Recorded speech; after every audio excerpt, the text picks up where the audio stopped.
Good morning. It is day 2 for the 2023 Humans to Mars Summit, coming to you from the headquarters of the National Academies right off of the mall here in Washington, D.C. I'm Matt Kaplan. My enormous pleasure to be back here again, helping out with this live stream. We had lots and lots of you, I'm told thousands and thousands of you who joined us for day 1 yesterday, and it was a great day. We have another one laid out for you today. And so I hope that you'll be with us for, the next 8 or 9 hours or so. We will have lots and lots of content, great presenters on stage. Our very first panel this morning is my co-anchor for the live stream, Beth Mund, and she will have a real group of stars to talk about. Do we still have a chance to get humans out to Mars, even if it's not on the surface, at least to get them out to the red planet by 2033? And then I will be up with a quite distinguished group, 3 of the NASA Associate Administrators. And we'll talk about how the collaboration among those NASA directorates is also going to help us put those footprints on Mars. I'm Matt Kaplan, by the way. I'm with this group, the Planetary Society, but we are very, very happy to collaborate with our friends at Explore Mars every year on this fantastic event. It is one of my favorite events all year, in part because of the work by you, Janet Ivey, and the other folks here who have put all this together. Janet Ivey, president of Explore Mars, and really the co-host here, often seen on stage with Chris Carberry, the leader of Explore Mars, and creator and CEO of Janet's Planet. Yeah, welcome. Good morning. Good morning to you, and thank you always for being here. I want to be mindful this is not done solo. We have an immense and awesome team. Wade Holler is our technical. He is the heart of our organization, really keeps us all on task. So he's the one that I think we should say thank you to. Chris Carberry, our CEO, Rosie and Amy doing great work. So again, our board of directors. We're always grateful for everyone to come out to the Human to Mars Summit. We believe that, we hope anyway, that we are offering something, the narrative of the human story in exploration and the human story as we venture on out to Mars. One of the panels that I am most looking forward to today is at 11:40 Eastern, and it is the Accessibility to Space, Accessibility to Mars panel. Dr. Shana Giffords will be moderating that. For a while, she is a trained medical doctor and ER physician, but she also participated in a program called Astro Access. So the people joining her will be folks that have either flown in zero gravity, that are differently abled. And it's going to give us an opportunity to think about what we need to do. If space is really for everyone, how do we accommodate for people who have different needs and different abilities than us. So that is one of my most favorite things that I'm looking forward to today, because I think it's going to put us all thinking about, maybe we should think about different kinds of architecture and different kinds of ways that we can make sure that truly inclusion is happening. This makes me think of a theme that has come up many times already during H2M, and that is how what's being done up there is benefiting us down here. Because if we learn to make space more accessible, it seems obvious that that's going to help us with accessibility questions and challenges here. Absolutely. One of the things as we were planning the panel that came up, and I had never thought of it, is that if you are differently abled and you are boarding a plane, there are some indignities that if you can't get to the restroom or you can't do other things, and things that I, as an able-bodied person, have never thought about. So I do think that if we figure out how to manage and accommodate in space, we do and can improve a lot of things down here on Earth. And mainly just bringing focus. There's so many issues. It's like we talk about diversity, equity, inclusion. We want everybody to go, so we're just widening the definition of inclusion and what all that means. Chris Carberry is at the lectern, but before we go to him, would you please just tell people how they can learn more about Explore Mars and maybe get involved? So go to exploremars.org, reach out to us through the website, say, I want to learn more, how can I help, can I volunteer? And it's not too late if you are in the surrounding areas and near DC that you can attend this great conference. We're here at the National Academies of Sciences building, but check us out at exploremars.org. It's true, you can register just for the day. But if you are not conveniently located, I hope once again that you'll stay with us all day. Lots and lots of great stuff coming, beginning right now with the CEO of Explore Mars, Chris Carberry. Take it away. Thank you, Matt. Welcome, everybody, to Day 2 of the Humans to Mars Summit. And thank you to everybody who came to our reception last night. I think it was a lot of fun. So before we bring on our first panel of the day, I just have some announcements to make. And first off, of course, as always, I'd like to thank our sponsors. Thank you to ULA, our platinum sponsor this year, our 2 silver sponsors, Aerojet Rocketdyne and Google, patron sponsors, Lockheed Martin, Collins Aerospace, Northrop Grumman, and Draper Labs, our reception sponsor last night, Ardbeg, our webcast sponsor, the National Institute of Aerospace. So thank you to everybody watching online. We had many thousands of people watching online yesterday, and it probably will go up today. Also want to thank some special sponsors as well, Future of Space, as well as Stories of Space Projects, which, 2 wonderful projects. Also our patron sponsors, Paragon and MDA, our afternoon break sponsor, Boeing, our advocate sponsor, Redwire, press sponsor, Space News and media sponsor, Space.com, friend sponsors, Honeybee Robotics, Advanced Space, Stellar Access, and Science, Olson Wine, and our alcohol and space sponsor last night, panel sponsor, the Space Drinks Association. So thank you all to our sponsors, without whom we could not do this. Couple things. So if you are not going to the speaker's lunch today and you want to purchase a box lunch, please do it as early as possible. It should be purchased on the Eventbrite registration site. So we still have a limited number of box lunches today. And if you're buying them, make sure you pick them up fairly early in lunch so we don't accidentally sell them twice. So if you're going to the speaker's lunch today, I think there might be 1 or 2 spots left. Check in with us because there's always attrition on the day of, so we might have some extra seats. That'll be over in the courtyard room, which is, on the right, I believe. I'm getting all disoriented, but we can direct you over to a beautiful room, so let us know. And of course, as you know, that'll be the speaker there will be Matt Schindel, who will be talking about his new book that just came out this week, For the Love of Mars. He'll also be signing this book this afternoon as well. We'll also have signings available, from Janet Ivey, myself, and Dr. Cyan Proctor. We have a few of her books on hand as well, so I hope you'll look for those. Also, for those of you who might be interested, there is a special event tonight in the rooftop venue at the Rosewood Hotel that the Future of Space, Daniel Fox is running for, in conjunction with us. There are a few tickets left at $35, and after that, there's $60 tickets, and that's being sponsored by the Hague Institute of Global Justice and Stardust, and that's at the Rosewood rooftop venue. So there is if you're interested in that, there is a QR code at the front desk. You can just click that if you're interested in going to, but it's a beautiful venue. I highly recommend it, just gorgeous viewpoint of DC, so hope we'll see you there. Something that's not in your printed agenda, after the parallel sessions back in this room at 5 o'clock, we have a special talk by Eric Ianson of NASA, talking about NASA Science Directorate's plan, how to basically utilize science to get humans on Mars and working with the international partners as well.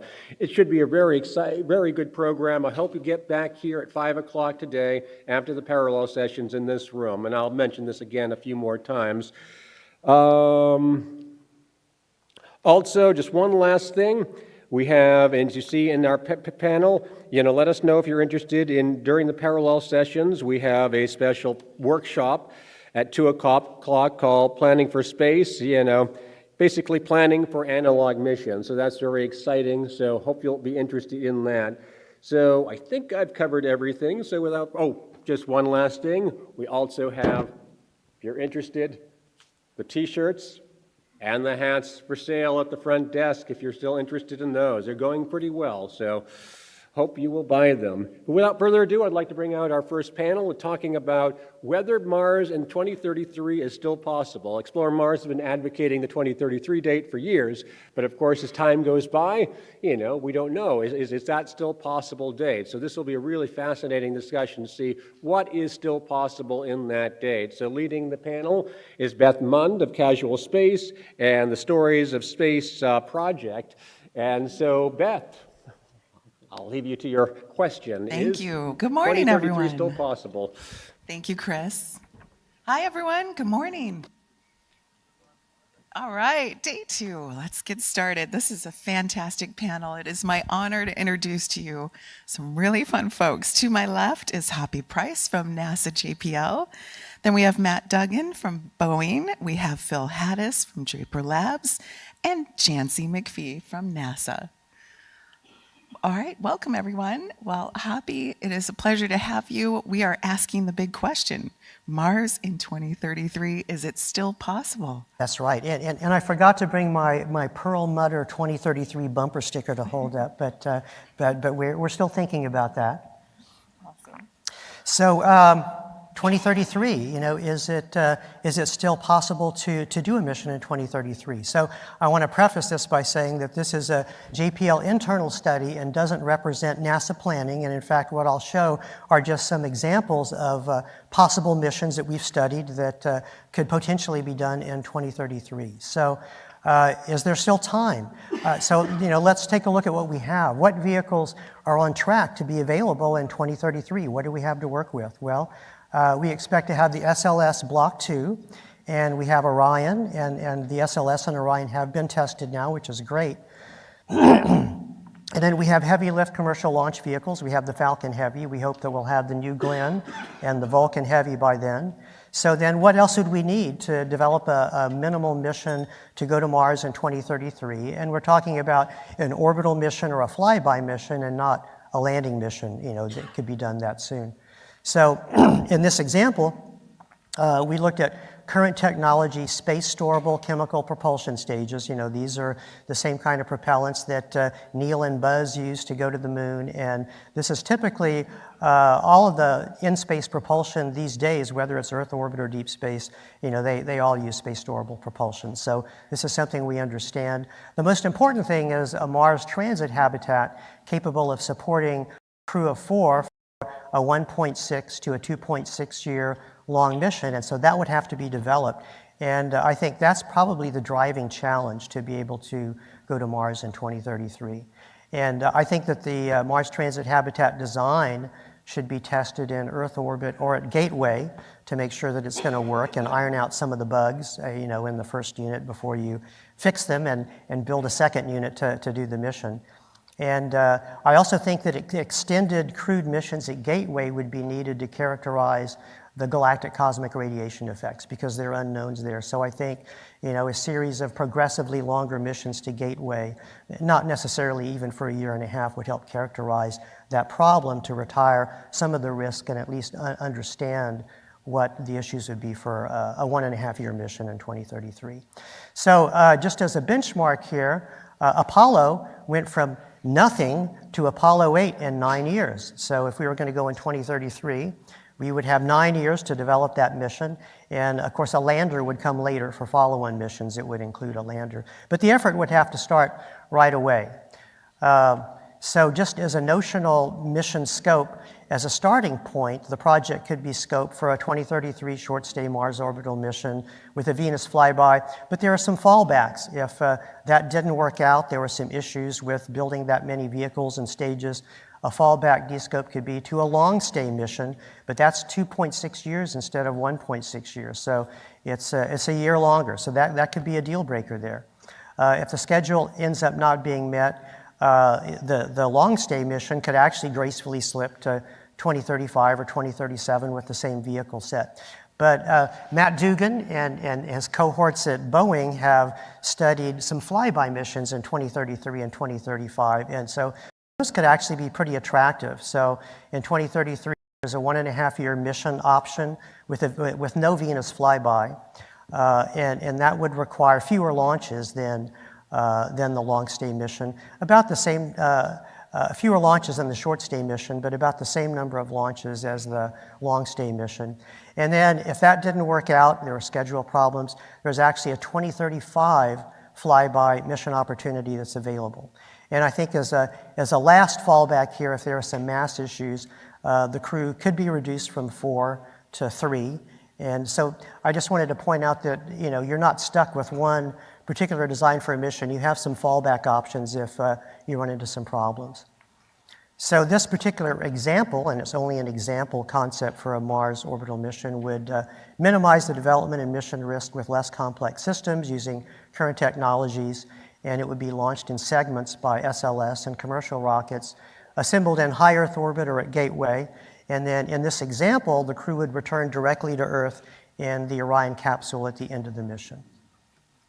So just quickly walking through a bat chart here, most of the launches here for the short stay mission are launching a bunch of identical propulsion stages to low Earth orbit and then boosting them up to high Earth orbit and then getting these 2 stages pre-positioned at Mars, because for the short stay mission in 2033, you need a lot of propulsion to come back to make it that short stay mission. Then there would be the Mars Transit stack, which has the Mars Transit and some other stages, and there would be all these launches to get that thing positioned in high Earth orbit. And finally, when everything is all set with all these propulsion stages, you would launch the crew in Orion, and they would head off to Mars, and it would be about 6 months there. They would stay there for about a month, and then it would be about 6 months back. And on the way back, there would be a Venus flyby, getting a Venus gravity assist. So they would have to deploy a sunshade for thermal control while they're inside the orbit of the Earth, and then they would do direct entry into the Earth's atmosphere. So, you know, is this something that would be doable by 2033? I think so, but it's a big investment, and you can look at all these launches, so that might be daunting. You know, could we really pull off that many launches? You know, you have the equivalent of a Falcon Heavy launching every 3 months for a couple of years to get everything pre-positioned, and there's 4 SLS launches.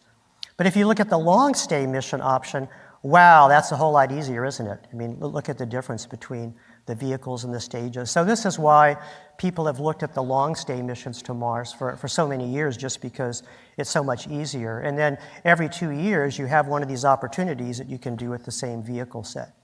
So let's look at some of the Boeing options here for the flyby missions. There's it's kind of hard to see in this eye chart here, but those are trajectory plots for the 2033 mission and the 2035. The 2033 does not have a Venus flyby because Venus just isn't in the right place, so you do a deep space maneuver to replace Venus for Delta V. But the 2035 actually has Venus in the right place, so to me that's an interesting mission because this would be the first crew to go to both Mars and to Venus, so that's pretty historic. So if we look at the launches that would be required for the short stay mission, which is what everybody would like to do, it's like, that's a lot of launches. But those Falcon Heavy class launches, they're all identical vehicles with identical stages, so they could be production line items. So it's doable. But if you look at the long stay mission, it's like, wow, that's not so many launches. In fact, that's probably fewer launches than a lot of the Mars mission architectures that we see. So that looks pretty doable. And then if you look at the 2033 Mars flyby, it's about the same number of stages and vehicles as for the long stay mission, but it's a 1.5-year mission. And that would be a great one to do in 2033. And if we couldn't make 2033 and you've got a slip, there's the 2035 mission, which does have the Venus flyby. And that's actually probably the most feasible of all of them because that's the fewest vehicles. It's the lowest total delta V. So you've got 3 SLS launches, 2 Falcon Heavy class launches. That looks doable. So I don't want to make this sound like it's easy. You know, a 2033 orbit only or flyby mission could be feasible, and there would be fallback options if the schedule couldn't be met. But it would be a very bold mission to pull off, and there are a multitude of challenges and risks that would have to be accepted, and I think others on the panel can talk about some of those other risks that we have. But as President Kennedy said, we choose to do these things not because they're easy, but because they are hard. And that's the end of my lead in here. I love it. Thank you, Hoppy. Sure. I think we have a new bumper sticker for you. 2035. Totally doable. Totally doable. Thank you. Thank you very much. All right, Matt. Thank you. So as Hoppy mentioned, we've done a number of studies at Boeing looking at a flyby mission of Mars in 2035. And I'll say, 2033 first, then 2035. I'll say that provocatively, maybe 2033 is the best time to go to Mars in the next 25 years. Yes. And that's in terms of energy, the amount of fuel you have to spend to get to Mars. That is a unique opportunity. It comes around once every 15 years. Our past peak is a couple years behind us now. 2033 is the time to go if you want a really lightweight, small mission to do it. On top of that, we've been looking at a flyby as a good first step there, because that further reduces the mission complexity and the amount of elements that you have to have in play to get humans to Mars and get them safely back. And really, you only need a habitat. You need some way to get them back to the surface of Earth, a return capsule, and then a couple of in-space stages. So nothing different than what Hoppy just said. But really, when you think about that, it's not a huge number of vehicles to accomplish the mission overall. I'm not going to go over the individual cases, but I'll say that you can do it with an SLS with 3 or 4 launches, depending on what choices you make there. These are SLS launches, and we're aggregating in a lunar halo orbit, not a low Earth orbit, and there's trade-offs there from which one you would choose. These are some of the variables that goes into the mission design and what you have to choose as you go along, but I'm not going to go over all of them. I want to point out a couple of them. One is habitat mass, which is a measure of how comfortable you want your crew to be. There are some architectures where you have an exceedingly small mass. I'm not saying the Boeing one, but ones like Inspiration Mars that have been done in the past where it's very tiny space for a crew. However, at the other end of that, you may want to say, I want to send my full-up Mars transfer vehicle, the one I want to use permanently, and it will be big and take it there. So that's a big choice, how much mass you push around that way. Also, how you get the crew back to Earth. In the architectures, most of the Boeing architectures and what Hoppy just talked about, you take your return capsule with you. And that means when you get back to Earth, the crew gets into that return capsule and returns to the surface of Earth that way. So that's convenient, but what the cost there is you don't recover the habitat. The habitat passes Earth and is lost. So you've lost that investment. What you could choose to do instead is not take a return capsule and just carry more fuel and capture the entire habitat back into Earth orbit and reuse it again. So there's an investment and a future investment choice there. And then finally, the magnitude of the deep space burn, which is saying how fast you come back to Earth. When you come back to Earth from Mars, you're going really fast, relatively speaking, about 14 kilometers per second. And that's compared to 11 kilometers per second, say, if you're doing reentry from the moon, or about 8 kilometers per second if you're doing reentry from low Earth orbit. So just as you can't take a low Earth orbit reentry vehicle and use it to return from the moon, you can't take a lunar reentry vehicle and use it to return from Mars without some modification. So that means you have 2 choices. One is either invest in your thermal protection system, build that up, make that better so that you can hit that high speed, or slow yourself down, and that's the purpose of the deep space burn. On a free return trajectory from Mars, you don't need a maneuver to come back to where Earth is, but you do need a burn to slow yourself down if you want to get yourself down to a speed that we could accomplish right now with our current technology level. So the advantages there, first of all, 2033, uniquely good time, low energy cost. Flybys are as simple a mission as you can get, and I want to say that an easy way to criticize a flyby is just to say, well, that's a stunt. You don't gain anything from that. And I think that doesn't look at it in the big picture, which is that a flyby is just the first step towards a surface landing. If you look at how Apollo was done and how we are currently doing Artemis today, it's not an all or nothing on the first mission. It's a stepwise reduction of risk along the way. To get to the surface of Mars and back, you have to not only get humans there, which is all it takes for a flyby, but you have to get them down through the atmosphere. You have to keep them alive on the surface, get them back up through the atmosphere, do a rendezvous and docking in Mars orbit, and then do a burn to get out of Mars orbit and come home. So that's a bunch more complexity and a bunch more risk you're adding to a mission. And if you're trying to do that the very first time humans are in the vicinity of Mars, that's the first time you're doing any of those things, and if any one of them goes wrong, your crew doesn't come home. So I think it makes more sense to just be in the tradition as NASA has approached these things in the past, which is stepwise reduction of risk along the way. Flyby makes sense there.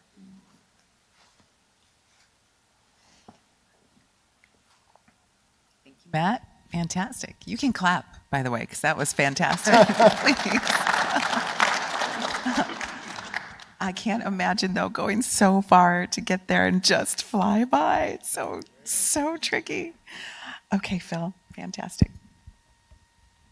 I will say that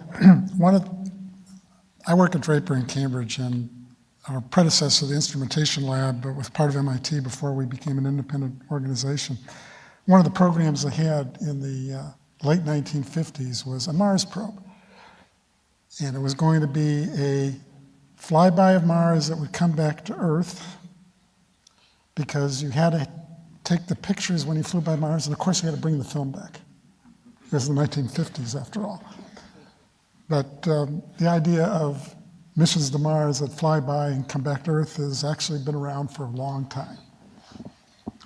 So I'm going to be talking about some of the challenges. I'm going to start off by saying I want to get to Mars, and I want to get there as soon as possible. But there are some issues. So I know there's been some discussion of radiation already, but I'll be a little bit more specific. You have to worry about episodic solar storms with high proton flux, and you have to worry about the continuous flux of galactic cosmic radiation, which I'll refer to as GCR, going forward. What are the issues? Well, there's the mutagenic effects, but also unquantified adverse cognitive effects. It's been estimated that a human brain may lose something on the order of between 0.5% and 1% of the brain cells in a 2-year mission. And there is no quantification at this point of what that means for the cognitive effects on humans. The mitigation challenges for option 1, shorter transit time. And nuclear thermal propulsion is one of the paths to do that, but the technology is not mature. Not that it can't be, but the resources haven't been going into it to make it so. A second option is onboard protection. For solar protons, it's fairly straightforward. You create a storm shelter on the vehicle, generally surrounded by water tanks, which means you have to have the water tanks on the way home, not just on the way back. But that's a mass penalty. For the galactic cosmic radiation, you need pretty powerful magnetic fields to be able to deflect a significant fraction to be meaningful. And there's been studies about this. And it's believed in the near term, means could be developed to be able to deflect 25 to 30% of galactic cosmic rays, which would be pretty consequential when you consider the total dosage effects. But the technology is not mature, and the programs to mature have been put on, are suspended at this point in time. Another issue is the in-space assembly that Hoppy talked about, and the on-orbit fueling. You're going to have to pull this vehicle together. It's generally going to be in cislunar space. The reason for that is if you pick a destination, if you go to low Earth orbit and you don't go off the week you plan to, you're going to be in the wrong plane relative to the sun, and you're going to have to expend a lot of delta V to do a plane change, which is adding to your burden. So you go into cislunar space, that penalty goes away. But these missions, as we currently imagine, all use cryogenic propellants, and we would need to stockpile and transfer those cryogenic propellants in space. Even for thermonuclear propulsion, because it uses liquid hydrogen as its propellant. So the assembly platforms still need to be developed. Gateway could be a starting point for that, but it's not in its current construct intended to serve that purpose. And in space, cryogenic propellant transfer has not yet been demonstrated. And there's thermal conditioning issues for transferring the propellant and losses associated with that. And there's boil-off prevention, where getting near zero loss effects has not yet been demonstrated. This issue also has to be addressed for Artemis, because when you use the Starship, you're going to need somewhere between 6 and 10 refueling missions. But while it will be needed for Artemis, it hasn't yet been demonstrated. So what are the implications? Hoppy talked about the use of the Gateway as a place for progressively more extended human missions. That's certainly a plausible strategy. Unfortunately, the Gateway as in its current instantiation is intended for short duration human stays, and the pipeline for resupplying the Gateway is quite limited right now. There's a contract for SpaceX to have a couple of missions for logistic resupply that is not enough to support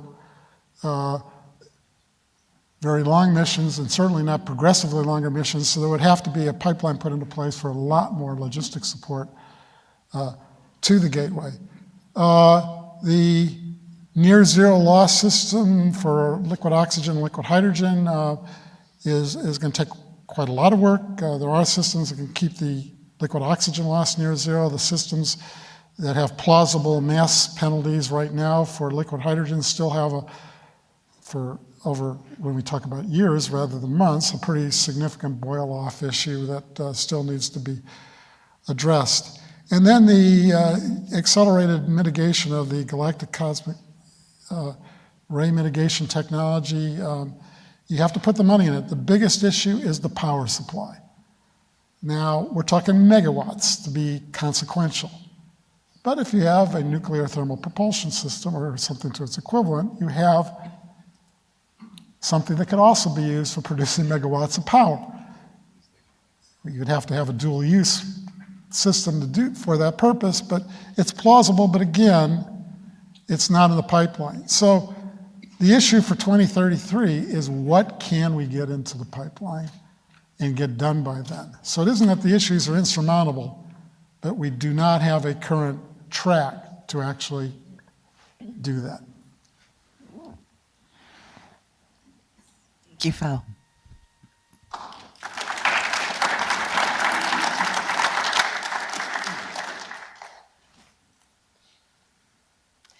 Good morning, everyone. Is everyone doing well? I sure hope so. Yes, excellent. Let's talk about getting to Mars. So first, let me please reiterate that I am from the Human Research Program at NASA, and I am in the Chief Scientist's office. I'm the Associate Chief Scientist, and we think about the strategies, the science strategies that will enable future exploration missions to the moon and to Mars, and those strategies have to reduce the risk to human health and performance. And these are the hazards to the human system, speaking in engineering terms to fit in with my colleagues, that we are most concerned about. Space radiation has already been mentioned. That includes galactic cosmic radiation as a constant bath, as well as solar particle events. Isolation and confinement is a huge issue, being in a contained vehicle with the same people for a very long time, doing a lot of things under high stress conditions. Distance from Earth is a really big deal. We are going to not have the resupply of resources that we are comfortable having on the ISS. There will be less chance for an evacuation.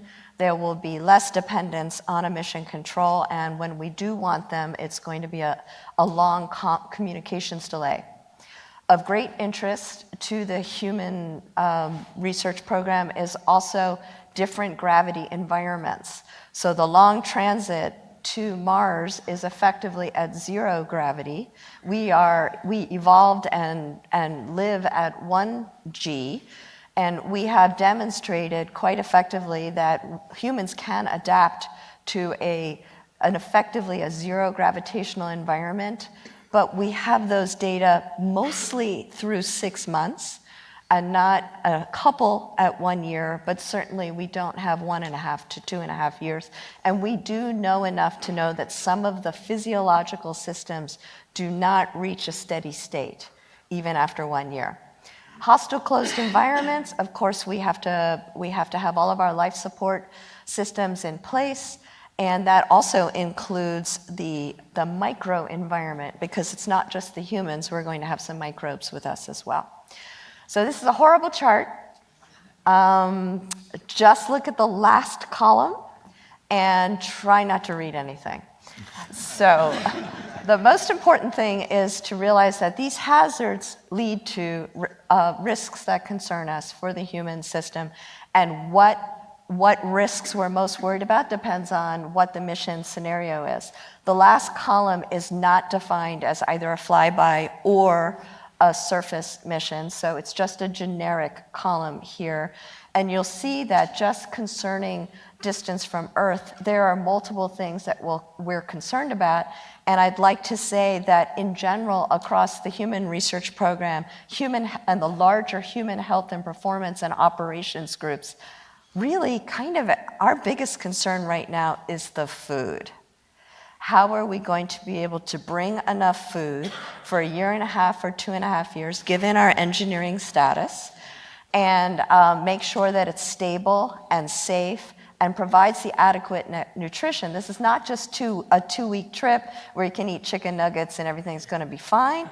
We have to have stable nutrition over 2.5 years. And nutrition is also helpful in stabilizing other physiological systems and also psychological benefits. So food, very important. If you remember nothing else, food, very important. But we also need to anticipate all the medical concerns that we expect to have. We have to have the right technology, capabilities, just-in-time training, stable medications in place for all of the things that we anticipate might go wrong for 4 people in 2.5 years. In addition, of course, we have to have tremendous autonomy. So we have to do a very good job to make sure that we have set the humans up with all of their decision support and their interfaces with all of the robotics and automatic systems on the way. And that can be extremely supportive. Now, if you go to the second box there, another array of red risks that we have are related to isolation and confinement. So, what's it going to be like when you spend 2 years on a mission and Earth is no longer in the view, and for part of that mission, Mars isn't either, and you're in this contained environment? We need to provide people with the self-help tools that they're going to need to maintain their mood, their cognitive health, and make sure that they are well on the mission. In addition, we need to help our teams to have all the training that they need to be able to work effectively together as well. And, 4 people, small space, 2.5 years. Have you ever had that kind of road trip?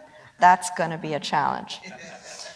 So going to the next one, that concept of altered gravities. We haven't even talked about partial gravity, which is what we would experience if we did make this a surface trip, and there are a lot of unknowns there. But if we just focus on the design reference mission that we're talking about today, that's 2.5 years effectively without gravity.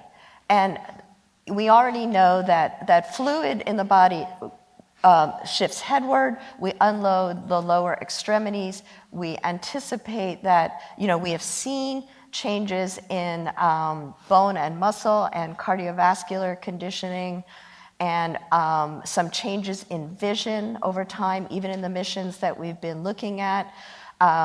Also sensory motor issues, especially as you go to a different gravity environment, and that can lead to manual control problems. Now, we're not talking for this scenario about landing on the planet, so many of these become concerns for long-term health. But there are still operational challenges that might come up as these changes keep occurring over a 2.5-year mission. And what about when we come back from Earth? What if that landing is not as we expected? Then the crew may need to be in a state where they can take care of themselves. And I think that the panel will agree that we want to send these humans safely and bring them home safely. And that's very important.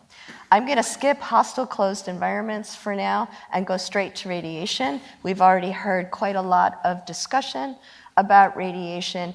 Indeed, the way we are viewing radiation right now is mostly as a long-term health concern for risk of cancer, perhaps enhanced cardiovascular disease, accelerated cardiovascular disease, and possibly some cognitive effects. But what we know to characterize those effects and what we're expected is we don't have enough information yet to really be able to make that decision about what exactly will be the risk, and to inform the crew and the decision makers depending on what we decide the best design reference mission will be to achieve the science objectives that we're all hoping to do as well. You guys haven't mentioned science, so we have to mention science. That's also very, very important. And in terms of the solar particle events, we basically are anticipating shielding. So it's more that bath of galactic cosmic radiation that concerns us. So I just want to use this slide to make the point that these risks and everything we're talking about are not just the concerns of the Human Research Program. We have coordinated all of our top levels of priorities and concerns with our members in human health and performance and flight and medical operations. We don't have time to talk about exercise equipment, but we're certainly going to need that on a long trip, and we have to be worried about mass and volume.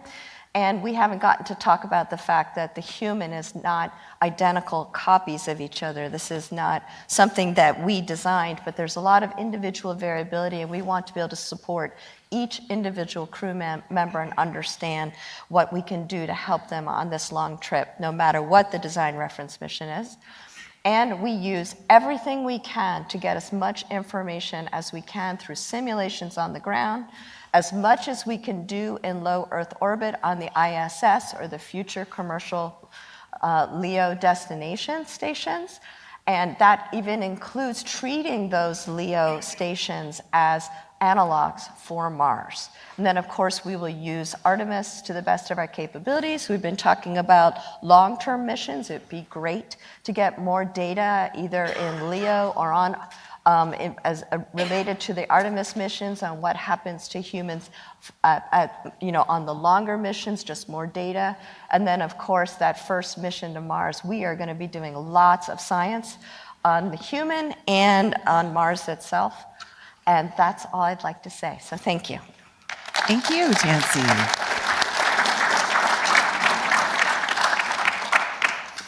You mentioned that 2035 is an ideal time to go. 2033. 2033, excuse me. Are we in a hurry? We have a lot to do.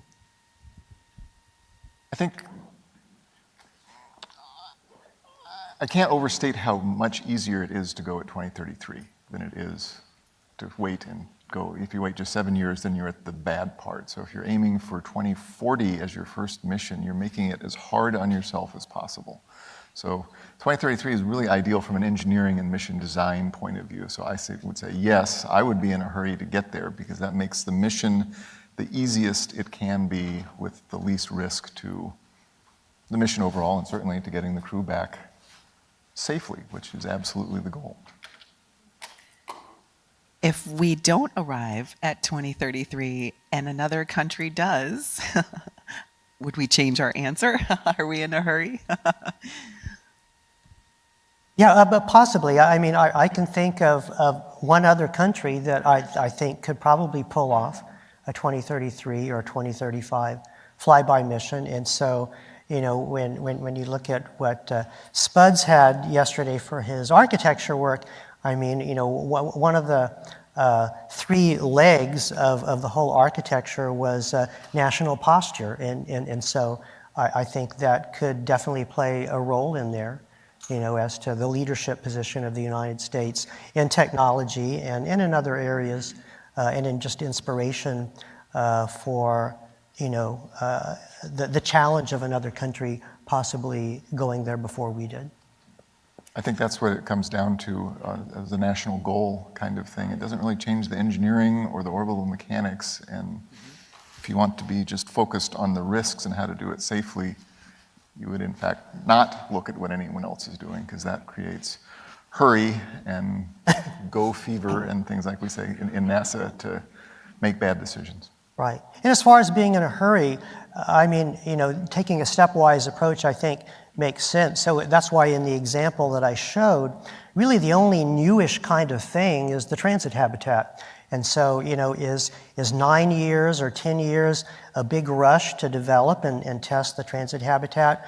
I don't really think so. I don't think it has to be a mad rush. I think that's enough time to pull that off. And so in the example that I showed, there were no cryogenic propellants. You don't have to worry about on-orbit refueling. They were just stages that you send up. For the flyby missions, it's not even that many stages, and the stages just get docked together. So those aren't really difficult things to do. I don't think you'd be in a rush for any of those things. It's mainly the transit habitat and the food. I think we need to have a bread machine for the astronauts. We need to have a what? A bread machine, so you could just bring along absolutely. flour and they can make bread, make pizzas, all kinds of stuff. Very, Be very fresh- important for your mental fresh baked. health Yeah, as that would be well. good. How many times do we congregate over the food? And Oh, and the smell of the fresh baked bread. Yeah. And as we were saying backstage, 2.5 years of granola bars, that's going to get old. It really is. So another rather complex trait in here, of course, Apollo was a national endeavor. As we are pursuing things for Mars today, it is a multinational endeavor in the mold of ISS, excluding certain countries. But the experience of multinational endeavors is, while they have high political value and significant infrastructure benefit, they tend not to be as fast as a national endeavor. And so one of the questions we have to ask ourselves if we're really trying to go for 2033, is the multinational approach going to interfere with that?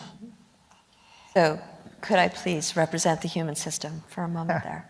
I think we want to get humans to Mars, but we also really want to get them back again. So sure. although I totally agree we can never be without risk, I think it is worth it to pause a little bit to make sure that we've done our diligence, to make sure that we really think it's going to be a successful mission. And I totally agree with your other comment that we do need to look at that trade space. We are working towards really trying to make this mission to Mars more multinational and really go as the human race. And I think that we have to be willing to consider how much of that, how do we weigh that with getting there sooner rather than later. So I think that was an excellent point. Thank you for bringing that up. I really loved your progression, Jancy, on your slides of how we're preparing us as humans to go and live on Mars. And from ISS to Artemis, we talked about Skylab backstage. Are we ready as humans? I mean, truly, we need a lot. We need protection from the radiation. We need our food. We need a lot that's going to happen. Your slide pointed out some things that we didn't get to. Do we have enough time in those 9 years to get ourselves, and the crew today might necessarily be the crew in 9 years, correct? So are we ready as humans? So is this a technical question or a philosophical one? Because technically, as my colleagues and I have stated, we do have a number of difficult challenges that we need to overcome. Do I think they're insurmountable? Absolutely not. Do we want to do this? I think we do. But I do think that it's constantly a trade. How much, some of them could be, if we can't feed them, I promise you the mission won't be a success. But we do have options in that trade space. And so there are things that we can consider, information that we can collect to make sure that our food system works, our radiation systems are as good as they can be. We've got all the contingencies we need for if things are not going well, all the support, all of that. So I don't think I'm going to be able to put a timeline on that, but I do think that we have to pay attention to those, and those will kind of answer the question, how soon can we be ready? Philosophically, I think it would be great. I really do, because it has benefits that go even beyond the science. We are humans, we have to explore. And, be awesome to do it together. would hate for it to come down to, Hoppy, you shared an earlier slide, mass versus number of crew. Right. I would hate for that question to have to be answered. But Right. speaking of questions, I'd love to open it up for questions. If you have one, please proceed to the microphones that are on each side. Oh, we're ready. He's ready. Go ahead, please. I have two questions. One, do you think it's possible for a commercial company to beat NASA? And two, and this is for Hoppy, why do you think nuclear propulsion is out of the question? So the second one is, why is nuclear propulsion out of the question? Is that what? Oh, I don't think it's out of the question, and I'm a fan of nuclear propulsion, but having that ready and rated for a crew, and having the reliability proven out by 2033, it just seems like a stretch, because there's so many technical problems that still need to be solved for space nuclear propulsion. So for the long term, I'm very optimistic about space nuclear propulsion, but by 2033, I'm not so sure. To me, the big thing is the transit habitat, getting it to Mars and back. And I think you can do that with any propulsion system. You can use space storable chemical, you can use cryogenics, you can use solar electric propulsion, nuclear electric propulsion. It's a matter of how much propellant you need to take. And as far as the short stay missions, which aren't as short in years other than 2033, I mean, you can do the short stay missions with chemical propulsion, which actually SpaceX has talked about doing with their system. It just takes more propellant.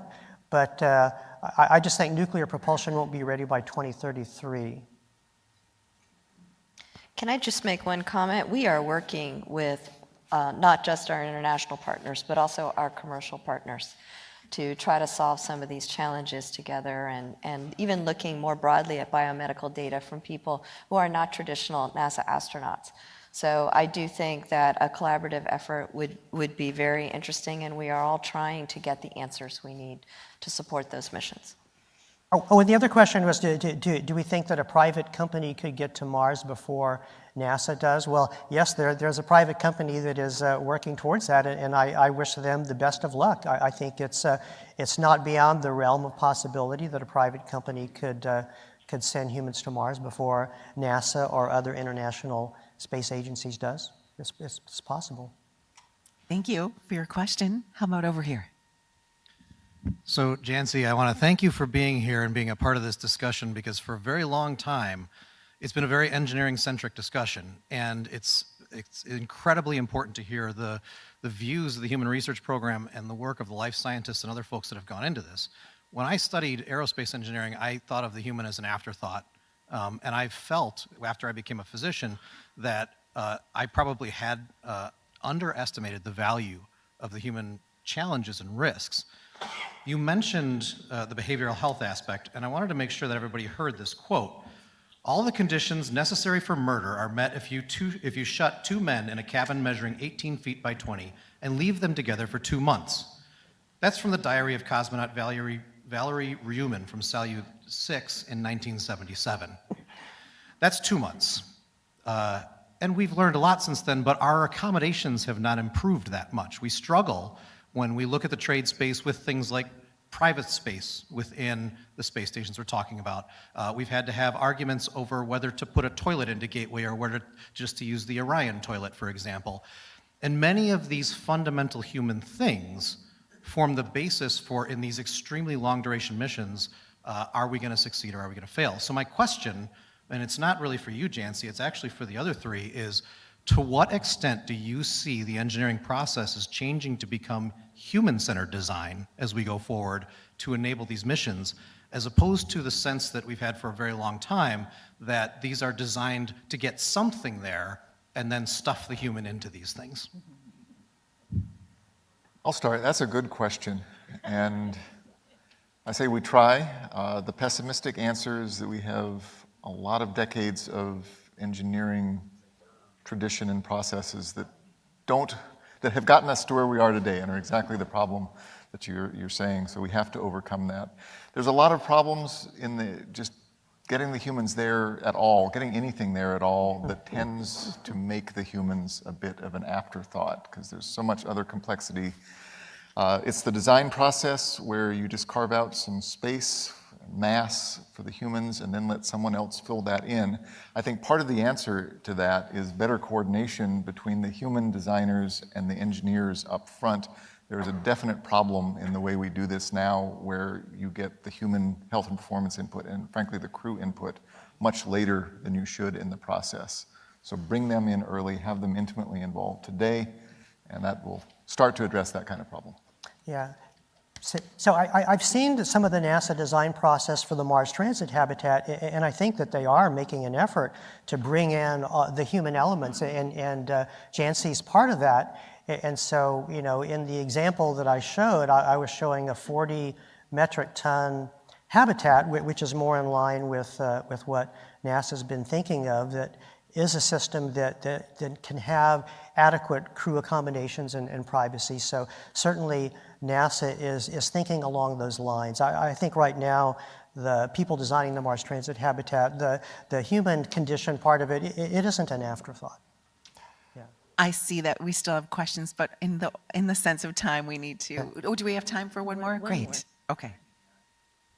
My question concerns whether 2033 might best be used as a pre-positioning of supplies and equipment set of missions.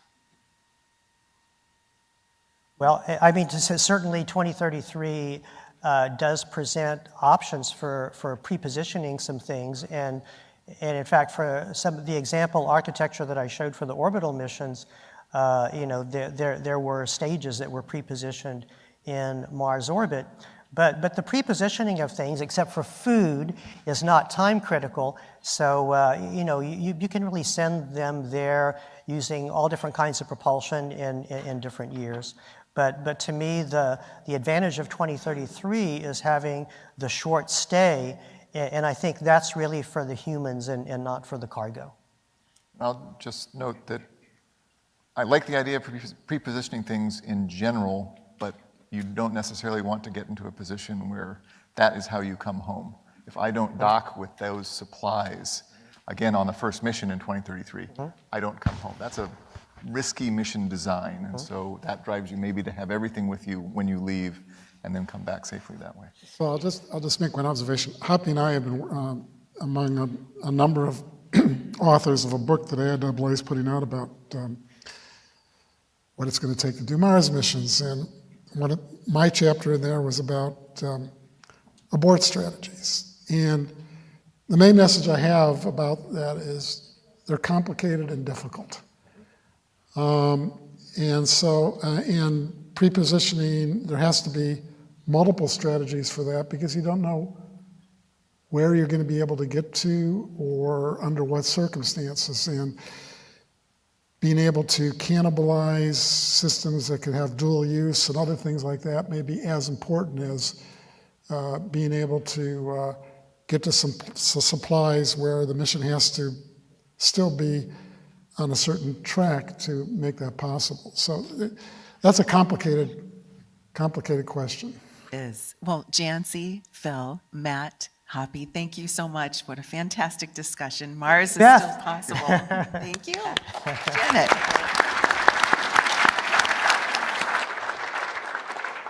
I always have a sense of guilt. The conversation is too good and we could continue on. As we transition here, I want you to meet Richard Cooper, Vice President of Strategic Communications and Outreach at the prestigious Space Foundation. I've had the pleasure of talking to Rich many times on the phone, and his enthusiasm for outreach is infectious. He's a modern-day cosmic scribe. He's fostering a global understanding of the boundless potentials of space and our role in it. His illustrious career is testament to his lifelong passion for communicating the significance of space exploration and its incredible impact on the future of humanity. In a world where the galaxies are no longer beyond our grasp, Richard stands as a beacon leading the dialogue that bridges science, policy, education, and community engagement. His work at the Space Foundation is not simply about understanding the cosmos, but about shaping the narrative of our cosmic journey.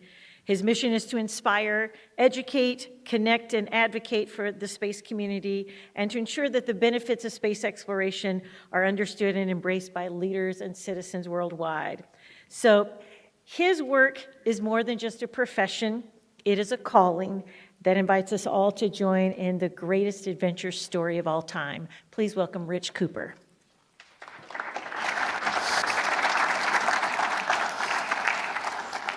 Wow, I hope I live up to all that. Good morning. It's a pleasure to be with all of you today. And when Janet, and first off, I want to thank Janet, Chris, and Wade and the entire Humans to Mars team putting this together. Putting these things together is not easy. They literally take a year plus of planning. And again, kudos to them and the entire team for making this happen, as well as all the volunteers. When Janet asked me to talk to you guys today, I said, about what? She said, well, where are we at? And she said, you guys do Space Symposium. Talk a little bit about that and what that means. Well, first, a little bit about Space Foundation. We just turned 40. We look pretty good for 40. I wish I looked that good at 40. And, again, it's been an adventurous 4 decades with the organization that has literally grown to literally have a global footprint, because when we first started, we were the U.S. Space Foundation. And when we started in 1984, it was literally when the Cold War was reheating up again, as Star Wars was coming on board, and or what was then called Strategic Defense Initiative. When we started to, as an organization, there was no one that was bringing the larger sort of, what was then the burgeoning space community together to talk about what was happening. Space Foundation took the challenge on of doing that, and we started what we call the Space Symposium. Now, the Space Symposium is one of the largest assemblies of what we call the global space ecosystem. And when it first started, the events, the exhibits, and the meetings were all taking place in one ballroom. Since then, Space Symposium has grown significantly to where we not only take the full campus of the Broadmoor, we take the Cheyenne Mountain Resort, and a lot of other real estate that we can in bringing people together. But every symposium like this organization and its meetings, every one of these meetings has a feel. And Janet asked me to walk you through a little bit of what was happening with that. So I'm going to take you to the 36th Space Symposium. We're 2 weeks out, and there's this thing called COVID that happens. And we all know what COVID is. COVID's a 4-letter word with 25% inflation. And it was awful. 2 weeks out, we literally had to press pause, and when you literally have the world coming in, telling everybody to time out, stay, had its challenges. It took us 3 times till we finally got our 36th Space Symposium off. We did that the following August, 2021. And when we finally got those persons together, we had about 8,000 to 9,000 persons. And then we did a hybrid program to allow people online to connect to the program, because when you bring all of these international stakeholders from commercial industry, government, civil agencies, military, research, all of those parties together, that's a lot of energy and a lot of dynamic, and we didn't want to lose that feel. So when we did our 36th Space Symposium, it was very much an environment of, can we do this again? Can we all get back together? This organization had the same challenge of trying to figure out, again, post-COVID, how do we continue to keep the communication going? Well, this organization pulled it off, and so did we.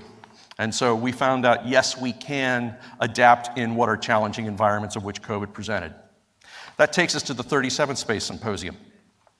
At the 37th Space Symposium, it occurs literally about 4 to 5 weeks after the Ukraine war starts. So there's this sort of big security shadow over everything. But there's also this bit of what I will say is, whoa, we're doing what? And that is when we started to see commercial space capabilities really publicly display their capabilities. Companies like Maxar and Planet were putting imagery not only for military uses by Ukraine and other security forces, but it's on the front page of newspapers and news sites all around the world. I think we all saw a 40-mile convoy that was going nowhere, and it was commercial space assets that were the ones who were telling that story. Then you have things like SpaceX. Starlink comes in and enables a country's communications infrastructure to be restored so that they can continue to survive. And those capabilities really came into their own and really went on a big public display. And so there was, again, the yes, we can of showing that commercial can be the full partner in the space community that is long championed. That takes us to the 38th Space Symposium, which occurred a couple weeks ago. Let's see if I get this right. When we brought everyone together, we had just at or around 14,000 people from 46 countries. One of the great things about this is that whenever you would walk around the campus, the different languages that you would hear, but then again, the big fuller perspective of what was happening. So over 3.5 days, we bring all of these parties together, but it is the first gathering that we have from a fully operational James Webb Space Telescope. SLS has launched, worked, and given us incredible data as well as imagery from going around the moon. And then we have the full capabilities of commercial crews that are now starting to go up. So the 30th Space Symposium has this feel, and it's, I would say, the larger feel of the larger community of confidence. We're here. We can do these things. We've proven it. Now, I don't want to confuse confidence with swagger. You can see swagger because we all recognize the challenges of what goes on and what things cost and the difficulties to getting there. Again, the phrase space is hard we often hear about. But there was the confidence of being able to say both civil and military have a fully operational partner with the commercial industry. And that's a dynamic that, again, has been talked about, but now has really been on public display and is proven. But I wanted to give you a couple other takeaways that we saw at Symposium, but are starting to permeate across the larger community. Let me see, hit the right button here. I already talked about confidence. The success of what we've had over the past couple of years has certainly instilled that. But the other piece of confidence is, or the other complement to confidence is sustainability. You heard a little bit about that yesterday with the conversation that I had up here with Bob Cabana about the need for more sustainable solutions. The sustainability factor is a huge driver. And there were a number of parties, particularly from Space Force, Space Command, et cetera, that are all saying, don't give me the conventional approaches of what we've had before. Please stop with the rinse and repeat. We're looking for sustainable solutions. Space Command went so far as to say they want to have sustainable satellite operations by the end of this decade. It's a pretty bold assertion. But then we also had persons from the Space Development Agency, which is now part of Space Force, starting to put forward acquisition strategies that allow those types of things to happen. The sustainability factor is tremendous. And in fact, we at Space Foundation will be releasing over the next couple of weeks a series of speeches that were given at Symposium. And I would commend all of them to you. But if you're interested in the sustainability approach, look at the remarks done by General Shaw, who's the #2 of Space Command. His remarks relating to what they are looking for in sustainable solutions are critical for everybody in this community to know. But as you just heard from the previous panel and the panels of yesterday, having a sustainable approach for how crews will go to Mars and the moon and everything else are absolutely critical. And we've got to get in that mindset. Following that, creative partnerships. There are lots of companies that will form partnerships in order to pursue certain contracts. That's great. Those will always be needed. But they're looking more, and the community is looking more for more creative partnerships. What do I mean by that? Leidos, a very significant company, does a lot of work within the space community, both civil, military, commercial, all of that. Well, they had a partnership that I would have never, ever anticipated. And I saw it on the exhibit floor, and I'm walking by, and there's a moon rover. Okay. In fact, they have one of the guys there who helped engineer the first moon rovers from Apollo 16 and 17. And he's talking about all of it. But there's something that's different about this moon rover. It's got a big sticker on it, NASCAR. Now, who would have ever thought you'd start seeing NASCAR on items like this? But when you stop and think about it, it is a fabulous partnership when you think about the engineering and the eyes and the enthusiasm that comes from an entire large constituency and fan base to understand about what those vehicles can do and transferring that knowledge to what could possibly be done on the moon. They formed a partnership to explore on how they're going to race moon buggies and test them out here on this planet and as a way of bringing new talent into the community. That's just one of the many creative partnerships that they want to have happen. That's also a facet of what we see with the Artemis Accords, and that the strength of the Artemis Accords has really, really been picking up as you have more and more countries that are signing on to what is a larger menu of opportunity that people have. But that also, when you draw those eyes and energy and enthusiasm, it goes to the last point. And this is a big factor. In fact, of all of these sort of takeaways, they're all important. But I think the most important one is about the diversity and the workforce issue. This goes to expanding the aperture and the boundaries of what our community has to bring new people in. Again, we all know the classic image of the pocket protecting engineer from way back when. That's changed dramatically. We still have a ways to go. The Aerospace Corporation has been challenging members of the aerospace community to be reporting on their DEI numbers about how they are looking to bring in new talent, because the honest to goodness truth is the demands for space services, technologies, missions, whatever they may be, the demand is going to exceed the supply. And when that happens, we're not going to go anywhere. We have to be doing our part to prime that pump. And again, we talk about it all the time about, we've got to get kids engaged. The truth is, we've got to get kids engaged earlier. We have to be providing more investment to teachers, as well as schools and education all the way through. Again, we look at this at Space Foundation as a lifelong pursuit, that there are workers who may be looking for their next career or something, or reskill, whatever that may be. We have to be making strategic approaches if we are going to satisfy the demands that we need to do and make that happen. At Space Foundation, we believe every mission begins in a classroom. And if you don't have someone at the beginning, at the front of that classroom to help that talent get there, it's going to hold us back from where we want to go, and that's critically important.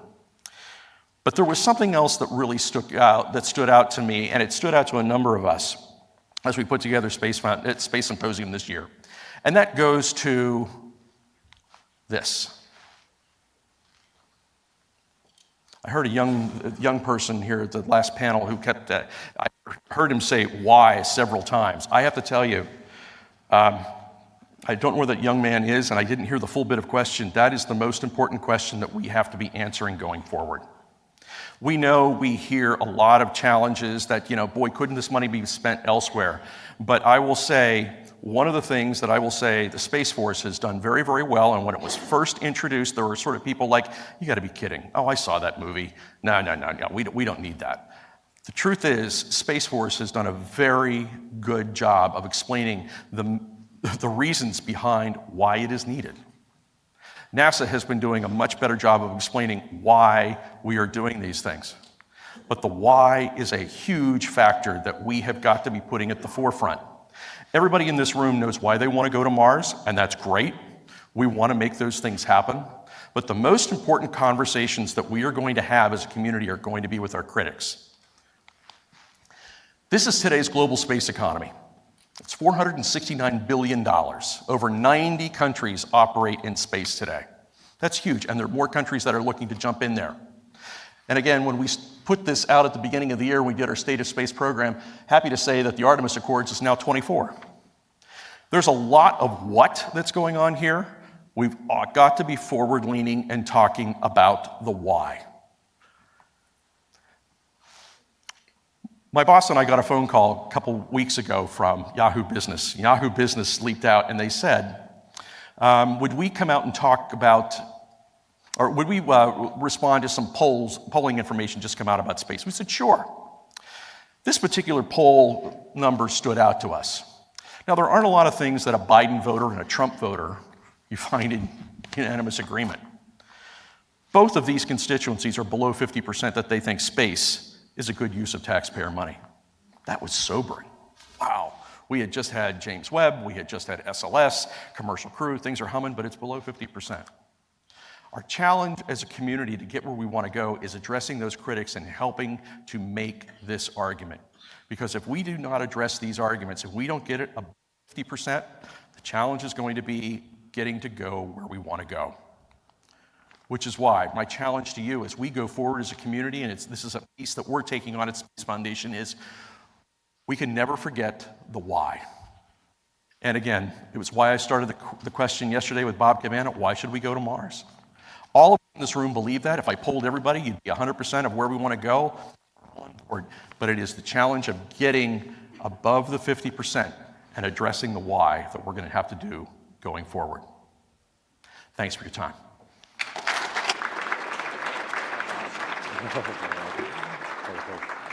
Thanks, Rich.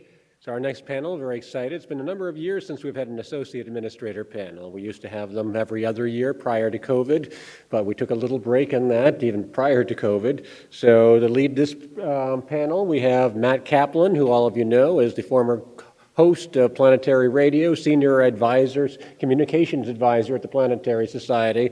And as you know, Matt has been one of our reliable and expert co-host for the Humans to Mars Summit. We can't remember when. It was sometime in the mid-teens, but nobody can seem to remember the first year. It's been lost to the ages. But sometime in the last 10 years, you started helping us with this. So thank you very much, Matt. So, Thank you, Chris. Have a seat, everyone. I assume that is for the very distinguished panel that I'm honored to bring out today. I guess it's a good sign of the respect that Humans to Mars and Explore Mars has generated over the years with these summits and all of its other work. Because, I mean, we started with Bob Cabana yesterday, and now we have 3 more of the people who work right under the administrator and make this amazing agency, America's greatest brand, NASA, do the great work that it does. To start, to my immediate left, Nikki Fox of the Science Mission Directorate, then Jim Free, who is the it's a long one, ESDMD, Exploration Systems Development Mission Directorate, and Jim Reuter, who is, there's something special that has to be said here, Space Technology Mission Directorate, of course. But, what was it? 2 weeks ago, I think I got the release from NASA that you are ready to retire after over 40 years with the agency, rising to Associate Administrator. So, congratulations and thank you, Jim. And please. I guess I don't have a mic, but I do want to say thank you. I really appreciate the sentiment. But what I would say is, I think you said I announced I was ready to retire. The better way to say it, a more accurate way to say it is probably that have decided to retire. We'll decide. We'll determine whether I'm ready. Okay, coming soon. And we may come back to that because I may want to hear about some highlights from you. It's not, strictly speaking, the title or fit the theme of this particular session, but I have to ask because it's what we're talking about overall. And we're following that panel of experts on can we get humans to Mars or at least around Mars by 2033? Can we put footprints on Mars by 2040? I'll throw it out to all of you. Nikki? Oh, I think we're certainly very supportive of doing it. We're doing all the pre-work that we can to do it, but I think that would be a bit ambitious, Jim. Yeah, I mean, you've heard our deputy administrator talk about a 2039 mission, and I think when we back that up and connect it with what we're trying to do on the moon, that is going to be tough. We have to start launching things in probably 2032, 2035. To head out to the moon, to pre-position things for the crew with the current architecture that we would have in place. We also need some time to learn on the moon in that reduced gravity environment of how our systems work, including our human systems. So it absolutely is aggressive to do that, but that's the timeline that I worry about and getting stuff done in time to meet those launch dates. And I'd say that is an audacious goal.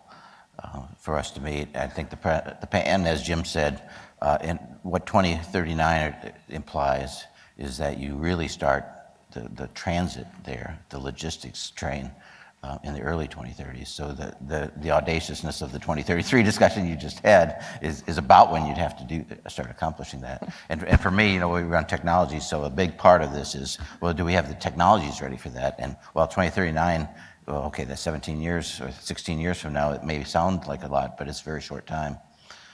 In terms of many of the technologies that we need to develop are really need to be going now strongly. So You've already brought up something that I wanted to mention, and I kind of puzzle over why we still have some people asking why the moon as a stepping stone to Mars. Why don't we just go straight to Mars? I mean, I would think by now anybody who's really looked at this would know, let's get our feet wet or dusty on Mars, the moon, before we tackle the red planet. I think I'm right about that, yeah? I mean, I think that's where I was going with we need some time to understand, right? If I take the ISS analogy, we used the ISS to we tested systems for the ISS on the ground, and then we launched them, and I think the gentleman to my left here had something to do with it, and we learned that they stopped when they got in microgravity for a variety of reasons, the fluid behavior, whatever it might be. So we learned that lesson on ISS of the analog. So we don't want to go right to Mars and then have everything gunk up, to use a technical term, and not having tested it on the moon. But the connectivity for the moon to Mars is important of the systems, but don't lose sight of what there is to learn scientifically on the moon. So we're going to go and test our human systems, but our priority is to do the science that we can do on the moon that's outlined by Nikki and by the Moon to Mars objectives as well. So they're connected system-wise, but I think don't overlook the science as well. Jim Free, I'm going to stick with you, but please, everybody jump in as you wish. It's only been, 6-7 weeks since I got the press release about the creation of the Moon to Mars Program Office, which seems like it very much fits the theme of this session, the collaboration that is going to be absolutely necessary among your directorates and others if we're going to have success in all of this. Can you tell us a little bit about that office and how it represents that collaboration? Sure. So we actually have kind of 3 offices that report to the Associate Administrator, currently me. One is our Strategy and Architecture Office, which is really tasked with planning the long-term missions. So you think Artemis 6 and out, they're really focused on that architecture, connecting Moon to Mars. And then the Moon to Mars Program Office is really down and in, think near-term missions, Artemis 5 and Artemis through Artemis 2. Now, but they both have interfaces to these 2 mission directorates, both of those offices I talked about. So we want to plan that strategy and architecture with technology infusion in mind, with science in mind. And then the Moon to Mars Program Office, those near-term missions. How are we running the technology that's on there, and how are we doing the science? But the scope of that office, Moon to Mars, I think is important because the Mars element of that office is pulling the technologies. It's providing requirements to the lunar missions, to the lunar systems, to develop the hardware that we need and keep that connectivity. So we're not developing a life support system that has no connectivity to what we want to use on the surface of Mars or on the way to Mars. So the scope of that office is great for that reason, but it's also very much focused on the near-term missions to get it done. And I'll add, I guess, that for us, when Jim formed the Moon to Mars Program Office, the Strategy Analysis Office, it really aligned us well with our key customers to us, and it gives us a path towards understanding the key technology gaps we have to satisfy, and which ones of those is highest priority, because we can't afford to fund everything, so we've got to be really judicious about what we do and do as much with partnerships as we can.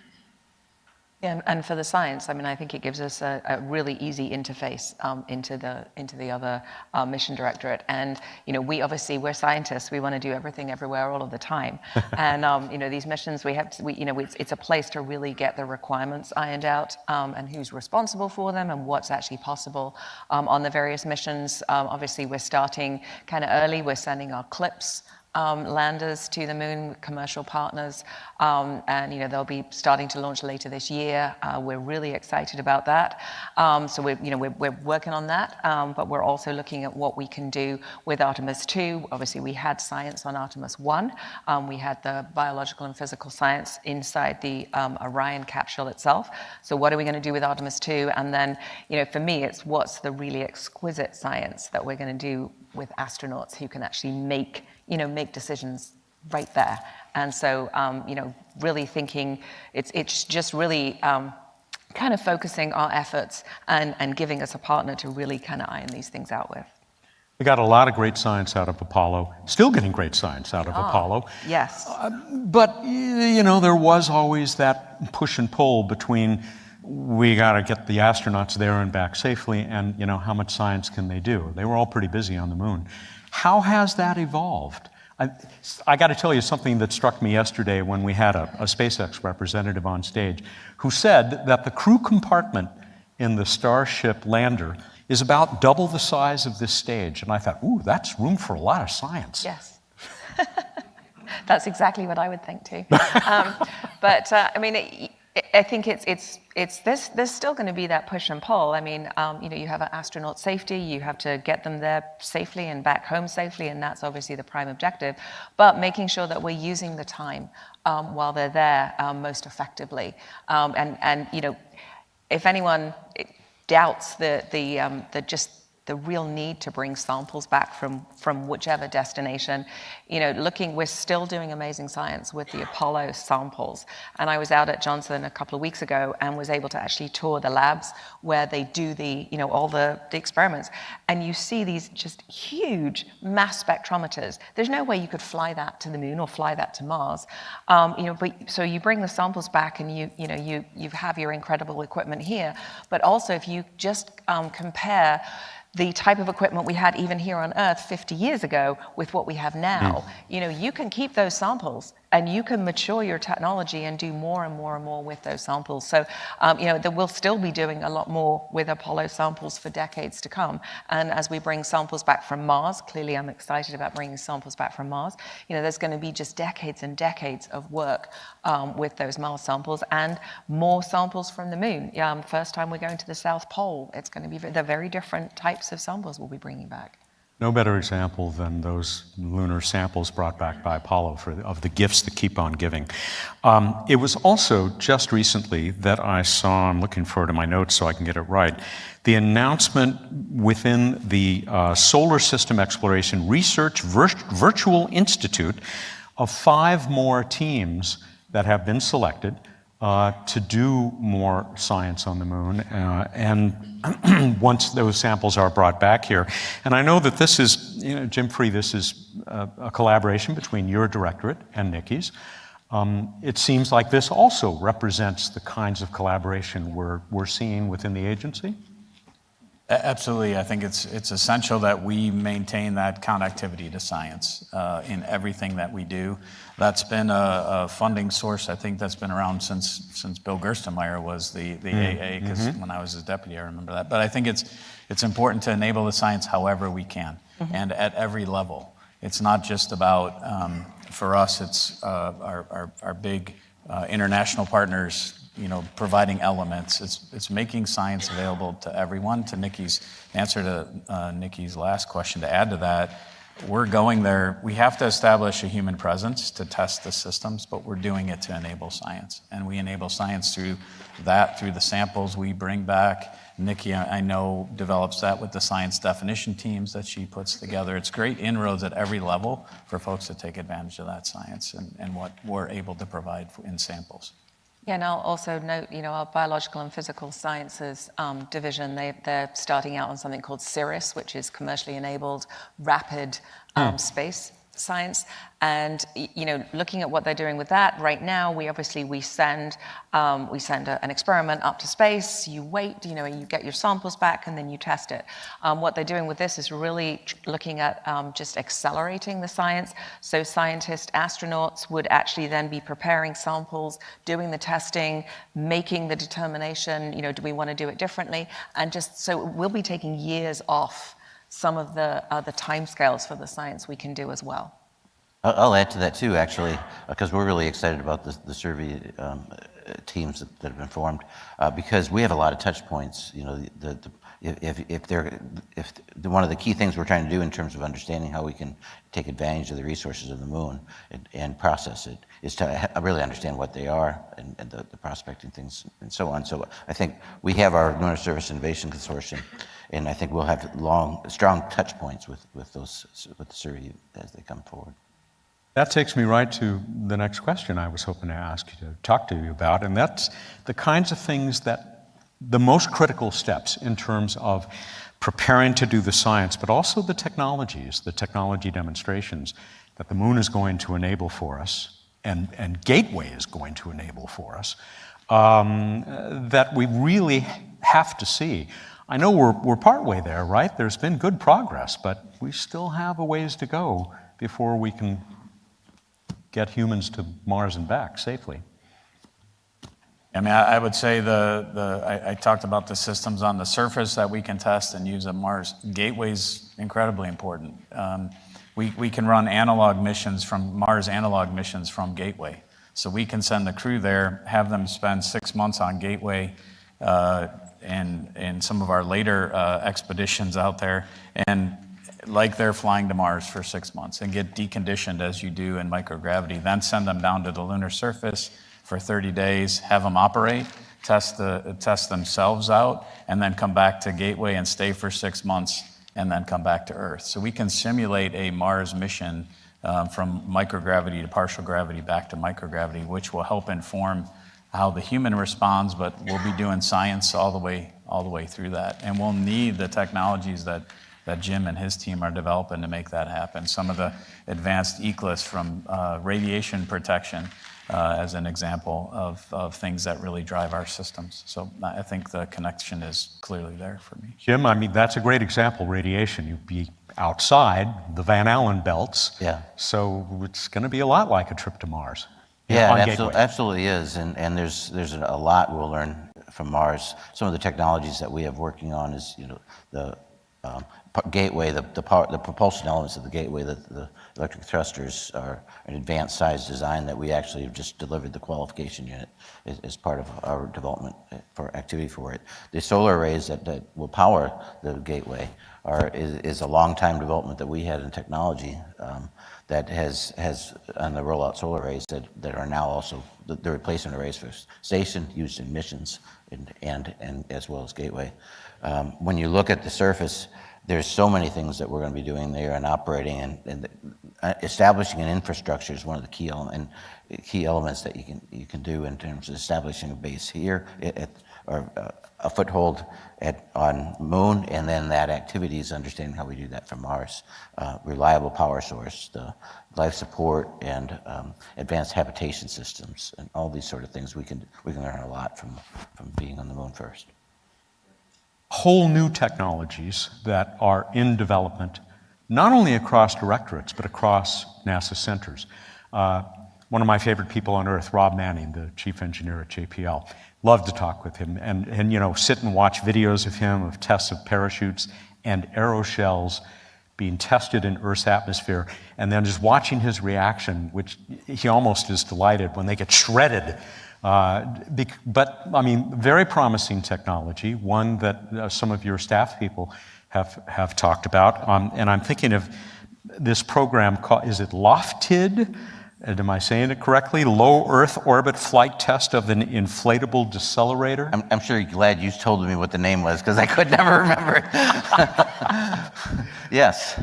I think we've had in development an inflatable heat shield to help land through the hypersonic deceleration for missions. When you get missions, you're trying to land extremely large cargo in any planet that has an atmosphere, including Earth.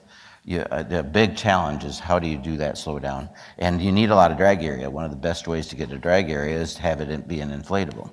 So back on November 10th, we flew in a public-private partnership with ULA, no exchange of funds. They contributed their part, we contributed ours. It's a potential for large return to Earth activities, as well as Mars. And for us, we've got to find those kind of partnerships as we go forward. So anyways, we flew on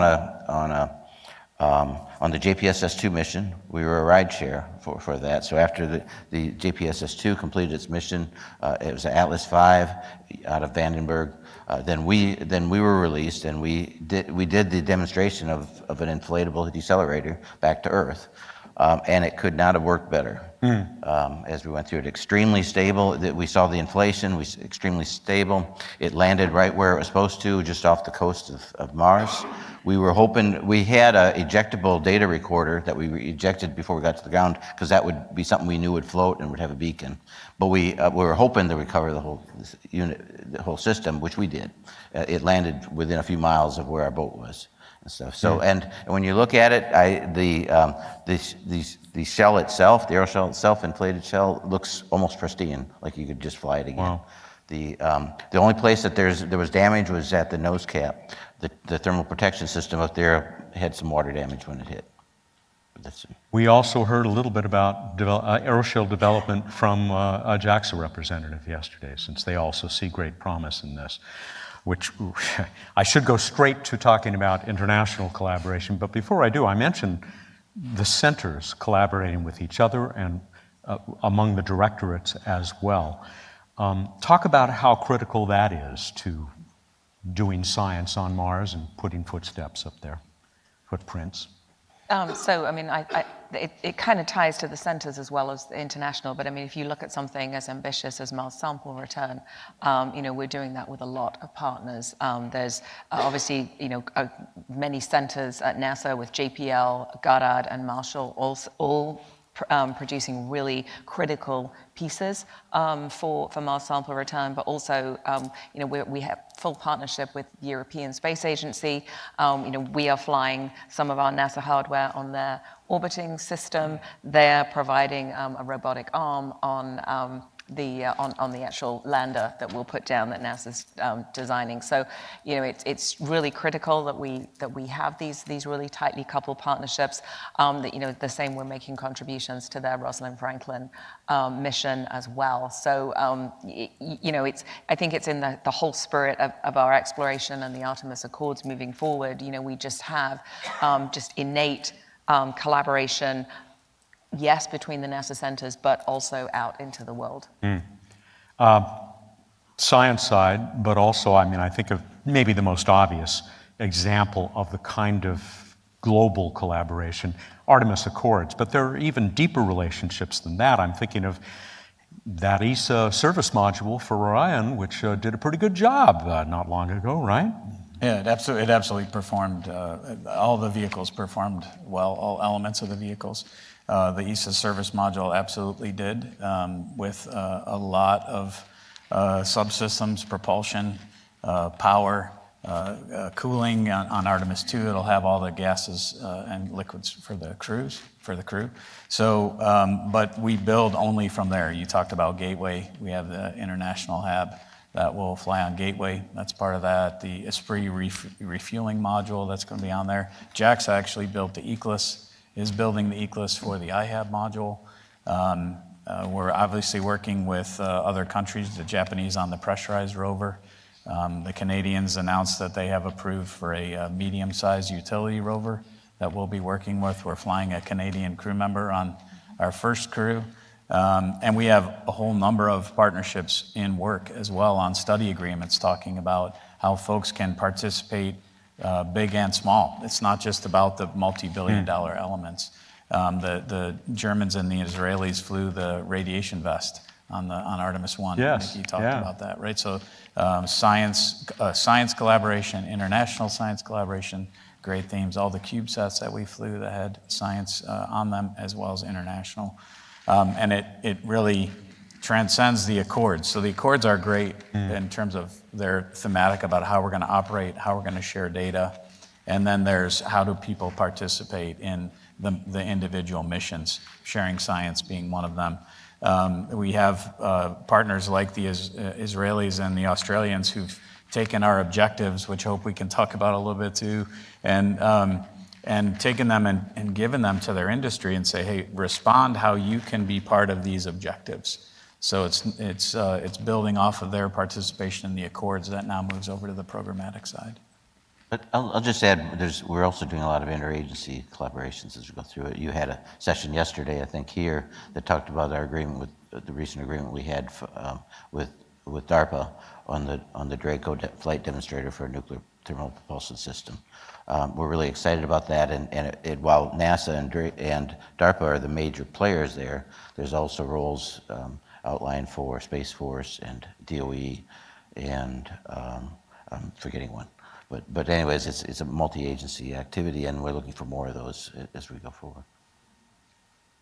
Industry participation, already come up, commercial side, has been a pretty notable success in recent years. Can you talk a little bit more about how these relationships have evolved and are also going to help us get out to the red planet?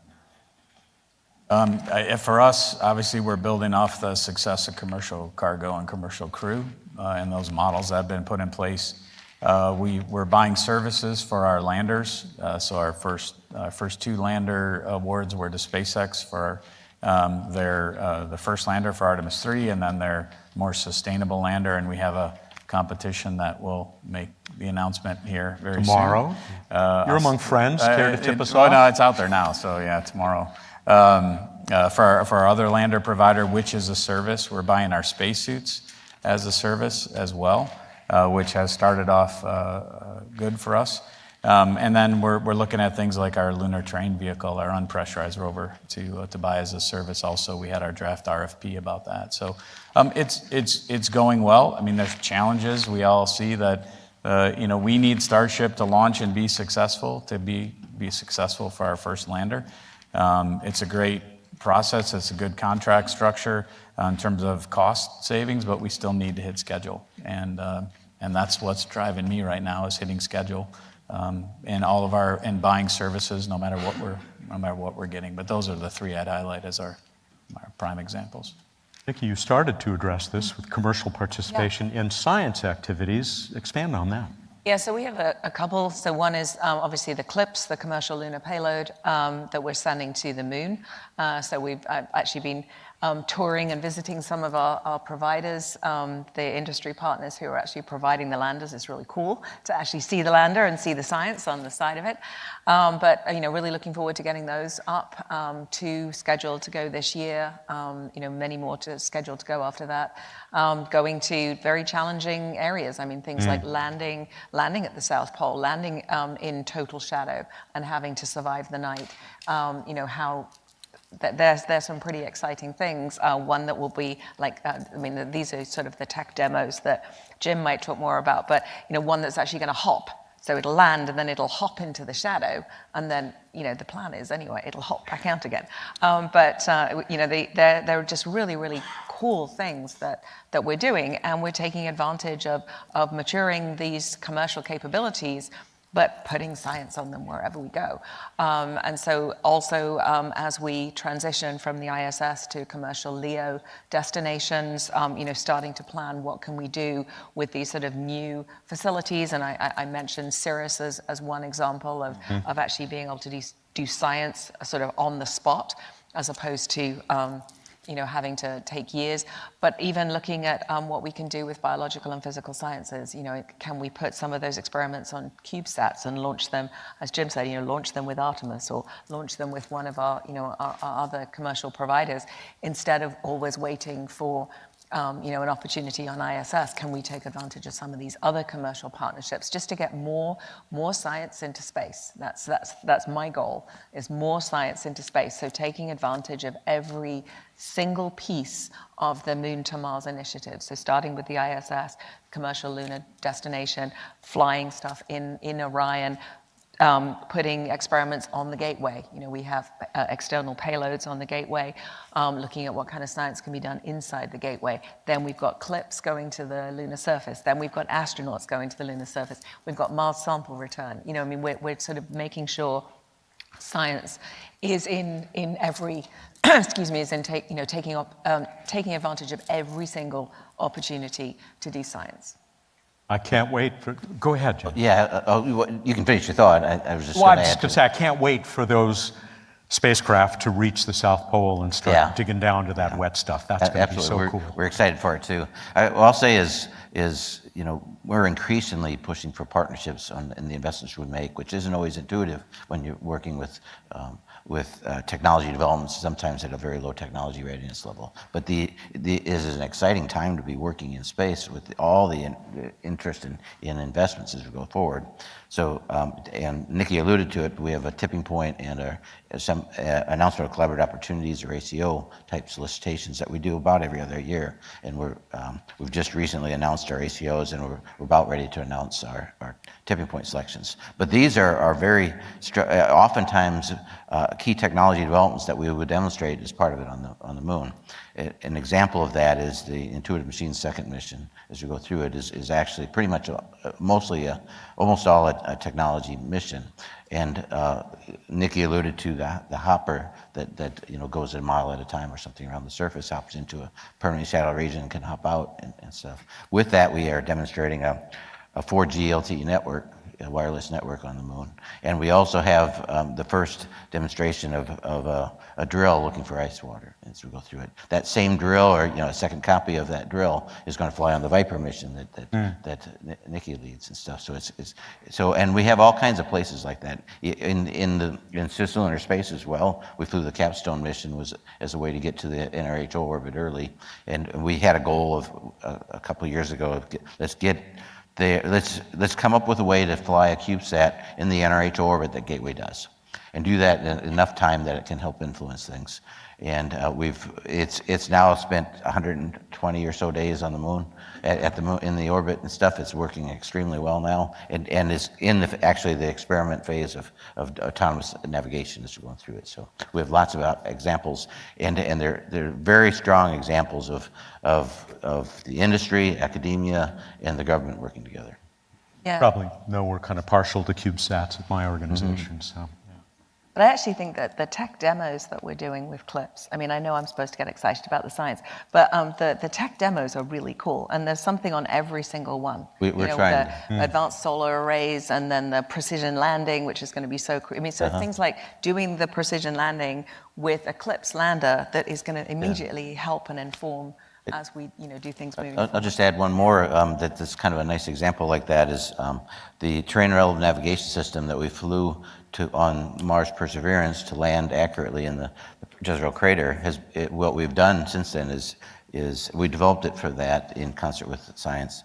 And then what we've done since then is develop a commercialized product, or the industry has developed a commercialized product that we've helped them with. And so they're flying, that technology is now flying on some of these CLIPS landers. We are only about 5 minutes, maybe less, away from opening this up so that you can ask your questions of our 3 associate administrators. So be thinking about that, and if you want, start getting lined up there. But before we do that, I want to see if any of you have other examples you want to bring up that represent the collaboration that really we are supposed to be addressing in this session, across directorates or elsewhere. Golly, there's so many. I mean, I think Jim did a really nice job of just, we've got partnerships with everybody. I mean, it's commercial, it's academia, it's industry. I mean, it's going to take those kind of partnerships and those kind of relationships to do these big, hairy, audacious goals that we want to do. And there are, I think honestly, it will be hard to think of an example that doesn't include a really, really important, critical partnership. In every aspect. I'd highlight the architecture that we just rolled out a couple weeks ago. We have the Moon to Mars objectives, the 63 objectives that were developed by the entire agency, developed by the mission directorates. We have the document that explains those that came out just a week or so before the architecture, talks about the meaning behind each one. Then we have our architecture definition document, which is we and ESDMD have the responsibility to shepherd through, but it's developed with all the mission directorates. And then the specific elements that come out of that architecture are collaborations between all of us. So from the strategy at the objectives level to the implementation, I said publicly several times, I'm so proud of the fact that we can connect our strategy to requirements.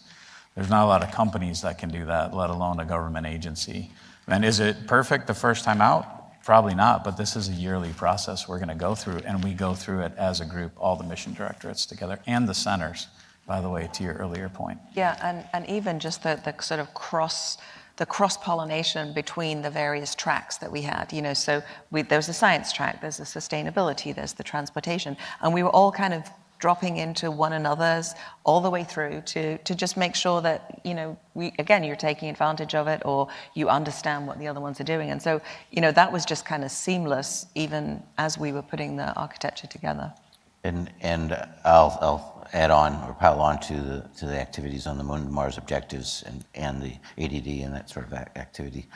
We did ourselves, we've been developing over the last few years, is our way to help guide our investment strategy. And we call it our strategic technology framework that we developed.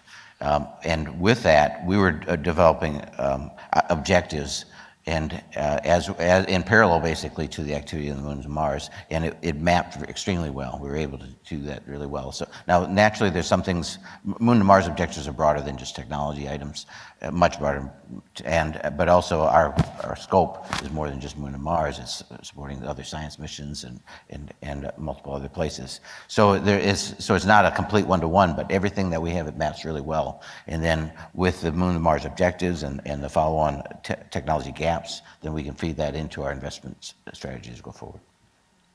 Jim Reuter, you don't quite go far enough back to be able to say you were there for Apollo when it was pretty much, we're going alone at NASA, if you ignore some rather large cost-plus contracts. Can you even imagine today taking on the goals, the objectives that are currently in place at NASA without doing the sorts of collaborations that you've been describing? Nikki? No, I really can't. We certainly go together as we return to the moon, and I think that's a really important thing that we're doing. It's also really great. I mean, it's great to be collaborating and actually having a lot of the new partners, people that are new to space, and that's something we've been kind of helping with in the Science Mission Directorate is finding new ways for some emerging partners to come in and do something meaningful and kind of grow their space capabilities too. So it's just, no, I can't imagine it, and I don't want to. Yeah. Don't want to imagine it either. Jim Free? I can't imagine it at all. We just had Space Symposium where we met with all of our international partners because everybody's there, so it's a great chance to meet with everybody. National partners on their future plans, seeing their excitement. If I just look at the excitement of having a Canadian astronaut on the crew, by the way, the crew's in DC today and tomorrow. And what a great guy, Jeremy Hansen. Yeah, fantastic. But you see the enthusiasm that the entire crew brings, but one astronaut from that country, it shows you the excitement that it brings and the really commitment around the world to work together. So I can't even imagine it. Nor could I imagine trying to afford it all ourselves either. There's a practical nature to this. But it is truly about going together for all humanity this time.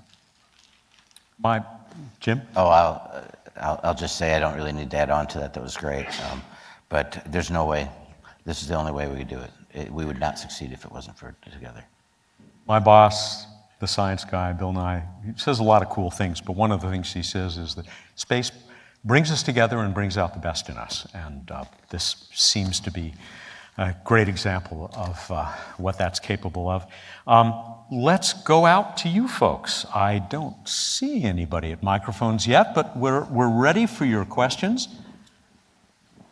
Hi. Hi, Eric Antonson, Baylor College of Medicine. Thank you very much for this talk. It's been fascinating. One of the things, if you've been watching NASA for the last few years, is there's a significant shift towards commercial services contracts in the way that you've handled your business. Can you talk a little bit about the benefits of that and also some of the challenges that you've found? I believe CLPS is a commercial services contract now, and it seems to be a changing business model over the last decade. Yeah. I mean, CLPS is a great example. It's certainly enabling. It's enabling us to get more science onto the moon. It's enabling technology developments. There are challenges, for sure. It's the first time we're really doing these things. Certainly my predecessor, Thomas, said, we don't expect all of them to succeed. We're willing to sort of reach out and if some don't work, they don't work, but it's part of doing business. Certainly we want them all to succeed, and this is landing on the moon. It's not easy. So there are definitely challenges in just, even practices and best practices and different ways of, that we would normally do missions and the challenge of even integrating science. But there's certainly challenges, but I'm hoping it's going to be worth it when that first CLPS lander touches down on the moon. Gentlemen? I'd add just highlight maybe a little bit more what I said earlier, the commercial cargo and commercial crew. I look at what that has enabled to bring launches back to the U.S. It obviously enables a lot for us on space station, but brought that back to the U.S. The three I mentioned, suits, landers, and LTV, those are markets that don't exist today, and we're buying services in them. So we're trying to enable services so that it enables other things, perhaps on the lunar surface, elsewhere in space as well. But on the lunar surface, our ultimate goal is to not be the only one there and seeing commercial on the surface. So we're hoping that the trend of commercial cargo and crew, and now with what we're trying to do, enables things further. And I'll just add, I think that whenever you create an environment that encourages innovation in order to get ahead, and in the process being competitive, it brings out the best almost all the time. And apologies for constantly pulling that tissue out. It's spring in DC, and I'm not used to this. I'm a California kid, so it's getting to me. Hi, sir. Hi, Bruce Joukowsky, University of Colorado. Oh, it's Bruce. Hi, Bruce. There's an explorer of the solar system. So Let me follow up with a question to Nikki on the CLPS comments. Can you envision a scenario where a Mars equivalent commercial type of partnership might work? And you want to say anything about the MAVEN mission while we're at it? Go Maven. Yeah, go MAVEN. Yes, Maven is going strong. I mean, we haven't planned for that. I think we'll probably see how the model works on the moon. I'm kind of taking a leaf out of Jim's comments of we hone things on the moon and then we move them to Mars. I think we'll have to see how successful it is at the moon, but I certainly could envisage doing that type of thing and seeing how we can put more infrastructure on Mars. We're getting back to what both of my colleagues said about, we need to be, if we're going to do humans to Mars in 17 years, we'd have to be really starting to think about the infrastructure that we'd have to have in place for them at Mars. But it's certainly something to consider, but I do want to see how well we do at the moon first. Thank you. And for those of you who aren't familiar with it, MAVEN, helping us to understand where all that air went on Mars that, once upon a time had Mars much more looking like Earth than it does now. Any other questions?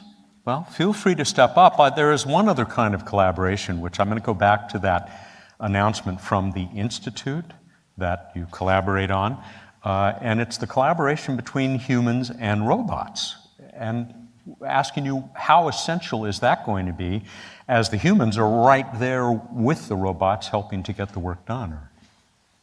Yeah, I mean, I look at it, I mentioned the Canadian utility rover. That's an example where that will work autonomously when the crew's not there, but can follow the crew along. The crew can only carry so much with them when they leave the habitat or the lander or the LTV. We can have the robots going with them to carry things with them or carry them back. We want to take some of the samples and keep them at cryogenic, I'll say cold temperatures. Cryogenic's going to be a whole new reach, but we want to keep them cold so that we can preserve as many of the volatiles that we can in the sample. And getting them back in a condition that we can use them as we go through all the chain of custody, as we're starting to talk about it. That starts on the moon, and we can have them work closely with the astronauts. We can have robots scout, and the astronauts control them, much like you see, soldiers controlling drones today. We can help them explore without taking risks, perhaps down into a permanently shadowed crater. So to me, it's both a safety and a science return that benefits those two working together. And I'll say, moon is an obvious place because there's a lot of, the crew will come in and out, people will come in and out, but there'll be activities that we want to extend to. But at Mars, actually, if you think about it, almost any scenario getting to Mars pre-positions a lot of supplies and logistics or creates fuel. And all that would have to be done robotically as we go through it. for the crew there. We have anybody else come in? Hi there. Hi, Crystal Puga, mission architect with Northrop Grumman. So I think we all agree that the moon is laying the foundation for getting us to Mars. And there's a component of the moon where we're continuing to evolve. We can continue to do more science. We can grow our habitat, add modules. But at what point does continuing to evolve and learn on the moon become a detriment to getting us to Mars? Or do you think that we can handle to run both in parallel? Interesting. I mean, I defer to the scientists for the science side of things, but from a practical aspect, we want to set it up so that the work on the moon continues. And if again I go to the ISS and the commercial LEO destination model, we'd love to see that model happen on the moon, where we're obviously a strong upfront investor, and I say we with all our international community, and we'd love to see that continue on with others doing things on the moon that they like to do, but we can still benefit from. And maybe we're not flying an entire vehicle there like we will be for the foreseeable future, but we can buy services, we can send our crews there and live in someone else's habitat or go somewhere else on the surface so that we can afford also to go on the moon. So go on to Mars. So I think off of the moon. So I think it's this balance of everybody wants to say, when do we stop at the moon? The answer is we don't stop at the moon. We continue working on the moon and doing science on the moon while we go on to Mars. We're just hopeful that the business model changes like we're trying to do in ISS and commercial LEO destinations today. Reuter. Yeah. Sorry. So from a science point of view, there's always going to be science to do on the moon. I mean, you think of any destination you go to, there's always, you get more questions than you get answers with every single thing you do. And, we've got really strong, obviously, lunar science we want to do, but there's also astrophysics we can do from the moon. There's heliophysics, learning about the ancient sun. I mean, there's so much to do and so many places to explore that I certainly don't think from a science perspective it will hold us up. And we're already doing amazing science on Mars, which actually, if anything, wants me to accelerate being able to do more. I'm sure you all saw the Perseverance results earlier. I can't remember if it was earlier this week or last week, with the taking the rock sample that's clearly been sort of washed down from a different region, showing that we've had flowing water on Mars, and that just makes me absolutely desperate to go to Mars right now, actually, and go and find out what's going on. But I think from a science point of view, whatever we study, we get more questions than answers every time we do it. I think a key question that the Moon to Mars objectives try to answer is it's not Moon or Mars, it's Moon and Mars. Correct. And so for us, a key part of is to create an environment, as Jim talked about, that's a sustainable presence on the moon. The sustainable presence does not mean NASA going once or twice a year. It's that we're enabling the entire community across the world to be able to go and take advantage of that. Are you going to get a big radio telescope someday on far side? I'm sure somebody's going to propose one. I know, NIAC, there seem to be 3 or 4 every year proposals for building those things out in radio silence. We've only got a couple of minutes left, and I don't see anybody at the microphone, so Jim Reuter, I'm going to come back to you, as I said I would. Looking back over your more than 4 decades, highlights, things you're most proud of, and what are you most looking forward to as you watch what happens after your exit? Yeah, well, first thing I'll say is Robert Lightfoot, when he retired from NASA, said he was going to run through the tape. I'm going to run through the tape, and then, so my focus is really on executing my job over the next month and a half or so. I've been at NASA, my 40-year anniversary was just a couple weeks ago. And that means I've been at NASA for a little over 60% of NASA's existence. When I came to NASA, we had just flown the 6th shuttle mission out of the 135. And that 6th one was the first shuttle mission that was after Columbia. It was Challenger, as we go through it. So I had the privilege of working, a lot of places around the agency, mostly in human spaceflight. During those early formative years, it was working payload integration on shuttle.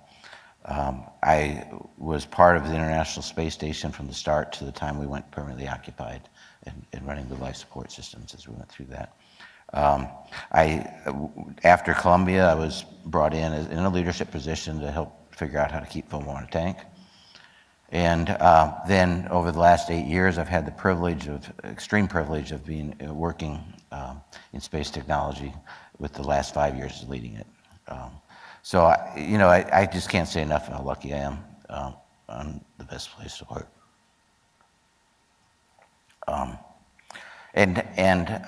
But what I would say in terms of exciting me, I don't know that there's ever been a more exciting time in space than now. I mean, FY22 was an incredible year for NASA and for the world. But just the breadth of the types of things we're doing, the interest and engagement of industry and academia, other international agencies and internationals themselves, it's just, we've never had that before, and it's one of the most exciting things I think that we do is working it together. It always boils down to the people you work with. Thank you for your service. I look to the other members of the panel, Jim Free, Nikki, if you have any closing thoughts, now's the time. I think Jim's absolutely right. I mean, there's such an energy and such an excitement, through the whole community, I think. I mean, certainly at the agency, I used the term just before we were coming out, like, I feel like we're standing in the time before, like we're going to remember this as the time before everything just really happened. And so it's an incredibly exciting time to be at the agency and to be leading science. Jim Free, you got the last word. Yeah, it's hard to top those two. I said before we came out here that I had some revelation over the weekend that we're doing what Apollo was asked to do, to take humans to the moon. And we can get caught up in the budget fights or what's this or what's that, but ultimately that's what we've been asked to do. And that is an extreme privilege for me and an extreme opportunity, frankly, for all of us to change history forever. Thank you, all three of you. Keep it up and onward to the moon and Mars. And please, one more round of applause for our three associate administrators. And we can head out. And here's Chris. Thank you. Wonderful panel. Thank you for speaking. Hopefully you'll come back next year. So, at any rate, we're going to take a break right now. Before you take off, just a couple of announcements. Remember, if you are buying box lunches, they're still available. So please buy them before lunch. Just to remember, we will have a plenary session here after the parallel sessions at 5 o'clock. Called Draft Plan for Sustainable Future for Science at Mars.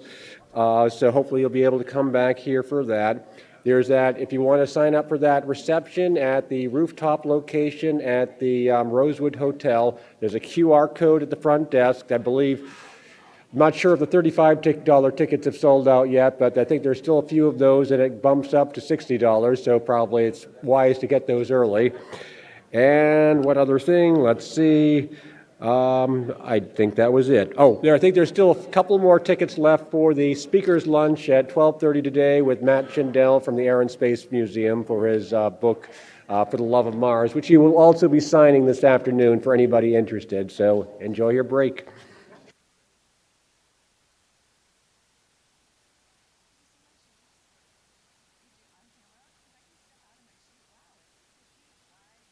Okay, just so we're the same.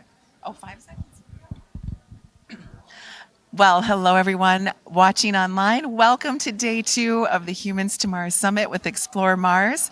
We started the morning fantastically, I would say, and I can't wait to introduce you to our guest right now. She was on a panel earlier, and we asked the big question, is Mars possible 2033? Please welcome, I have Jancy from NASA here with me. Hi, Jancy. Hi, Beth. It's great to be here today and the energy and all the different kinds of people who are working together to get us to Mars, whether it's 2033 or a little bit later. Yeah. So earlier on the panel, we had some great questions from the audience. We humans, bag of microbacteria, require a lot to get to the red planet, and you so eloquently walked us through some of the challenges, exercising, food, most importantly. So let's talk a little bit more about that. So can you imagine a 2.5-year camping trip without awesome food? I mean, how many granola bars can you eat, really, seriously? But on a more serious side, we've got to be sure that there's adequate calories and nutrition, and that on such a long trip, the food doesn't degrade or get like a weird taste or even maybe get become unsafe, and food takes up a lot of mass and volume, so it's a big question. Yeah, so your work at NASA focuses on this a lot, and it's not just food, it's our mental health, our physical health, and I know we presented today earlier on the panel, it's 4 people is the plan, 4 people for 2+ years, give or take. Who are your 4? Would you want your family to go? Nope, sorry kids, not bringing you to Mars with me, okay? But you're touching on a really, really awesome question that people have been throwing around literally for decades. What is the makeup of the crew that we would take when we only have a couple of people in a small place for a really long period of time? And also, what will they do to keep themselves sane and also not to allow too much of that bickering, which happens when you're with the same people. I know, well, okay, your family is a little different from mine, but we have this thing, 8 days on the camping trip, and then everybody needs a little alone time. We made it to 8, yeah, but we can't make it 2.5 years. So there's going to be a lot of tools that we need to have. We need everyone to have mechanisms to help themselves. We need to train them how to take care of themselves, how to take care of each other, how to get along, and also think about what kinds of people do we want to send. And it's not a slam dunk, easy answer question. Right, that's true. So these are the questions we're asking here at Explore Mars and at the Humans to Mars Summit. And I'm so grateful that we have folks like Jancy that are not only asking these big questions, but working to solve the problems we'll have. And today on the panel also, I love that someone brought this up who came with a question. They said it's been engineering, science, engineering, architecture, and then, a side note, humans. And here at Humans to Mars Summit, we keep waving that theme back in because we want to go. We want to go exploring. You said that as our sign off, which was perfect. It's worth it. We're planning to go. We are appreciative of the architects and the designers from Boeing and from our partners who say to us, we should go. We are going. We're working to go.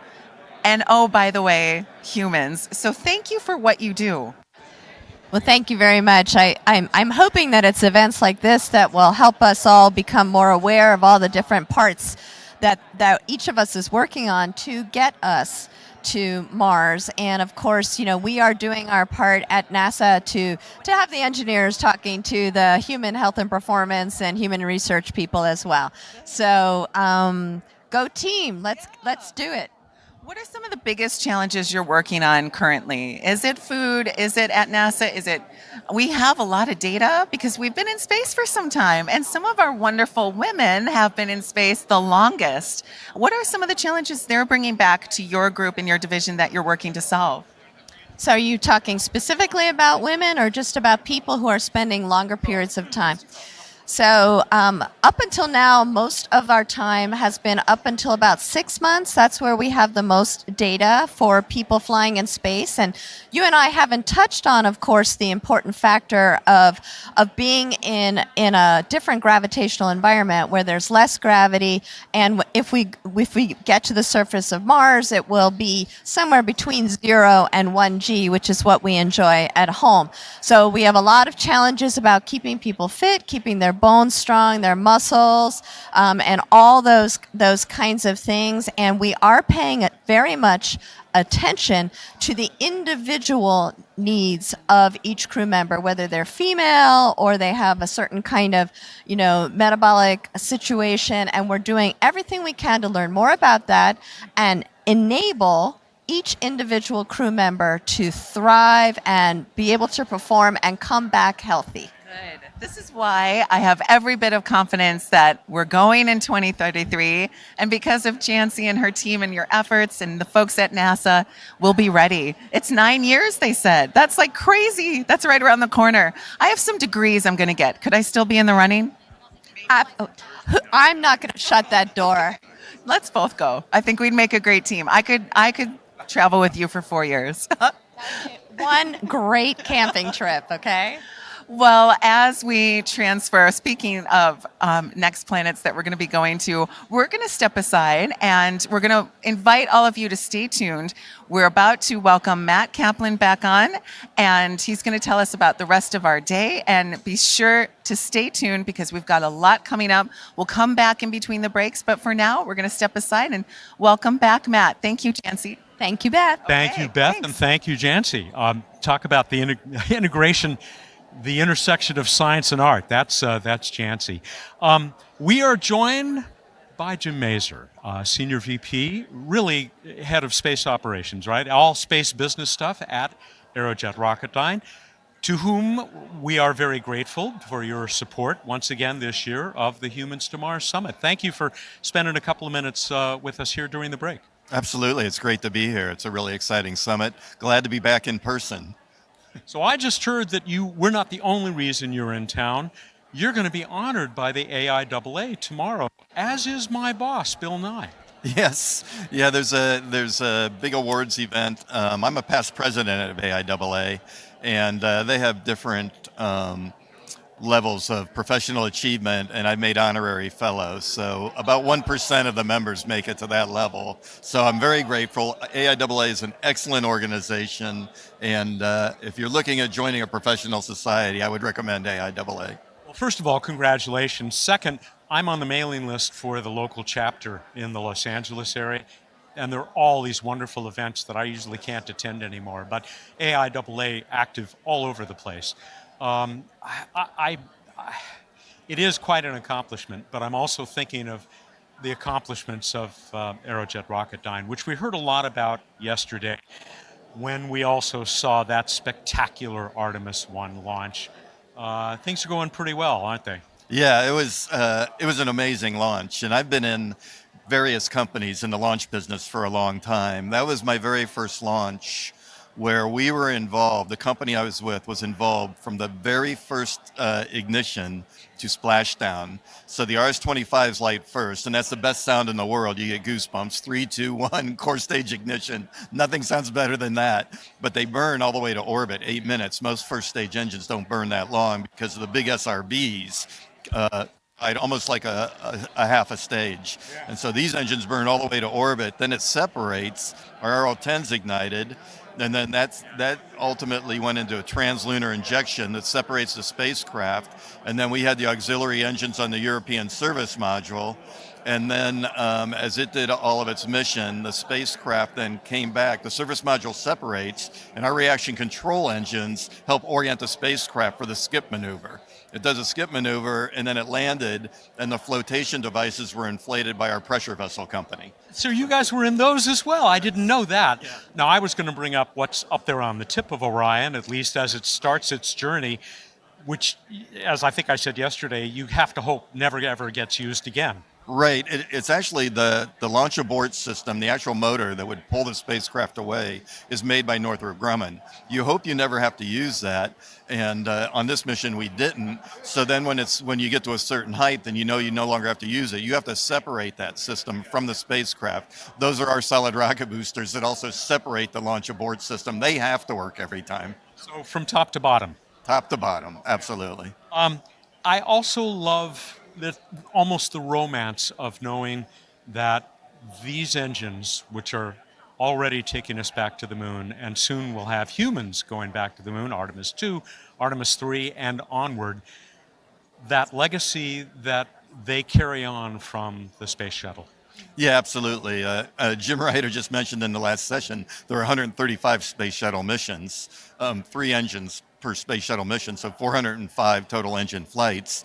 And between that and the ground testing, we know this engine inside and out. So the team really understands how to operate it. Now, we rebuilt our first brand new engine in over 15 years, and it's on a test stand at Stennis Space Center. I was just down there last week witnessing, I believe it was its 7th test out of 12. So we're certifying the engine, and we've been running this engine. It normally runs for about 8 minutes. We've run it 12 minutes. We just ran it 10.5 minutes last week, and we run up to 113% power level. So on the space shuttle, it ran at about 104.5% power level, which is crazy because you certify it at 100%. You rarely hear of an engine running above its certified level, but we've understood the margins over the years because of reusability. So on Artemis 1, it ran at 109%, and in the future, it'll run at 111% when we get to our new build engines. So these new and improved versions, a lot of new technology in there and a lot of manufacturing technology going into them that simply wasn't available when shuttle started flying. Exactly. I mean, these engines were designed in the 70s, 70s, early 80s. And so what we're doing now, we're working hard to maintain our heritage performance and reliability, but using modern manufacturing methods. A lot of additive manufacturing. We've reduced the number of piece parts, robotic welding, and just making the engine more efficiently than we made it before. So we're making it 30% less expensive than it was from the original design. And then what we want to do is stabilize the design and come down the learning curve. Just start building engine after engine and build it flawlessly and operate it flawlessly. It's going to be a little bit redundant for those of you who heard the conversation that I had yesterday with Aerojet Rocketdyne, but moving on from chemical propulsion to a lot of what is being talked about here today, nuclear electric, nuclear thermal, which you guys are also working in. Yeah, very much so. We've been working in nuclear thermal and nuclear electric and concepts for both. Low power and higher power, depending on what you want to do. We do solar electric propulsion. We've been working on the advanced electric propulsion system for the power and propulsion element at Gateway, which is 12.5 kilowatts, which is relatively high power. Most people would be, well, the small sats fly less than a kilowatt, 500 watts or so. The other guys are generally flying around 5 to 6 kilowatts. So this is a 12.5 kilowatt system, which is going to spiral Gateway out to the moon. So we work on that. And we also are involved in a lot of power activities in and of itself. So we're the team working on fission surface power. So they talk about if you're going to go on the moon and stay on the moon, you're going to need power. And it's going to be more than you get out of a radioisotope thermoelectric generator, which we make also. There's 2 rovers on Mars operating on our radioisotope thermoelectric generators right now, and we're working to advance the technology on that. So we're really a propulsion and power company, and we view ourselves as that. I just think of, curiosity and perseverance pushing right on through the Martian winter, which I wish the others had been able to do that. Let's bring it back home here to Humans to Mars and the participation, which has been going on for many years by Aerojet Rocketdyne, the support that you folks have provided. Why is that important to the company? Well, it's part of our vision. For the space business unit, our vision statement is expanding the boundaries of space and technology for the benefit of humanity. And so our ultimate vision, and one of our ultimate strategic goals, which is a very enduring goal, is if it's human space flight, we want to be part of it. And so going back to the moon and staying on the moon and going on and then doing that as a stepping stone to Mars is just part of our DNA. Human spaceflight is part of our DNA, and our people are excited to come to work to be part of the exploration agenda.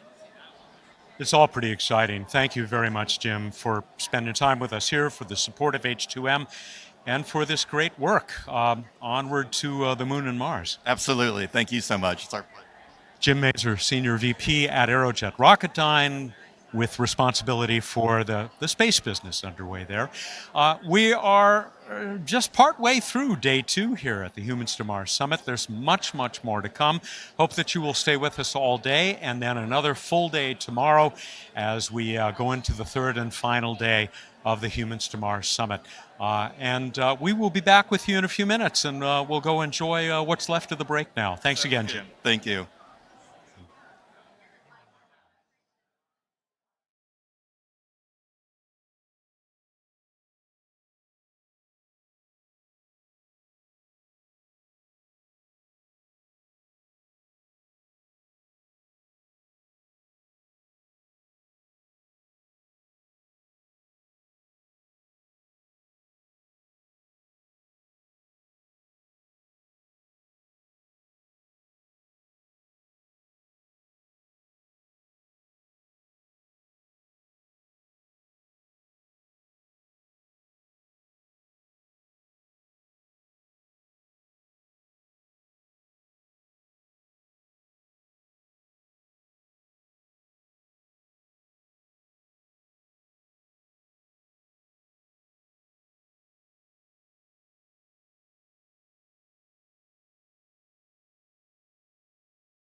conferences for decades, but now with the new urgency that now we look like we're actually going to go back to the moon and on to Mars, planetary protection has become a much more urgent and serious matter that we have to figure out before we actually send humans to Mars.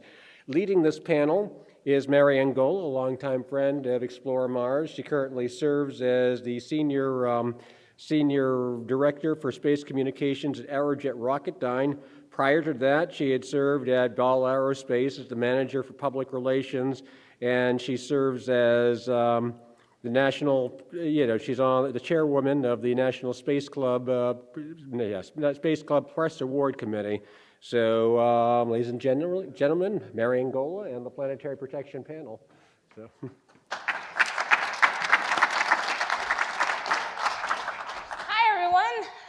Thank you for the kind introduction, Chris. I guess you've already disappeared from me. We're here today to talk about planetary protection.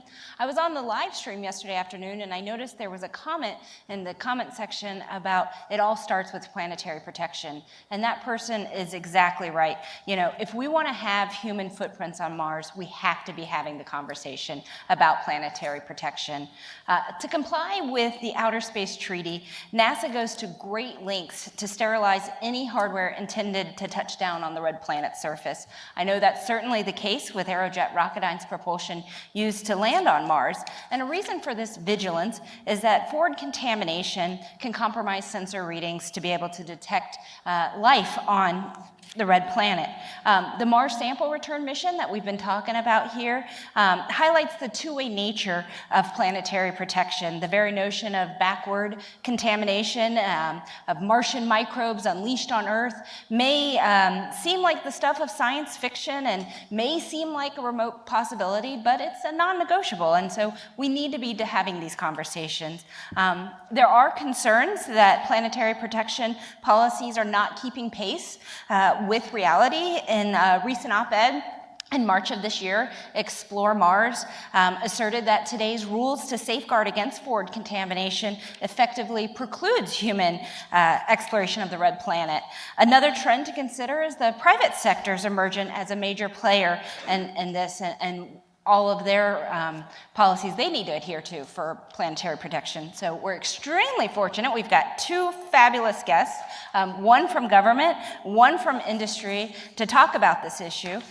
So first up, we have NASA's Planetary Protection Officer, Dr. Nick Bernardini. Nick is responsible for overseeing the exploration of the solar system and protecting us all. He's got a tough job over there at NASA. Nick has conducted research as a principal investigator in the field of environmental microbiology, studying extreme environments for the past 13 years. And not content with just exploring the extreme environments professionally, Nick is a self-described extremophile.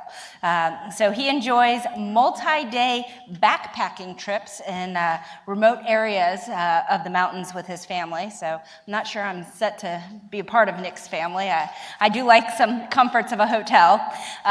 So representing the private sector, we have Mike Gold, Executive Vice President for Civil and External Affairs at Redwire, a multifaceted space technology company that has played important roles in missions to the Sun, Mercury, Venus, and Mars. Mike didn't provide me with a fun fact, but I did some investigative reporting, and it won't come as a surprise to a lot of you that he is a big Star Trek fan. But I didn't hear which epic, so if he's a Shatner, Picard, or Pine guy, so we'll have to see. Shatner, all right, he's the original series. I think I'm next gen. All right, so Nick and Mike, thank you for being here. We decided to mix things up and maybe not do opening statements and PowerPoints. We figured you all get a lot of PowerPoints, and we'd jump straight into the Q&A. So I think first up, it'd be really good just sort of to talk a little bit about, current U.S. planetary protection policies and sort of what are the strengths of the current ones and maybe where's there's room for improvement. Sure. So when we're talking about U.S. planetary protection policies, really there's two things that we have to consider. First is the NASA partnered missions. So those are the policies that we work at NASA that influence our missions and the partners that are on our missions.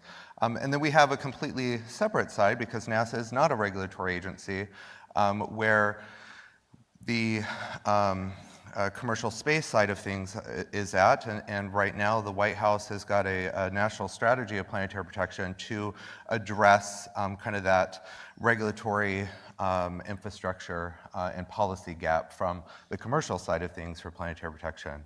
And so I think from at least the NASA side of things, it's an evolving policy. Been kind of thinking a little bit about the title of this panel of creating a sensible policy. I think we have a very much evolving and active policy. We just got a chance to update our policies, our procedural requirement, our standard. We have our handbook on the way for working on NASA missions. This has been decades in the work. So we now have updated policy documents. And then from the crew side of things, it's very active as well in the sense that we're working towards establishing knowledge gaps that we have in policy and technology. We've been doing that since 2015, so we're actually getting ready to include some of that as we look to update our NASA interim directive that we have that provide us some foundational guidelines right now that we have for Mars. Mike, anything you want to add there? Otherwise, I'm going to ask you another question. Yeah, I think we've come a really long way in terms of where we were even just 3 years ago with planetary protection policy due to the terrific work of Nick and his colleagues. We all owe Nick that he's responsible for protecting the universe and all life on Earth, so no pressure, that far. Nick, relative to your planetary protection responsibilities. I think that the challenge with planetary protection is the baseline was always robotics. That we hadn't, and this is not anything that was malicious or intentional, it's simply what activities were reflecting. So robotics, not a lot of attention on human spaceflight, and certainly until this second golden age of space, not a lot of attention on the private sector. And when I was at NASA, my former boss, Jim Bridenstine, had some pretty grave concerns, particularly relative to Mars, that do we have the structures and policies that can support human exploration of Mars? And because the rules had been written for robotics, we might have had to irradiate, the astronauts to death. And those astronauts, they're such prima donnas, how they hate being irradiated and having all of their microbiome removed, et cetera. So it was a terrific partnership with the former Associate Administrator of the Science Mission Directorate, Tom Sirbuckin, who, just a wonderful person who had a head both for government and for private sector and commercial activities, and with the help of everyone at NASA and even beyond, developing common sense interim directives as well as policy directives for the moon, because we never want to forget about the moon on the path to Mars. And certainly for Mars. Mars was particularly challenging because, again, we hadn't done a lot of work on human spaceflight there, and we developed a NASA interim directive that at least created a path for figuring out how we would deal with Mars. So again, NASA has done tremendous work, and Nick, among them, in terms of getting us to where we need to be from a policy perspective. Now perhaps more of the challenges is in the international front with the COSPAR and what the rest of the world is doing, because planetary protection is ultimately a global issue. No one country can effectively protect the planet. So, the Outer Space Treaty, effectively everybody signs that to have planetary protection, but are you familiar, with other planetary protections of other nations that, maybe there are some weaknesses or concerns that we should be concerned about there? So I think internationally, as Mike was mentioning, there's the Committee of Space Research Panel on Planetary Protection, which is responsible for managing and overseeing the activities on an international level for planetary protection and providing international consensus standards for planetary protection to ensure we can enable safe exploration from a forward planetary protection, and then obviously safeguarding from a back planetary protection standpoint for public health and Earth's biosphere. And so a lot of that work, we actively participate in. Thankfully, we got a mic on as a representative from commercial, from the panel. So now we can increase our think power for that group to work towards policy considerations and policy potential changes. We're working heavily to restructure that policy right now. We had a proposal put in December for NASA and ESA to go forward and provide an additional structure to that policy. So that's what we're working on right now. And then that will allow kind of the basis for the foundation of policy changes as we get new science on board, as we're able to close those knowledge gaps to understand crude a little bit more. But definitely, NASA's changed its policy, but for example, our two key partners, JAXA as well as ESA, have also updated their planetary protection policies very recent as well. So we have that kind of breadth of knowledge, at least from an agency perspective, of what it took to change our policies and those lessons learned that we're now working together on that international stage to be able to move that COSPAR policy forward. Mike, do you have any concerns internationally? Yeah, so as Nick's describing, wonderful partnerships with JAXA, with ESA, United Arab Emirates, and just since we're at the Mars Summit, I can't emphasize enough how spectacular and wonderful the Emirati HOPE mission was. I think for a region that so many of us think of conflict and strife with the Middle East, to see that aptly named probe, first Arab probe, go out to Mars, and for the incredible success that probe has, the incredible success that Mohammed Rashid Space Center and UAE has had in a Mars mission, which is extraordinarily difficult, is so wonderful for the region and for the world. So you've got a number of actors who take planetary protection very seriously, and NASA's been working well with them. However, my concerns relate to China and Russia, who participate in a robust fashion at COSPAR, but my understanding is their actual follow-through of the regulations are wanting. So I fear that those countries are largely paying lip service, the old joke in the planetary protection community, because God knows we have old jokes in the planetary protection community, is that when we discover alien life, it's going to be Russian, because the Russians are not following planetary protection. And China, I don't know, there's differing opinions. Like, we think that they're following planetary protection, and in some just hallway conversations, they'll indicate that they are, but unlike the United States or UAE or ESA or Japan, they don't follow the rules to have a public presentation at the United Nations or other appropriate international forum to brief on how they are abiding by planetary protection. So again, planetary protection is a global issue, and if China or Russia violates it, we can all pay the price. So I'm hoping that at COSPAR, the COSPAR can be, maybe aggressive is the wrong word, but more transparent. That if there are countries that are not following the rules, we need to be open and transparent and public about that. Going back to the Artemis Accords, which is also a Star Trek reference from the Khitomer Accords, the theme, the spine is transparency of the Accords. And that is something I think that we could very much benefit from relative to planetary protection when it involves Russia and China. And I think COSPAR really is that forum where at least the Committee of Planetary or Panel on Planetary Protection is really a place where that transparency can take place. And so there's reporting that's highly encouraged. We report out on a regular basis. Our other agencies report out.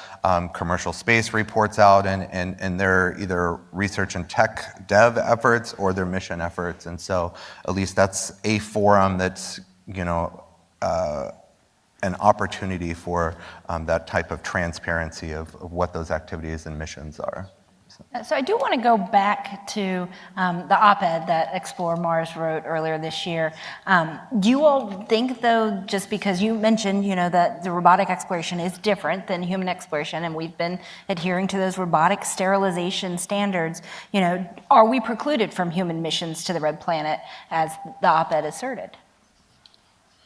No, I don't think under the current regulations. So with our, what's called, and we'll try and get rid of all our acronyms here, NASA Interim Directive, which is a NASA policy, but it's a temporary one used annually. And again, well, I think that there was a time when that argument certainly could have been made prior to the NID, hence the need for the NID. And what the NID said was that we will enable human exploration of Mars. We will try and conduct missions that will create science that we can apply so that we can make informed decisions relative to planetary protection policies for human development. And that, as always, we will strive to find a balance between human spaceflight, exploration, science, commercial. I hate these false dichotomies when we're asked the question, well, human spaceflight or science, commercial or government. The answer is always that we're stronger together. And I think that's sort of what's at the heart of the NID. So I believe that currently at NASA, we have, and I should let NASA speak for NASA here, I'll stop saying we when it comes to NASA at some point, but I would just compliment NASA and Nick that I think they've got a policy now that is at least the beginning of that process. And as technology and activities move forward, that will mature. So again, I think that the agency has done a wonderful job of moving the ball forward to enable common sense exploration, innovation, yet protecting science. Yeah, and so to add on to that, the NIDS is our, that interim directive is really our kind of starting evolution of getting into a full policy set for to enable Moon to Mars. And part of that really focuses on also leveraging scientific consensus to drive that justification and really folds in some of those science needs that we have.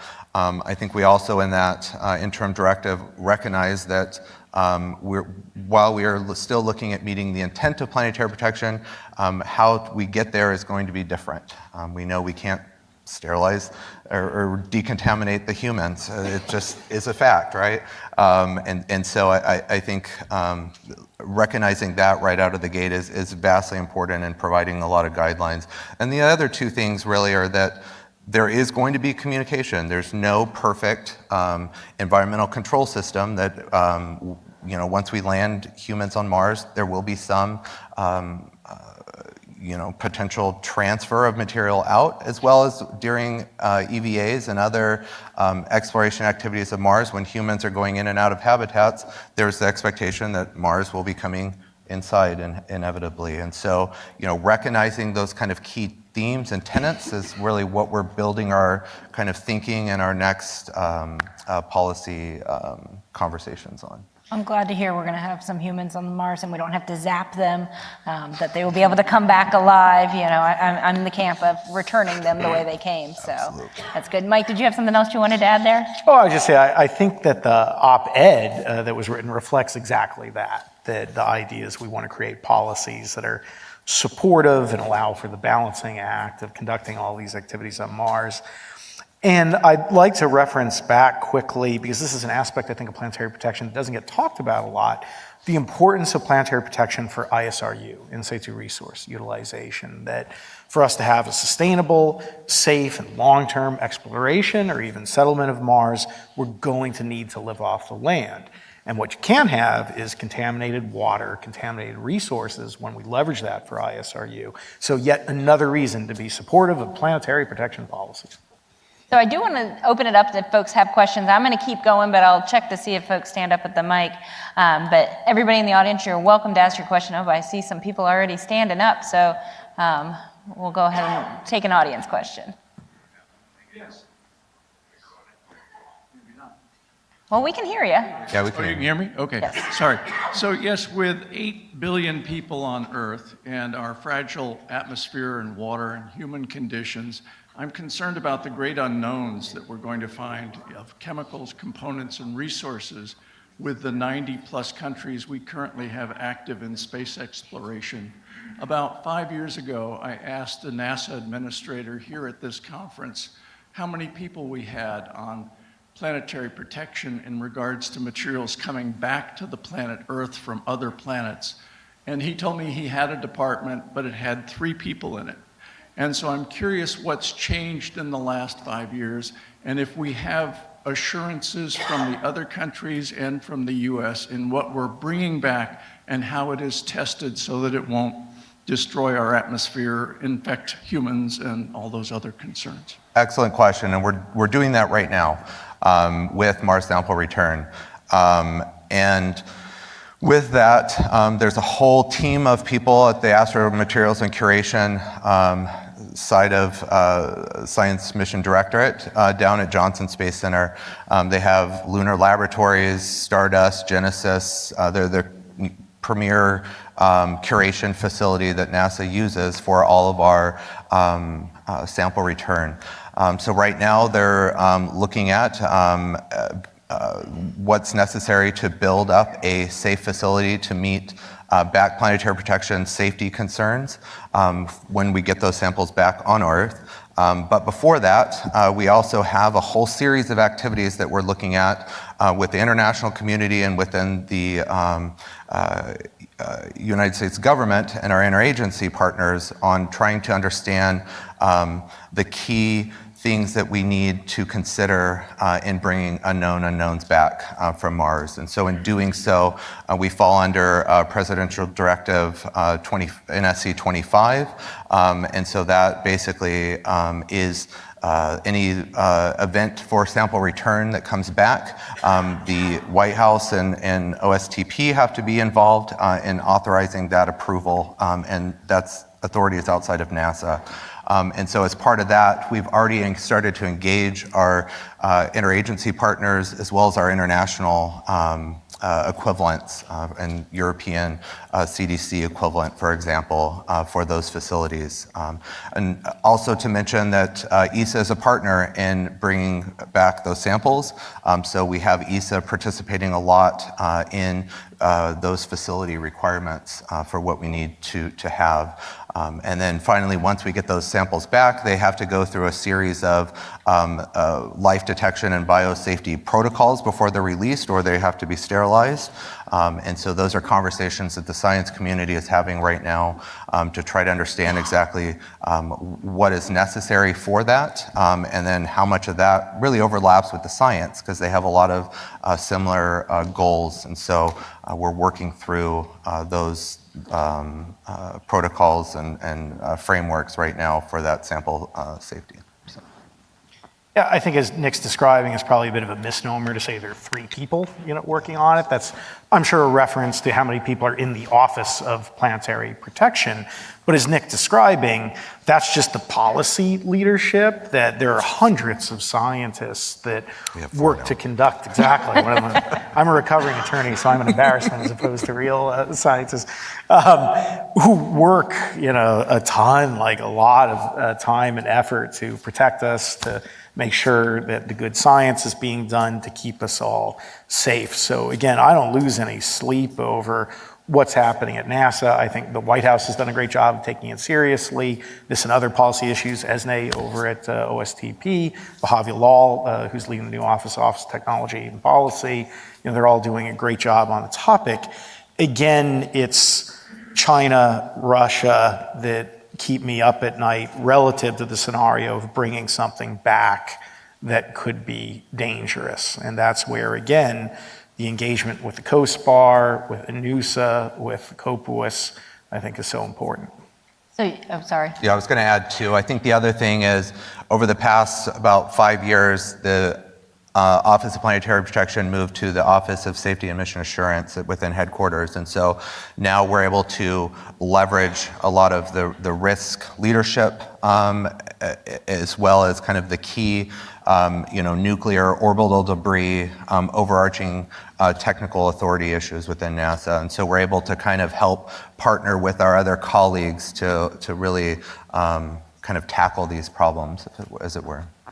My only issue with the bureaucracy is the nomenclature that I feel like everyone, and we were as guilty as everyone always confuses. How many people know the difference between planetary protection and planetary defense? Right? Very few, though. Yeah, very few, right? Because whenever we talk planetary protection, everyone think, oh, you're the asteroids people, Yes. and getting Bruce Willis. So. Well, that's what everybody thought when I told them I was monitoring a Exactly. panel on planetary protection. They had all these planetary defense questions for me to ask. So, so you talked about bringing stuff back, and I recognize this is, the Humans to Mars conference, but we have OSIRIS-REx. It's coming back this fall with some asteroid samples. Do asteroids and comets have the same type of planetary protection requirements that planets do?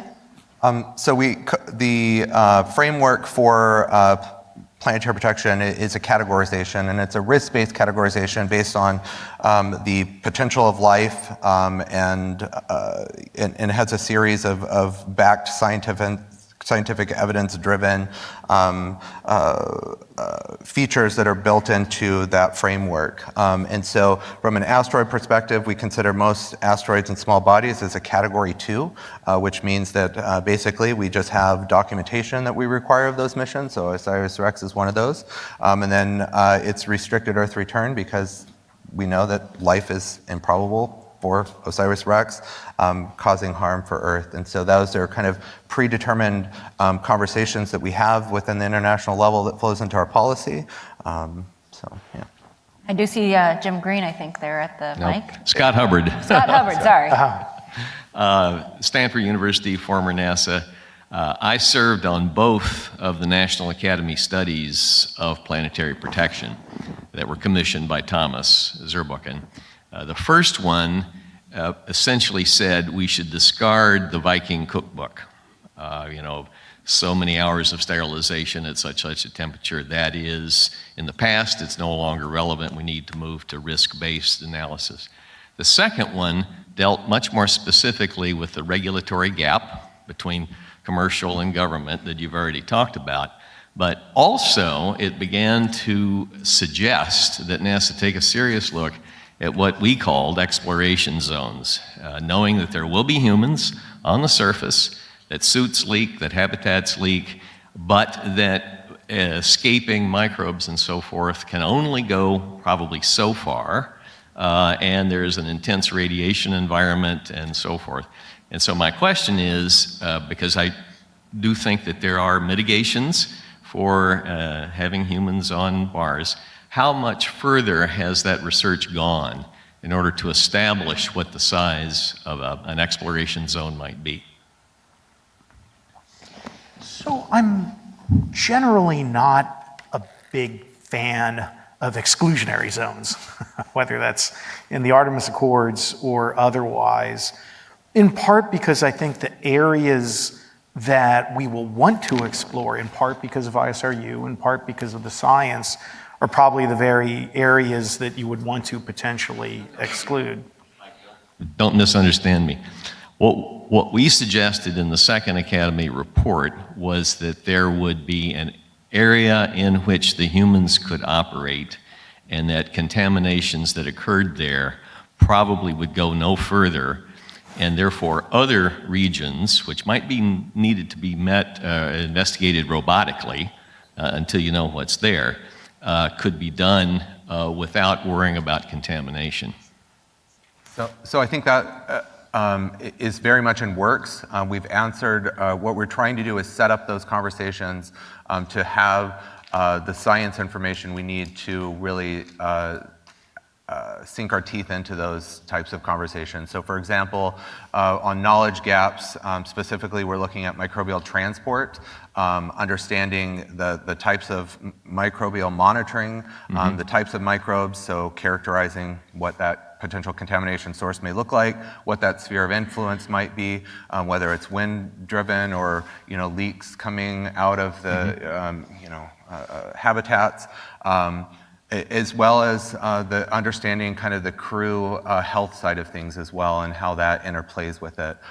So I think we've gone to, over the past 2015 to present, over the 6 workshops that we've had, started to assemble those questions, and now we're trying to start to develop a strategy for how we would address each one of those from a technology roadmap perspective, and then really how that feeds into some of those broader questions of exploration zones. But definitely kind of setting that up, right, as I can't help but to think, as was mentioned, I do a lot of backpacking, right, in wilderness, and so all of this stuff resonates very well with me on understanding different zones and limitations and operations.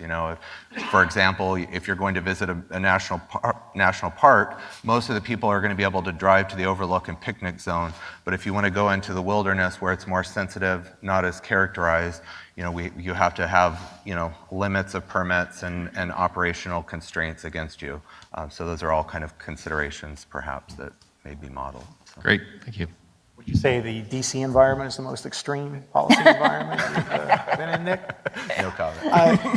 And I do just want to add on to that what you raised, Scott, is one of the existential questions in terms of what kind of science are we going to need, and then beyond that, what kind of science are we going to require, both for government activities, but particularly for private sector. And for industry, I think one of the hidden or not so hidden concerns with NASA policy is the NASA policy may or constructively will become the policy for the private sector. And that's why it's been so wonderful to have the partnership with the agency, for the agency to be looking at private sector concerns, because these are the rules that the private sector may ultimately have to go under as well. So that's why that dialogue is, I think, so important with the agency, and kudos to the agency for, I think, being very open and reaching out to the private sector. Yeah, that was one of my questions on the private sector. Are there any unique challenges for the private sector with regards to planetary protection? So I think it's unique in terms of the regulatory structure, because with NASA, it's very clear. You've got your NASA policy directives, you've got your NIDS, COSPAR, we know what you're under.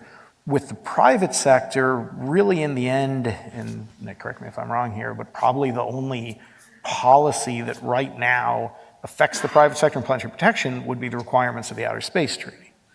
And that you'll have to go through some sort of approval, be it from FAA-ST for your launch license, at which point planetary protection would be, I think, part of a review for a mission. Now, everyone take a sip of coffee if we're going to talk about Article 6 of the Outer Space Treaty, but Article 6 of the Outer Space Treaty requires the authorization and continuing supervision of private sector activities by their governments. And we're still working to create a detailed process for that within the US government, which would then probably be responsible for adopting planetary protection policies for commercial missions. Yeah, so I just add on to that, I think you're absolutely right. The FAA is our current vehicle right now within the US government for launch license approval. And one of the voluntary payload review items is planetary protection. So we do see, as consult to the FAA, we do see at NASA those missions come through and looking for kind of our technical consult throughout that process for their decision-making process over at FAA. So. Another question from the audience. Gary Fisher, Explore Mars Board of Directors. Have there been any experiments done to see if the kinds of life forms that might be emitted from spacesuits or habitats can actually survive on the surface of Mars? In other words, is contamination really a possibility? Or if you had a Mars environment here on Earth, as close as you could get, and emitted, or encased in that environment various Earth life forms, can you get any of them to survive? Has anyone checked that? Yeah, so excellent question. I think that there's two parts to that. It's life as we know it on Earth and kind of the extreme environments of life on Earth. And so we are doing a lot of test research, actually right now for the Mars Sample Return Mission. We have a whole UV study going on with University of Florida, for example, looking at harsh UV environments and what it takes to kill off or inactivate hardy organisms that we've found on Earth or from our clean rooms. So there's a lot of studies that are ongoing looking at kind of that extremophile life. But given our understanding of spores, given our understanding of shielding of UV, it's very plausible that you could have microbial life present given the conditions, at least in a dormant state. So that's kind of the first part of it. The second part is the whole suit side of things. We actually we've worked with our science mission director folks and now getting ready to work on the ESD and Space Ops mission director inside the House for a tech demo on some sampling devices to understand what the venting and what microbes, if any, do we get from all those soup ports. So we have a whole swab, it's called an EVA swab, that we're actually getting ready to fly to the ISS to start those studies, to start understanding that soon. So we're able to start addressing those knowledge gaps as we can, and that's been our kind of strategy in pairing all of this together. So just as some examples. One more question over here.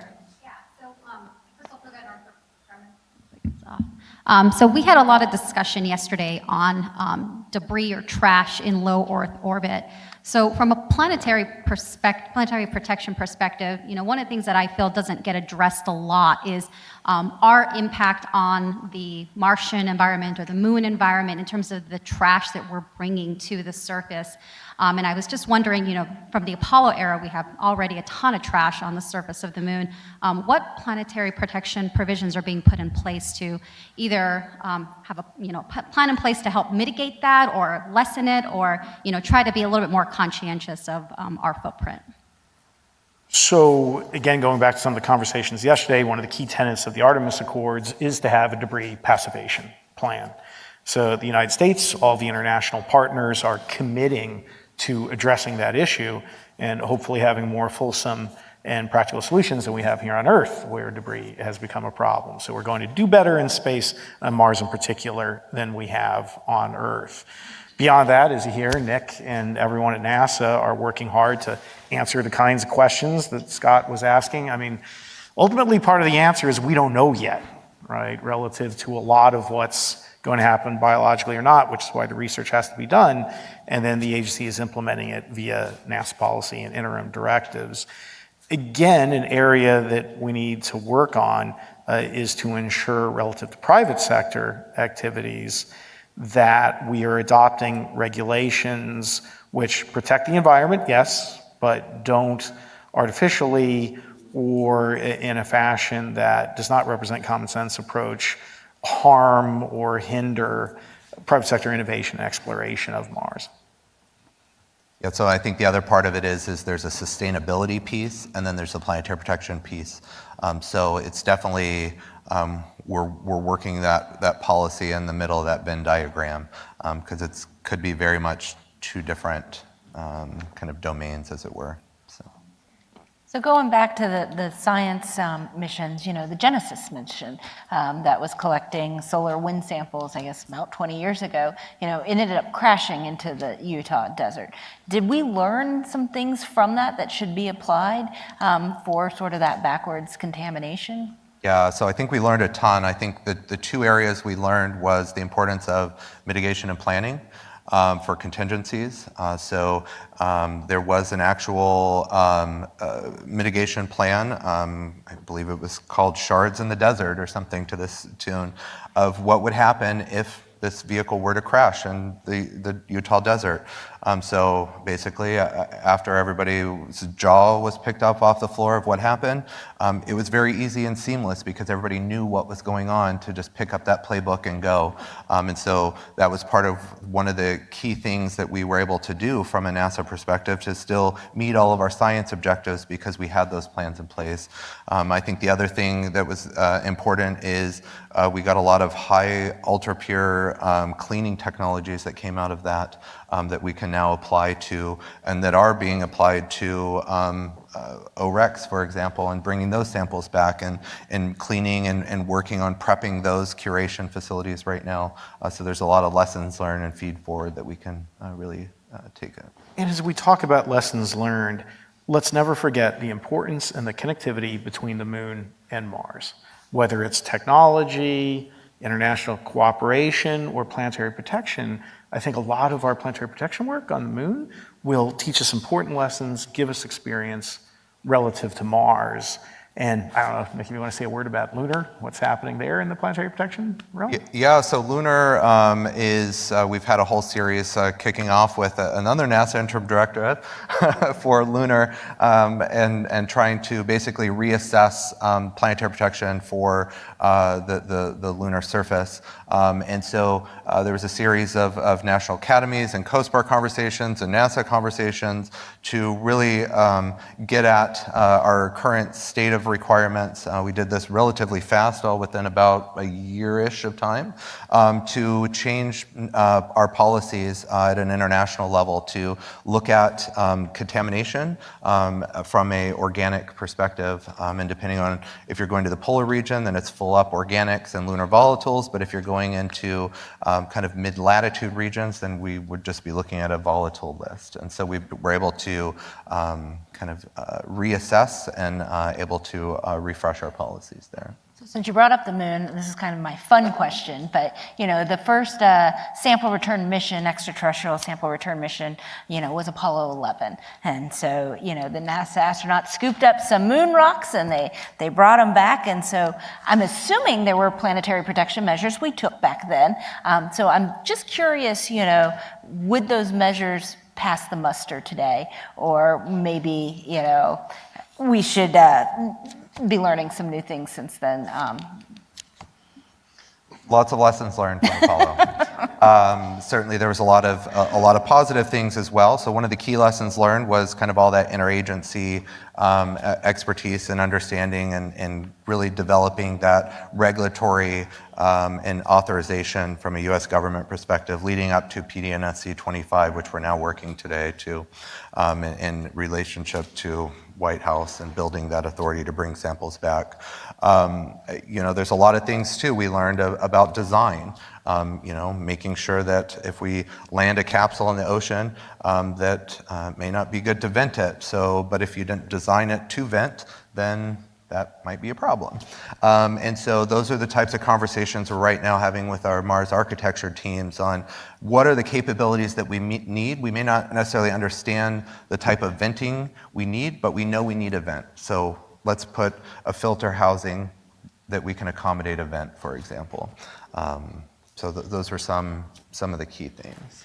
Yeah, I would look back from a planetary protection perspective with great nostalgia with those days, because it was one country, perhaps two in the end.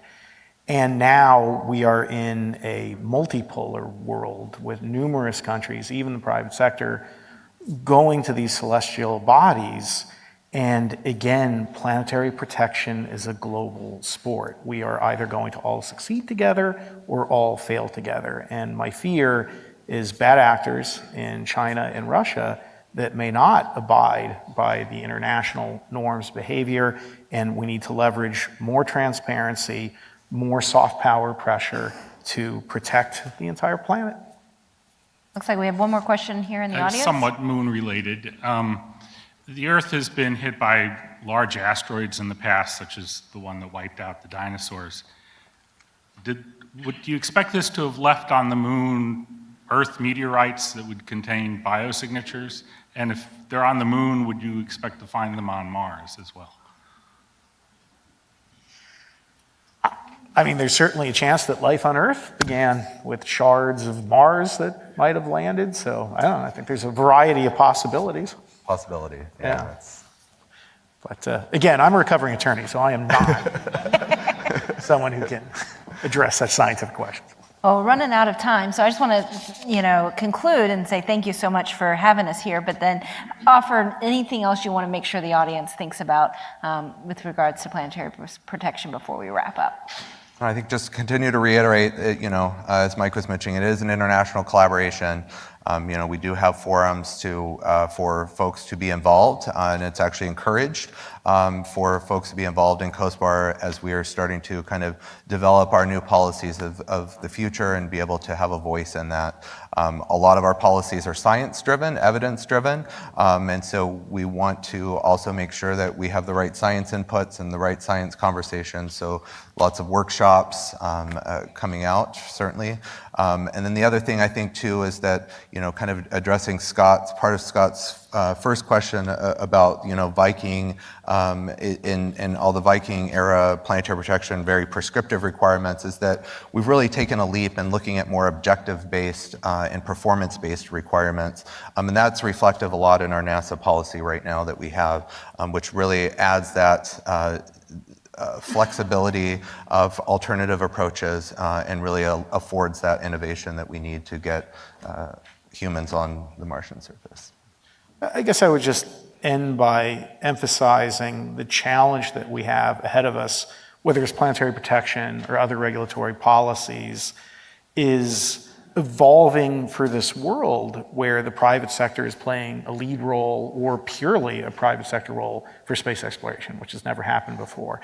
And policy, as usual, is lagging behind. So we need to find new ways to leverage FACA, new ways to work with NGOs, and continue the great job, particularly in planetary protection, that the government has done in reaching across the aisle to the private sector to make sure that we develop these policies and programs together to the benefit of all. Thank you very much. Appreciate you all being here today. Now, the countdown clock keeps confusing me because it's like the third time it's been reset. So Yeah. I'm not sure if we're actually supposed to keep going or not. Soccer Did you do fouls? Yeah, I get a red card. That's probably me. I don't see anybody out here though, so I'm not sure. So I'm going to ask one more question since I thought we were wrapping up, but the clock restarted. So are there any capabilities that the private sector can bring to the table that we should be leveraging more, that we should be thinking about more? Yeah, I think there certainly are, particularly in places where the private sector might be the first, whether that's potential future lunar missions, and CLIPS is already an example of this, and I think a terrific case of the private sector and government cooperating and benefiting from each other.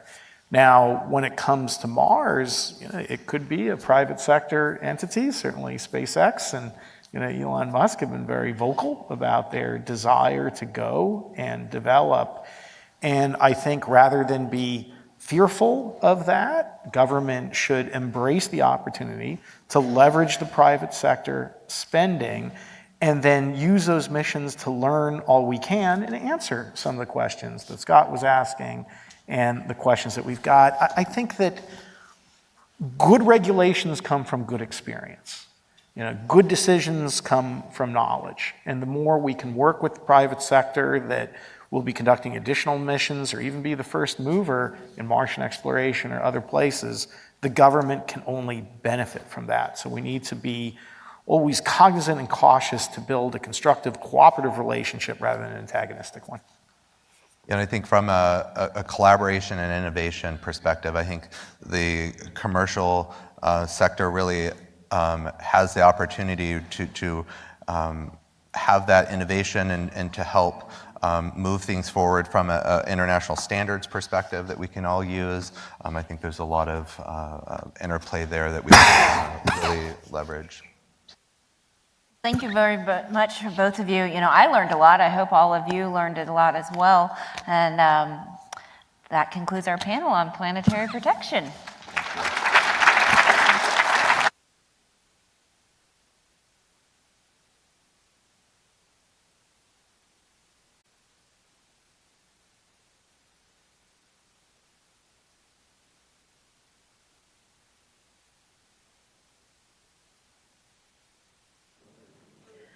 Oh, what a wonderful panel. Fantastic. How are you, everyone? Doing well?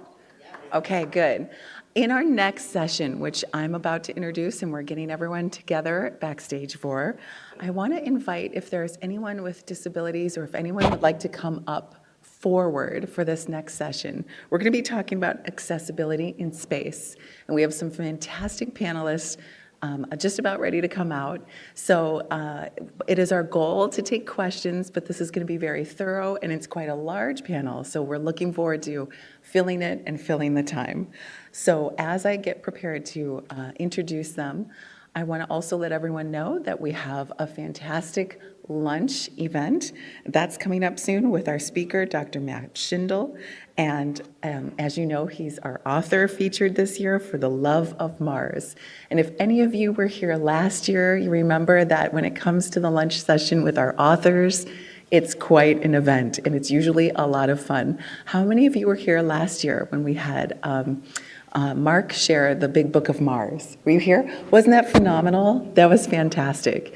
And if any of you want to have some more fun with Mark, I plan on having him on the Casual Space podcast in just about 2 weeks. We talk all about his book, and we continue the conversation.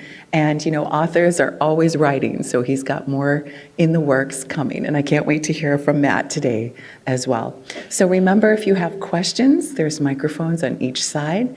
If you have disabilities or if you'd like to come down, now would be a perfect time. We're just about ready to start the panel discussion here on accessibility in space. So give us one more minute and we'll get ready to start. Thanks.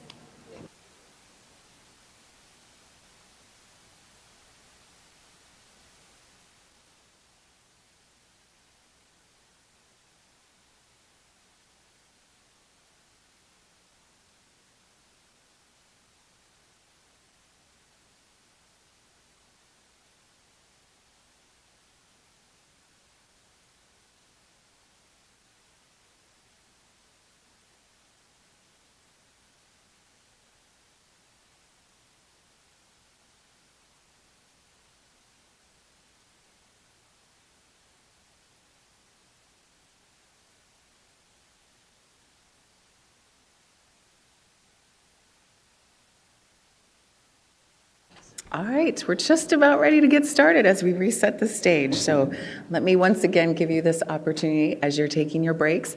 I want to introduce you to some opportunities on social media. I hope that you are hashtagging Humans to Mars and, of course, tagging Explore Mars. We have events like this all throughout the year. How many of you join us for our workshops and some of the online events? If you haven't, I highly recommend going to the website where we have more conversations like this, more guests, phenomenal guests that help us and educate us and inspire us.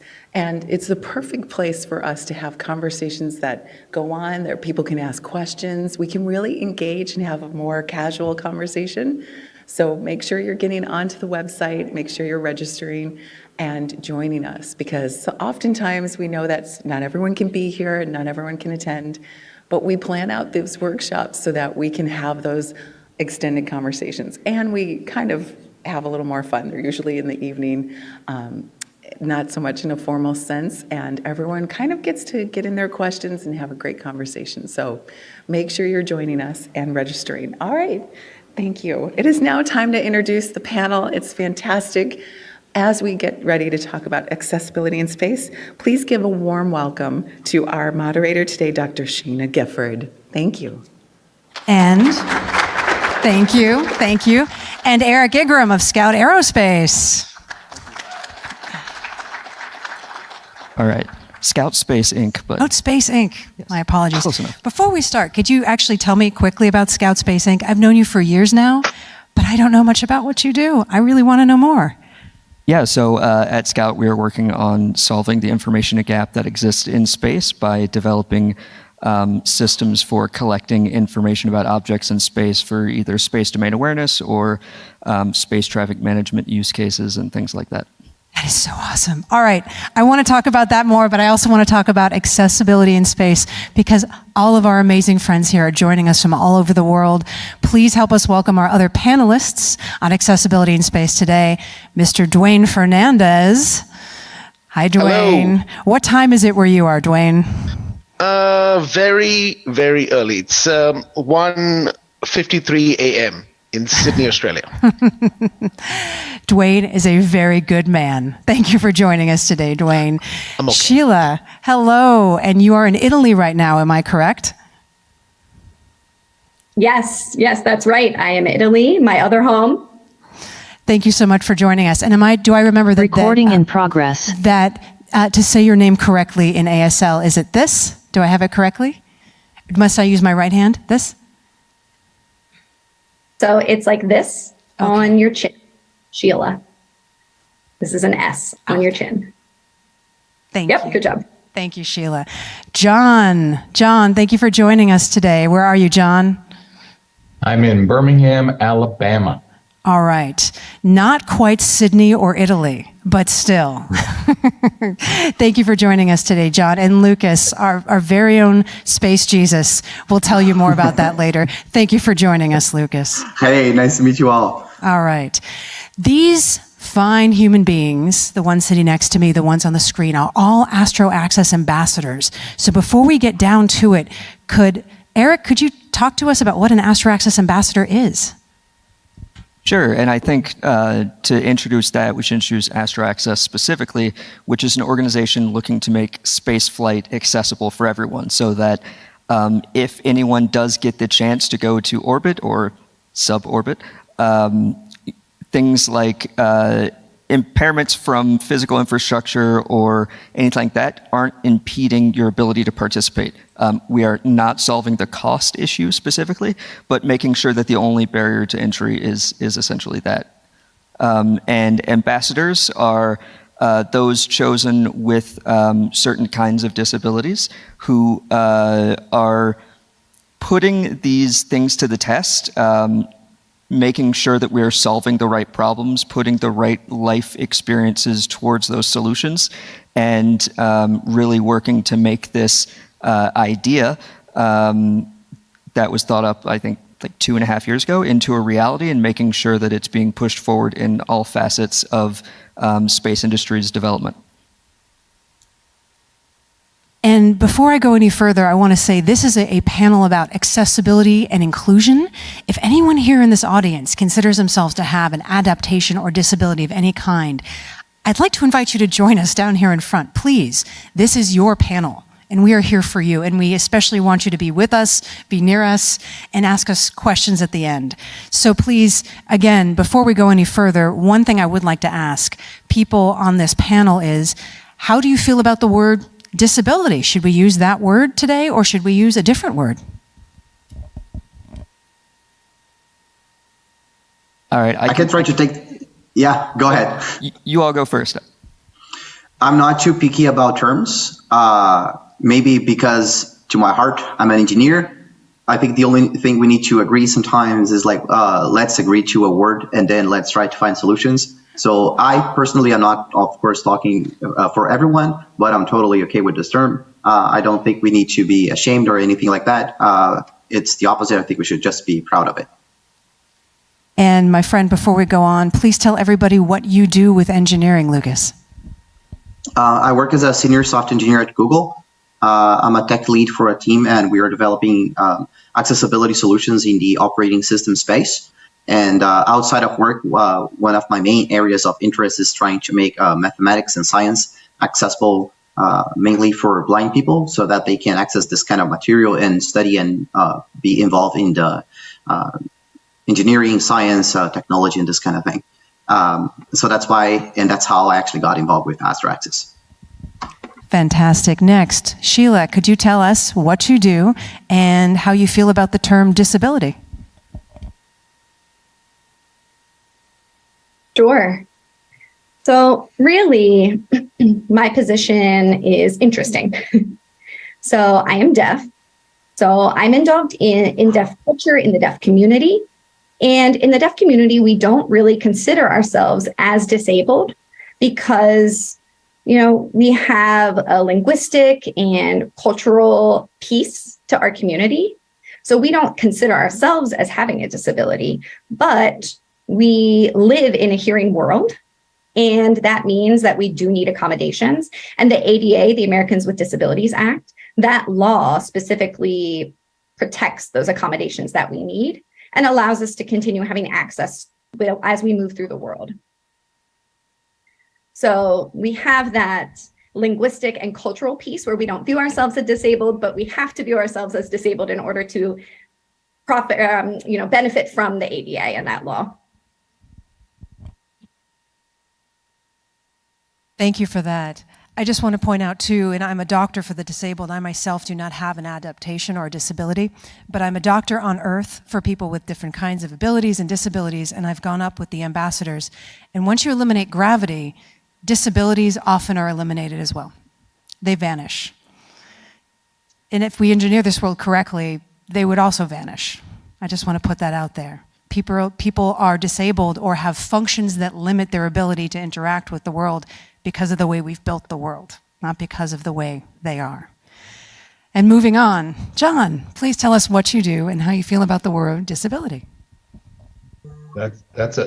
Your comments are a perfect segue. I'm John Kemp. I'm president and CEO of Lakeshore Foundation in Birmingham, Alabama, a world-renowned place where Team USA Wheelchair Rugby is #1. We're a health, wellness, fitness, nutrition, advocacy, and research organization that houses high-performance athletes, and we'll be developing a sports science institute here in the next couple of months and opening it up. The word disability is an evolving one, and people get hung up on whether you say person with a disability or disabled person, and they start forgetting the fact that we're really just talking about people. And so as we evolve our language, I think the most important thing is really what Lucas was talking about and what you were talking about, Shana, which is showing fundamental respect and inclusion of all people and everyone having an equal and fair opportunity. Barriers are inadvertently placed in front of us and before us, and most of the time it's not us who has the problem. It's the environment that causes so much of the problem. It's the technology that causes the lack of access. And when all things are equal, you get the benefit of another 20% of the world's population, at least, in full participation. And for those of you who like numbers, between 10 and 20% of the world's population has an adaptation or is a person with a disability. So they're just people, they're us. And all of us at one point or the other, doctor speaking, are going to be somewhere off the normal spectrum. And I mean normal configuration, normal functioning. It's just a matter of time. So that's one of the reasons we should engineer the world for universal accessibility so that it can be used by everyone, universal accessibility for universal utilization. How do you feel about that, Eric? Well, I know one of the things we joke about, is if you live long enough, you will definitely join the disabled population. It's the only minority group you can join at any time. So it's best to be invested in these solutions early, because the fact that, so I'll jump in and say, I'm very word agnostic and usually not very politically correct, so I don't care as long as we're included in the conversation. As what John was saying, our disabilities are only evident because of the environment we've built around us that show that. If, 5,000 years ago when we started building large structures, if we decided that ramps were the way to go and not stairs, a lot of the conversations we'd be talking about wouldn't be existent, right? And so it's the environment we've crafted around us that have forced this conversation in these situations, and that's what we're trying to prevent for humanity going beyond Earth. So we're at the beginning of this precipice where we're designing something that isn't fully designed yet so we can bake in these experiences. But I don't want to exclude Dwayne from the conversation. I know he's very vocal about... Because Dwayne has a lot to Me? say. Nah, not at all, Say it, right? Dwayne. So with regards to where I sit in the area of disability and what it means is that I used to host a show around disability inclusion in space on another app. And in that area, what I found is that your identity and how much you identify with your disability has got to do with your society's expectations around that and the stigmas that go with it. And so where I am in Australia, we're pulled in two major directions between the UK and the US, which is person first language versus disability first language versus the UK versus the US. And as someone who's a double below knee amputee, missing a few fingers and apparently now recently diagnosed with ADHD, I have I'm in this community, but my identity changed after that flight in December. because most of my identity came with the fact that as a person with a disability, it was based upon gravity. And without gravity, am I a person with a disability? I found myself to be super enabled. And so I had to reassess myself. Who is Dwayne Fernandez in a world where gravity doesn't exist? And how do I get myself back there? And this is why we're here, right? To talk about how you're building a future that is going to be better than what we built here on Earth. And because everything is going through that nice metal tube, we have to make it as accessible possible as we all go through that metal tube, and it'll make both sides of it beautiful for all. Back to you. Well, let's talk about that metal tube. All right. And let's talk about making that metal tube universally accessible and usable, because we want everyone who wants to go to space to go. So first of all, accessibility in space. Why is it important and why now? What do you think, Eric? All right, I'll dive in here. It's kind of what I mentioned before. It's important because eventually the entirety of a human's life will occur off Earth. And so the entirety of the human condition will follow that, be it naturally existing disabilities through birth, like myself, through acquired disabilities via amputation, or someone falls off their bunk bed at, I guess, 1/3 Earth's gravity or something, and something happens. There will need to be things in place to accept these changes in condition. So the why is humans and human existence and the inevitability of all of that. The why now, I think, is another important piece. It's because, as I mentioned before, we're at the very beginning of this. If you look at the entirety of humanity's existence, like the part that includes human spaceflight is a blip. And so we're early enough in this where we can design it how we actually want to design it. It is very engineer heavy now, and it's very designed out of mechanical necessity and keeping the squishy people intact. And then beyond that, not much else. And so, what we're working for, and with the microgravity flights we do on the zero-G parabolic aircraft, is test out solutions that are beneficial for people with physical disabilities, for people with visual impairments, for people with hearing impairments, and the things that we will need to not just exist in these microgravity or lesser gravity environments, but to thrive and be able to contribute just as much, if not more so, than a quote-unquote able-bodied participant. Thank you. And the pictures you might be seeing on the screen, those are of the two crews. That picture up right now is the crew from December in Houston. And all of the ambassadors here, this was Eric's second flight. The ambassadors here with us today, Sheila, John, Dwayne, and Lucas, were on this second flight where we did a series of parabolic flights, and we had lunar, Martian, and microgravity, but mostly microgravity on the flight. Sheila, why is accessibility in space important, and why should we be talking about it now?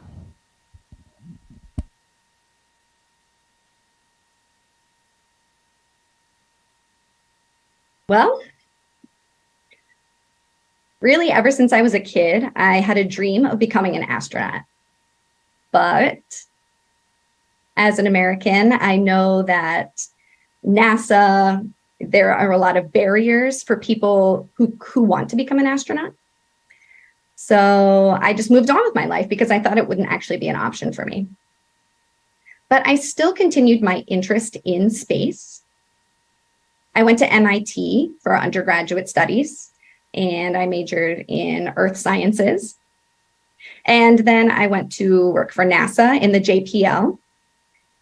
And also I did a short time in the FAA under the Department of Transportation. And then, well, since then, I've had a lot of amazing opportunities that I've been able to take advantage of. I already have my pilot's license that I earned 2 years ago here in the US. And then I was thinking, if I can fly a plane, then why can't I go to space? And why can't we make that accessible for deaf people? Why not? So that's what led me to joining Astro Access, and did some research and experiments. And that really helped redirect my perspective that we can make space accessible. And, we don't need to have the right stuff. We don't have to have the perfect bodies, if you will, because really no human is perfect anyway. So a lot of private businesses have commented about their goals, that they want millions of people to go to space, to live in space and work there. So if 1 in 4 people have a disability, then who is sending us to space? Why not try to make space accessible now? So those are my thoughts. Yeah. Shana, this is John, and I have a thought that follows that. And what I learned from the Astro Access flight that we all took together was a question about how much function is needed, that is physical or visual or sensory, to be able to be included in all aspects of flight, and especially to Mars. Is sight needed? Is hearing needed? Is the ability to use your hands or feet? I was born without arms or legs. I found it to be, like Dwayne, just liberating to be in a weightless state. But I think what I was gathering was trying to figure out what is the most inclusive way to gather in the missing 20 to 25% of the population of people with disabilities to be included in all future space travel. And if we do this right and do it in a universally designed way, we're not going to leave anybody behind. And I think that's the biggest goal and the biggest challenge. Question before we move on, John. Next time you go, would you like to leave your legs behind? I mean, we took them, but did you need them? No, I did not need them. I would gladly leave my legs behind. My artificial legs. Prosthetics. Prosthetics. Well, and some of my patients do consider it to be their legs. They'll say, hey, hand me my leg, doc. And some of them think of it as a tool. Dwayne, how do you feel about your prosthetics? Are they your legs? Are they your tools? And is it important? So I am someone with 3 different heights, and that's became part of my experimentation in that zero-G space. There's Dwayne at 6 foot with these beautiful running blades that are tall and bouncy for here on Earth. And then there was a shorter version of Dwayne that stops basically where the leg stops. And what that did was I was testing whether 6 foot Dwayne has greater than or equal to mobility in a zero-G environment compared to 148 centimeter Dwayne. And what we found out was Dwayne in a zero-G environment, who's shorter, has more nimble, he's got more dexterity. The end result of that kind of experiment based around that space was stop sending legs to space. You're wasting a whole bunch of payload material. Send amputees instead. You have a whole US Army that already is in a similar situation. You're ready to go. That's how you keep your costs low, right? But if I propose that and saying that only amputees in space, people would get angry at me. But that's not the objective. I would say we widen that envelope a little bit. Let's just say people who weigh about half what a normal astronaut weighs. And I mean, exactly. I'm not Shaquille O'Neal, but I also have legs. I don't want to exclude myself at this point. I'm very selfish. So here's the thing. What do you actually use your legs in space for? Just to anchor yourself. And on the flight, we found 2 points of harnessing of 2 fixed point harnesses had much greater use than actually an anchor, which is quite simply a flight suit with an additional 2 points of harnessing. John tried the single point. He had a horrible time, but that's allowed us to testing and failing on how do you secure yourself in a space that makes it more inclusive for all. That's a flight suit improvement that came out of display-focused assessment. And that's the value of speaking, and I'll riff off Sheila's thing. There was the right stuff, right? It used to be my white right guy versus your white right guy to get yourself to the moon. But if you want the commercialization of space and you want to include people of very specific knowledge, potentially farmers and other bits and pieces, they're not going to have that technical knowledge that you need in space. You need to make sure that you're including for people who are missing limbs and missing bits and pieces, because you need that knowledge up there. And if you want that knowledge up there, what you have to do is you need to speak to the right stuff for right now. which is us, the disability community. We already live in a hostile environment that is inaccessible to us, and we know how to make it so. You want to speak to people with lots of experience who understand their disability well enough so that when people acquire it in space, because it's going to happen, you're not going to just write them off. You're going to actually able to utilize them for the entire length of the mission, making it stronger, longer, and everything else. Back to you. Thank you so much. And what you're getting at is not conflating configuration with competence.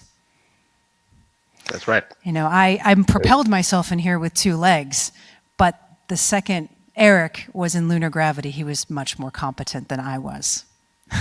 Honestly. He just extended himself to full height and he was off. The spinal cord injury patients who propel with a variety of tools on Earth, they would never try to use their legs to navigate the space environment. It would not occur to them. They are off and they are gone and they are perfectly adapted. And what I'm really saying is, everyone needs accommodation in space. Many of the people in Astro Access need less than the average person. Lucas, why is accessibility in space important and why are we talking about it now? I don't want to be repetitive. I actually stand by to everything people said here, but especially I'm very aligned with Eric's thoughts in the beginning. So I'll skip this one and I'll dive in more detail in a future question.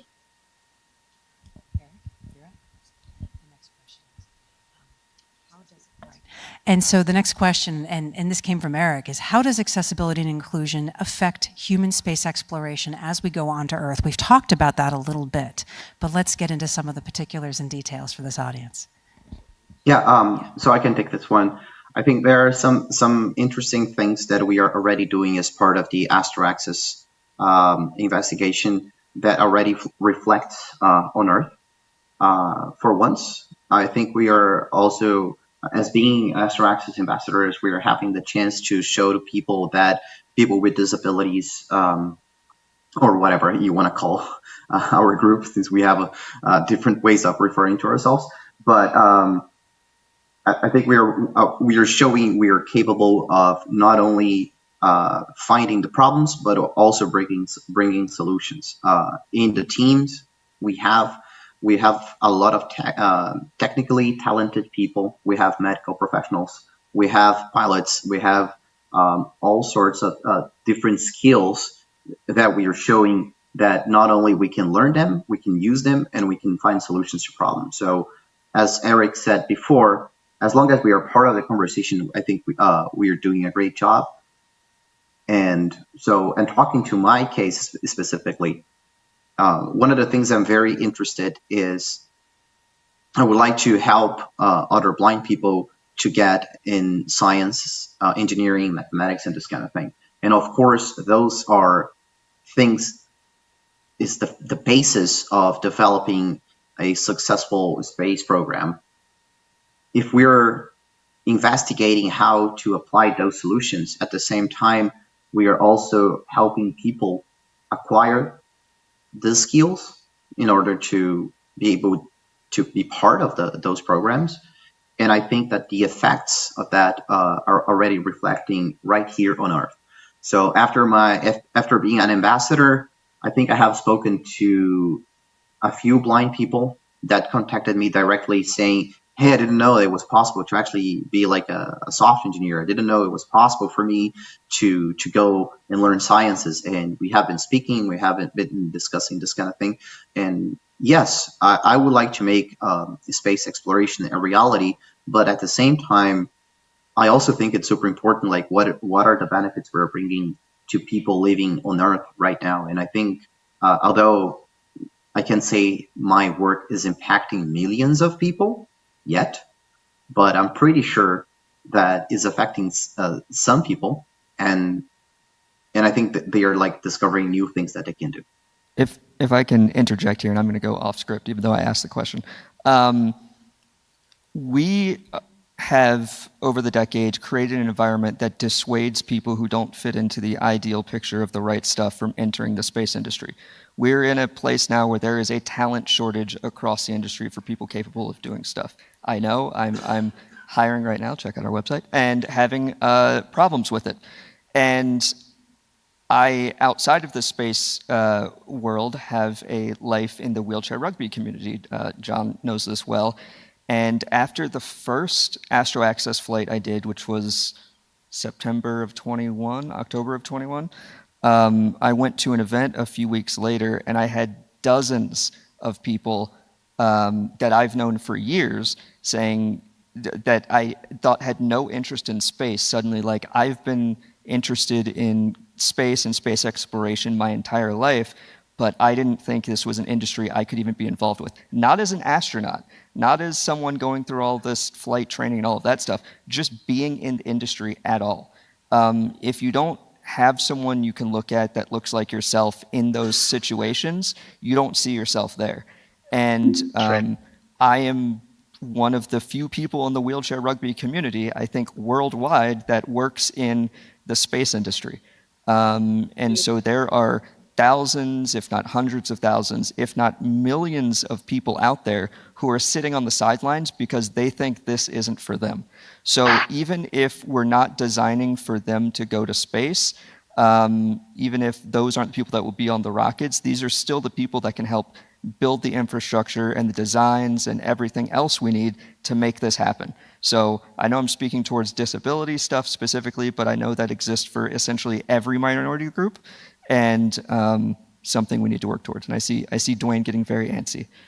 Oh man, you're pulling all the heartstrings, right? So with that, Eric, it works both ways. The space industry, I'm walking around on things that are made of carbon fiber and titanium, the things that make you go further and lighter. That 100% comes from the space industry. Display improvement has come from the space industry, and vice versa.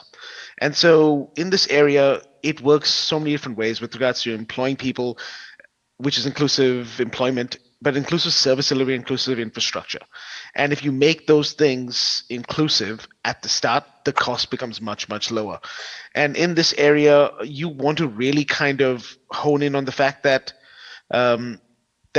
yes, it is 100% a thing that even a guy in a wheelchair back in 1987 who saw his father in Houston wanted to be, when he had his own legs, wanted to be in the space industry. And I am not someone that is like yourself or Sheila. I am someone who's going to be a space tourist. And from that type of viewpoint, you want to see me as market share. You want to really think about me as the reason you're going to able to go further and able to fund all your projects is because you've included me and I have money and I'm going to spend with you, rather than coming at you later with my legal team because you did not make it accessible and inclusive, because I will do that if you don't make it accessible and inclusive. That's not a warning, that's just a fact. In general, it's way cheaper to design it in than to retrofit. I'd rather pay you than to pay a lawyer to get access to it, right? So let's save a few steps and get us involved now, because it lowers the cost for everybody. And in Australia, there's a beautiful example of one person in a wheelchair suing the Queensland government over inaccessible trains, being the accessible bathroom in the train was not accessible and the passageway was not wide enough for a wheelchair. One person in a wheelchair sued them, and the retrofit cost was $350 million. Now, the question is, how many of your space companies out there go bankrupt at $350 million? The flip side question is, how expensive is it to talk to a person with a disability? And the question, it really is upon when you speak to us. If all we have to do is use the stick on you, then I guess we're going to use the stick on you. But it's actually super cheap at the design stage to change the design out, make it a bit wider, make it a big. It's a pencil drawing. Let's make that happen. Back to you. John, do you have a carrot to go with that stick? John's got carrots. Well, see, as a lawyer, I can't really speak too harshly against defending the rights of people with disabilities, but my friends Eric and Dwayne are absolutely right. One is leaving out the talent that is already there and is growing, and the other is the customer base or the consumer base that should be included automatically and should be valued and appreciated in all ways. So I'm in total agreement with Eric. By the way, who's wheelchair rugby picture is on the wall of our Lakeshore Foundation for being a superstar rugby player, no matter how tall or short you are compared to Shaquille O'Neal. But I'm just saying, I think that we just cannot afford to leave out people with disabilities with all different kinds of functions and capabilities from this discussion and this equation.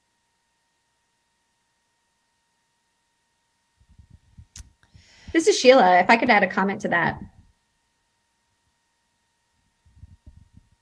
Yeah, you're right. I fully support all of your comments and everything you've said. I'm not going to repeat any of your comments, but I do support them. And you're right. I think it's better to pay for access now in the design stage rather than later. And I lived between two countries, the US and Italy. And I worked and lived in Italy for 5 years, but I was born and raised in the US. And in the US, we have good legal protections, like I mentioned, the ADA. And I can get access to work, to education in a lot of situations. If I'm in the hospital, I have interpreters, I can get captioning. When I moved to Italy, I wanted to have those similar services and protections. But one thing I realized is that Italy doesn't really have those laws. And it's a common problem throughout Europe, not just Italy. But a lot of European countries have this similar problem regarding their legal protections for people with disabilities. So the US really does have robust laws for accommodations. So, I mean, we need those accommodations for basic services. And if we don't get those services, we are able to sue.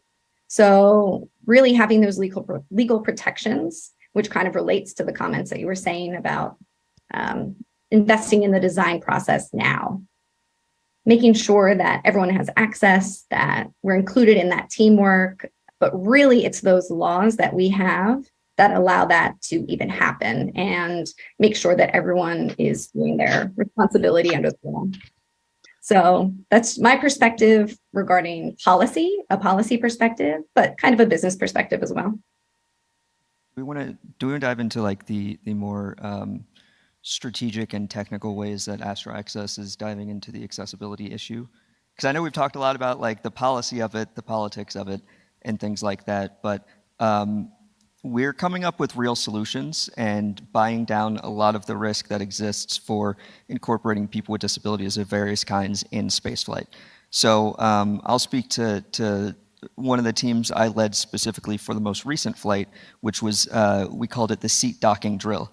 So one of the biggest risks perceived by suborbital launch companies that we've spoken with is the ability of someone with a disability, either physical or visual impairment, to enter and exit their seat in a timely manner that is safe upon the gravity returning when it re-enters.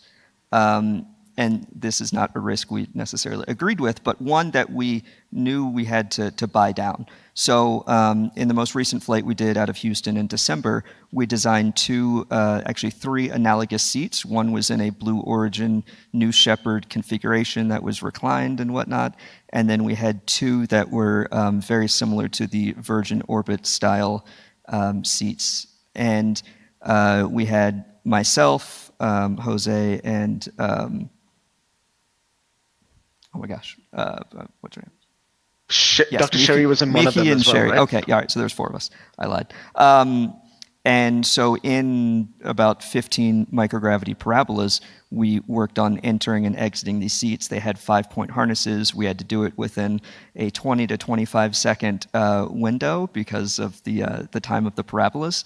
And I think we had almost a complete success rate with that. I don't know the quantitatives of it, but I know that we were measuring like if you were able to get at least 2 of the straps of the harness done by the time gravity returned, it was successful.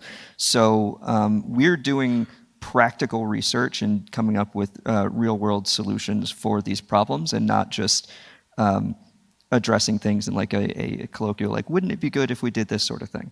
And so just wanted to add my 2 cents there. Yeah, I mean, medically speaking, my colleagues have a lot of questions. You know, you're flying these populations of people who have never been flown before. How do you do it? And I said, well, it's similar to, as an FAA examiner, someone wants to fly a plane. They show up and they have a bunch of paperwork and they put their medical records on my desk, and I look at the pile of medical records and I sigh, okay. And I review them and they meet the criteria and they go fly their aircraft, either their private plane or the commercial plane, whatever they're asking for, right?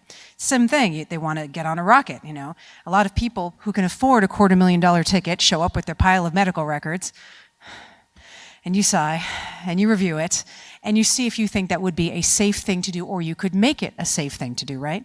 Whereas many of our ambassadors show up with their prosthetic, their single prosthetic, and their record of being world famous rugby players. And you're like, where's your medical record? It's like, oh, I have a prosthetic. You're like, great, get on the plane. It's not hard, but someone has to go first.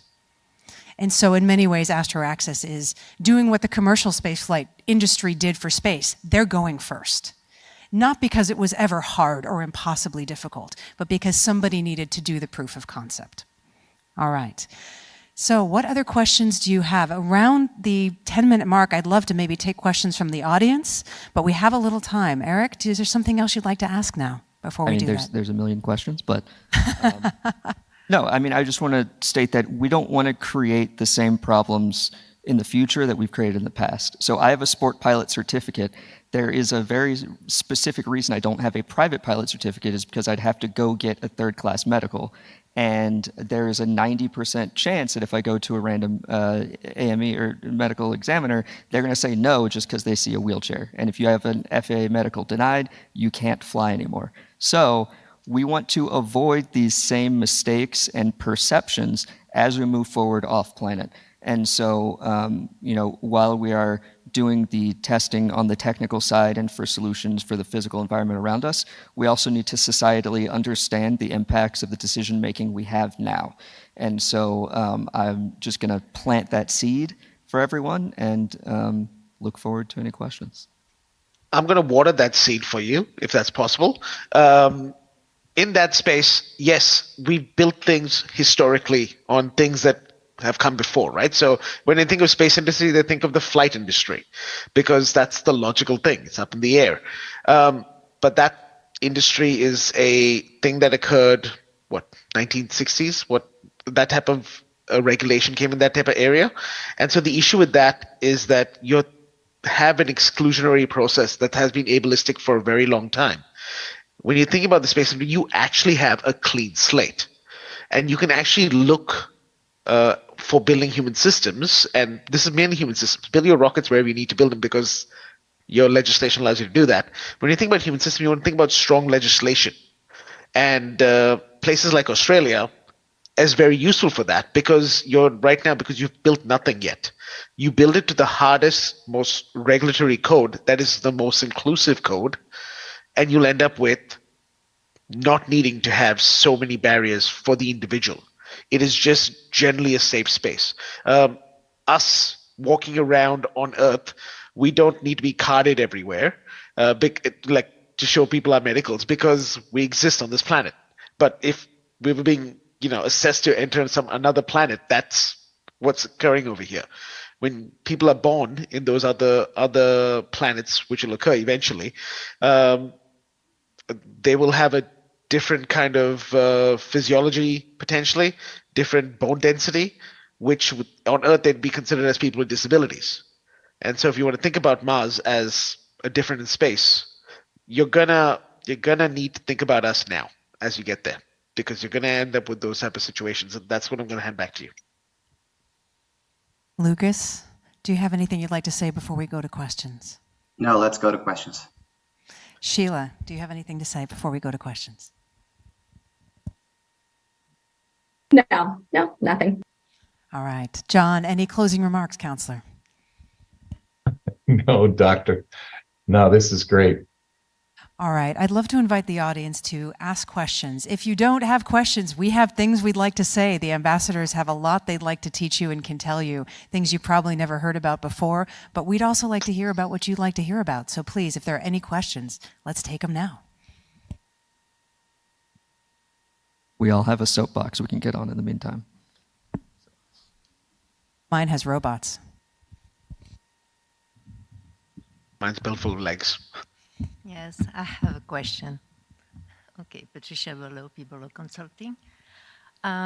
Since right now we have about 15 million senior citizens, we may be disabled, we may not.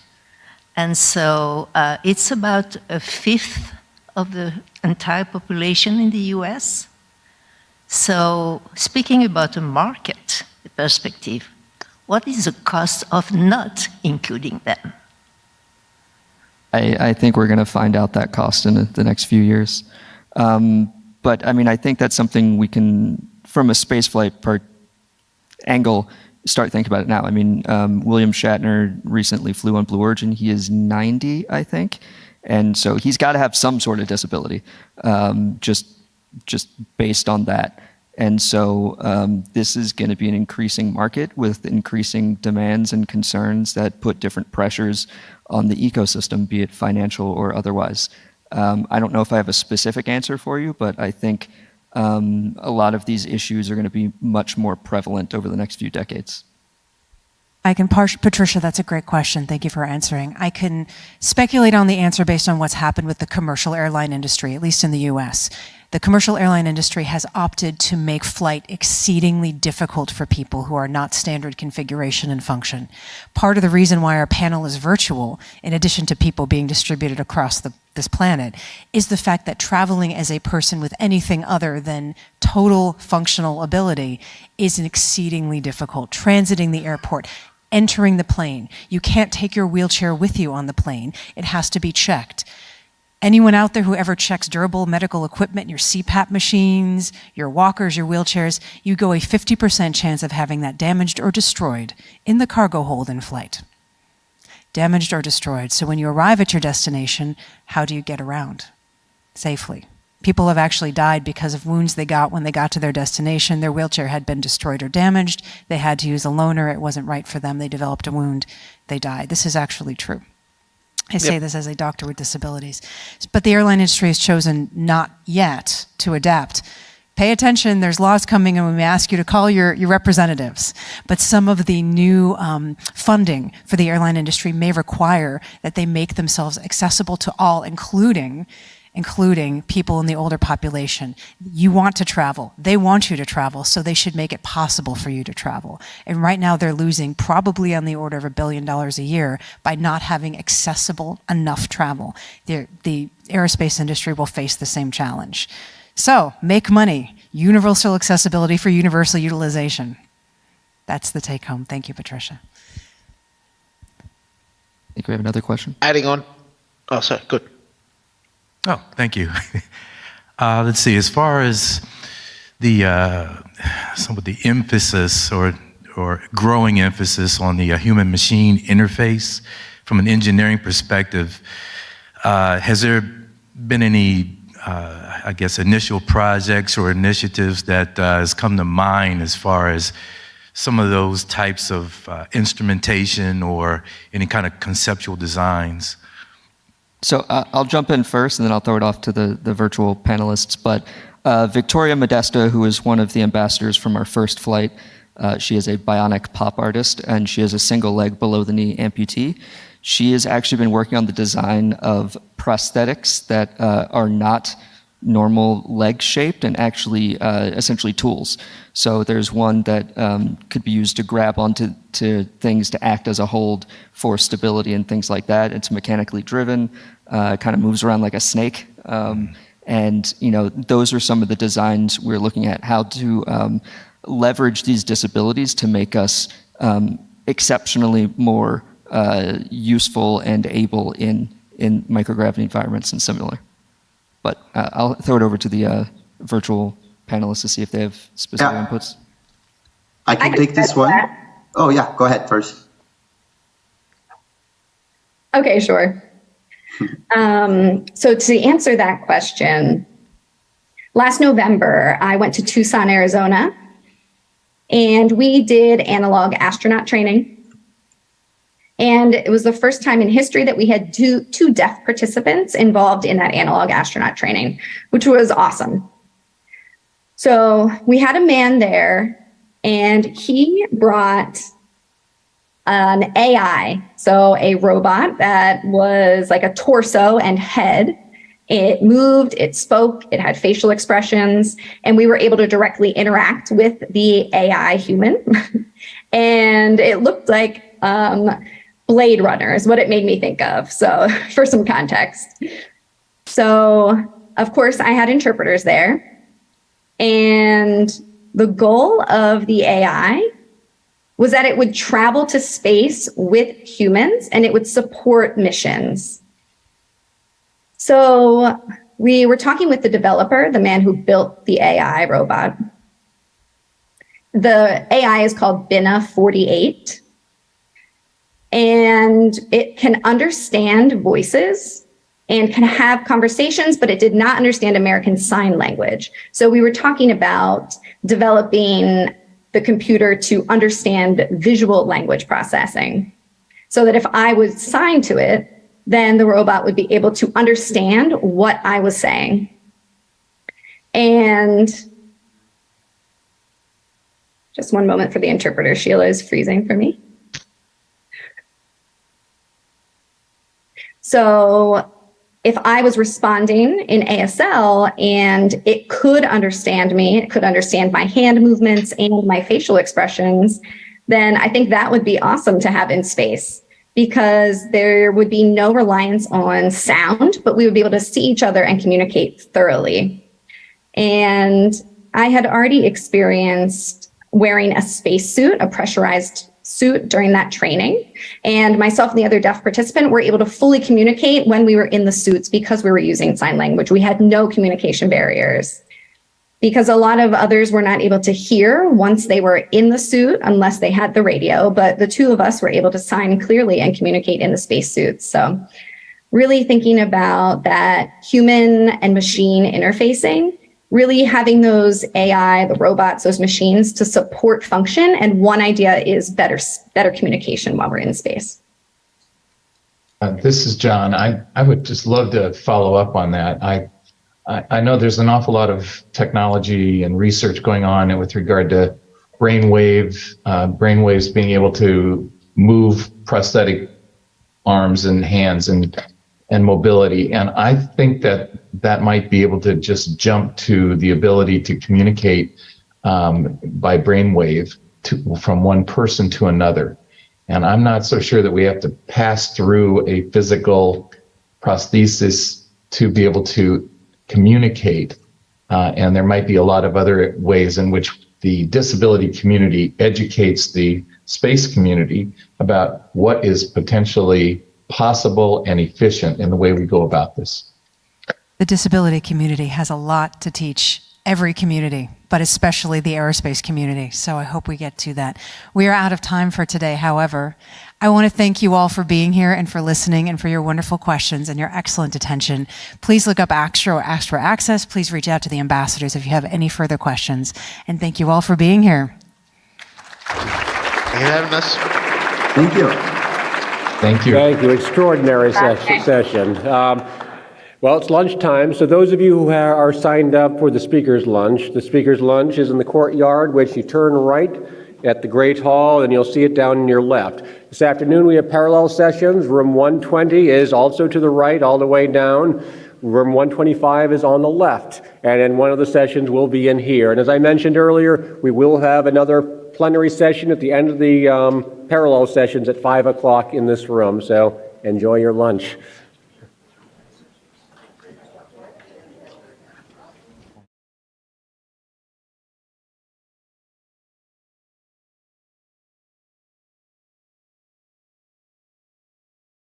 We are now live with the very exciting interview. I've been looking forward to this for quite a while. We have Dr. Hoppy Price. Is it Dr. Hoppy Price? No, I do not have a PhD. No, well, we can no, call only you a master's degree. But technically, you're not Dr. Hoppy Price. But with Hoppy Price, and this is a part of a series of interviews that we are doing for the Humans to Mars Summit.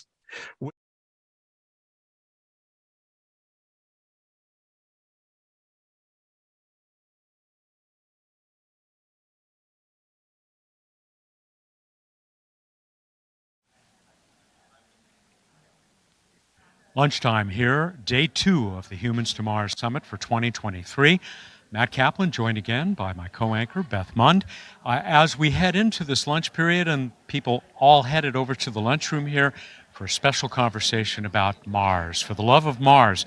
But much more coming this afternoon, which we hope that you will stick around for. And Beth, what's coming up? I'm so excited. How are we going to live and work and build on Mars is what's coming. So Mars habitation and plans and civil engineering on the red planet. How are we going to build the infrastructures in which we're going to live inside? Did you know, Matt, that when we live on Mars, that would help. Oh, yeah. Okay. There we go. Coming up, can everyone hear me online now? Coming up, we're going to be talking civil engineering and habitation. Did you know on Mars, when we want to go upstairs, we'll just jump up to the second floor rather than walk up the stairs? I love that. Yeah. So that'll be built into our designs, that there really won't be stairs. And I know my kids and I will be jumping around, just like if we can jump on beds on Earth, we'll jump around on Mars in our habitat. Okay, so if you don't need stairs on Mars, on the moon, you can jump to the 3rd floor. Right? I'm excited. Now, I don't know about you, but I need at least a bedroom and a bathroom and a small kitchen when I live on Mars. Okay. And that's really all I need. The rest is going to be a bonus. That's a reasonable request, and a well-stocked kitchen, I hope. Yeah. Well, oh yeah, of course, because as we're hearing today throughout the day, food, we're going to want to be happy and not just sustaining ourselves, but enjoying ourselves when we go to Mars. Yeah. This is all coming up. We can't wait to hear from the experts on these panels that are sharing their insights and their knowledge. And this morning I want to point out one of the things that resonated with me on one of the first panels. Matt, they said, we are engineering and we're sciencing all these missions to Mars, and humans are often the last part of that equation. That has changed. Yep. In today's conversation, we just got out of an incredible session where the astronauts that have handicaps are so well suited for space. And it was so inspiring. It was so phenomenal. What a moment. If you're online and you got to see it, I'm sure you were blown away. I wish everyone who is in planning missions to space from everywhere gets to see this, because really, sometimes astronauts are well suited no matter how large, how tall, how small. I mean, it was incredibly inspiring. It got a laugh, but the real practicality for some of these people who are as motivated by space as any able-bodied person, who said, because they wear prosthetics and they won't need those in space, why not save half of the payload mass by sending them up? And in the legs. Yeah, exactly. And there's going to be room for everybody. Space is big. That's one of the things that I love about today's program. There will be some other parallel sessions going on, which you folks at home or wherever you are will not be able to see, but there will be a plenary session where representatives from all of these parallel sessions, concurrent sessions, will come together. You will hear that at the end of this day 2, and then, of course, we'll be back for day 3 tomorrow. So join us after lunch. Come on back. We're going to have some more wonderful and inspiring messages from the experts and from some really incredible people. Matt, what are you having for lunch? I don't know. I'm going to see what they're serving us in there. But I will tell you that we have something for you right now. Stick around. Anybody who has been with us for previous H2M summits probably knows Steve Sherman of Living Math. Steve Sherman in South Africa. He is doing excellent work for young people around the world, especially on the continent of Africa, introducing them to the wonders of math and science. He recently talked to Hoppy Price, who he is here with us today, famous JPL engineer. We're going to be playing that virtual conversation that Steve Sherman had a little while ago with Hoppy for your pleasure, and then we will be back after lunch. Enjoy.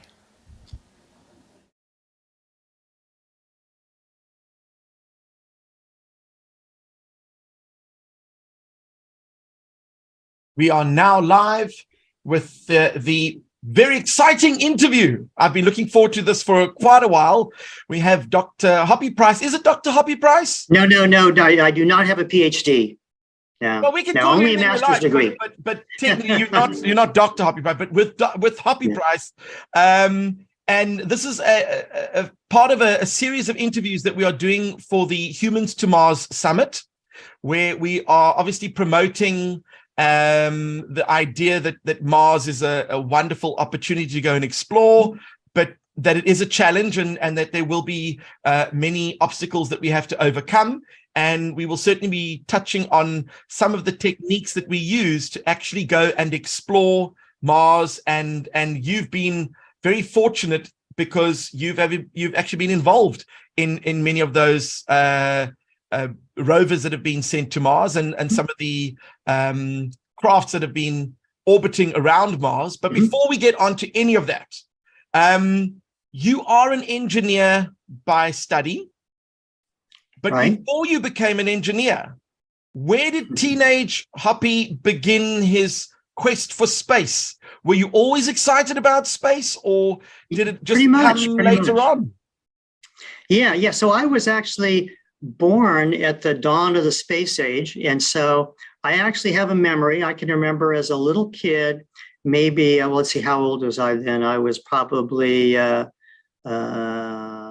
like three or 4 years old. I remember my parents taking me out into the front yard, looking up into the night sky and seeing Sputnik fly overhead. That was a big deal. That was the first artificial satellite. So I can remember seeing this little twinkly star going overhead. And then I remember that, Explorer 1 was launched by JPL. It was built at JPL. That was the first US satellite. That was just a few months later. And I think we went out to look at Explorer, but I don't remember seeing Explorer, but I remember seeing Sputnik. And then I had a great interest in astronomy and, read, even in grade school, I was reading textbooks, by and some of the thoughts of Schiaparelli and Percival Lowell about canals on Mars. So I was greatly interested when Mariner 4 went by Mars in 1964, and I was expecting to see photographs come back of these cities and canals on Mars.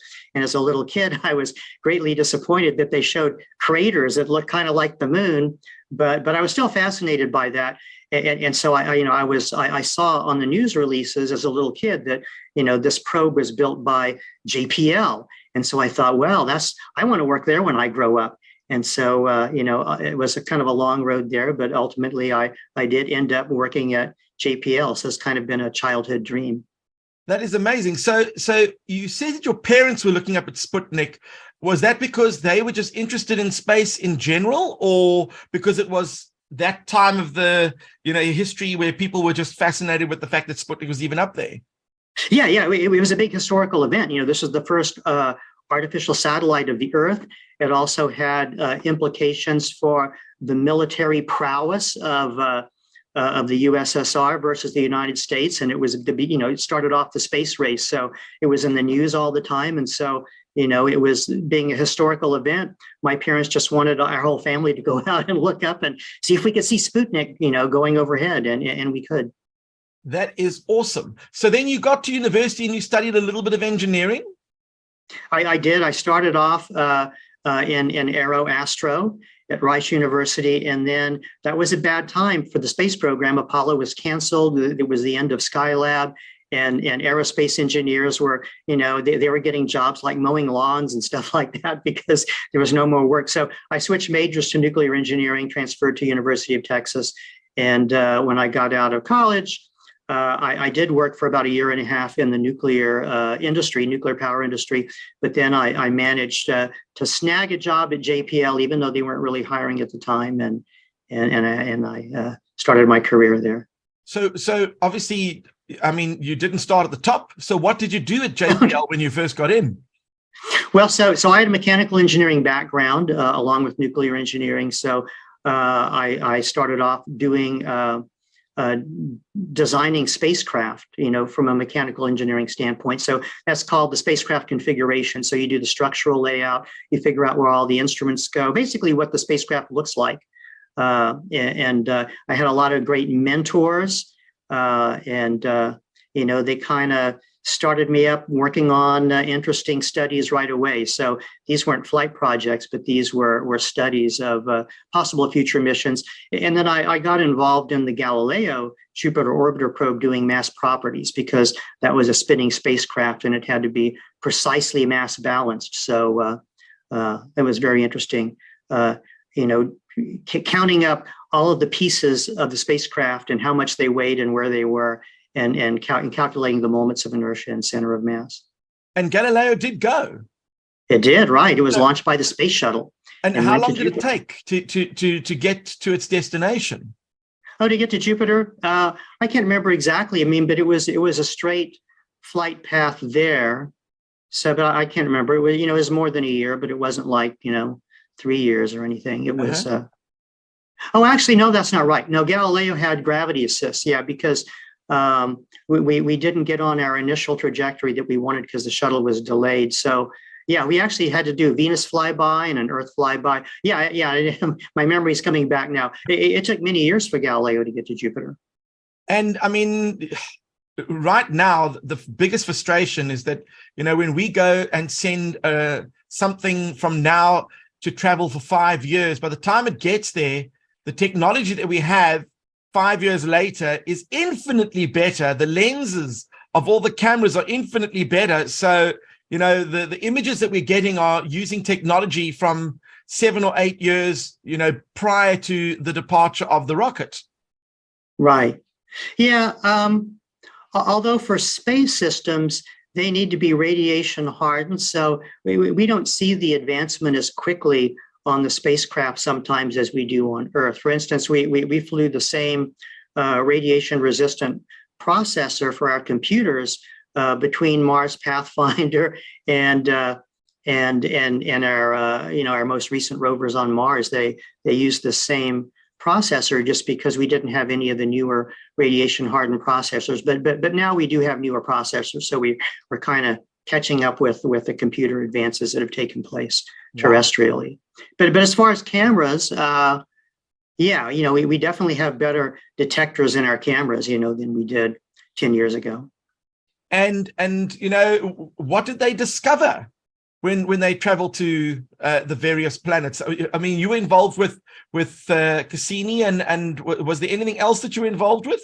Any others? I mean, what about? Sure. So Galileo had great discoveries around Jupiter. It was the first Jupiter orbiter, and there was a probe that went into Jupiter's atmosphere. So we took direct measurements of the atmosphere of Jupiter, and Galileo was able to observe all these atmospheric events. We had great instruments, spectrometers, and fields and particles instruments for radiation. We were able to map some of the tremendous radiation fields around Jupiter, discovered the volcanoes on Io, and discovered that Europa, basically seemed like it was a water planet that was covered by a sheath of ice. So, all those discoveries were made by Galileo, and then Cassini made similar kinds of groundbreaking discoveries around Saturn. Sure. So you're obviously excited about the mechanical aspect of it, but are you also excited about the results that come from it? Oh, yeah. I mean, it's all about the science. The only reason we build these spacecraft and send them out is to get the science information. So, yeah, I'm greatly interested in that. And as a configuration engineer, the main concern is the science. You have to provide for the science instruments, let them see what they need to see, provide the pointing stability that they need. Be able to get the data that they're collecting, be able to send that data back to the Earth. And that's not easy stuff. I mean, if you think about it, I guess it's what they call rocket science. I suppose that's exactly what it is. Yeah. Now it's interesting you're talking about the technology involved. So like the Voyager spacecraft are still operating after over 45 years in space. We're hoping that they'll make it to 50 years. They've both left what we call our solar system at this point. So they are in interstellar space, but they have old technology. And in fact, the data that they record before it's sent back to the Earth is recorded on this old reel-to-reel tape recorder. And this tape recorder is 45 years old. It's been operating in the vacuum of space, and it still works after all that time. And Galileo used the same kind of tape recorder because we didn't have solid state memory then. And then Cassini had solid state memory. That is incredible. I mean, that just shows you they used to build things to last back in the old days. Now you go buy a toaster and it's finished in a year. And I think that's because they want you to keep purchasing these things. But so they've still got technology that is over 45 years still running on the Voyagers. Didn't one of the Voyagers switch off for a while? So what happened is our ground station that communicated with Voyager had to go down for almost a year for repairs. And because of where the Voyager was, we could only use the Australia station in the Southern Hemisphere. So we had to prepare the spacecraft to be incommunicado for almost a year while they repaired that 70-meter antenna, because that's the only antenna that was big enough to be able to communicate with Voyager. Wow. And how do you feel when something that you've put your heart and soul into all of a sudden goes quiet for a year?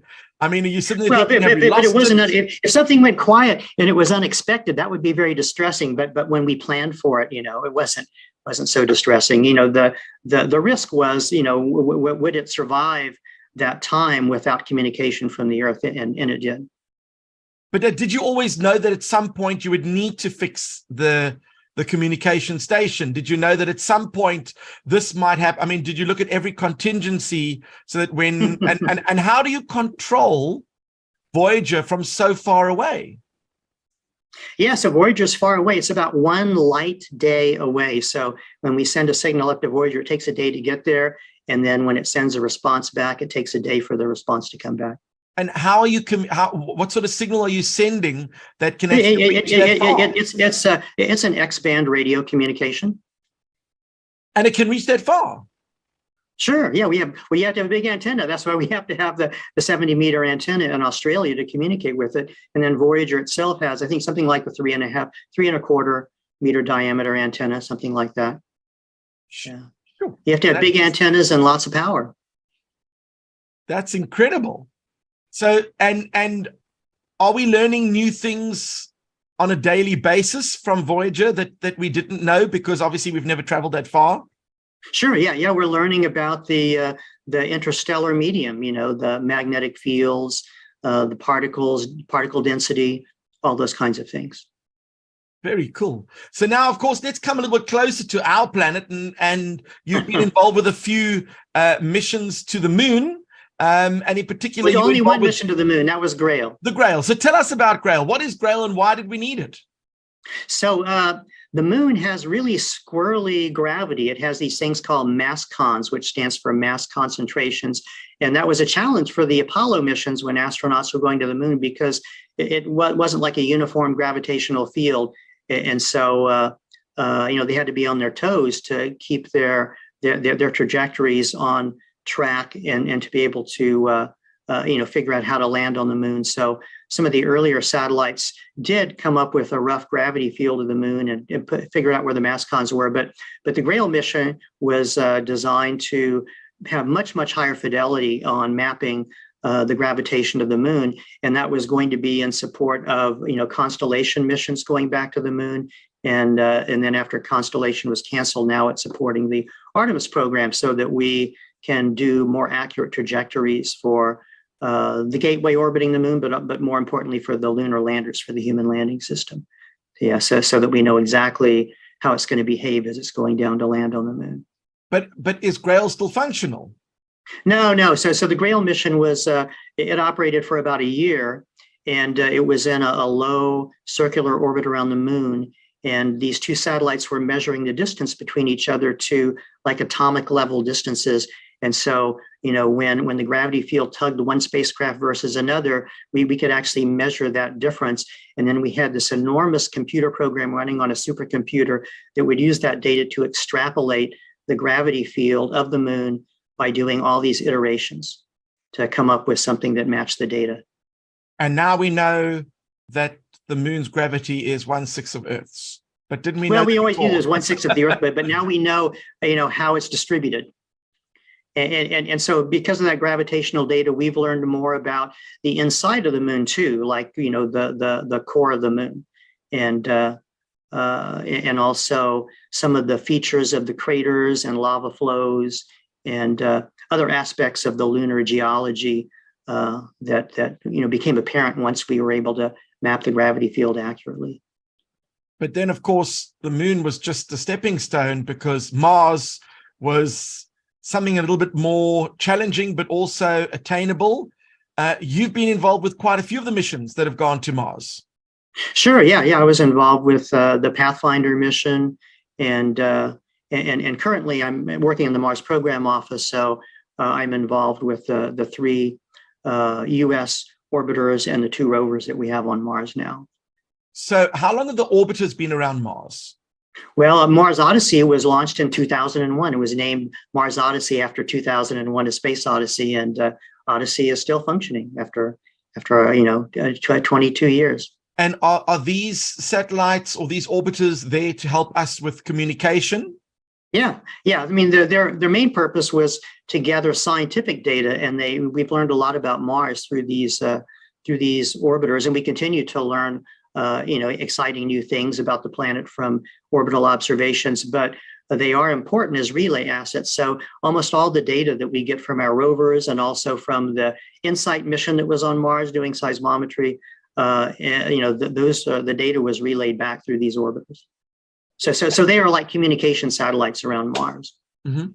And then, of course, we've got these rovers that we've got traveling around, and not just that, we've got Percy and Jenny doing some different type of exploring. They didn't expect the drone to last that long. No, that really surprised everybody. We were expecting it to last maybe a couple of months and do maybe 5 flights and just kind of see if helicopters could fly on Mars. But now we're on the verge of doing the 50th flight. In fact, maybe that's happening today or tomorrow. I'm not sure, but that should happen soon. And it's actually providing useful overhead reconnaissance information in advance of the Perseverance rover, trying to find the best path to follow to get to different science destinations on Mars. Now, we spoke to Dr. Laurie Glaze, and she was indicating that it's in the Jezero crater. And the reason why that particular location was chosen was because there is a greater probability of finding some form of evidence that perhaps something might have existed on Mars back in the day. Yeah, because 3.5 billion years ago, the conditions on Earth and the conditions on Mars were more or less similar. And so microbial life arose fairly quickly on Earth once the conditions were ripe for that. And so it's not inconceivable that microbial life, arose on Mars, in that same time frame. And so, we're looking to see if there's any evidence that in fact, ever happened on Mars. And so Jenny, Ingenuity, the helicopter per se, why was it such a challenge to build a helicopter for Mars?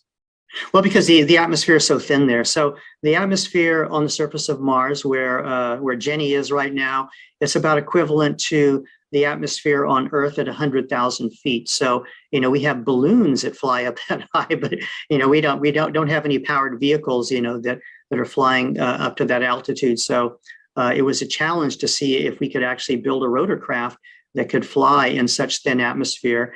And we did some early technology development work, and we discovered that yes, we actually could fly in such thin atmosphere. We did more work, and then the technology developers were able to convince people to go ahead and do an engineering development mission and see if we could actually fly on Mars. And it's greatly surpassed anyone's expectations on the capability and the durability of that helicopter.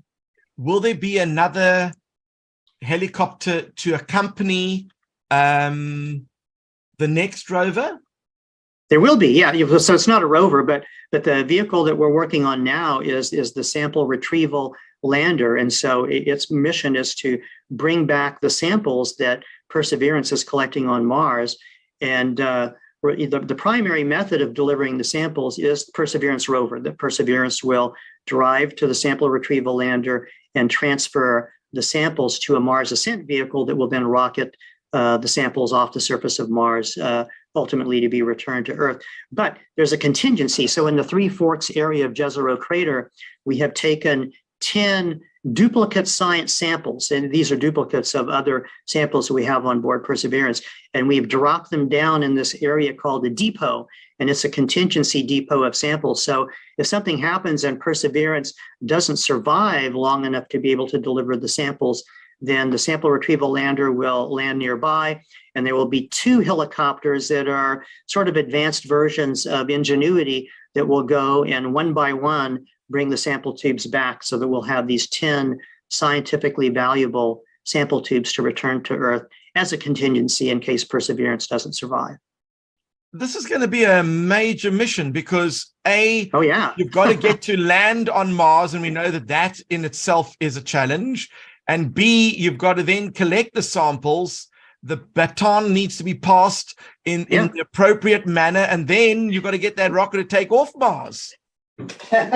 Yeah, and in fact, saying baton is actually a good word to use, because so here's one of the sample containers that the Perseverance rover has set down on Mars. It's kind of like a baton, isn't it? So yeah, the sample retrieval helicopters will one by one pick up these samples and bring them back to the rover, and it is like passing the baton.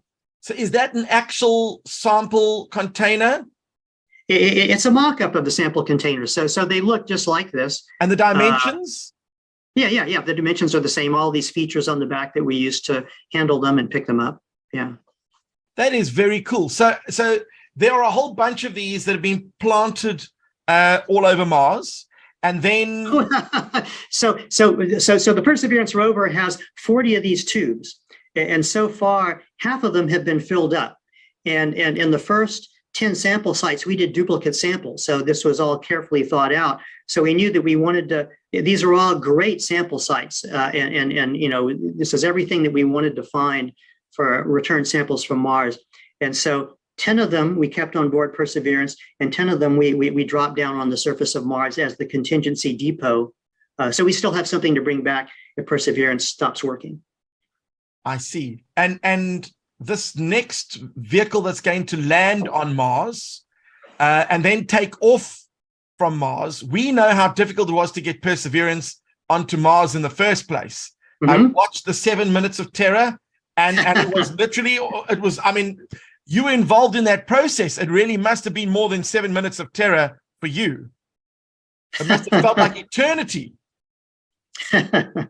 Yeah, it's always exciting when we land something on another planet, you know, and of course Mars is very exciting too. It's one of the more difficult places to land. Now, there were many different ideas put forward in terms of how we're going to get something to land on Mars. There were giant balloons around the object that were going to bounce, and then it would eventually land. I'm sure that wouldn't be so great for all the instruments. There were, but that worked just fine for Pathfinder and for the 2 Mars exploration rovers. Yeah, they had the airbags around them, and they bounced around for about a minute before they stopped. And those 3 systems all worked fine. I mean, we designed them to be able to handle that environment. Sure, but then lowering it down, that was an innovative approach.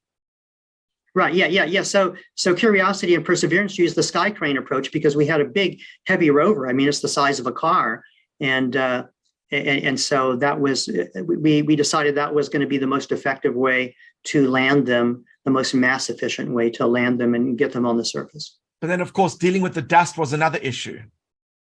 Yeah, well, dust is always a problem on Mars, as it is on the moon too. And in fact, the moon's dust is worse than Mars.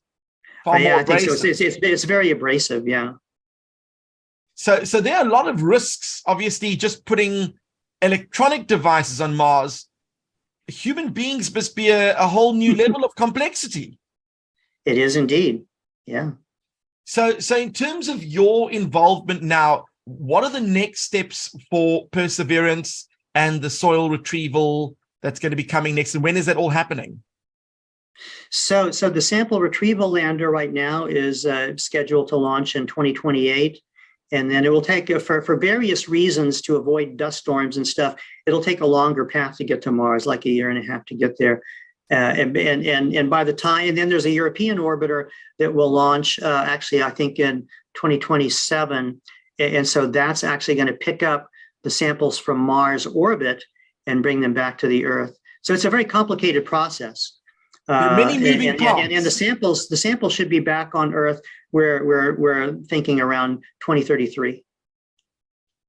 That's not so far away. No, 10 years away to have them back here on Earth. When do you reckon we'll have humans on Mars? That's a good question. I think if Congress wrote into law, that NASA shall send humans to Mars by this date, and here's the budget, and we're putting this into the budget, authorizing all of this, I think that we could send humans to Mars orbit either in 2033 or 2035. And I think that we could land humans on Mars before 2040, but that's only if we made the commitment now and started right now on that pathway. Otherwise, I think it'll be in the 2040s before people get to Mars. Sure. Well, apparently, I'm just hearing rumors that a certain company whose name starts with space and ends in X has got a very large craft outside and claiming that it's ready for liftoff.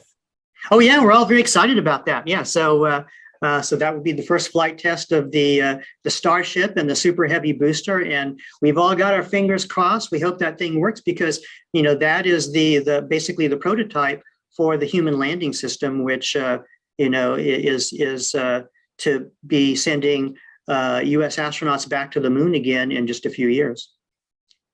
Sure, but I mean he's moving at quite a pace. No one expected it to be ready so soon. Well, so, SpaceX makes enormous progress really quickly, but, Elon Musk usually sets some aspirational goals and dates for these things, and SpaceX rarely meets those aspirational goals, but they eventually have gotten the job done for everything that they've undertaken amazingly fast, but not always as fast as their aspirational goals. I can imagine. And of course, it's important to have competition. I'm sure that there are other competitors out there that would love to prove their prowess when it comes to building spacecraft, because Mars is going to be the big one. This is, are we going to be using SLS to get to Mars? Are we going to be using the Starship? What sort of rocketry system would we be using to go to Mars? Well, I'm hoping that the answer is yes and yes. Right. Yeah. Sure. And there are other things in the works too. Blue Origin is developing the New Glenn reusable launch system, which would be a heavy lift vehicle with a large payload fairing. So that definitely has a lot of potential to contribute to future robotic and human missions to Mars, the moon, and other places. So yeah, we're definitely hoping there'll be, always more competition for these lower cost reusable vehicles. Now, while we're talking about Mars, there's always that one thing on the back of people's minds, and that is there life on Mars? Well, we know that there isn't life as we know it on Mars, but there might be life on other planets. If you just look at the mathematics of it, somewhere in this universe, there might be a solar system, and somewhere in that solar system, there might be a Goldilocks planet, and somewhere on one of those Goldilocks planets, there might be some form of life, whether it be microbial or intelligence-based, whatever it is. But the reality is getting there is going to be a nightmare. Now, you spend time looking at different propulsion systems on how to get to all these planets. Right. What are the leading designs or innovations at the moment? So I think for getting heavy payloads, like, more than, half a kilogram to another star system, I think the only viable technology I can think of that I think will be ready in the next 100 years or maybe even 200 years is probably nuclear electric propulsion. So it's a nuclear reactor and using ion drive. And so even for very advanced systems, very advanced ion thrusters, very advanced nuclear power systems, I think, getting to the nearest Earth-like planet that we know of, which is Proxima Centauri b, which is a little over 4 light years away. I think it would take almost 1,000 years to get there. And when you got there, you wouldn't even be able to slow down and stop. You'd just be zooming by at a very high velocity. So that's a real problem. I mean, just getting somewhere in a reasonable amount of time, but then slowing down and stopping when you get there is just a problem of getting there in the first place. So it's very difficult. So, that's the reason why the Breakthrough Starshot is looking at a different method to use high-powered lasers from Earth to send a very tiny, wispy solar sail kind of payload to a nearby star system at a very high velocity so that it can get there like within 50 years to 100 years. But the payload is very small. I mean, it's just a few grams. I mean, it's not nearly as big as your cell phone. So, how capable can a system be that has such a small mass that we can accelerate it to, a velocity of, say, 10% of the speed of light? And what could we know about its arrival, and what could we know about what it's seen? I mean, there's very little you could put into something that size that can communicate. Well, I suppose now if we know that Voyager can communicate from so far away, then... Well, so Voyager can communicate from 1 light day away, and we're talking about 4 light years away for Proxima Centauri b. Aha. So then we've got a lot more complexity involved there. Right. And so the energy that it takes to transmit the data, it goes off as the distance squared. So, it's many orders of magnitude more difficult of a problem to send data from Proxima Centauri b. But these are fascinating problems to be working around. Yeah. And a lot of it is obviously theoretical. So how do you test some of these things? Oh, there are tests that have been done. So, years ago, there were some tests that were done by, Jim Benford and Greg Benford and a bunch of other people on, shooting lasers at tiny little models of solar sails and measuring how fast you can accelerate them. So there's other laboratory research that has gone into ultimately getting to the Breakthrough Starshot to try to test and prove out these systems that can, build something like a wispy sail that can, travel to another star system. So, it's not just paperwork, it's a lot of lab work and testing stuff, testing hardware. Was Bill Nye involved in that at all?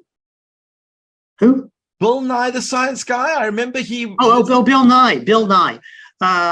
Well, sure. Yeah. Well, so Bill Nye is involved with the Planetary Society's efforts in solar sails. So, they have deployed a solar sail called LightSail 2, which recently re-entered the Earth's atmosphere, but it was in orbit around the Earth for several years, proving that the sun can accelerate solar sails and you can change the orbit of a solar sail, just using sunlight.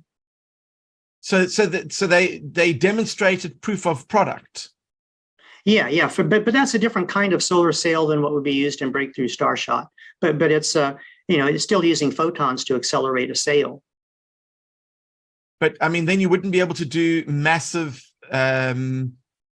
cargo and that sort of thing with a sail, or was that the whole point? So if you're using a solar sail like LightSail 2 and you're traveling through our solar system, that's a different ballgame than going to a different star system. I mean, you can just use the sun to power things around, and you can achieve great changes in velocity and really explore much of the solar system using a solar sail without carrying any propellant with you. But going to another star system is different because the sunlight falls off as the radius squared. So, you'd have to have lasers to propel something to another star system. You couldn't do it on sunlight alone. I can imagine. Now I'm seeing. Yes. So a planetary solar sail versus an interstellar solar sail, those are completely different ball games. I see. So I mean, you need to obviously you need to put the appropriate equipment and tools within our solar system. But if you're going beyond, then obviously you need to rethink the entire system. Well, yeah, it's a different ball game, when you're leaving the solar system. I mean, the Voyagers have left our solar system. They are 1 light day away, but they won't reach another star system for thousands and thousands of years. But they do have the Voyager interstellar record on board. So if aliens find it, there will be all this information on the gold record. Well, apparently, and also the images of the nudes, and they were saying that they were unsolicited, and people were complaining about that. But I mean, there we go. We just gave all of humanity's secrets to the aliens. So if they are going to come and invade, they know everything about us already. That's right. That's right. That's right. Yeah. So actually, the images you're talking about, the characterizations of the man and the woman, that was actually on Pioneer 10 and 11. So that wasn't on the Voyagers. Oh, yeah, Pioneer 10 and 11 just had a plaque with images on it, but Voyager actually has a record that has many photographs, has audio on it, even has rollover Beethoven, Chuck Berry. So classical music. It's got the whole gambit. I mean, if you are an alien and you're looking for a nice collection of entertainment, that would be the place to go. Yeah, it's a great album. I like it. So now I'm seeing some questions coming through. Someone wants to know, do you think it's possible for Mars to fit everyone in the world? Well, everyone on Earth.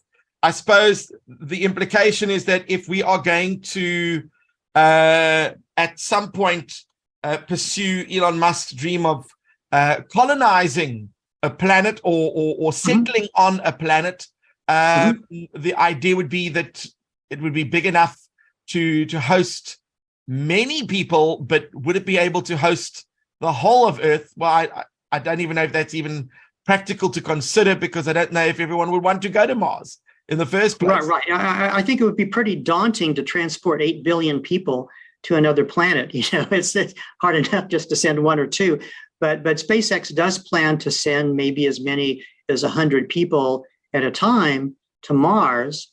But there are lots of challenges for a colony on Mars. I mean, one of them is that Mars has 1/3 the gravity of Earth, and the question nobody knows the answer to is, can a human being or an animal develop from an embryo to an adult in 1/3 gravity successfully? Nobody knows if that can even happen. I mean, over millions of years of evolution, all life on Earth has been designed to thrive in 1G. I'm very skeptical about the moon. Could anything grow and survive like an animal on the moon in 1/6G with the bone structure and all that stuff, the circulatory system? I really have doubts about 1/6G. 1/3 G, maybe. And you could also build, big centrifuge recreation rooms where people could spend hours a day in a centrifuge to try to get 1 gravity. But I think that's one big challenge. And the other thing is just the economics. So to colonize Mars, somebody has to fund all that. Where's the incentive for the funding, and what kind of profit is going to come back? These things ultimately need to be profit based. When the Americas were colonized by the Europeans, there was a big profit and trade thing going on. I don't see anything like that going on with Mars.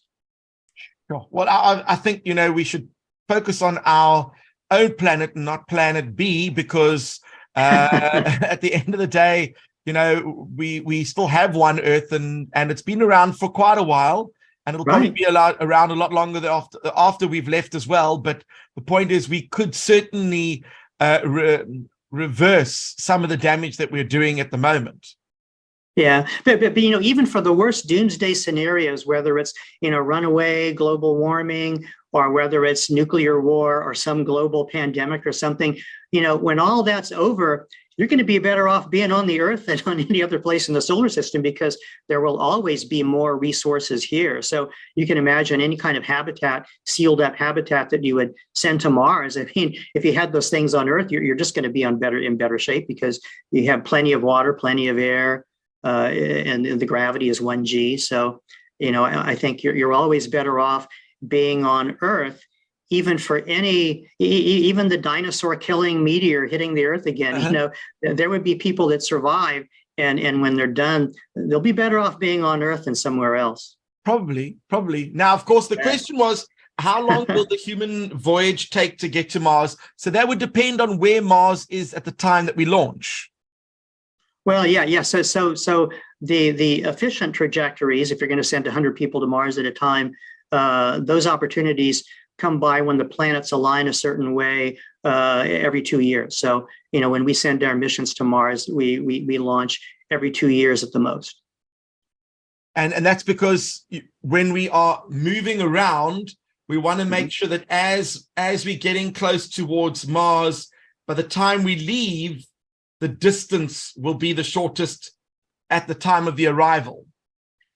Yes. So there's an efficient trajectory to get from Earth's orbit to Mars orbit. So you take that path, and when you get to Mars orbit, you want Mars to actually be there in its orbital path, because you can get to Mars orbit, and if Mars isn't there, that it's halfway around the sun, then you're in bad shape. So you need the planets to be aligned right, so that when you get to the orbit, the planet is actually right there. And of course, the longest time that it would take to get to Mars is about 2 years. Yeah, so there's different pathways to get to Mars. I mean, we can do gravity assist and things, and we could take longer than 2 years if we wanted to, but the most efficient path is the Hohmann transfer that we would like to use every 2 years to send things to Mars. And now that we're taking soil samples from Mars, clearly very little is going to grow on Mars. But according to Dr. Laurie Glaze, there's lots of carbon dioxide, which is what plants need. Yeah. So if we're planting things in the soil and they've got the water and they've got carbon dioxide, I mean, we could potentially have plants growing on Mars. Sure, we could. Yeah. And in fact, I think that was Elon Musk's original inspiration for wanting to do this Mars thing, is he wanted to do an experiment to see if we could grow a plant on Mars. And so from that sprung this whole thing about, well, how can I get a launch vehicle to do this? So I'm going to have to start my own company and build my own. And so I think that was actually the genesis of SpaceX, was this idea that Elon Musk had of wanting to grow a plant on Mars.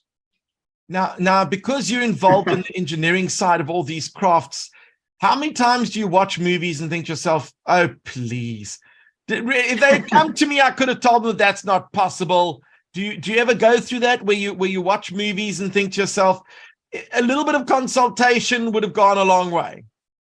Well, so if you wanted movies to be perfectly realistic and accurate, they probably wouldn't be as exciting a movie. So, you have to draw this line between, how much you're going to stretch the science and credibility versus having a fun, exciting story.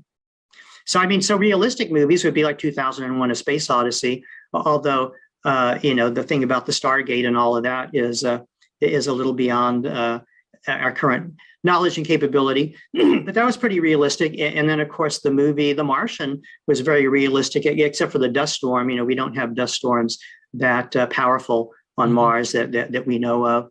But that was a very realistic movie. Well, now we've just seen the trailer for the first movie ever shot in space. Do you know about that? No. So they sent a Russian actress up to the space station. Oh, that's right. Yes. Yeah. And they actually filmed sequences up there. So no CGI. It is the real thing. Yeah. I'm very curious to see it. I think it's coming out quite soon. So, oh, wow. Okay. So that will obviously be the start of more commercial ventures. Then people are going to want to push the envelope and say, well, we need to shoot a scene on Mars. I don't mind if it takes 8 months to get there, but we can film for a day and then come back. You never know where it's going to lead us. Yeah. Oh, so another movie I thought was actually quite realistic was the movie Gravity. And of course, it only works if there was some alternate history of our orbital assets where, the International Space Station, the Mir Space Station, and the Hubble telescope, if they had all been put into the same orbit around the Earth, which would have been possible, and there actually would have been advantages to having them all in the same orbit, then I think that movie is very realistic. So I view it isn't realistic for where Hubble actually was and where the Mir Space Station actually was, but in an alternate history, had they in orbit, that movie was quite realistic. And the whole scenario about this cascading event of collisions in Earth orbit, creating all of this debris, that's a very real possibility. Now, in your humble opinion, do you think Mars is an alternative? Oh, as a planet B for Earth? No, I don't think so. To me, my interest in Mars is strictly scientific exploration, just like we explore Antarctica. And searching for evidence of past life and possibly present microbial life underground on Mars. I think, that would just be a tremendous benefit to the human race to discover that and learn about possible other forms of life. If there are microbes living on Mars, there's probably a lot that we can learn from that. There may be medical benefits from that, and just learning about the origin of life and the diversity of life in the universe. To me, that's tremendously exciting and valuable. But as far as having a permanent, and I can see having a base on Mars like we have a base at the South Pole and Antarctica. I think for scientific purposes, that would be very valuable. But as far as cities on Mars and having, an alternate planet there, I think that only works if you have some kind of economy that can support it. And I just don't see that right now. But who knows, the things may look different hundreds of years from now. Mm-hmm. And maybe it would be practical and beneficial to have colonies on Mars. Well, I mean, that's still a long way away for us right now. The science is obviously just compelling to be able to land on Mars and to actually gather information. That's always a major achievement. So what is the next step after we've retrieved a soil sample? We've now learned a few things, and I'm sure that even retrieving the soil sample has to be dealt with in a certain way, because we don't want that soil sample to contaminate Earth, because we don't know what is there. Yeah, there's a tremendous effort being put into planetary protection to ensure that the Martian material that we have is either sterile or completely isolated from the Earth's biosphere. So who gets the soil sample first?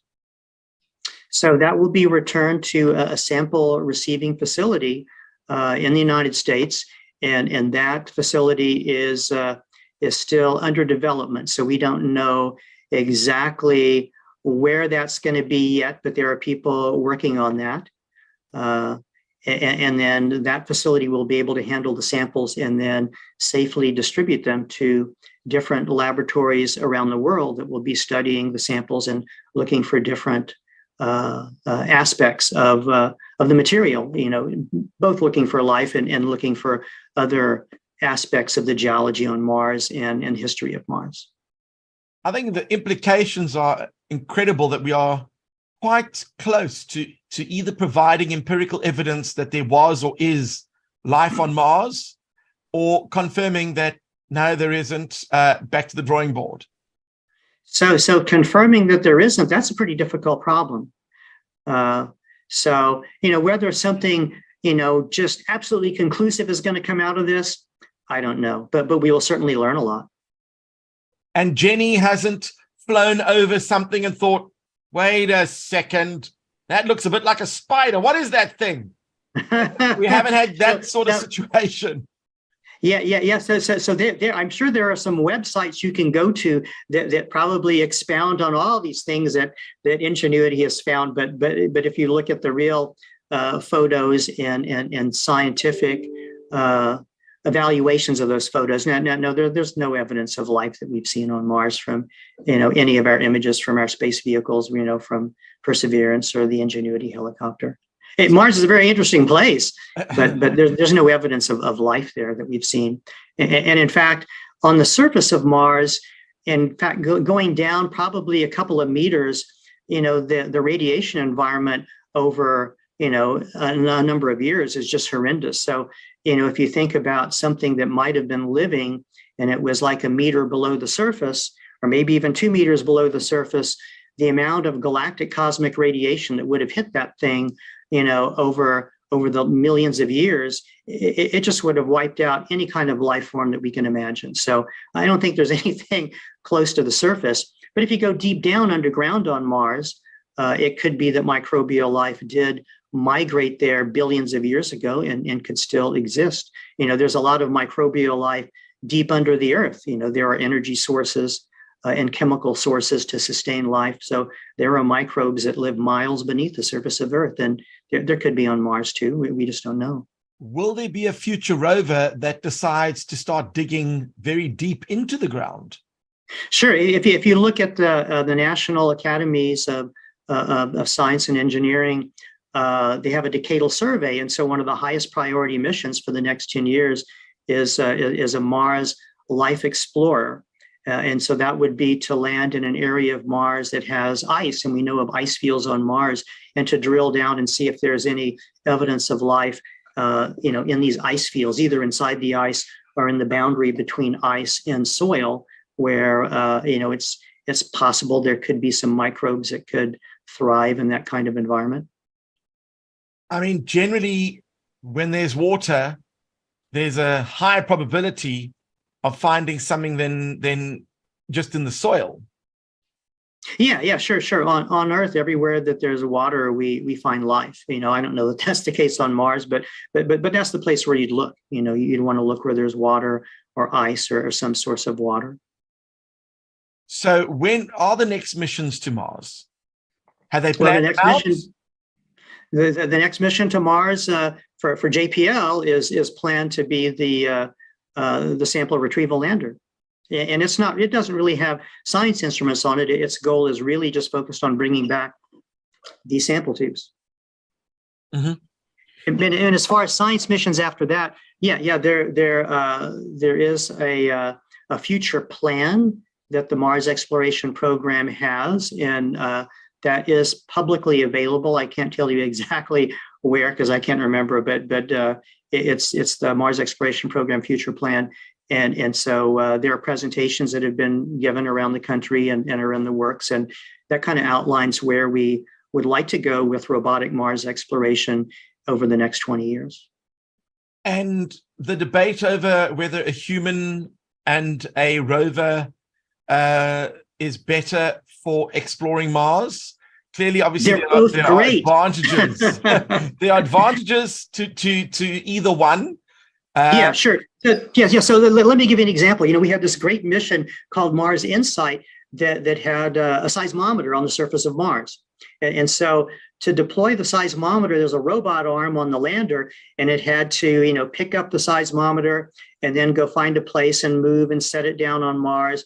And then it had to lay out the cable, that sent power and data to and from the seismometer. And it had to place that down. And then it had to put a cover over it, a windshield, so the wind didn't disturb the seismometer. And a little bit at a time, because you can only plan so much for a day, because you have to plan out where the arm's going to move to set something down. And then you have to wait a day and get the images back and then send the next command up. So to get this seismometer placed, and also this thing called the mole, to get that placed on Mars to try to dig down into the soil, this took weeks and weeks and weeks to get this all placed. And it was fine. It was a very economical mission. The scientific results were great. But if you had an astronaut on Mars, the astronaut would have set all this stuff up in probably like an hour.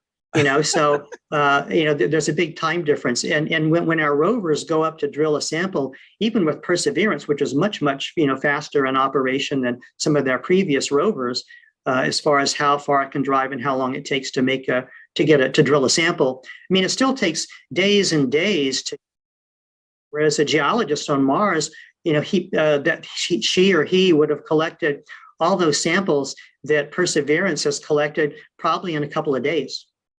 But then again, Perseverance doesn't need oxygen, doesn't need water. That's a lot cheaper. Those kinds of things, I think make a huge difference. That it's a lot cheaper to send a rover than it is to send humans. It is, but I think humans would find more interesting scientific targets than we can with the rover. Our science team does a great job of, especially with Ingenuity, scouting ahead, looking at things that might be interesting. We have a lot of great instruments to try to figure out where the interesting sites are. But if you had a human geologist, she or he could just wander around with a pick and just say, well, that's an interesting looking rock. Let's turn it over. What's under this rock? Well, let's go over and look at this. Well, let's go look around the other side of this rock that we couldn't see from a rover. There's just so much you can do so quickly that I think our best chance of finding real evidence of past or present life on Mars is with human explorers. We're doing the best we can with the robots, but humans, I think, will be able to explore and discover even much more. And a little rumor is that you have a motto at JPL, and that is dare mighty things, correct? Right. So I've heard that every now and again, when something is sent to Mars, the JPL team like to sneak in some form of message on the device, so when it lands there, people know that it was made at JPL. And apparently they wanted to put dare mighty things on the wheels of the rover, but that was poo-pooed, and they said, no, you can't do that. But I think they did it in Morse code or something. No, it was done in kind of a code in these patches of different colors on the parachute that slowed down the sky crane before the back shell was jettisoned, right? I mean, the amount of thought that goes into planting those little Easter eggs, and of course, at this time of year, how appropriate that. But I mean, are the team in on the joke, or is that something that they're expecting people to look out for? Yes, so I think, you know, in this latest little Easter egg that Ian Clark did with the parachute, there were certainly some people that were in the know, but it was not generally publicized, you know, within the project, because I mean, that's the whole point of Easter eggs, is you don't want people to know. You want to minimize the number of people, because the whole thing about Easter egg is surprise and discovery, and you want to minimize, you know, that leaking out, you know, because it'll spoil people's fun if you already knew about it. Woo! So when the Mars retrieval unit arrives, we should be looking out with cautious eyes to see what surprises they could possibly have up their sleeve, so that we know that JPL was involved. Who knows what sneaky Easter eggs might be there? I don't know. Maybe you might know something. Maybe you don't. No, I can tell you for sure that I am never in on any of these things. I find out about it when you do. Okay. So now the big question is, you obviously have a lot of younger people watching here today who are thinking, oh, I would love to get into doing all this. I'd love to be involved with JPL and building rockets and rovers. And what sort of advice would you give the younger people in terms of getting started in this career? Yeah, so I think the best pathway, if you want to work at JPL, and that was my dream, you know, when I was in school, although I didn't have really any idea how to do that, but I managed to make it happen anyway. But you know, my advice would be to you know, get involved in STEM fields, you know, in school, and you know, if your high school has a rocket club, you know, join your rocket club. A lot of high schools are building rockets. You know, get involved in the robotics, high school robotics, those kind of things, you know, to where you get some hands-on experience building things. And then, you know, in going to college, I highly recommend doing internships or co-ops where you actually work at companies or work at NASA during the summer or during the semester off, and get that on your resume. You know, if you can do research projects in college where you get to be part of writing a paper and presenting at a conference, you know, all these things help build out your resume. And you know, especially if you can get an internship or a co-op at JPL or another NASA center, you know, that's a big plus. I think, you know, many of the people that we hire now out of college, you know, they have done co-ops at JPL or other NASA centers, or at industry, you know, like Lockheed or Boeing or SpaceX or Blue Origin. You know, having all those things on your resume, you know, really puts you up towards the top of the pile. And of course, you know, you need to have good grades. That's pretty important too.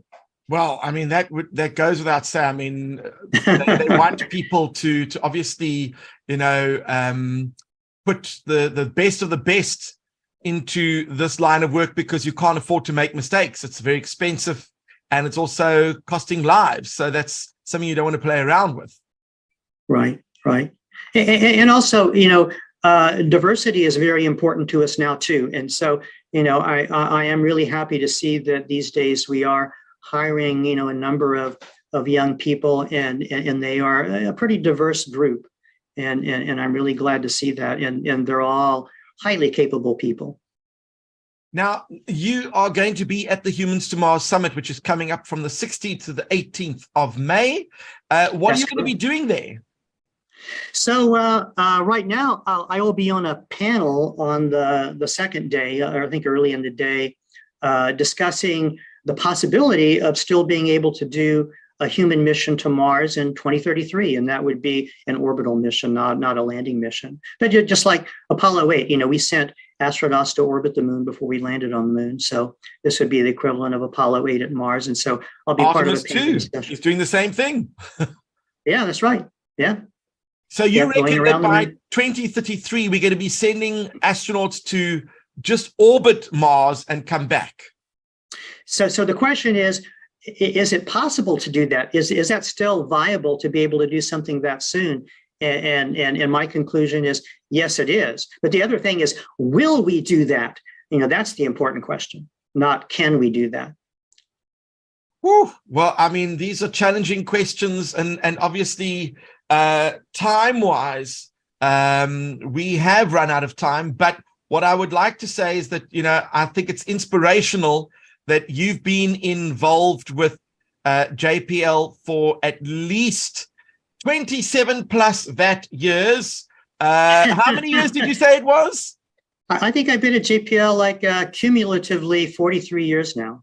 40, and you look 26. I don't understand how that's even possible. So I'll have to work out the mathematics on that. Yeah, it's this whole thing about, relativity and time dilation and all that, traveling in space. I think he's got another secret that they're keeping over there at JPL. They certainly do dare mighty things. But thank you so much, Hoppy, for your time and your energy and your enthusiasm and your passion when it comes to these sorts of things. I think that a lot of people have got so many questions, and there are a couple of questions I'm going to ask you just offline. But enjoy the Humans to Mars Summit. I will. I won't be able to make it out there this year, but hopefully next year I'll be able to pop in. We're going to be hosting astronaut Nicole Stott here out in Cape Town. So we'll be taking her around to schools and doing some outreach and hopefully connecting with the audience at Humans to Mars Summit as well. But on that note, I would like to thank you so much. What I'm going to do here is I'm going to stop the recording on the Zoom and the live stream as well. There we go. That is done. And of course, I'm going to stop the recording.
All my lovely Martians, it is indeed a pleasure to be here.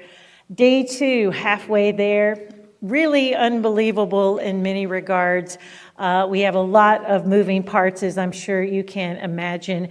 Again, I want to give a great big shout out to our team that continually makes it look seamless, or at least mostly seamless out here. So it doesn't always feel that way, but our team is exquisite, and it makes my job entirely easy. So this afternoon, it's like we're delighted that you have joined. Mike Fuller is going to be moderating this next panel, and let's see, I just had my notes.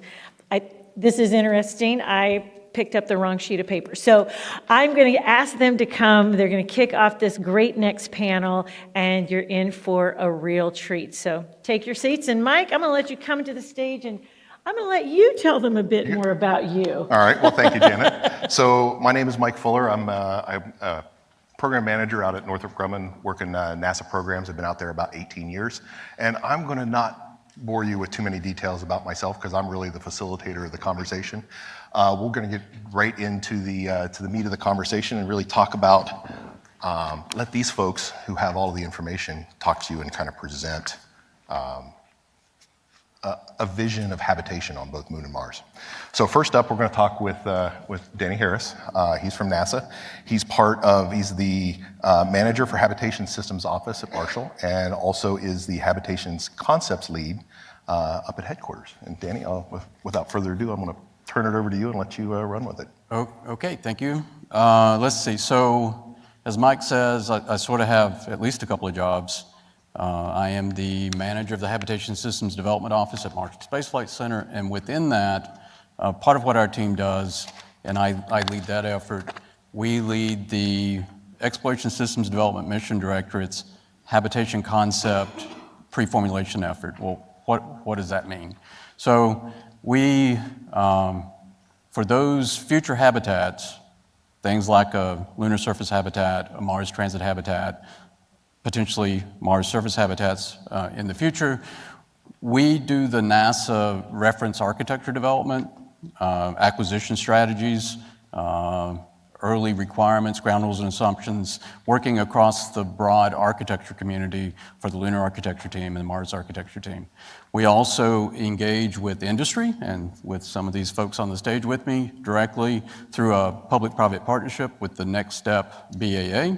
We also work with international partners for potential contributions to Artemis and eventually toward Mars for things related to habitation. Right now we're working a lot with the Italians as an example for potential habitation contributions.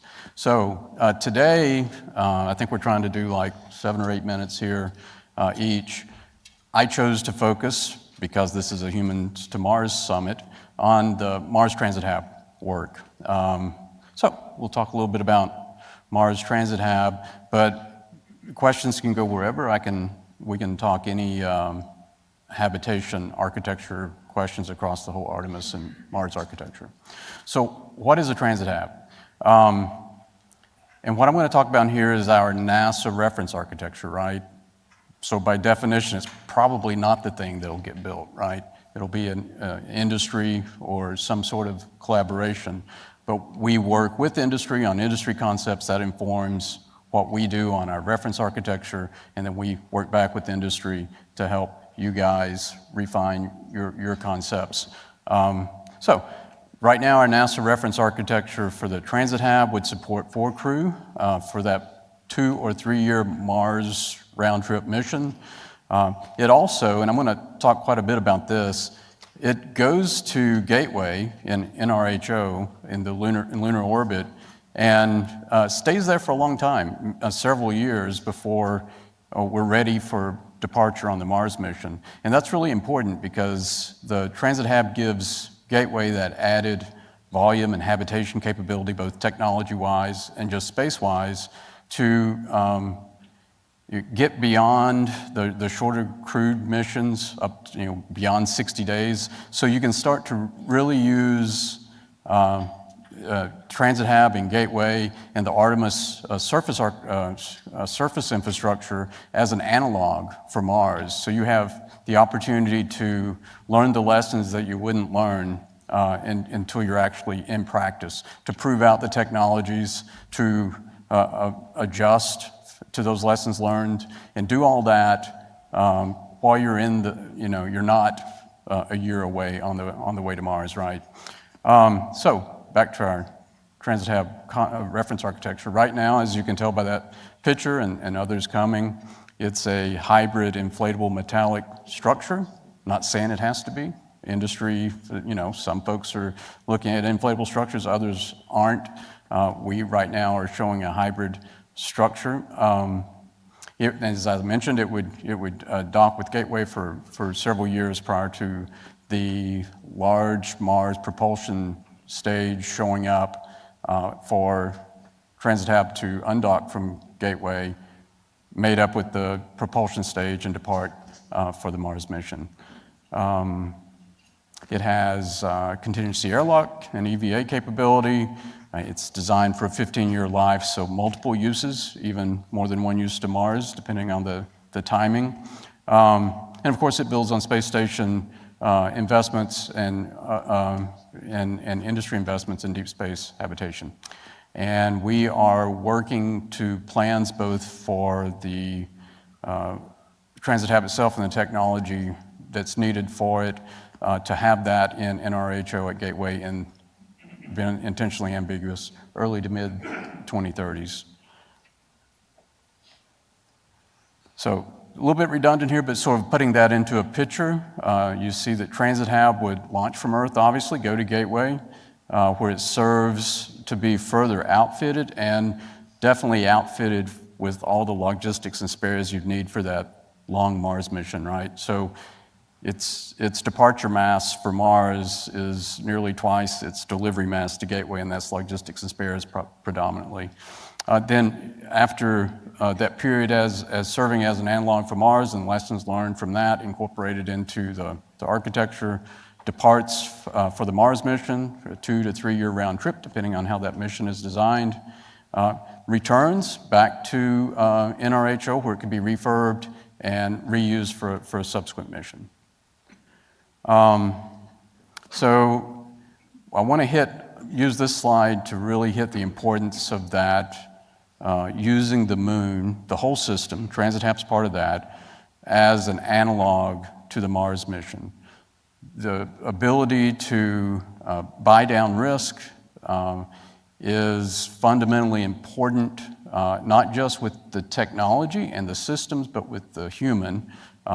Exercising more Earth independence before you have to really count on it on a Mars mission where you're not just hours away in LEO, but you're much farther away in the lunar environment is a cornerstone of what Artemis needs to do to enable Mars. In fact, the Transit Hab itself is the one element that truly bridges both Artemis and its Mars forward, right? So it's there for several years in the Artemis system, helping prepare for Mars. And so this is really redundant, but I liked it because it has so many pretty pictures of our artist rendering. So I think with that sort of wraps up my talk. All right, Danny. Thanks for the overview. Appreciate the discussion and especially the tie-in between Artemis and Moon to Mars. It's an important bridge between the two. So appreciate you giving us some insight into that. Next up, we're going to go to Mike Elsperman. Sorry about that. Mike has been with Boeing for a number of years. I won't go into exactly how many. A couple. But Mike has been Director of Exploration for the International Space Station program currently, and has been involved in various NASA endeavors throughout his career. So has a wide breadth of knowledge on exactly the various portions of the working environment within NASA and within industry. So Mike, I turn the time over to you. Thank you, Mike. I appreciate it. Good afternoon, everybody. I'm Mike Elsperman, as Mike said, Director of Exploration for Boeing. I want to build on what Danny's presentation talked about. Mars Transit Hab is really key, but there are some technology needs that are really important and some challenges that have to be overcome in order for us to make this a successful mission, a successful campaign, and make it sustainable. So kind of redundant agenda. Just get an overview of habitation, technology gaps, and then look at common products. That's another thing I want to talk about. And then back to Danny's point about proving grounds to really make sure all these systems work before we put people in them and put them in harm's way. Habitation's a critical capability for exploration. The recent architecture that NASA released has a bunch of different elements in it. Habitation, is, you can see, is a center point of just about every place we go. LEO, the Gateway, lunar surface, and eventually to Mars. It's got to shelter and keep people alive in some pretty serious environmental conditions for long periods of time, upwards of 1,200 days or longer on going to Mars. It's got to be, the thing is with these systems, and when we're the experience at ISS and International Space Station is we can return, and if we have a problem, we can bring the crews back. We can resupply them. It's going to take some high reliability systems to safe, and also mass is really key for all of these missions, and having high reliable systems. And oh, is that one not working? Excuse me. No, we didn't drop. Oops. Am I good now? Okay, that's better. Thanks. So yeah, high reliability systems, and also the aspects of crew health and performance, which I think have been not really emphasized as much. I believe there was a talk earlier today that talked about the importance of factoring that into the early design and the operations of the system. So advanced health monitoring is really key. But extensibility, once you do a development on one of these habitat systems, it would be really beneficial from a cost and schedule perspective to make sure that those components can be extensible to other applications. So if you develop a system for the Gateway, things that we can use there to put on the Mars Transit Hab or the Lunar Surface Hab, that all makes the development less risky and just maximizes our investment. But early development testing is really going to be key for these systems. We need to start now. I believe the presentation earlier today talking about a 2033 flyby. Boeing's very big on that mission, and we think it's a great starting point, but we need to start now. It takes 10 years to build a big system like that, and we're right at the cusp of getting that started and hopefully flying in the mid-2030s to Mars. So in terms of capabilities that you need for a habitation system, they're kind of listed here, and I should have worn my glasses because I can't really see that, but I'll just wing it from memory. Avionics at the top, there we go. Real critical capability from a reliability perspective. Your flight computers and all of your associated avionics have to be able to survive the deep space radiation environment for a long period of time, 15 years. LEO, I think we've got that one pretty handled, but for Moon and Moon Gateway and Mars environment, we've got some work to do there. Primary structure is also another key area of development that we feel is important to invest in. Danny's architecture for NASA mentioned the hybrid inflatable metallic concepts.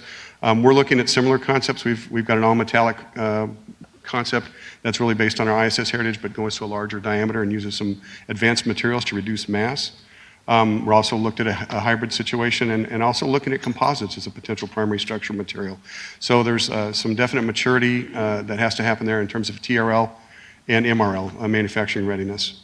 ECLSS, probably the biggest hurdle. They're all tough, especially the red ones.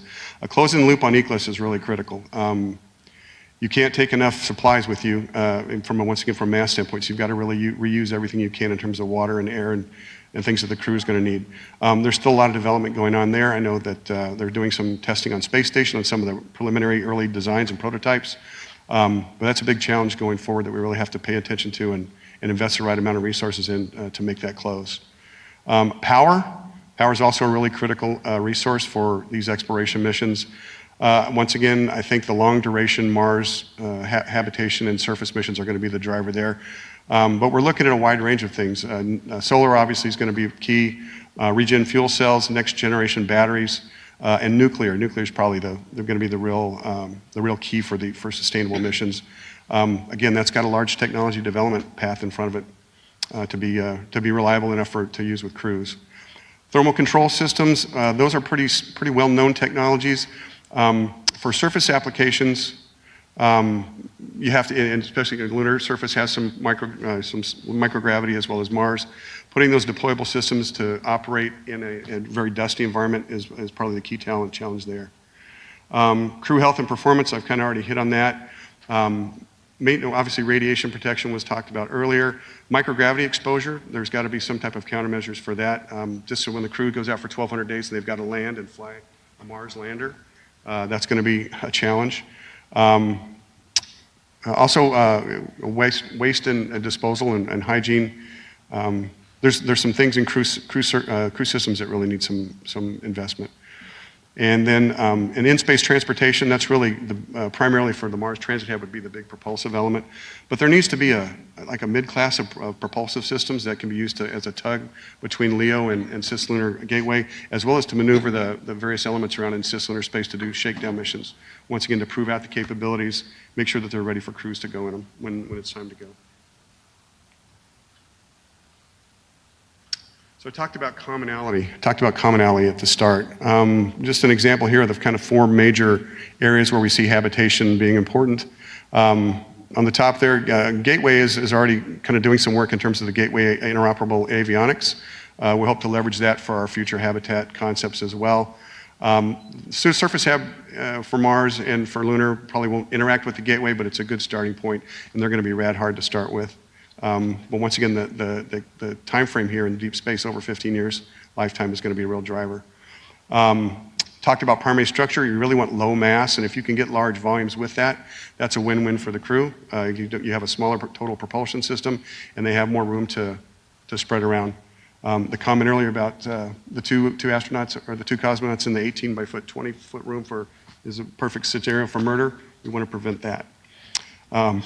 Open ECLSS, once again, really critical. Right now for LEO, we do it at open loop, but the farther out we go, once again, we need to close that loop and minimize the amount of resupply that is required, and in some cases, it's not even feasible. Talked about batteries across the portfolio there. Thermal control, body-mounted radiators really preferable. Once again, any kind of a deployment just creates another risk scenario, but in some cases, you're going to need that. And then crew quarters and crew equipment for exercise and EVA. I think we're in pretty good shape there. We've got a lot of experience from ISS that we can leverage. But the thing there, exercise is probably not going to be adequate for microgravity. There may have to be some type of in my view, some type of a system that creates various levels of artificial gravity, either by spinning the vehicle or something needs to be worked on there for sure. And then back to the importance of proving ground. I think NASA's plan to use LEO, cislunar space, the lunar surface, all to prepare for Mars is really a smart move. Builds on our Apollo experience, right? We kind of did that incrementally over time. Gravity is, once again, the partial gravity is going to have to be dealt with for our surface systems. Dust is really bad. We all know about lunar regolith, but there's also some concern about Martian dust having perchlorates in it. It's also very fine, so we need more understanding of what the long-term exposure to that is for our Mars applications, and also the atmospheric effects on Mars. There are lots of high winds, and there could be some other materials in the atmosphere that could be hazardous to the system. So, a really significant ground and flight test campaign is needed to qualify these systems to make sure the crews are absolutely safe and we have a successful mission. I think that is it for me. Maybe. All right. Well, thanks, Mike. Appreciate the discussion and kind of the overview that you provided. Next up, we're going to go to Eleanor Morgan. She's from Lockheed Martin. She is and make sure I get this right, so the Habitation Architecture Lead for Lockheed Martin for habitation development programs. She has been in this role. She oversees both the technical and mission architecture development for both orbital, surface, and transportation spacecraft from low Earth orbit and future expeditions to Moon and Mars. So with that, Eleanor, would you take us away? Great, thank you. Can you all hear me? All right, wonderful. Well, hi everyone. Pleasure to be here today. It's such an exciting topic. Wonderful information that both Danny and Mike have talked about. So I think this all fit in real well here. So what I'd like to talk with everyone today about is kind of piggybacking on this, some of the development efforts that we're doing at Lockheed, which tie into some of the gaps that we're talking about and, the forward vision for eventually getting folks to Mars. So how we approach this, how I think most of the companies are approaching this, really the proving grounds, right? Earth, Moon, Mars. It's going to be really hard to take things directly to Mars if we don't test them out close to home first. So all the things that we're looking at Lockheed and programs, technologies we're developing, that's what we have in mind. And as many of you may be aware, one of the exciting things we had happen last fall was the Artemis 1 mission with the Orion capsule from Lockheed Martin. We're really pleased that that went very smoothly, and it's paving the way for Artemis 2 mission, which hopefully folks saw, that we now have a crew for that, and excited for that mission to go in 2024. Now, the Orion capsule, so this is really key for us now having some deep space transportation that will be human rated. And this will be taking the astronauts back to the gateway and then onto the surface of the moon. Kind of a key step in terms of getting humans back to the moon to start proving things out so that we can move on to Mars from there. So in addition to transportation and crew capsules, one of the other areas, kind of the area I focus on, is habitation development. And one of the key technologies that we're developing at Lockheed Martin is inflatable habitats. And why expandable habitats, inflatables, do you ask? Well, as we look more towards the moon and Mars, anything beyond low Earth orbit, right, mass is still going to be a factor. It's going to be very challenging, and you may have very long missions. So, having a large volume, compared to a lower mass ratio is definitely key. And so, as you can see here, just a couple pictures of some things, takeaways, right? When we're in low Earth orbit with the ISS, that took a lot of assembly flights to put together. When we launch things beyond low Earth orbit, we really want to streamline that and simplify it. And if we can find ways to have single launch to orbit or minimize the amount of outfitting, as Danny was talking about, trying to do this at the gateway, getting all the architectural elements out there, that could be challenging. So we want to minimize how many flights we can do there. All right, some of the additional reasons why obviously expandables can be very helpful. Landers taking folks down to the surface of the moon. That's still a challenge right now with regards to the amount of mass that we can put on the surface of the moon. We're excited for some of the new landers that are going to be coming online and new announcements soon about that, those contracts. And so, if you can save any mass to put some structures on the surface for humans to actually do their exploring on the moon and test out the rest of these technologies, then that's going to be very important. All right, one of the key milestones we had recently, the end of last year, was we had a successful subscale burst test. That was a 1/3 scale unit of our common habitat size that we foresee utilizing for, low Earth orbit, moon, transit to Mars. As you can see in the left picture, there it is. In the right picture, it is not there anymore. But it went well. We're very excited about the results we had there. And, little known fact is that, while some people get nervous about the idea of living inside an inflatable habitat, it actually has higher safety margins that you have to meet as opposed to metallics. So 2 times factor of safety for metallics. Well, we got to meet at least 4 times factor of safety for inflatables. So, but we're very excited because this will help actually enable the Artemis astronauts to spend more time on the surface of the moon and do some more exploration. Now, when we send people to the moon, they're going to need some other things, right? You can't just set up a house if you don't have any power or communications or anything else like that. So, as was discussed, technology gaps, there's just some key infrastructure that you also need to have present for people to execute these missions on the moon. And that's areas that we're also working on at Lockheed Martin right now. We're right now in a partnership with General Motors and MDA working on some lunar rover concepts for lunar terrain vehicles. So we're really going to need mobility, especially if we want to explore as much of the lunar surface as we can. We can't set up camp just in one location. We need to be able to move around and relocate. One of the other things is power.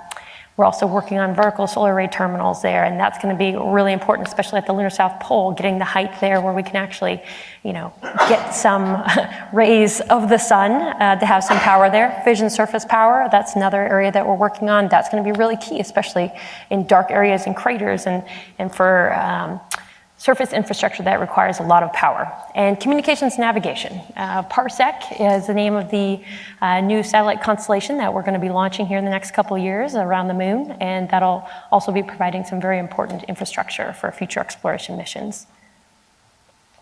All right, and what does all this feed forward to? As we've all talked about here, this all feeds forwards to getting us to Mars. As you can see here, this is a future vision.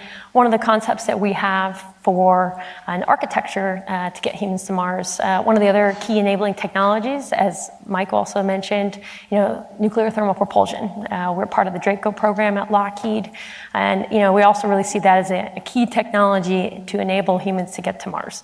Especially as quickly as we can. We want to minimize the amount of radiation, the effects on the human body from prolonged periods of microgravity. So for many reasons, that's going to be a very important enabling technology. So with that, I'll kind of leave you with some fun pictures here of what some visions could look like. And I will say, none of this is achievable by any one person or company.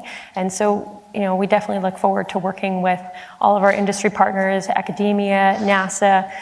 It's going to take everyone to make this vision a reality. So thank you so much. Thanks, Eleanor. Appreciate it. So in the lead up to this panel, we actually had a drop, so we had a late addition to the program. We are going to be bringing you Daniel Innocente, and I apologize, Daniel. I told you I was going to butcher your last name. I did it. I apologize. He's coming with us, or he's going to come to us virtually from. Daniel is currently the senior space architect at Blue Origin, and he's going to be providing us an insight into kind of Blue Origin's vision for lunar and Martian architecture. Daniel has an interesting take on it. He's not your traditional aerospace defense type of upbringing. Daniel comes at it from a pure architecture background. Before his time with Blue Origin, he spent a fair part of his career doing actual architecture for physical buildings here on the Earth. So he's going to be bringing a different viewpoint from that. And Daniel, without expounding on it any further, I'm going to pass that over to you and let you tell us.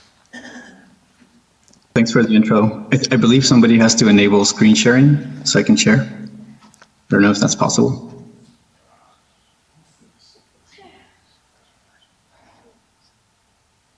Can somebody do that? Okay, there we are. All right. Okay, 1 second. There we go. All right. So just a minor note. So yeah, I am a senior space architect. I've been working in the field for many years of both architecture and space architecture. I won't go into detail on what's happening in terms of lunar for Blue, but what I will say is a lot of the visions and the ideas that come out of large companies, they come from people. So they brought me on board as a space architect to bring some of the ideas that I've worked on in the past and find a way to make this vision of going to space and living and thriving in space a reality. And so I want to start off with this image that was developed in 1975. NASA supported several scientists led by Gerard O'Neill. And the reason this is important is because we're all talking about, enabling humanity to build an off-world presence. And although this image, looks very much like your typical, I would say, like city, the idea is that you bring Earth with you. You want to bring all of the amenities, all of the materials, all of the activities that you have on Earth, and you want to make that possible in space, whether it's in low Earth orbit, whether it's on the moon or Mars. And architects are not typically the first people you call to come and design space stations or lunar architecture or Mars architecture. But as we're starting to see a lot of progress and innovation, people are starting to realize that architects have a huge role to play in this, because architecture has been around for thousands of years. An orbital reef, I believe, is one of the projects that starts to capture the essence of what can we do to enable human activity beyond what's been taking place, for example, on the ISS. We're talking about a commercially sustainable presence in low Earth orbit. Hopefully we'll get to the moon, have that, and then eventually to Mars. That means bringing together an ecosystem of different kinds of technologies, different kinds of habitats, purpose-built habitats, and making that expandable. And so this is very much that in line with that philosophy. Orbital reef is something that from the beginning has been human-centered design. Of course, there's a lot of different technical challenges that we're going to have to solve. And some of those, I'm already actively working on at Blue, things like surface mobility, habitation, in situ resource utilization. All of these have subsets of technologies that need to be bridged.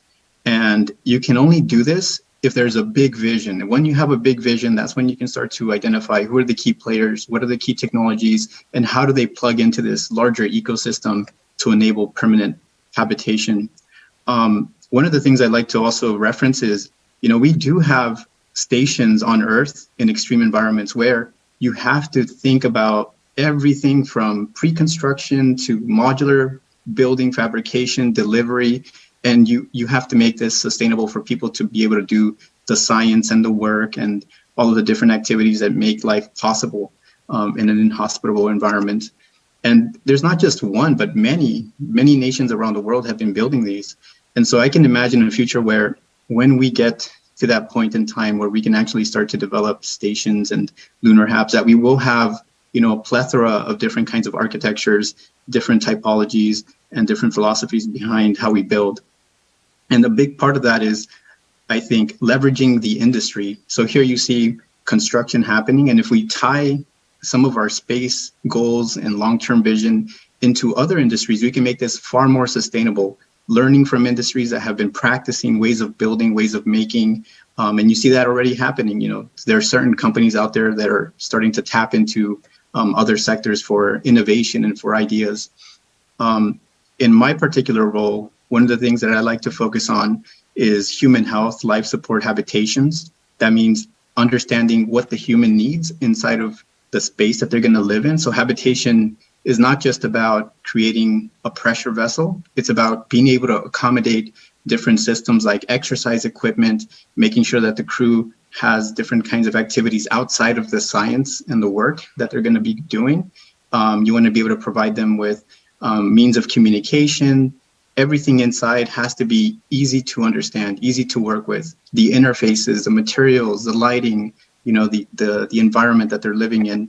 And so in my work, I do that. I work with different engineers. I integrate that into the habitation systems, and we're trying to come up with solutions that, think outside the box, that step outside of our normal kind of engineering architecture. One project that I had the privilege of working on was a collaboration with Lockheed Martin at my previous role when I was at SOM. And this really tried to focus on the human element. And so what we did was we came up with a solution that was considered a low mass solution. So it was a 2-story habitation module where we split up 2 distinct activities, working and living, into 2 different levels.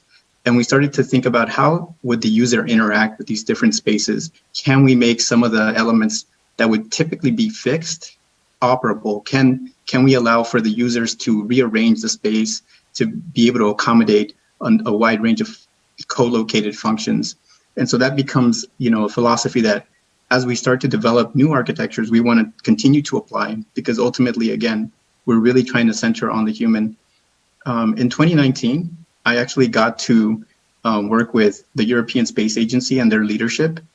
They came to me and they asked, can you produce a vision for something that would be far into the future, something that would really make us think outside the box? How can we develop a large ecosystem on the moon? And so this idea of a moon village started to develop. Here, what you see is us as architects trying to grapple with the different technologies that exist. We've heard about inflatables, we know rigid structures. Can we do something that is unique, that is hybridized? And the solution that we came up with was a unique hybridized solution where we had both inflatables and rigid systems coming together. geometry, working with the structure, materials, looking at how we might fabricate this. And so we did a lot of analysis, structural analysis, that we use in the building sector to try and understand how a habitat of this scale could work. But at the same time, we also worked with experts throughout the European Space Agency to look at every system and subsystem and make sure that we were at least, accommodating all of these parameters as we were developing the project. Here you see us trying to think of ways to deliver a habitat of this scale. Here you see us thinking about how we outfit the habitat. Again, going back to human-centered design. So we have to think about lighting, we have to think about the environment, how people are accommodated. And here you see an image of how we think about deployment and being able to create connectivity between different modules. If it's okay, I'd like to play an animation. I don't know if that's allowed. Yeah, okay. So I'm gonna play an animation that'll take you through that journey of designing something with a vision of this scale from the beginning to the end, and how we get a habitat of this scale on the moon. 1 second.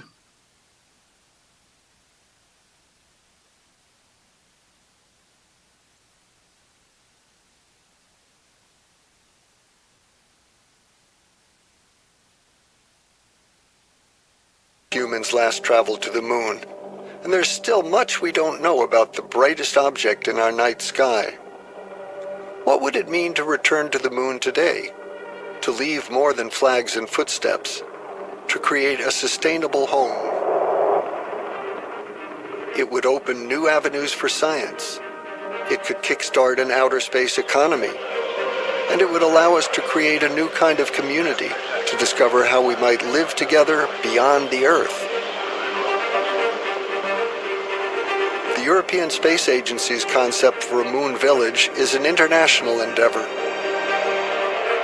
bringing together governments, industry, and perhaps private entrepreneurs to support a permanent human presence on the moon.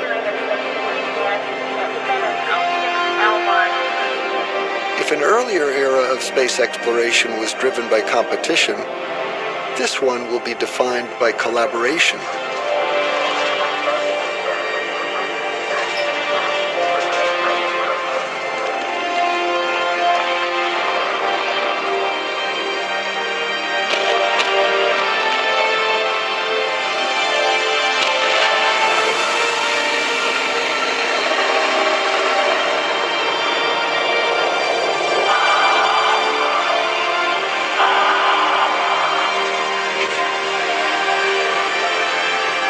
What would it take to truly thrive in space?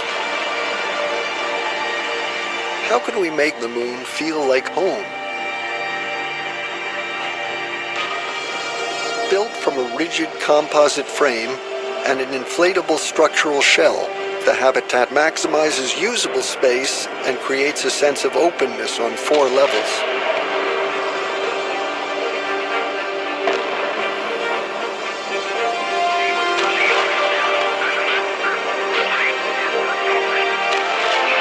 The first phase of development will allow crews to live, work, and continue building the settlement.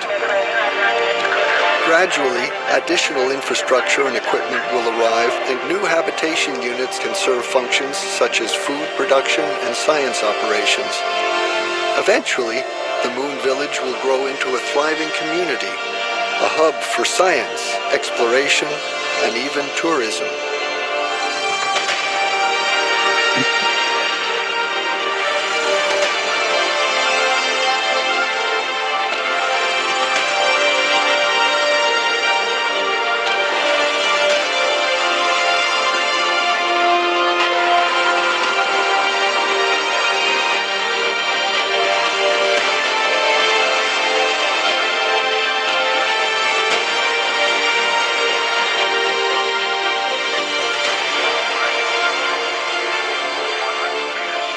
Visible from everywhere on Earth, the moon has always given humans something to aspire to, a place to set our sights on, and soon it will be a place we might call home.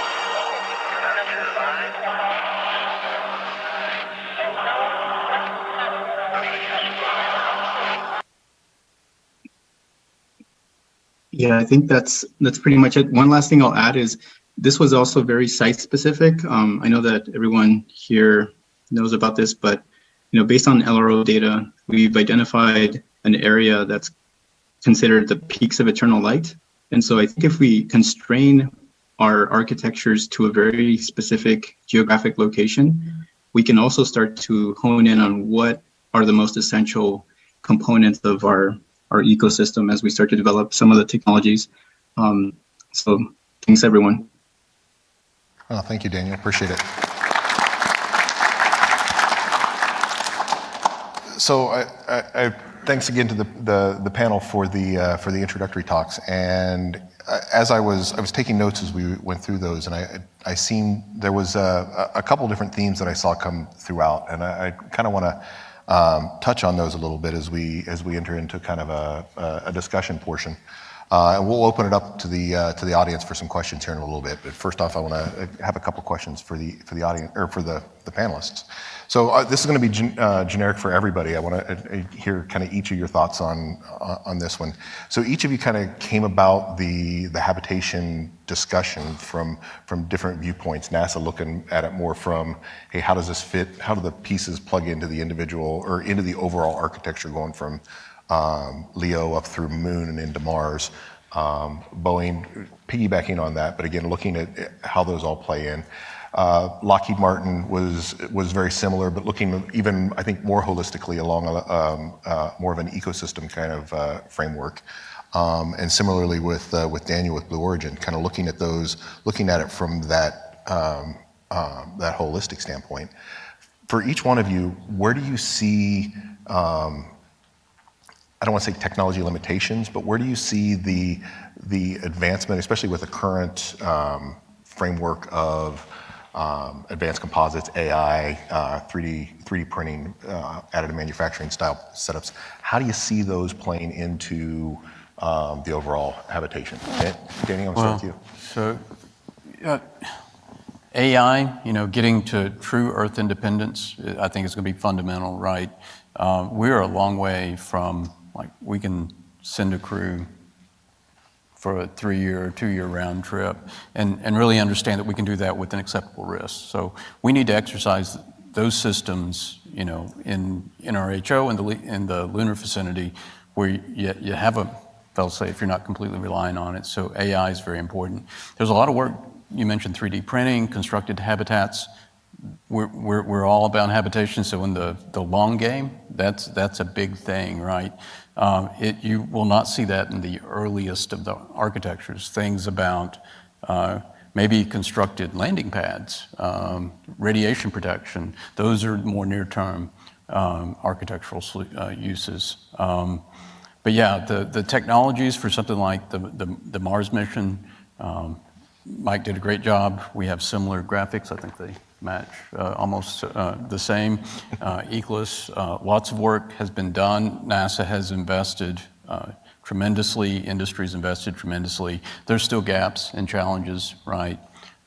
We would not be surprised at all if we are able to get a transit habit gateway in the early to mid 30s, which is our plan, that it's not the full ECLSS solution that goes with it, there's an ECLSS 2.0 augmentation before the Mars mission. So there's lots of work. It is fundamentally a challenge, and we're doing a lot of work, but there's still gaps.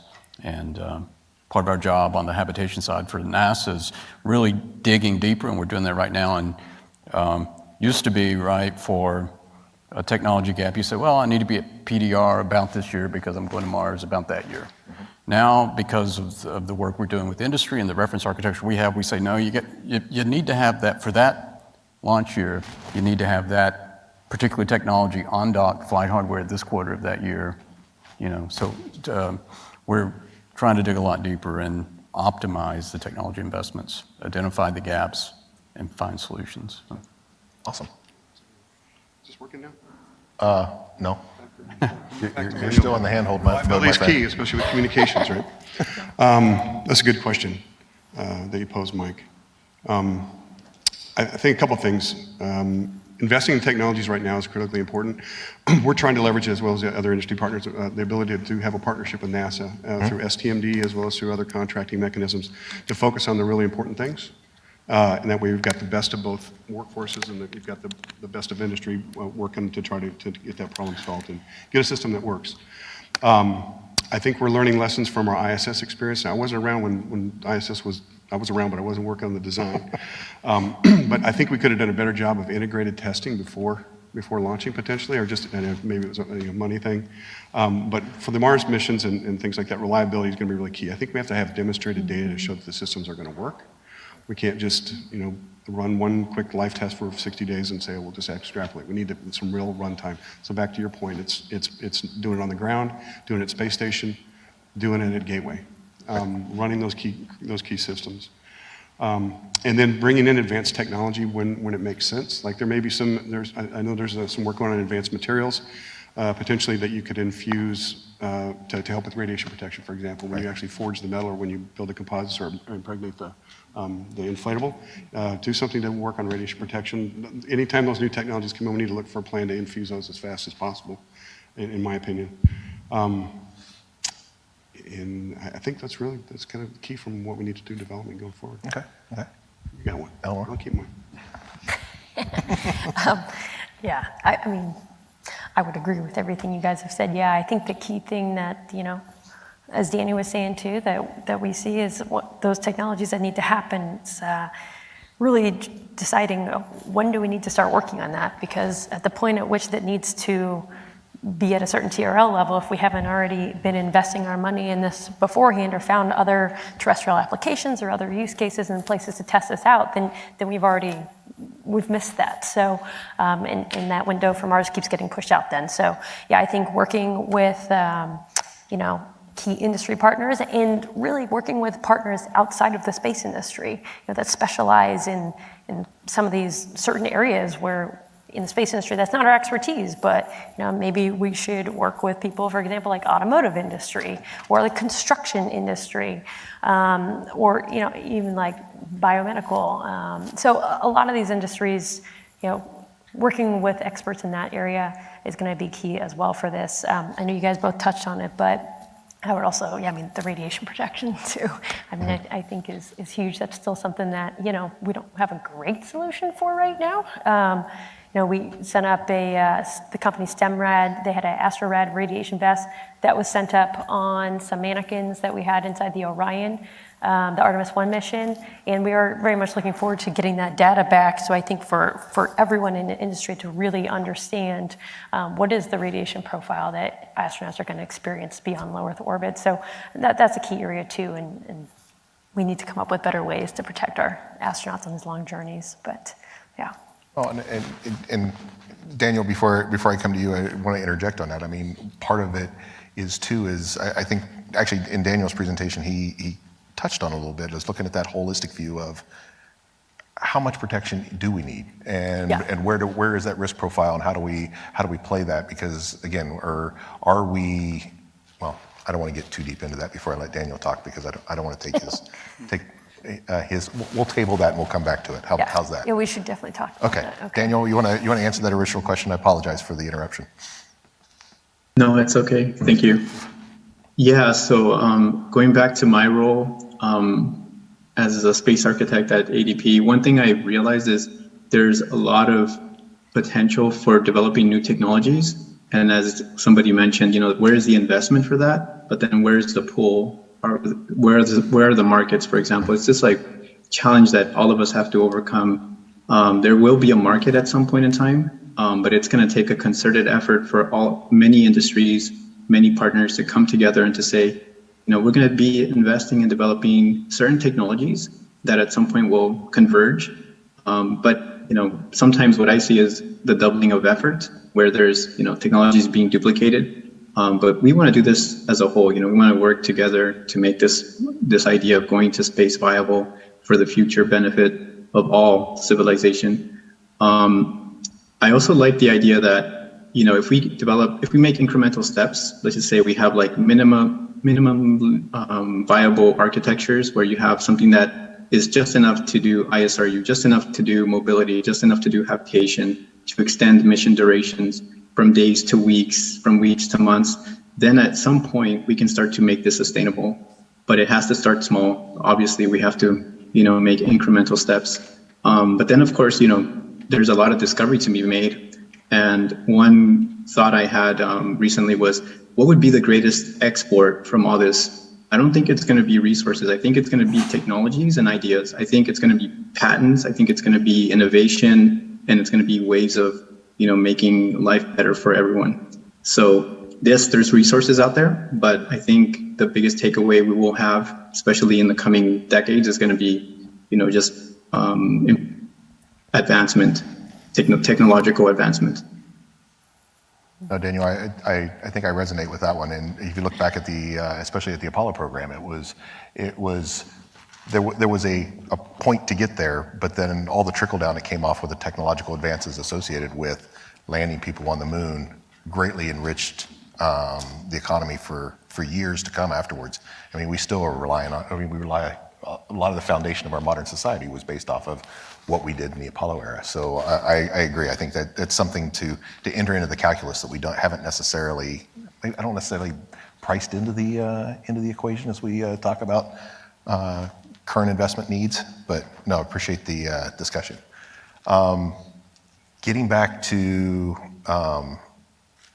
the discussion we started on a little earlier was the risk discussion. Now we talked about kind of how we want to do the analogs both on the Earth's surface, LEO, in the lunar vicinity or on the lunar surface. How do you see those playing into the overall risk profile or risk management effort? As far as, we've kind of alluded to it a little bit in the conversation thus far, but where would you care to expound upon that? And Danny, I'm going to start with you just because you kind of have that bigger architectural picture. Right. I'm not exactly sure because I was going to a little different place on risk, but maybe this is what you're. Well, it's similar. So we talk about, will the technologies be ready? You saw a lot of red on your charts, right, and yellow. Will they be ready when we need? So we have an opportunity right now, with the current agency leadership, there's a big push, right, to say, let's get the architecture defined, establish a plan and dates, because we have these pre-formulation teams around certain elements. We get a date, that's the goal. Now we can refine, no kidding, detailed level of understanding of where the risks are, what are the things. Yeah, it's great to invest in that, but maybe at a lower level because it's not that minimum architecture that Daniel was talking about. We have the opportunity to get focused and optimized. Mm-hmm. So instead of just kind of shotgunning, hey, I think those are technologies we need, we can start to say, but these are the ones we need. And then this is the second set we need for being sustainable. So we can identify those risks and start to, no kidding, manage them and make decisions on how we're investing to give us a much better chance to get in there. So I think it's a great opportunity, actually. Yep. No, and that actually gives me a point to, and Chris, I'm going to give him some points here. There's been the ongoing Achieving Mars workshops that are really kind of looking at how do you identify some of those, what are the long poles, and how do we integrate that into the overall technological development associated with getting to Mars. So, and I think it's going to take a concerted effort to continue that as we continue to flesh out that architecture. So, Mike, we'll go around the horn again one more time. Talking about risk, right? Yep. So looking at the system, right, or the systems for the habitat. You burn down risk by doing testing, right? We do early development and do testing and get data to see whether designs are right and then make changes. So you can eliminate so much risk right there. You're never going to get it to zero, right? So we just have to realize that. So we'll try to do the best job we can with our analogs for, like as we talked about. The other part is I think we're going to learn a lot about conouts when we do these analog missions. Not only to operate the the systems in their nominal mode, but also how to deal with off-nominal situations, right? If you have a unit break or something go wrong. So I think we'll get smarter in ability to plan for those scenarios where we're not having 100% reliability. I think it'd be hard to get 100% reliability in all the key systems, but we need to be pretty close. Yep. And so if we can work on our ConOps to do repair and replacement when you need to. I think that's really key. Another angle that I'm thinking about is in terms of spare parts, doing manufacturing your own parts as opposed to taking pre-developed systems. 400 kilogram boxes. Maybe you bring the raw materials where you can additively manufacture a few of the key components. Mm-hmm. I think that's going to be a key part of the risk and reliability story as we go forward as well. Okay. And that so you can do that also, not only from in the in-space habitat, but it's ISRU, right? ISRU is another way to do that as well. I think the key is we need to drive risk down as low as we can. But ultimately, somebody's going to have to decide whether they want to get on the thing and fly to Mars, right? Yep. So if we can get a crew that's comfortable with that, and we can get all the stakeholders comfortable with that, I think we'll be in a good spot. Well, I think one of the things we have to be careful of. I think if we ask any of the astronauts, I don't think you would really care what that risk level was. They want to be on that ship. Yeah, we probably know where that point's at. But when they do FR, there's other right. involved. But yeah, I think that's kind of where we need to go. Okay. All right. Eleanor? I don't have a whole lot more to add, but I guess kind of, Mike, to your point, the commonality and like the spare parts, that is just going to be key with a lot of these systems. And, you can't take a lot of mass with you to the moon, especially not to Mars. So we really need to be holistically designing these systems where you're using the same tools for all the systems to fix them, or we have the 3D printer with us for additive manufacturing along the way, so if we don't know what's going to break, it's okay, we can solve it. I think that's going to be key, and really balancing the risk. We're going to have, all the systems will need to reach a certain TRL level, of course, to be part of the mission and part of the architecture, but maybe we balance that with some systems are tried and true, like it has flight heritage, whereas other ones, it doesn't, but this is really what we need for a mission to Mars. This needs to be closed loop egress, or some different types of technologies we need. And so anyways, and I think, the risk profile, obviously, that also comes down to when we talk about taking risk. Is it within the system? Is it just like the person, or is it the company developing it? Where does the risk lie? Who's paying for that mission? Who's on the mission? Is this, NASA astronauts? Is this a private mission? Everyone has their own risk profile too. So, but yes, so it's going to be an area we'll have to work on. Absolutely. Daniel, you have any thoughts on the subject of risk?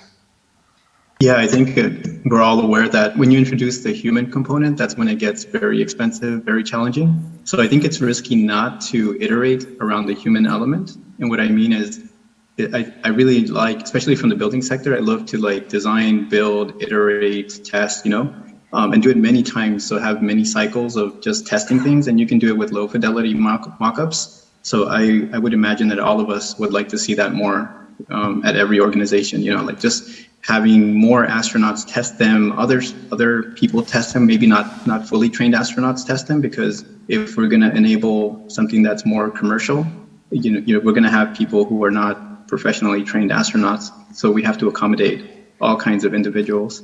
But yeah, that's one thing I wanted to add. Yep. No, I agree. I think the part of the to your point, the gateway competition, as we went up to where they awarded Halo, that kind of ground truthing of that and actually having people go in and interact with full-scale mock-ups was really critical to actually being able to make that make an informed down selection as opposed to just looking at specs on a piece of paper and actually going through that. So again, your point's well taken. So I want to expound on that a little bit. Again, I've been kind of leaning more towards the technical side, and I want to get into something that Daniel brought up earlier was the human element and how you design for the human element, not just from an ergonomic standpoint or from a are they going to survive standpoint, but from the more holistic, how how does the human live in that situation? How do they thrive in the environment you put them in? So Daniel, I'm gonna throw that question to you as far as how would you encourage people to really take that into account when they're working through the design process and the habitation elements? Yeah, I think if we already have requirements and constraints built into the design process, it's easy. It's much easier. For example, it's like a given program. You know what you're designing around, you know what the hardware is, the equipment, the mission durations, all that. But if you have, for example, a potentially market that's new, let's just say entertainment, for example, or hospitality, something like that, you really have to think outside the box. And this is where you really want to start to engage stakeholders who have experience in these fields. And you can work around, different typologies, different structures, different materials, different ways of integrating accommodations and other kinds of features. And again, that takes a lot of testing. I would say low fidelity mockups, testing what that feels like, testing how you can integrate components. And yeah, I think that's one area where I would really like to see some improvement. It's looking at other potential markets for space habitation, especially in low Earth orbit, and not just surface architecture. Okay, all right, Daniel. I'm gonna go in reverse order this time. Eleanor, I'm gonna put you on the spot. Okay. Yes, so I will say, obviously, so for me, human factors, human-centered design is also near and dear to my heart. In a previous life, I was in the military, and I was the end user for certain systems that weren't designed well.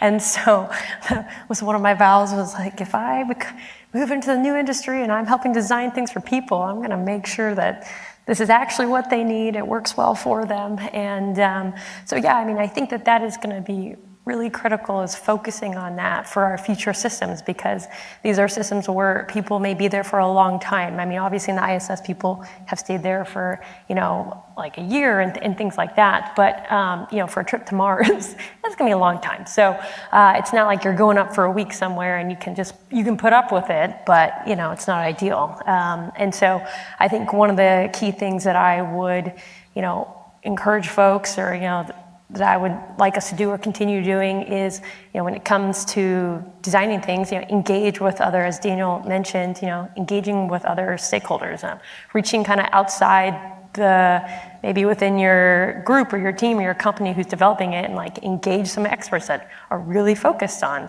human things. When we did a collaboration project together, with Daniel's prior company, that was a great opportunity for engineers at Lockheed to interface with someone on the architecture side whose main job it is to design spaces for people on the Earth, and that was really important. I had a prior experience being involved with one of the NASA analogs, the Human Exploration Research Analog at JSC, and that was a really awesome experience to take that with me and move forward into a role at my previous company as a crew systems engineer, and leading some of our human-in-the-loop testing that we were doing for habitats. And so just, sending engineers to go experience things like that. Yeah, having people, as you mentioned, Daniel, who have the experience, engaging the astronauts. I think there's been some previous panels here for the Astro Access. Folks that don't have your average capabilities, they have different capabilities, and I think that's super valuable. So just really that holistic input when you're designing a system is going to be important. I agree with everything you said there, for sure. Keeping people thinking about them in the early design phase. That's something new, I think, that we're going to start to do, and there's been some conversations up here and out in the audience about that, so I think that's really good. So a couple things come to mind when you're thinking about crew health and performance, right? So if they're, say, for example, the long distance journey to Mars, right, 1,000 days, they're going to be in that hopefully big, large volume in space, but they're still not going to be able to see trees or plants. There may be some vegetables growing, but they're not going to be able to see those outdoor panoramic viewscapes, right? So I think figuring how to use AR and VR to get people to feel like they're not isolated in the middle of space, even though they are, I think that'll be really important. We use AR and VR right now for training purposes, right, and for design visualization. Yep. I think there's a space for it there. Making sure that the crews have ability to communicate with their family and loved ones back home. It's going to get increasingly harder the farther they get away. Mm-hmm. And it's hard to have a conversation with a 5, 10, 15-minute latency. That's going to be hard. Maybe even at the moon for a little bit, right? Right. So some way to work on a comm system. I know you can't overcome the speed of light, but something that promotes seamless communication with your people back home. The third one, I think, is really important. We haven't talked about it a little bit. We touched on it. The need for a very reliable toilet.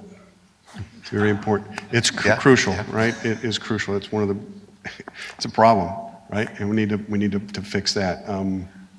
I think that goes. All hands on deck when that happens. That's a big deal. Those are kind of the things that popped in my top of my head. Okay. Danny? I don't know that I have too much to add, but I think, you mentioned, I'll put a plug in for my BAA, Next Step Appendix A. It was during phase 2 that the industry, all of you on stage had, your company at least, was involved in that. And getting actual crew reps into those real semi-high/low fidelity mock-ups produced a wealth of knowledge, some of which we were able to make public.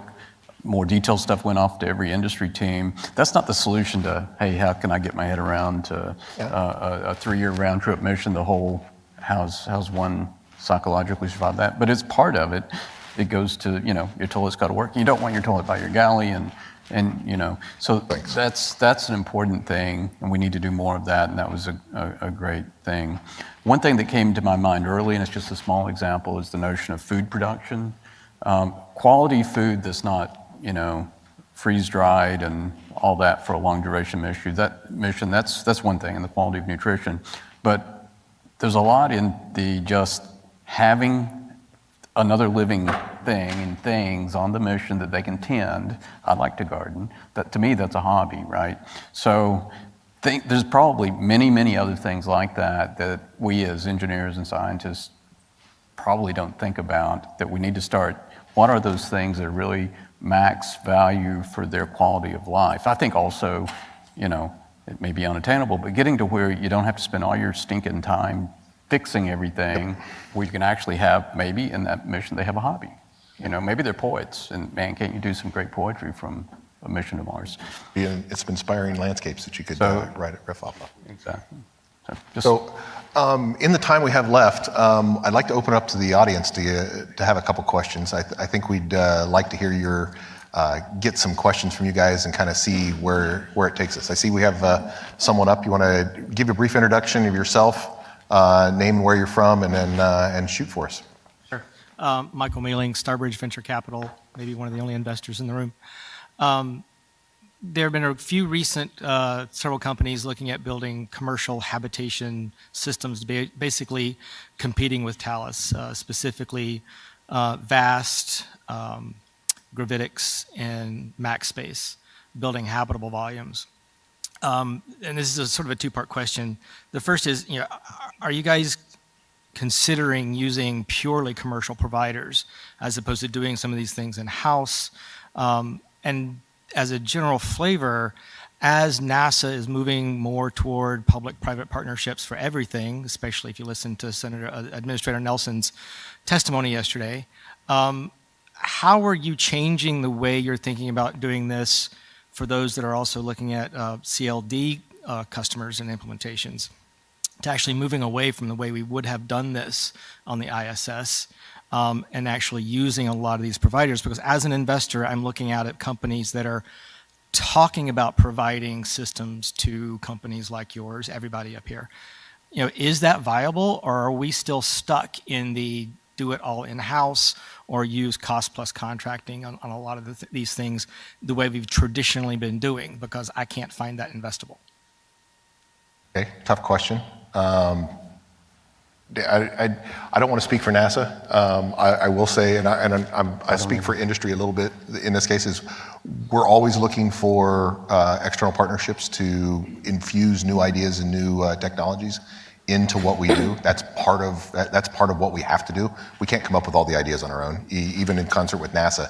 There's not enough brain power associated in those organizations to do that.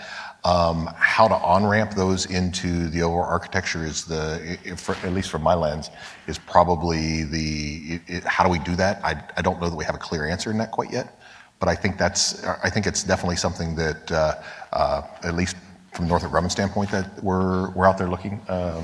Mike, Eleanor, you guys have anything to add to that? No, I follow what you're saying. I'm tracking. It's a different world now than when ISS was built and put together and is now it's many years of operation. So we're changing the way, at least at Boeing, we're changing the way that we're approaching working in this field. We still 100% support NASA's mission, right? That's why we're here, to make sure that they're successful and it moves our space forward. But we're looking, you have to look at the risk profile from a publicly traded company versus a private company. And so you got to kind of pick your spots a little differently than we did in the past. We are engaging with a lot of it's incredible that 5 years ago, there was a few new space companies. Now there are hundreds, right? Thousands. And they all have different and it seems like they have little different niche technologies, and you can stitch them all together. You can come up with something really good. I think it's an ongoing process, and that's what we're going to be doing. But I think there's definitely a role for the small commercial companies. The problems I think we laid out today, right? ECLS, crew health and performance, there's some key capability areas that if they're interested, we're looking for solutions, and we would love to work with them.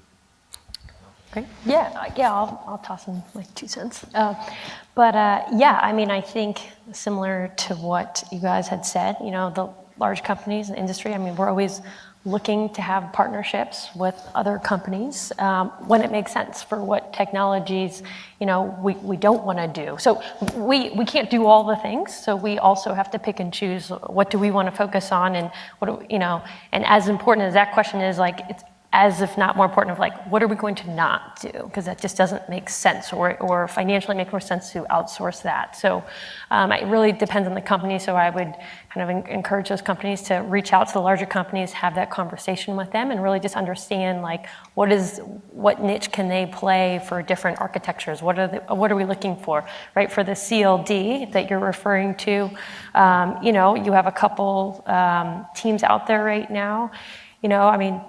You're an investor.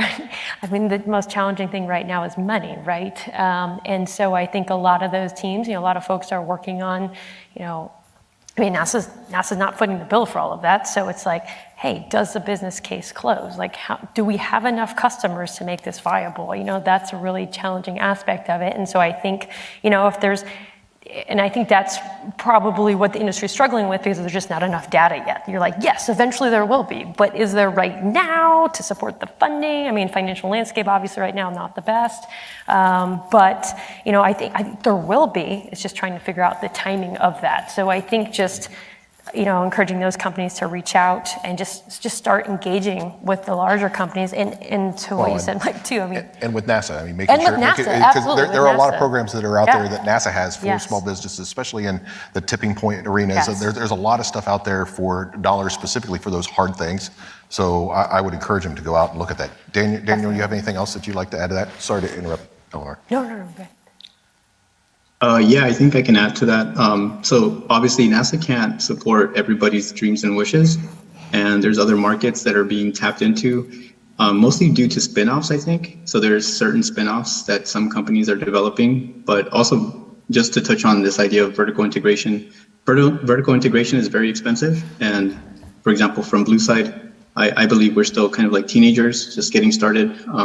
And so we need to partner with some people at some point in time to work on certain technologies, so that will happen. And I think the markets will continue to develop in the space world, but it's a long-term vision. If you're looking to invest and make money immediately, you're going to be disappointed. You have to be patient. Have to take the long view. And that is why we're holding off investing until we see some of those market signals. And I do echo what Daniel said in terms of looking at hospitality and entertainment. And I would encourage everybody looking at whether it's Mars, Moon, or CLD, look for those adjacent markets, because NASA by itself doesn't justify the investment. All right. Thank you, sir. Over here, there was a question. Yeah, hi, I'm Mark Rosenthal, Personal Creations. I'm a producer, designer, and currently involved in themed environments, immersive art installations. And I was very interested by the last section that you mentioned around mental health and creating environments that are conducive. And in all the talks I've been hearing, really incredible engineering and visions and all of that, but I've never actually heard anyone say anything about art.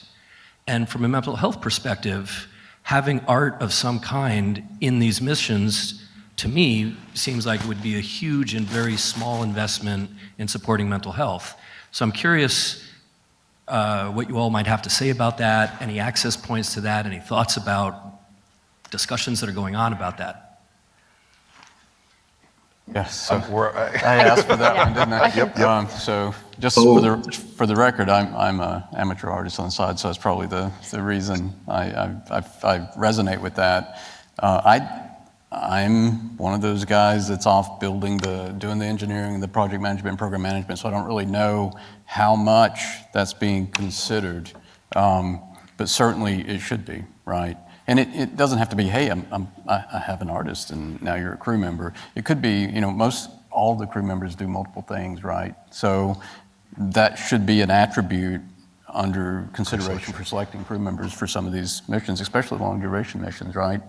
I'm just not in a position to speak intelligently to whether or not we're really doing that or how far down the road we are to doing that. Well, and more specifically, not necessarily the crew people being artists, but I noticed like in the renderings, there are no paintings, there are no monitors that might show art.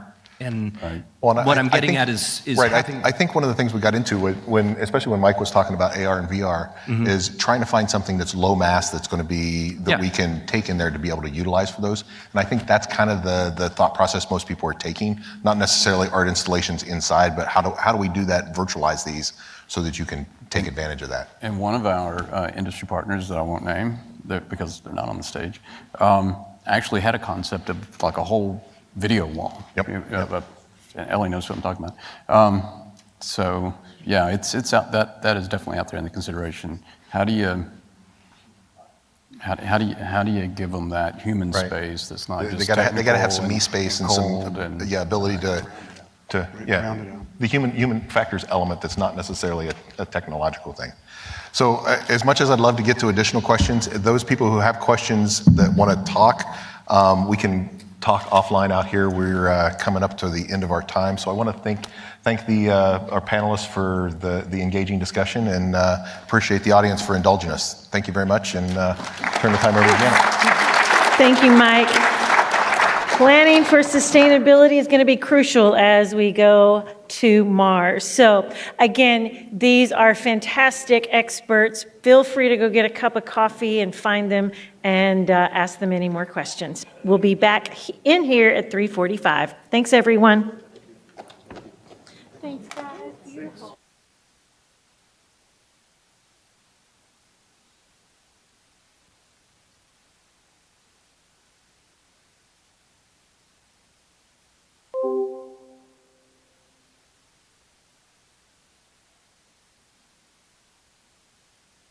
We're well into the afternoon of day 2 at the 2023 Humans to Mars Summit. I hope that you've been with us for more than a day and a half now. If not, if you've just joined us, we're coming to you from the gorgeous headquarters of the National Academies of the Sciences, Engineering, and Mathematics here just off of the Mall in Washington, D.C. Stop by sometime. It's open to the public, and there's that beautiful Albert Einstein larger-than-life sculpture right out in front of the facility. We are doing the parallel sessions or current sessions this afternoon, and all kinds of interesting stuff going on. I was in a life support session talking about that remaining huge challenge if we're going to get humans to Mars. But for now, for the next few minutes at least, we're going to talk with a couple of representatives from a company that is deeply involved with getting us and our robots to the moon and then eventually on to Mars. We all hope and pray.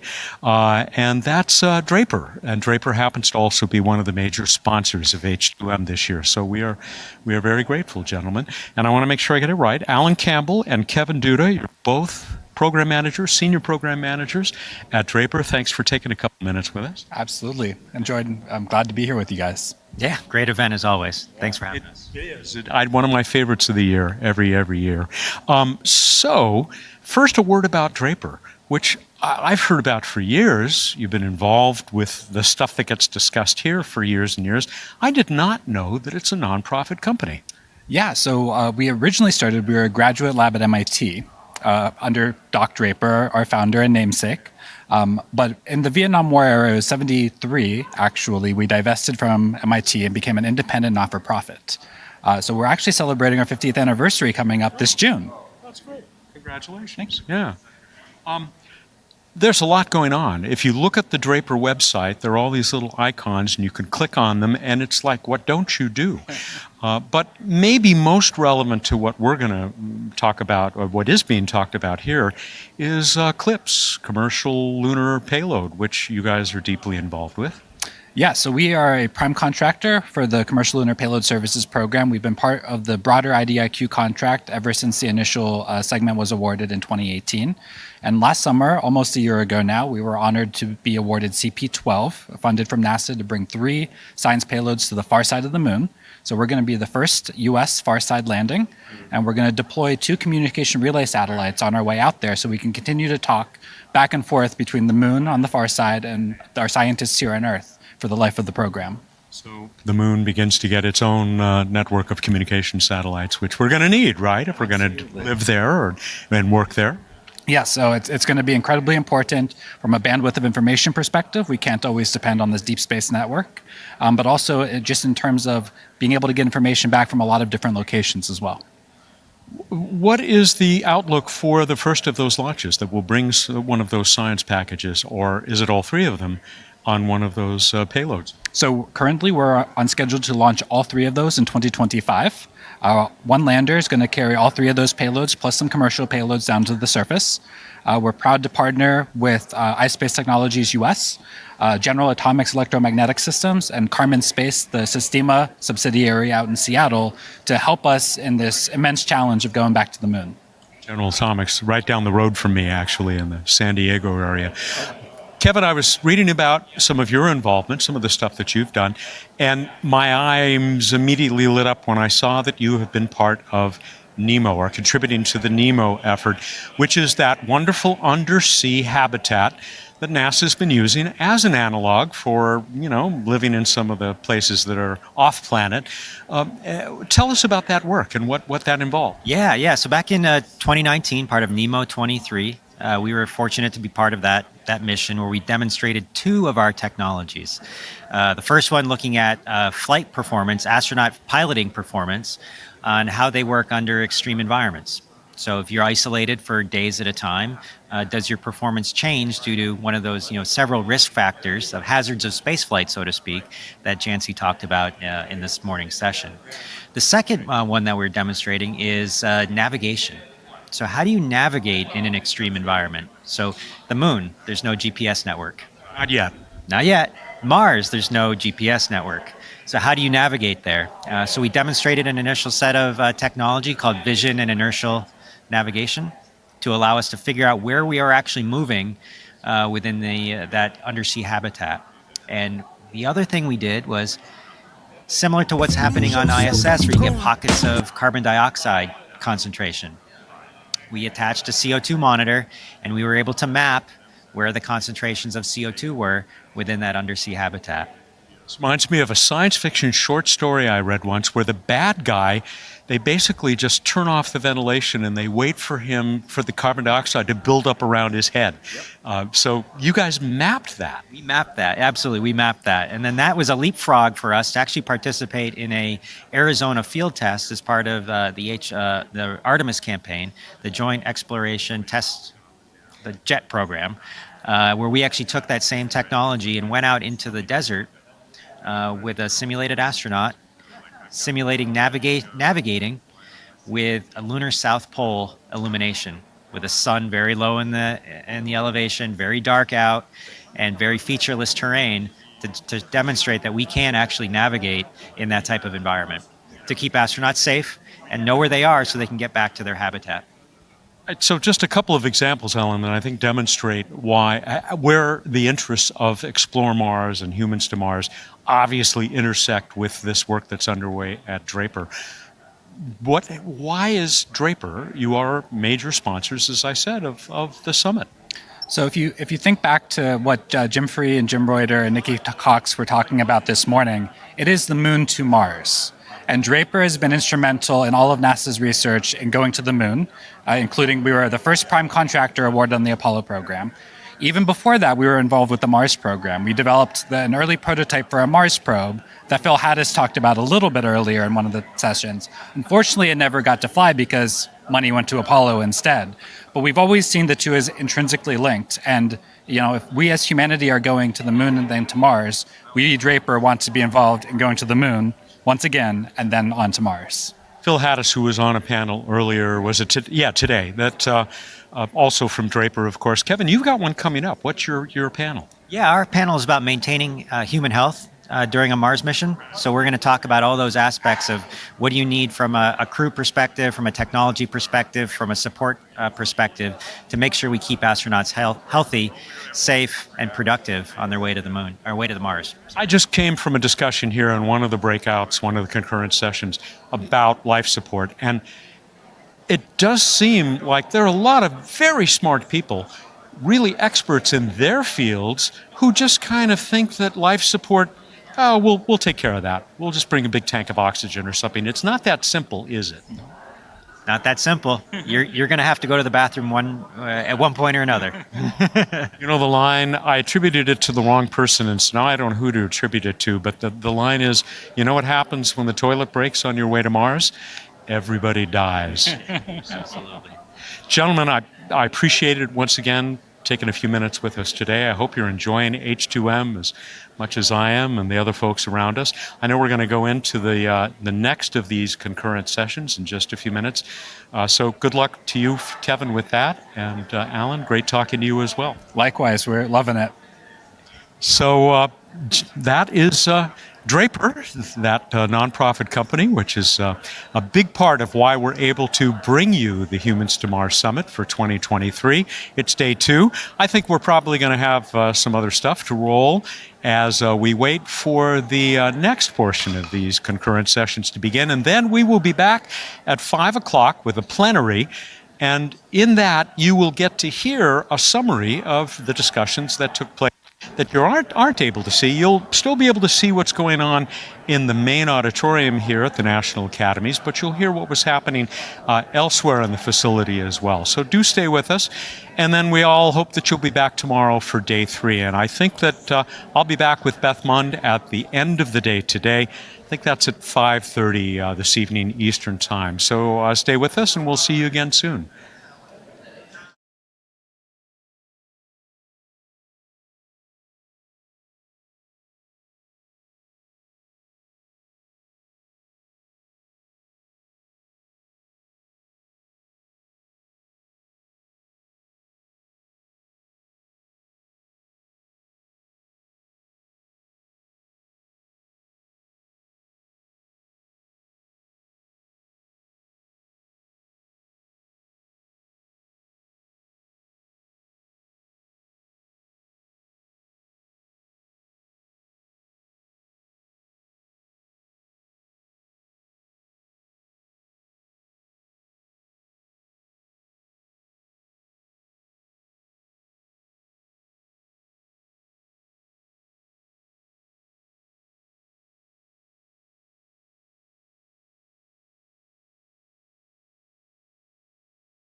documentary filmmaker.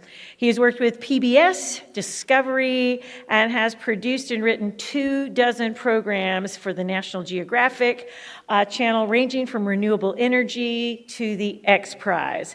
Sam studied creative writing at San Francisco State University, is a longtime member of AAAS. He has spent 3 summers on Devon Island near the magnetic North Pole and was a member of the founding crew of the Mars Society F-Mars station in 2001.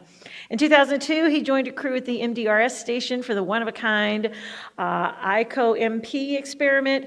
Sam loves snowboarding, journal writing, dancing a fast 1930s swing step. I have met my match. Awesome. And in 1995, he and his wife, Linda, spent their honeymoon riding a motorcycle to the Arctic Circle. Some notable quotes about Mr. Burbank include the following. Sam Burbank is elevating the video journal to an art genre. Kim Stanley Robinson, author of Antarctica, Red Mars. Sam is a true artist who makes visible to the eye what before could only be seen by the mind. And Robert Zubrin, author of The Case for Mars, says he is magnificent. Please make welcome Sam Burbank and his fantastic panel this afternoon.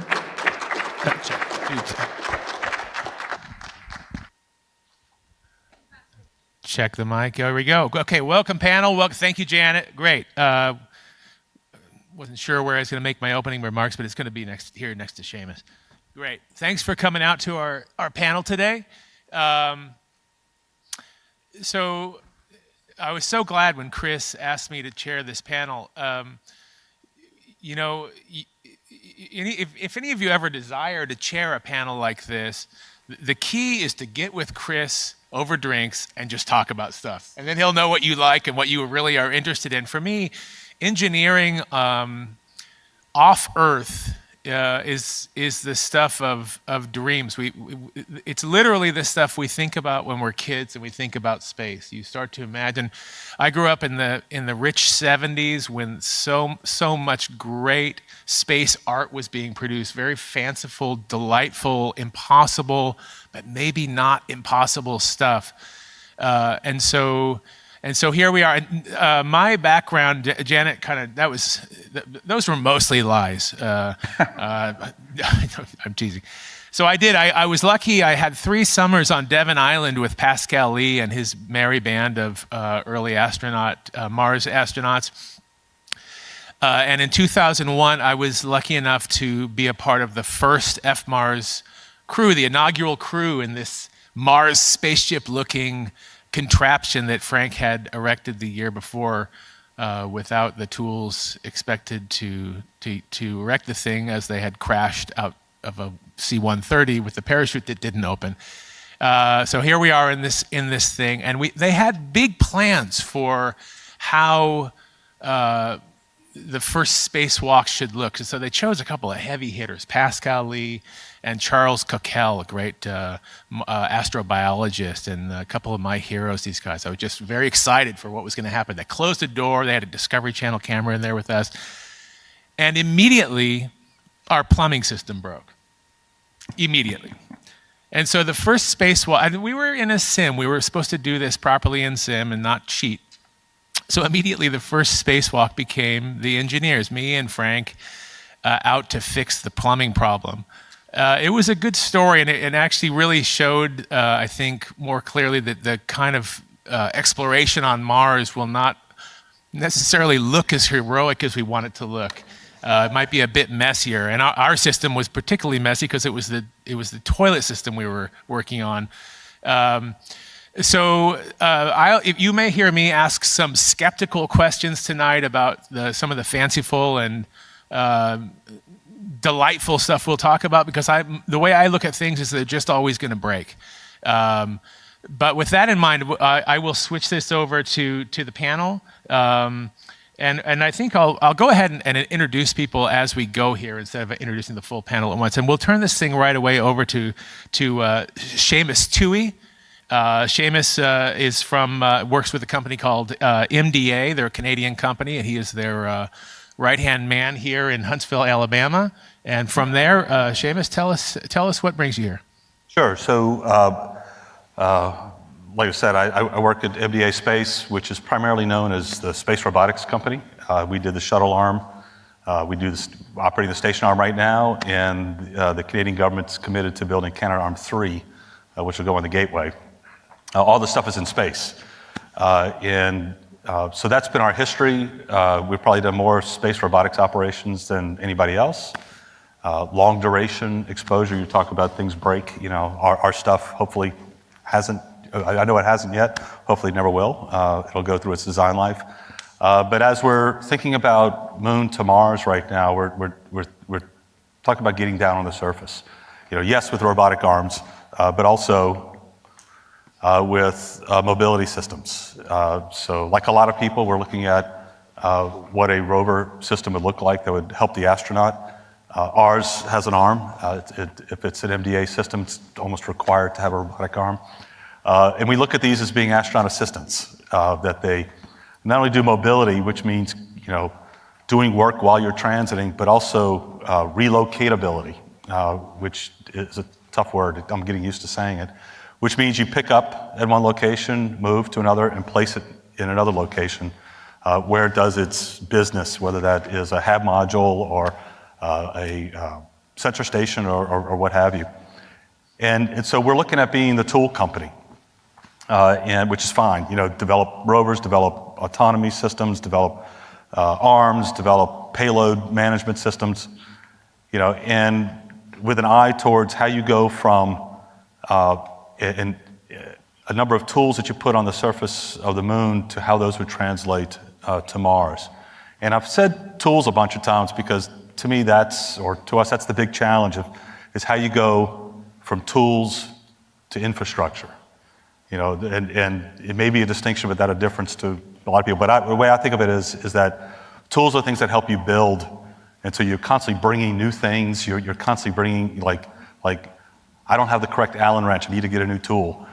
Infrastructure is stuff that's always there that you're going to use, that's available to you, and it's for you to use for planned things, but it's also for you to do unexpected things like fixing toilets or what have you. And as we go from operating the way we do now on station to operating on the Gateway, Moon, and then to Mars, things like at first, we may have an astronaut present, so it's really in situ control. There's somebody there who is real time looking at what the robot's doing, hopefully staying out of the way. And if they're not controlling it directly, they're supervisory control, but they're present to something which is near real time, which the delay to the Moon is very short, but they're a tiny one, and there are communication dropouts, and there are links you have to go through. But then to Mars, where it's really remote, the time delay there really precludes you, if you're not there or you're not in orbit or not close, that operation really is a remote operation. And in that way, we're going from a human in the loop, where the system is dependent upon the human being present and making all the decisions and doesn't do anything without the human saying, yes, go forward, to being a human on the loop, which the Department of Defense kind of defines as you're there kind of monitoring what's going on, but if it's doing fine, it's going to go do its stuff. But you're just sitting there on the loop monitoring what's going on. You're there for contingency operations. To fully autonomous. And when we get to an infrastructure element, that's probably where we need to get to, is something that's autonomous. Maybe no humans are even watching it. Maybe it's out of communication, or if something has to operate so quickly you can't get the humans there, or whatever situation is, they have to be able to operate autonomous. And as we talk about building up an infrastructure, initially everything's going to be brought from Earth. And I look at this as being mission-oriented. And that's kind of the way NASA does a lot of things right now, which is I have a mission that has a particular goal, and I build a spacecraft to do that mission, and I launch it on a launcher for that spacecraft. And so it's a vertically integrated, single-use system to where if we have presence on the Moon and on Mars, it's sustainable. You have to do stuff in situ. You have to live off the land as much as you can. And it's not mission-oriented. It's almost enterprise-oriented. It's like going from, doing what NASA would do for a science mission to what maybe the military does for doing its missions, where it knows what assets it has, it knows where they're located, and how do you put them all together to accomplish something that maybe weren't even planned for at the beginning. And to me, that's the key of how we go from using these tools to become infrastructure so that we can go from missions to a sustainable presence. And those are things that MDA we're going to be worried about, supporting the US space program and the Canadian space program. Great, thank you, Seamus. Next up, we have Mark Hilberger. Right, thank you. Mark is the senior researcher at structural mechanics at NASA Langley. Is it fair? Yeah. And away we go with Mark. Yes. So my background is structural mechanics. Recently, I joined NASA's Space Technology Mission Directorate as one of their principal technologists. I cover the area of materials, structures, and now construction. And when we talk about construction, we're talking about construction of infrastructure on the moon and onto Mars. And so while it's not an area that I was too familiar with when I was first asked to take on that job, it's been a tremendous pleasure to start learning about all this fantastic stuff. It really is an exciting time. I can't express that enough. So my role as a principal technologist is to identify technology needs and then develop and advocate for investments and try and put forth sensible investment plans to meet NASA's goals, as well as accommodate industry's goals as well, as we start working more with industry and trying to foster an economy, cislunar economy, and hopefully beyond that even. So that's really my role. And so what I'm going to try and do here very briefly is go through a few slides to give you just a taste of the types of things that my group at NASA is working on. And so I like to start with what we call the Envision Future slide, and us PTs and other system capability leads that work at NASA have drawn up these Envision Futures to sort of take a look at what could be possible, right? And what our vision is, in my case, for infrastructure and how we would build it. And so here we have autonomous lunar excavation, construction, outfitting. That's my area. There's probably a dozen plus other capability areas, and if you want more information, I have to put the plug in for NASA's techport.nasa.gov/framework website, and you can get just a tremendous amount of additional information that I'm not going to be able to go through. And there's other capabilities in there, including ISRU and power and autonomy and robotics and all that stuff. So my area is autonomous lunar excavation, construction, outfitting, looking at the technologies that are going to be required to build sustainable infrastructure. And so it covers quite a broad set of capabilities, and we start with the upper left there, excavation for ISRU-based resource production. So that's mining ice and regolith so that we can extract hundreds to thousands of metric tons of commodities per year, as well as gathering regolith for the production of construction materials such as aluminum or silicon and iron and that sort of thing, at least on the moon. Then on the lower left, we have regolith manipulation and site preparation. So that's pretty much what you think it is. It's moving regolith so you can prepare sites for construction, but also manipulating regolith to use it in the form of, say, berms or overburden to provide radiation protection to habitats and that sort of thing. The middle section here is highlighting construction and outfitting. The previous set of speakers started talking about outfitting, and this is going to be a tremendous challenge, right? As soon as we start wanting to construct in situ, especially, whether it's assembly of truss structures or it's 3D printing of habitats and that sort of thing, how do we outfit these things with plumbing and electrical and data and all that stuff? And ideally, we would do that autonomously with robots. Types of construction considering like tall towers for solar power, communications, looking at the construction of landing pads and roads, unpressurized shelters and then pressurized habitats. And then the final circle there really is just to highlight the fact that we're trying to do this together with industry. We can't do it by ourselves. And so partnerships with industry and all the expertise that we have in industry is really an important part of our strategy, but it also paves the way for commercial capabilities in the future so that NASA can go on and do the important things on Mars and leave the cislunar environment to a commercial entity or entities. So I'll just spend a couple minutes on some of these specific areas just so you get an idea of the type of things that we're either considering or currently working on. And so I'll start with excavation for ISRU. We're looking at developing capabilities to autonomously, essentially year-round, extracting and delivering materials to ISRU processing plants. So we're talking thousands of tons of material a year. We're traveling many kilometers from, say, the extraction site to the processing facility. And so these really are blue-collar robots. These aren't our scientific white-collar robots. These I wanted to call them gals and guys, but I mean, they're really working hard, and they're coming in contact with some really hazardous environments. So when we talk about some of the real challenges, it's not only making these things lightweight, but it's making them robust, but it's also understanding that you're going to have to repair them. So we're talking about modularity to affect repairs and maintenance over time. The types of configurations that we're looking at are excavators. You see on the lower left the ISRU pilot excavator being developed at NASA Kennedy Space Center. And then one of our successful public-private partnerships. This one in the middle here is a Redwire. They won the Phase 1 Break the Ice Lunar Challenge, where they designed an excavator and hauler system for ISRU delivery. And then also we're looking at even developing just the implements. So for example, ultrasonic blade bucket.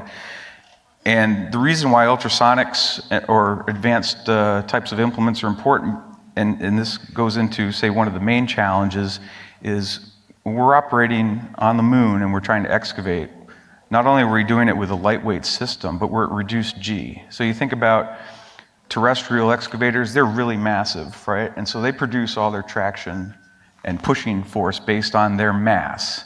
Well, we have lightweight and we have reduced G. And so one of the real challenges is how do you excavate and overcome or provide force, or maybe you don't provide force. And so that's where this ISRU pilot excavator is really unique, in that it has this dual counter-rotating bucket drum design, which theoretically counteracts all those horizontal forces out. And so now it's able to dig successfully, and they've done a great job of doing that. The ultrasonic blade bucket attacks that problem by reducing the blade force that's required to cut through material. So I wanted to highlight the ISRU pilot excavator real quick, just to show you that we really are developing some really unique capabilities here. So in the upper left, this is the excavator operating in a regolith bin at Kennedy Space Center. They call it the Swamp Works. And so you can see it's very carefully going through and just skimming the top of the regolith off the surface. And they don't want to dig too deep in it because this regolith can clog really easily. So they're very careful about how much regolith is going into each of those scoops. It has an automated regolith excavation mode where it's constantly monitoring torques in the motors and that sort of thing, so it can adjust the height of the buckets and the rotation speed and that sort of thing. It can also identify some, a hard obstacle in the ground maybe that you didn't anticipate, and so you have to get away from, for example. So it's constantly monitoring its situation and adjusting. The bottom images are just to show some contingencies. We're not going to purposely drive over a set of rocks, but they wanted to show that, if it did find itself in a precarious situation, that it would have the ability to, adjust its center of gravity, like it's shown in the lower right, or, just the ability to use all the buckets and wheels to traverse over something complicated. So, not shown in this video, but they do have the ability to do what we call gravity offloading, which is to, hold it up by a hoist and simulate the type of traction you would have in a 1/6 G environment. And they've been able to demonstrate that this operates in those conditions as well. So really cool stuff. And it's on track, funding, hopeful. that we can do some sort of lunar demonstration in the 27-28 timeframe. But that's my hope. We're not officially manifested on anything. But I know that these are just the introductory statements here, but what is the scale of the thing we just saw, and the weight of the thing we just saw? That's probably about, maybe 90 kilograms, but it's a pretty good size. It's about this big. It's bigger than it looks. Yeah, I've operated it actually. So it's a pretty good size. Very good. We'll talk more about that thing Yeah, later. sorry. That concept and I'll keep rolling it around. But yeah, I just thought that was really unique. And it really pinpoints one of the points I want to make is that terrestrial concepts aren't necessarily going to translate directly to off-Earth concepts when it comes to, say, excavation and construction. In this case, it's lightweighting and low G, and completely changes maybe your thoughts on how you design something. The next area is regolith manipulation, site preparation. Has many of the same challenges as excavation. You want lightweight, durable systems. They obviously have different missions, where they're trying to grade, level, compact, and prepare sites for construction. NASA has in the past done work. You can see in the upper right the NASA Chariot with a dozer blade. Then we fell off for a little bit, but we're starting to rekindle our work in the area of site preparation. We have some great public-private partnerships going on in SBIR and STTR activities. This, the one in the lower middle there, Astroport did a design study for a modular system that can be reconfigured into like a hauler and all sorts of different infrastructure elements. And then to the lower right, a lot of university involvement. This one is a Luster grant given to the Colorado School of Mines to develop a grader compactor system. So hopefully this time next year, we'll have videos of some of these systems as well. But obviously something very important as we talk about construction. So moving to construction, and I promise I only have one more thing after this, when we talk about construction, there's really different flavors of construction, and we break them up into classes. Class 1 would be your standard prefabricated, pre-outfitted can that you have in ISS, and that's served us well. Obviously, ISS has been a very successful project, but it's not a sustainable sort of approach to extended habitation on the moon and onto Mars. And so we're looking to sort of change the paradigm and move towards Class 2 and Class 3, Class 2 being assembled structures or deployable structures, and Class 3 being ISRU-based additive construction. And obviously the reason why we're excited about those types of technologies is assembly, for example. You could imagine erecting, like on the lower left, a tall power and comm tower. That's a 50-meter tall tower with a 200 kilowatt electric array and a 5G communications antenna on it. But you can see yourselves wanting to cast all those truss members out of regolith material, right? And then have a robot there that can assemble them, and that sort of maybe laser weld or something like that with aluminum. Or panel and truss type construction. You see a blast containment shield concept that we came up with, where you're assembling very easily some truss and panels into the blast containment shield, and then you're backfilling with regolith to provide energy absorption, that sort of thing. And then moving on to Class 3, again, another nearly 100% ISRU-based solution. So all looking towards sustainability and long-term construction of expansive infrastructure. And so I wanted to finish with one final video. So a lot of emphasis has been put on additive construction, rightfully so, because I think it's a very versatile technology. But some of the earliest infrastructure, and I mean like within the next decade, I think can be accomplished, this is Mark's opinion, can be accomplished through assembly. It's the type of technology that we already know how to do. It just comes down to space rating a lot of these components and that sort of thing. So what you see here is a concept of maybe a first functional communications and solar power tower that you land on a lander. It has a specialized jigging assembly frame, but it has COTS, off-the-shelf robots with specialized tools that grab the truss members. Also have the attachment end effectors that in this case you'll see rivets. That's for a ground demo for later this year, but ideally we'd have something like laser welding or something like that. So you're not messing with all the the rivets and that sort of thing. But this is the type of thing that I think is something that can be done near term, and really start to jumpstart our understanding of how to operate and build in space. Here we're showing the rivets, but you could very easily see yourself doing spot welds or something like that in place of that. A lot of vision system, a lot of autonomy being developed here at NASA to help with precision assembly and that sort of thing. Obviously extensible to other structures such as blast shields and shelters and possibly pressurized habitats and that sort of thing.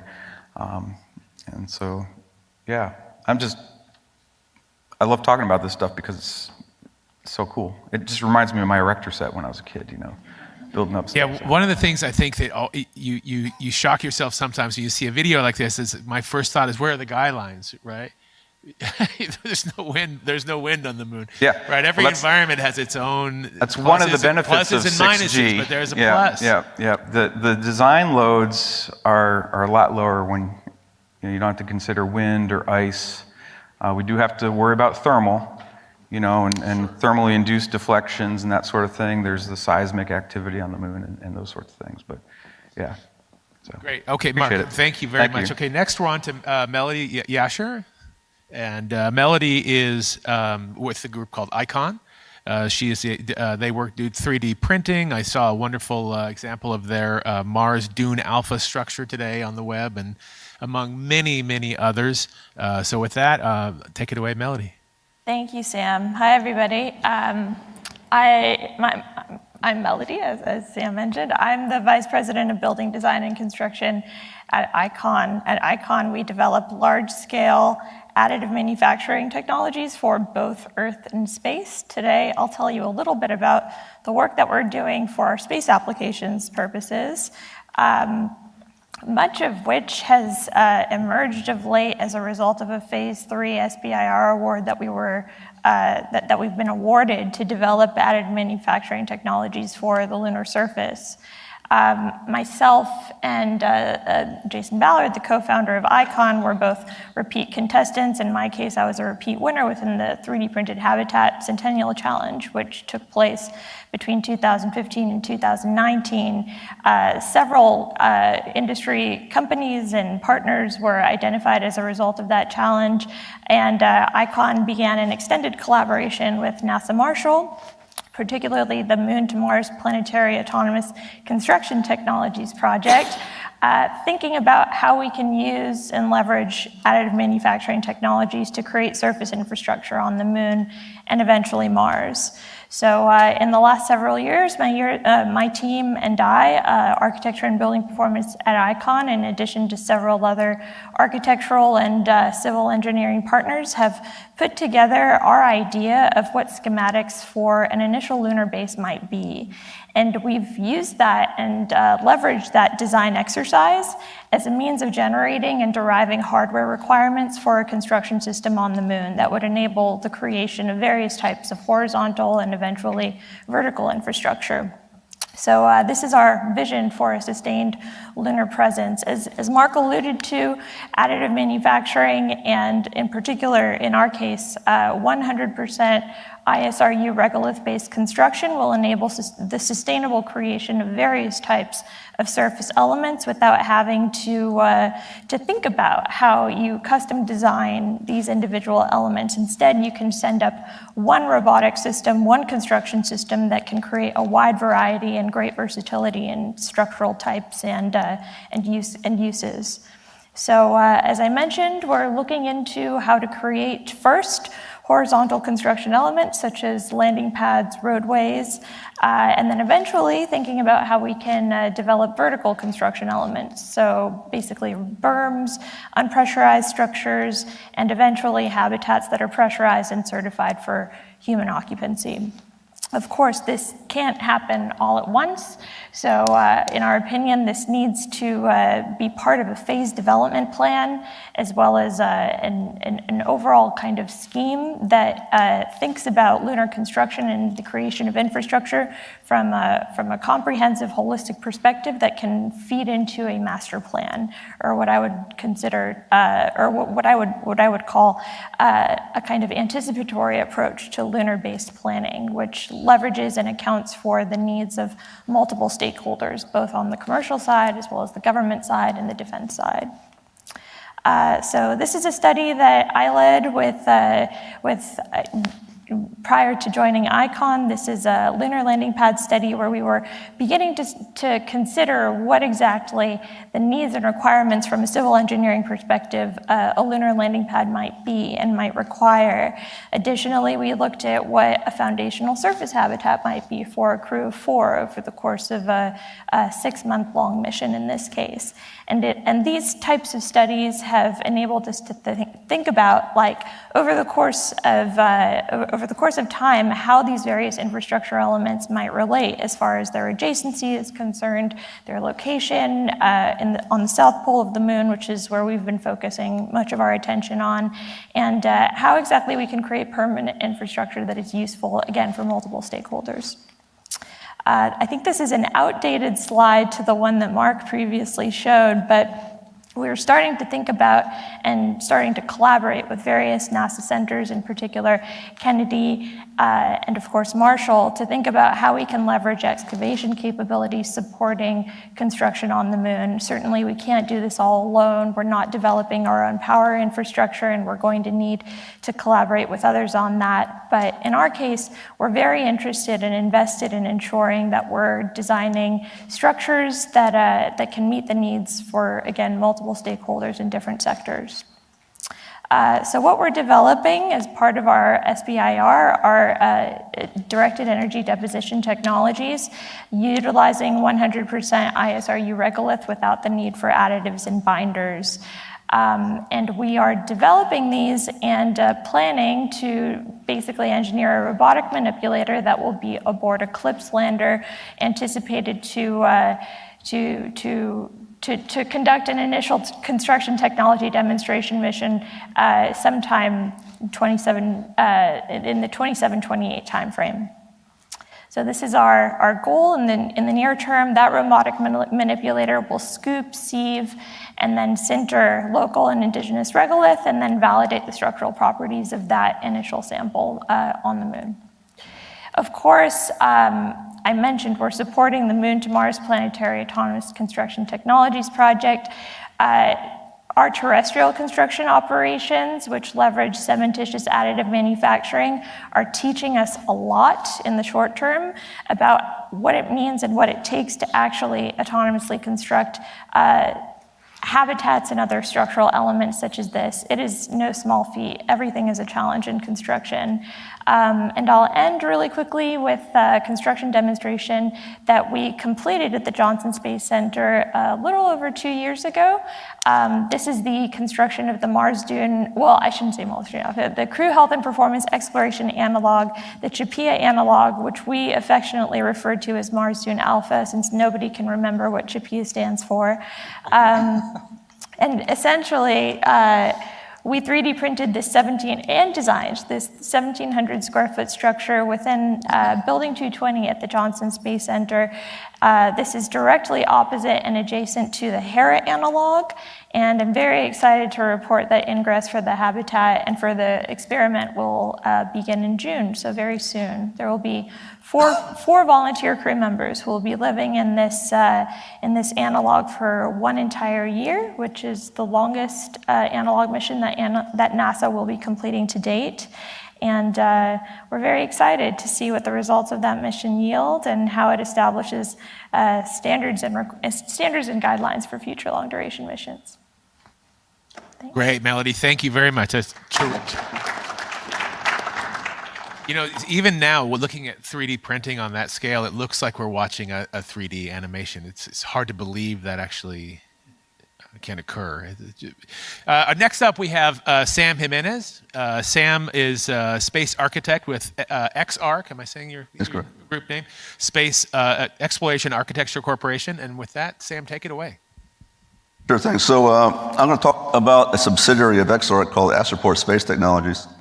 And by the way, thank you for giving me the opportunity to talk about this work that we're doing for lunar construction and as well as Mars. We're using the processes that we develop for the lunar construction and the infrastructure we want to develop as a proving ground, of course, for what we do on Mars.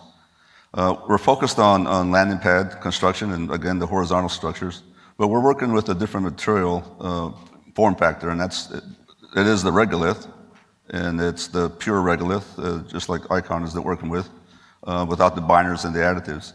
But we're working with bricks, and we want to learn, the bricks are basic building material here on Earth, and bricks are used in all kinds of applications, from roads to foundations to structures.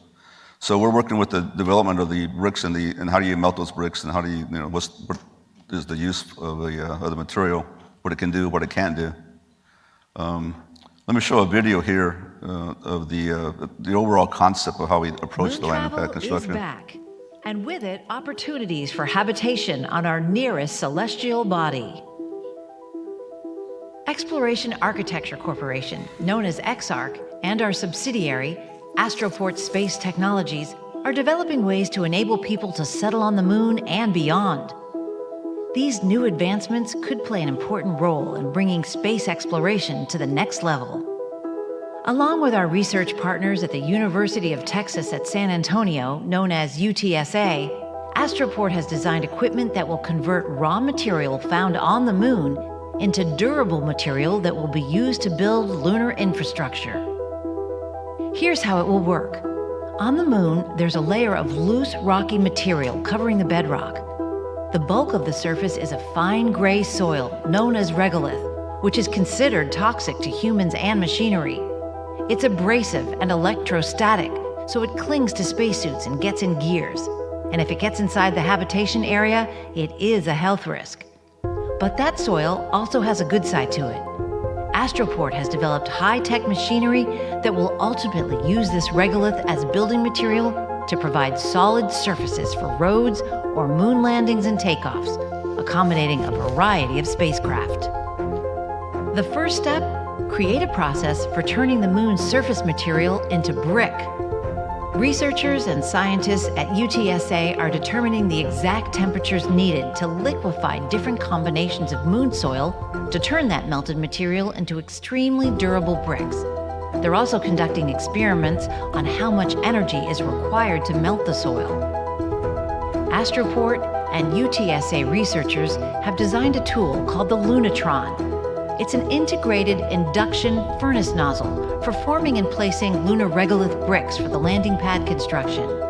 This machine gets feedstock from the surface, sifts it through a screen, heats it using an induction heating coil to melt the feedstock, then forms it into bricks and places it where it needs to go, all in one step.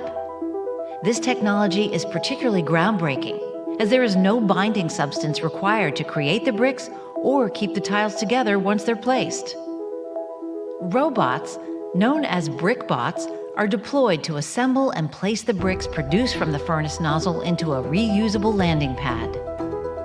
To prepare the surface for the landing pad, an excavator and grader robot smooths over the landing site where the bricks are laid.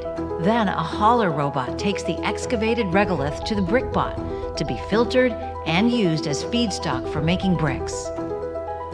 Once the landing pad is constructed, another regolith machine known as a RegoPack, short for Regolith Particle Acquisition and Containment, bags the regolith. It does this in a continuous manner to make long sandbags that are used to build the blast shield needed in case of explosions. When complete, the landing pad will provide a safe landing port that can be used to facilitate reliable and efficient space flights to the moon, Mars, and beyond. So we're putting our money where our mouth is, and we're actually making the bricks. This is where we're at right now. We've been able to make the bricks in vacuum. The ones you see here are ambient bricks that were made in ambient air. But we've just had a breakthrough with the ability to actually do this in the vacuum chambers. And that's very important because we have to be able to prove that we can work in the same environment as on the moon. The other part is on the next slide is the test of the process, and this you see here the same drums that you see on the Razor, but it's not really doing the excavation. It's doing at the top level 10 centimeter of grabbing the regolith for the feedstock that we'll use for the the test bricks. So this is our technology test demonstrator that we'll use with our robot. That is, next step is to actually integrate the two. On the next slide here, is that for me? Yeah. So what we want to do is we want to integrate that nozzle with the razor drum, and then provide the demonstration and proof of concept that these bricks can actually be made on the lunar surface, hopefully by 2027 timeframe. And then we think, we're looking at 2030 is operational with the Lunatron. Now that's the brick making part of it and the actual materials that we deal with. The other part is going to be the site preparation piece of it. So we've been looking at an actual ConOps as to what does it actually take to prepare the site and do the excavation of it, and actually by choosing a particular location and actually looking at what's there, what are the contours of the terrain at this location. And what comes out of it is that it's very critical that you really have to choose where you're going pretty much before you get there, because even distances of a few hundred meters will change your excavation profile in terms of what you have to cut and fill and what you have to dig. So you can see here some, just in these three different options here, there's some leveling of excavation that really has an impact on how much you have to dig up. And I don't think people have a really sense of what the capacity of the bulk regolith we have to dig with. I mean, we're talking about, as Mark mentioned, tons of regolith, and we're looking at 20,000, probably even 50,000 in some cases of regolith that has to be moved around. You see a small little dot there at the top of the screen? That's a 95th percentile human male. So you get the sense of scale, okay, in terms of what we're talking about, in terms of the bulk regolith movement. And in the middle screen there is just the movement within a 330 meters square area of where you can't really see the square part, but those three circles moved around within this 330 meter area, and you can see the differences in what the amount of regolith has to be dealt with in terms of the cut and fill as well. So it's going to be very critical that we send out there first a surveyor robot, essentially, civil engineer and surveyor robot that's going to really measure out the site and understand what's there, so we know what's the geotechnical properties of that location. And then you got to start dealing with the design and the engineering of the pad itself. Do you level? Do you actually do a cut and a fill method where you're actually doing leveling on the surface, or do you dig down to get down to your level part of it? Is there a benefit between the two? These are trades that need to be developed in much more detail.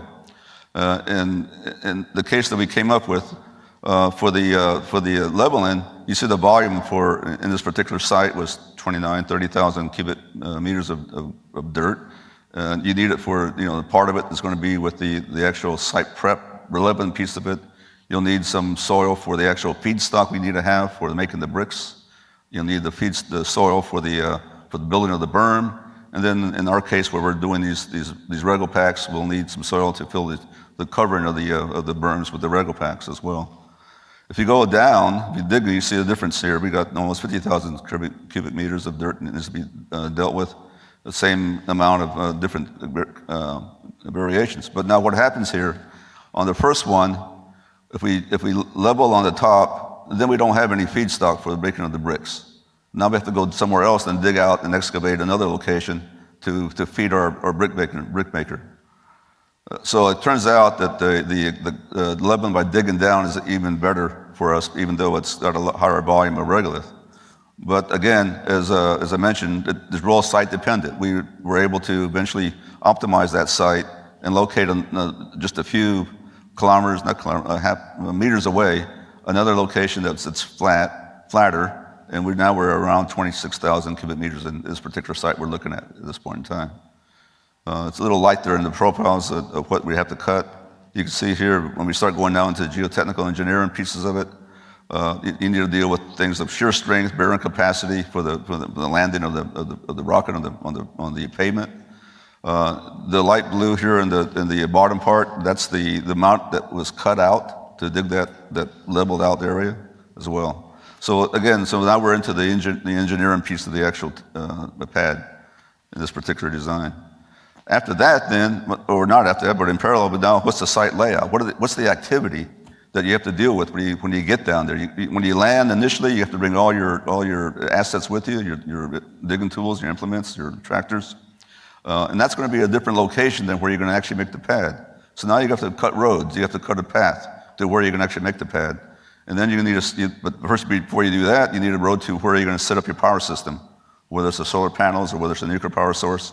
You need to set that up as well. And then you need to do the excavation part of it. You need a borrow pit for where you're moving and dumping dirt and piling up dirt for different aspects of the road building and the pad building, and the charging station and equipment storage. All these assets have to be dealt with in terms of the ConOps that needs to be put together. You see on the right side there that the green long winding road. That's to where the habitation area is going to be. So you're making the site layout away from where your habitation area is going to be, and we have it at a higher elevation as well, because we want to be able to be lower when we actually are taking off, so that you don't have residual dust and plume raining down on your habitation area. And then we go into the ConOps development itself. And so all these tools and all these assets that are brought to the surface, what's the flow rate? What's the timelines you need to deal with? What's the concept of operations for for the first things you do when you do your staging, you land, you stage. How does that get put together? How do and what are those timelines? And what that does, though, is that generates the requirements for the power requirements. So we're not there yet. We're still in our study about this, but we're turning the corner on this and trying to understand these. We're doing a lot of simulations, and this helps us with the traverse timelines, and that then translates into the power requirements. Part of that also is we're starting to work into a digital twin to make those simulations work out as well. So in summary, I think I want to leave you with the message that this is not a trivial task. I mean, we're going to be taking a formal undertaking to move all this dirt around. And there's going to be swarms of robots, and especially when we talk about lightweight robots with bucket drums that have a limited capacity of volume as well. And just recall, this is a lot of dirt. Thank you. Great, Sam. Thank you. But let's put our hands together for everybody's opening statements, please. Quick housekeeping question here for my tech brothers and sisters up there. Our clock here, is this for until questions, or is this our full time? Okay, very good. Okay, so I'm going to immediately go off script here because Sam said something there that I thought was really a better place to start. And he used the words, quote, unquote, the site. So let's talk about the site. In the Mars world, we've spent decades arguing about the best spots to land rovers and eventually humans, and have actually had some luck in conferences like this to influence those decisions for the better. Maybe a little more dangerous, but more interesting. For people who think about the moon, we Mars people don't think about the moon that much, but people who think about the moon, you must go back and forth on what is the best site at the South Pole. Where do you get all the factors you need to do this? That is a lot of dirt. Where's the place with the most good dirt without the least boulders? And for our discussion, let's talk like we do at my house.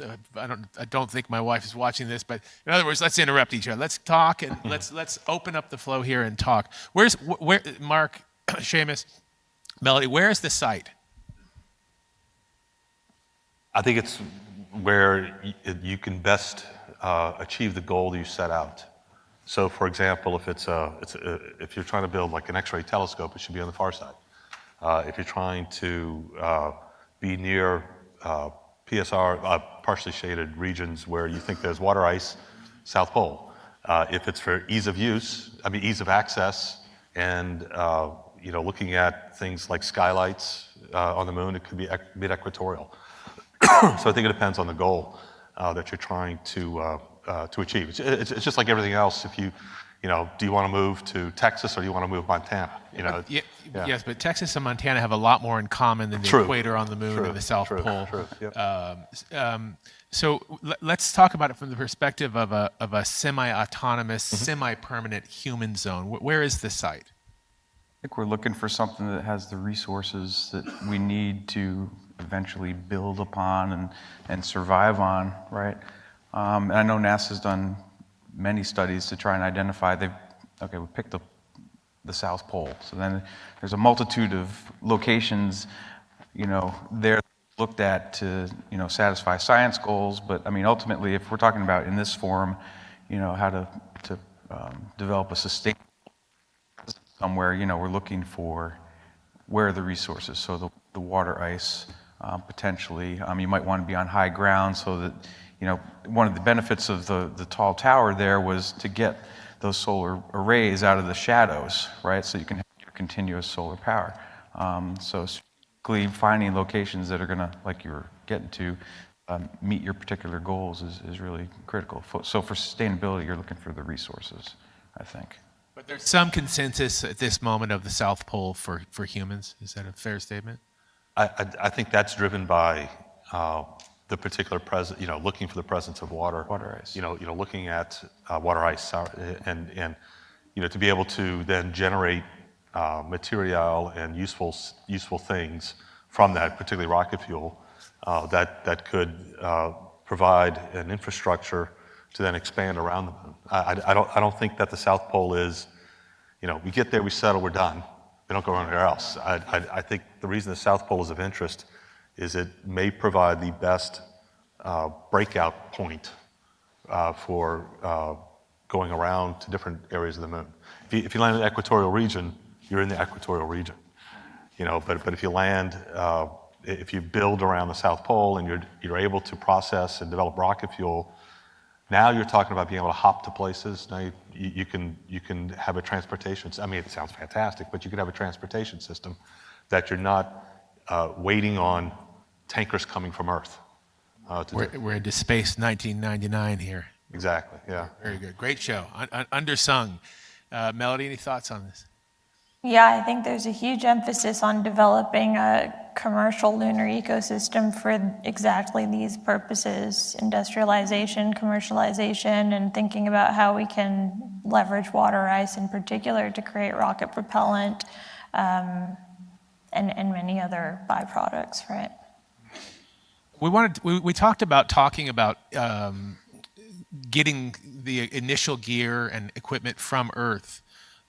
So let's do that, but let's also talk about, in the context of that, power and all of your kind of dream power systems for what would make this work best. Sam, your presentation was super cool, but man, that's a lot of dirt getting moved around. I don't know how much you can do with solar, or how much. What are our power options? Let's start there. Let's talk about power for a couple minutes. Anyone? Yeah, I think that definitely going to have to work with nuclear power. In NASA's course, and other agencies are working with kilopower reactors right now, and we're on that path. But I don't know if they'll be there in the time frame that we will be there initially for the first outpost. So it's probably going to be solar power in the beginning. So there'll be some, it's going to be a phased approach, of course, in terms of the complexity of the infrastructure that you built there in the beginning as well.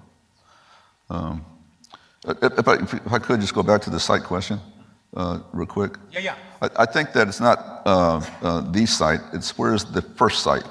Yes. Because there's going to be multiple sites. And it's rapidly becoming a geopolitical question because there's going to be the resources that we need to have, where are the resources that we're going to go to as well. And in my opinion, the resource is not the water, the main resource, it's the light, the sunlight for the power. And that's where I think is where it's going to be driving, as well as the water part. I'm sorry, go back to the power part. Very good. I was going to say, that's why a lot of the sites you'll see are clustered around the Shackleton crater rim. The light. I think from a power, sorry. So initially, I mean, we already, systems on the moon, that have landed there, have used anything from power cells, which is what Apollo used, to now solar. If you have a nuclear type, it seems attractive, but then there's the infrastructure you need to distribute the power. Whereas solar seems to be more of a localized grid effect. It's similar to on Earth. I have solar panels on my house, on my own generation system. I don't think I want a nuclear power plant in my backyard. So the challenge with these very high power systems is you still have a distribution problem where you got to run cables, you got to run things around, you got to beam the power with its losses. And so solar seems to be the thing that's, even though it's linear, you know, if you need more kilowatts, you build another thing. If you need, you know, it doesn't, you can't exponentially ramp up your power. You know, it's linear with mass. That seems like most likely candidate, particularly with the areas, you know, where they've identified that are permanent mounds of light. They have some phrase for them, I forget what it is, you know, where it's uninterrupted sunlight. What is it? Oh, she said peaks of eternal light. That's it. Thank you. Peaks of eternal light. Peaks of eternal light, and those would be on the poles. Yes. Melody, can you talk a bit about initial infrastructure and getting stuff to the moon? We live during this time right now where everything's changing really quickly in terms of our potential to move gear and equipment off Earth, and it actually, as you talk about solar, for example, the solar is funny that nothing's exponential, but it just keeps getting a little better, and then you get it to the moon, and all of a sudden it's better still, right? Because that's, again, like your tower without wind. Solar works. If you can get 24/7 with solar on the moon, you'll get even more output. Talk about your goals for getting stuff there.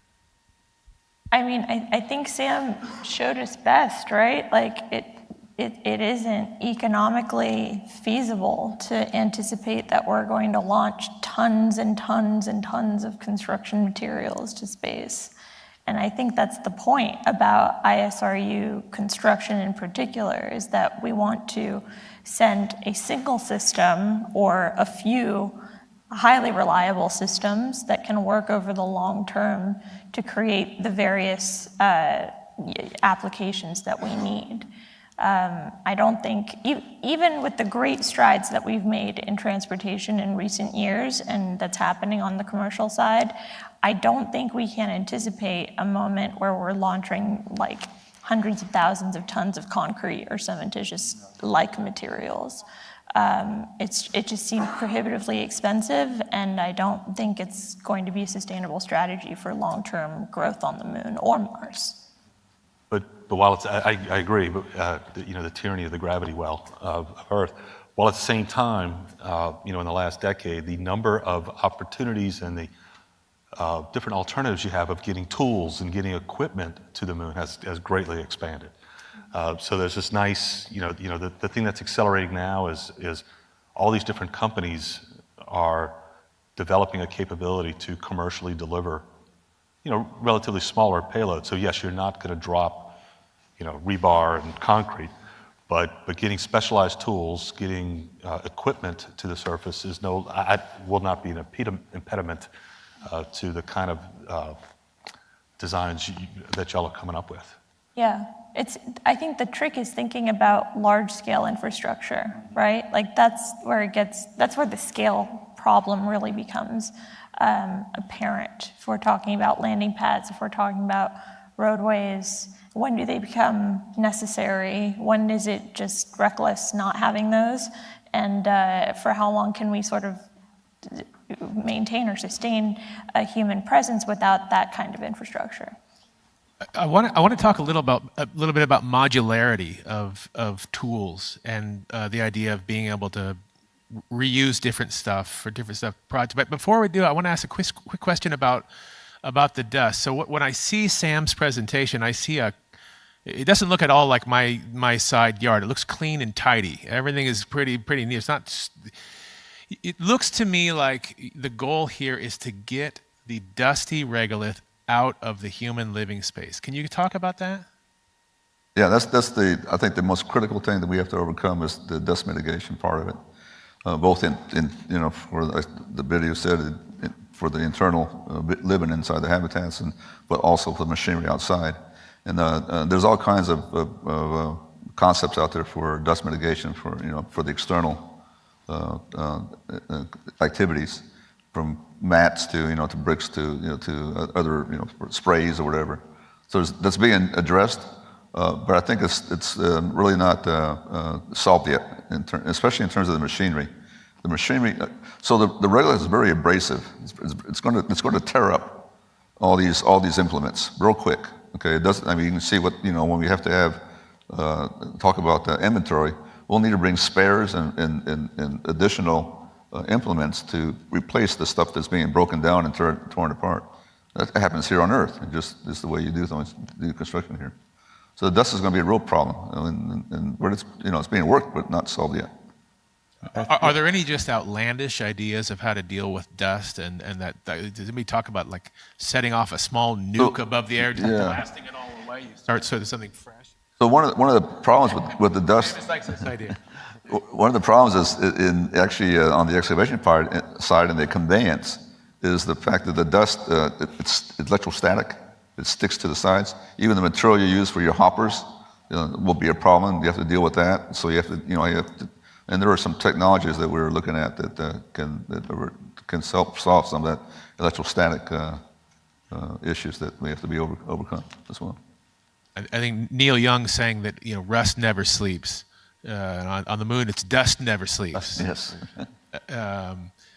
More thoughts about dust before we talk about modularity. Yeah, I think it's going to be a multifaceted dust mitigation plan. I think establishing dust-free zones around your site just to mitigate the trafficking of dust in and out of your habitats, having dust-resistant seals, connectors. Some of those dust mitigation techniques could be passive, some of them could be active, like electromagnetic dust shields, which NASA's helped develop, for example. How do you keep dust off of your optics if you're using those for surveillance or machine vision, that sort of thing? But a whole suite of technologies being considered, I think, all play a part.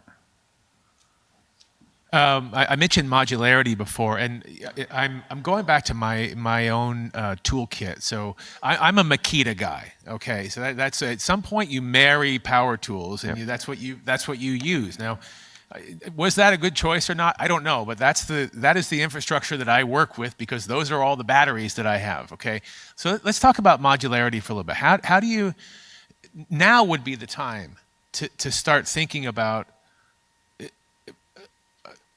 a baseline concept of sizes and parts, what's needed, and how you can share this stuff. Your rover broke down, but we'll sell you some wheels from ours, but because we know they'll fit on each other. Let's talk about that. Yeah, we're definitely working a lot along those lines, thinking about modularity for several reasons. One is you saw the image on one of my charts earlier of a common platform that can then be customized to do different jobs with different implements, right? And so modularity to enable reconfigurability, but then also modularity for repairs. Well, these systems are going to break down, and so we have to expect that. We want to design that into our systems. The excavator that you saw there is not modular in the sense that, I mean, you can take it apart obviously, but it's not modular in the sense that it's amenable to quick replacement of a bucket drum, for example, something that would be a wear item. So we're taking modularity very seriously. And on top of that, standards of the connectors so that, multiple entities can know how to build to service somebody else's, common standards and that sort of thing. So modularity is not necessarily the goal, I think, is an approach. The goal is to minimize the mass you need to transport from the Earth.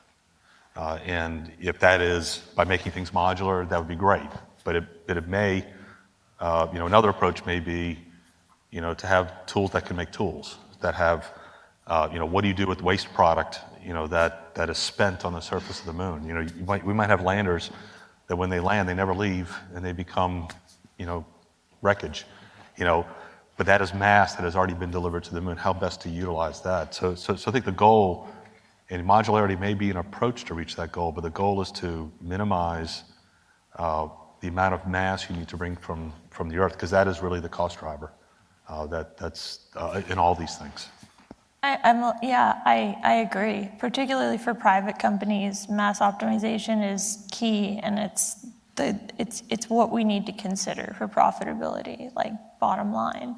I'm conflicted though, because I do see the need for standard interfaces and modularity to be incorporated in the way that we're engineering these systems, and incentivizing that in the private sector is really, really challenging because it is a competitive landscape, right? So how that happens, it remains to be seen. But I do see that there being a clear need for standards and guidelines relative to shared interfaces. And at this point, are you in the industry talking about that? Are you having panels like that at your conferences and starting to get the ball rolling there? Yeah, We have. Yeah. You know, there's another panel happening right now that I would be in if I weren't here, and I'm glad you're all here. And that's more the kind of the labor on the moon and Mars and in space, and the kind of skill worker. Actually, I'm gonna take 2 seconds again because I like to toot their horns. I want to take 2 seconds to applaud our tech staff here. So that would be Wade and Valerie and everybody up there. Give me a good little clap.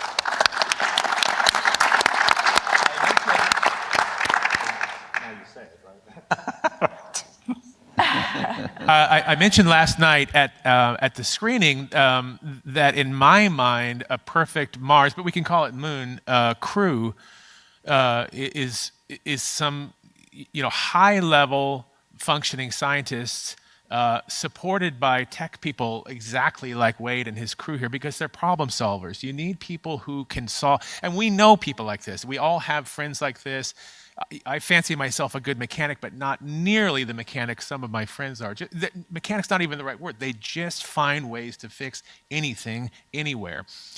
So I would hope that next year we could maybe try to integrate a panel like that where we talk a little more of, but anyway, that we're putting the cart before the horse here. Sam, did you have? Oh, we have a lot of questions. Lord have mercy. Okay, we're gonna turn this over to the audience, and I can't see anything out there, so we'll start with one on this side. Yes, I think Sam mentioned some bots built to make landing pads. Is this only for landing pads, or could it also be used for other buildings? The bricks themselves, not just for landing pads, it's roads as well, roads and any kind of foundations. Any sort of structures that need to be retaining walls. So it's all kinds of ways that we can. So one of the things is that you saw Melody's approach to the landing pad. You saw our approach. There's not going to be one solution for this. It's just like here on Earth, the construction technologies are multiple and varied, and for different applications. It's going to be the same thing up there as well, as we get more and more infrastructure developed as well. Okay, thank you. Right, very good. Let's go to one on this side. Switch back and forth. Sam and then Seamus, you slightly touched on the issue of spares. I think I'm a little too close to the mic. You touched on the issue of spares. Obviously, you're talking mainly about building the bricks and then the sandbags full of regolith. We know that Blue Origin recently, earlier this year, came public with the plan to make solar panels out of lunar regolith. How far down the line do we start thinking about making the building machinery itself on the moon, or components of it, spare parts for the diggers and everything like that? Yeah, so our long-term business case is to become the operator of these landing pads, not just to construct them, but to be the fixed-base operator, like they do at aircraft or airports here on Earth, where you have a company that's actually doing the maintenance and the fueling of these coming and going spacecraft. And part of that becomes a depot. So in that depot, it's a maintenance depot. It's called MRO, Maintenance, Repair, and Operations. And in that depot, we'll have these 3D machinery to take recycled materials, the landers themselves when they land. Some of these concepts have a descent stage that doesn't go away. We have to take it off the pad, and well, that can be recycled, all those metals. And we have technologies that we're developing to actually recycle those metals and turn those into material for other things as well. Yeah, just adding that, I mean, anytime mass gets to the surface of the moon, it becomes very valuable. And so in addition to the maintenance depots, I think it used to be very sophisticated junkyards. Exactly. Where, it used to be cars were simple enough, I'm not sure it's true anymore, that if you needed a part, you went to a junkyard, and if you found it in a junked car, you took it off and put it in your car, and it was, good job. That will have to be something looked at, because getting, a kilogram to the moon is still going to be very expensive. But if you can make use of what's already there and is waste product, essentially, then all the better. That touches on what you were talking about earlier, and I don't disagree with what you were talking about with the recycling or repurposing of stuff. I think it's really important to, like cars nowadays are designed to some extent with recycling in mind, right? We need to start thinking about how do we design our vehicles that once they've served their purpose, they can be, and we have a whole other initiative that's doing recycling and repurposing of materials because we understand their value. And we're also working on the problem of designing for not only modularity, but being able to accept 3D printed parts and 3D printed parts from in situ resources. And we start talking about, do we have to hold the same tolerances that we would on a terrestrial vehicle? Those sorts of things start to flood your mind. Can I build that part good enough and have it still serve as a functional spare? So that's a really good question, and something that we're definitely thinking about. Great, yeah, great, thank you. Next one over here. Is this working? Okay. Okay, I was wondering, how will the robots, like when they're working on turning the regolith into proper building materials, how will they be monitored? And is there like a plan in place to deal with what happens when a robot breaks down? Oh, this is a great question. If you couldn't hear it, it's how will the robots working autonomously or together, how will they be monitored, and what will happen when they break down? And I'm going to jump on that question with a tangential question after we get through these questions, because I have one similar.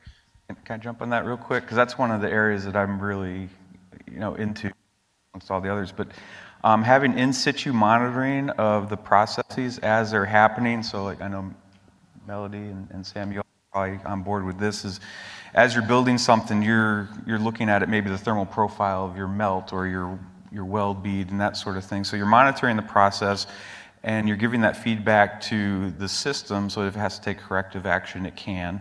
And it's all being done autonomously, so you're developing the autonomous logic that the machine can make those adjustments itself.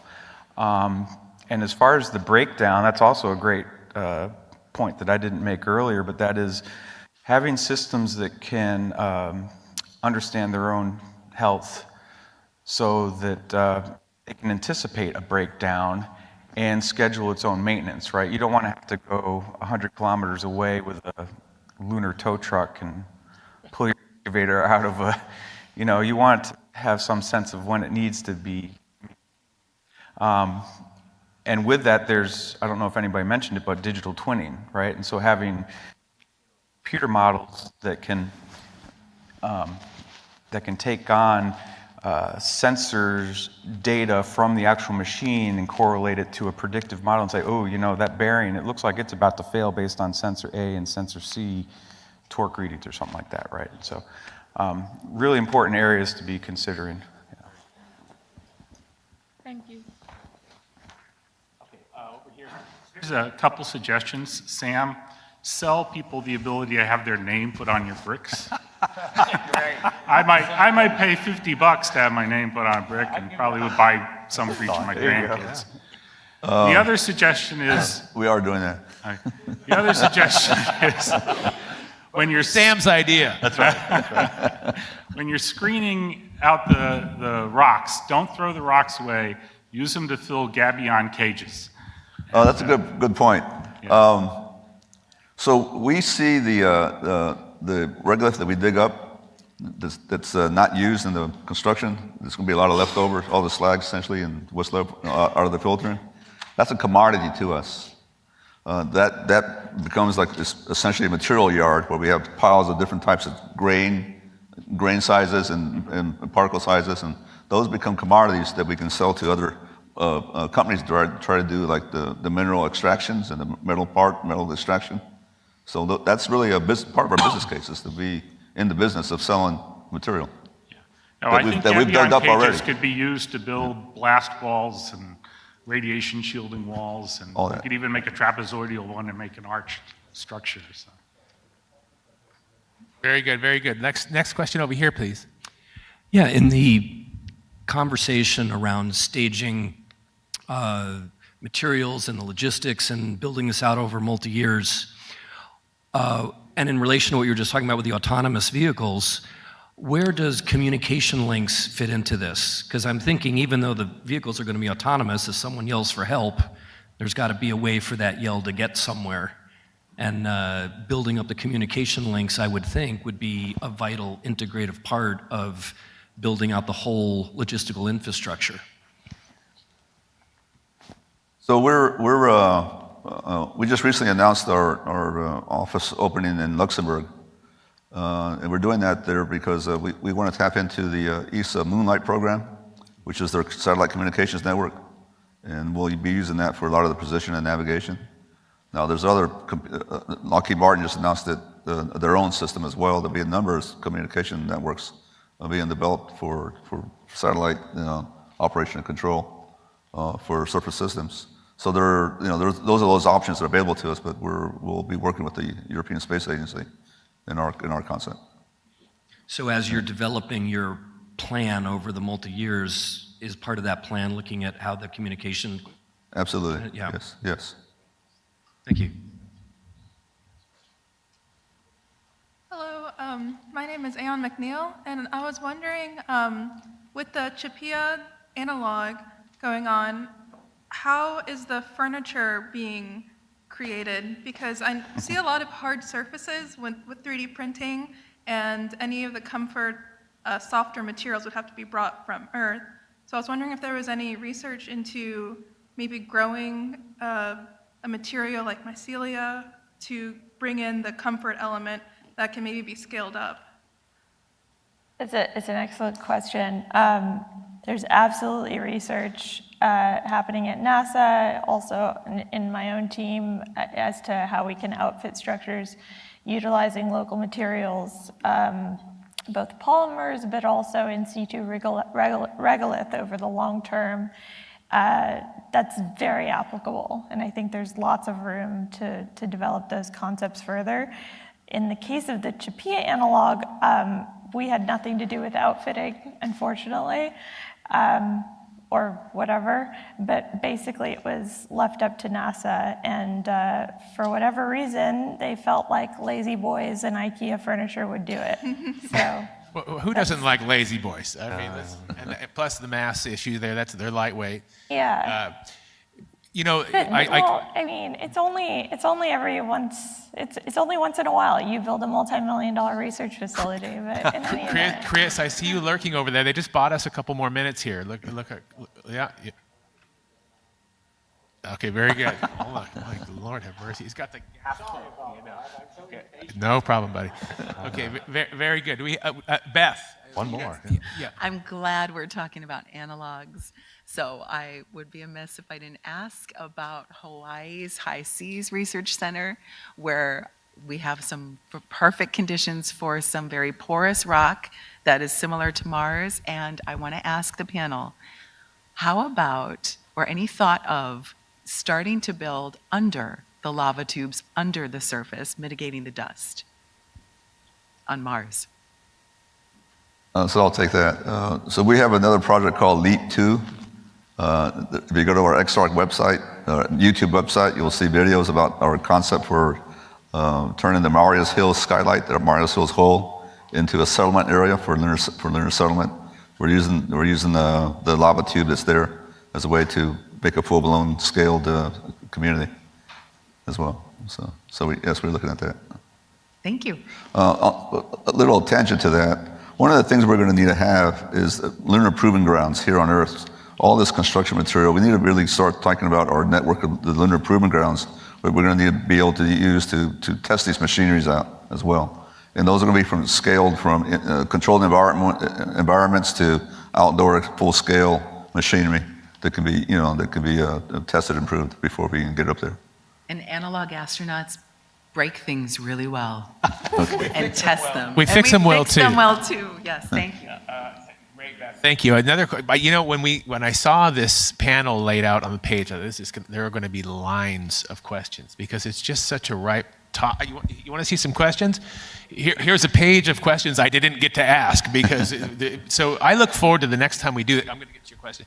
I look forward to the next time we do this because there's a lot of ground here to cover. Many more specific questions, and I'm going to try and sneak my question in still too. So next, sir. Hi, my name is Ari, and my question is slightly maybe different from what you've been speaking most of the panel. Here on Earth, construction also involves permits, regulations, but you haven't touched on this topic. So I wonder if you could share something about what is really happening in terms of how tall can you build something, or where can you get the permit to do something, or what are countries really talking about in terms of who has a right to do what and where? Thank you. Yeah, that's definitely an issue.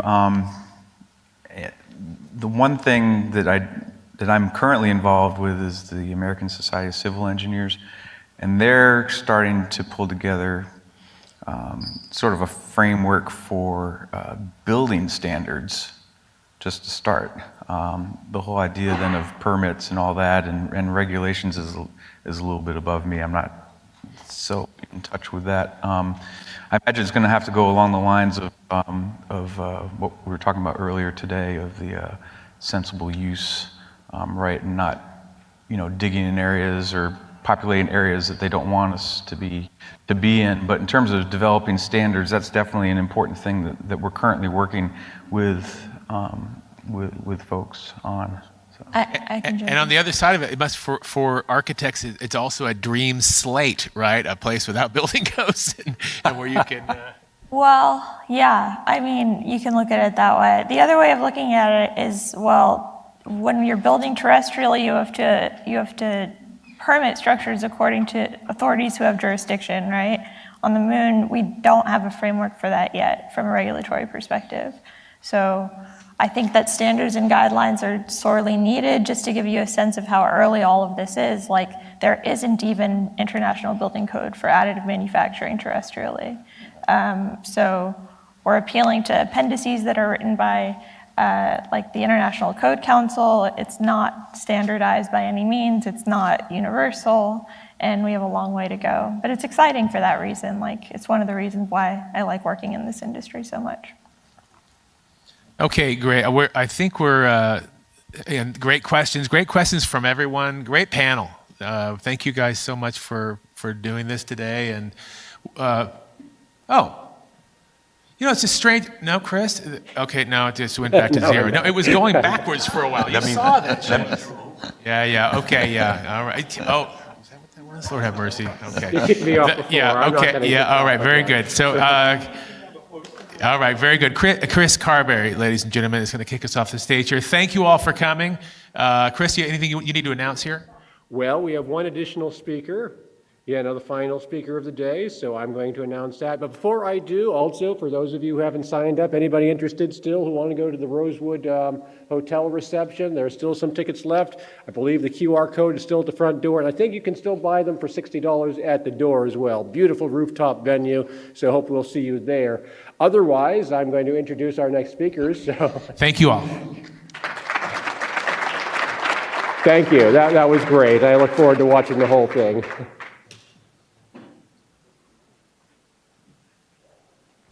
Thank you. All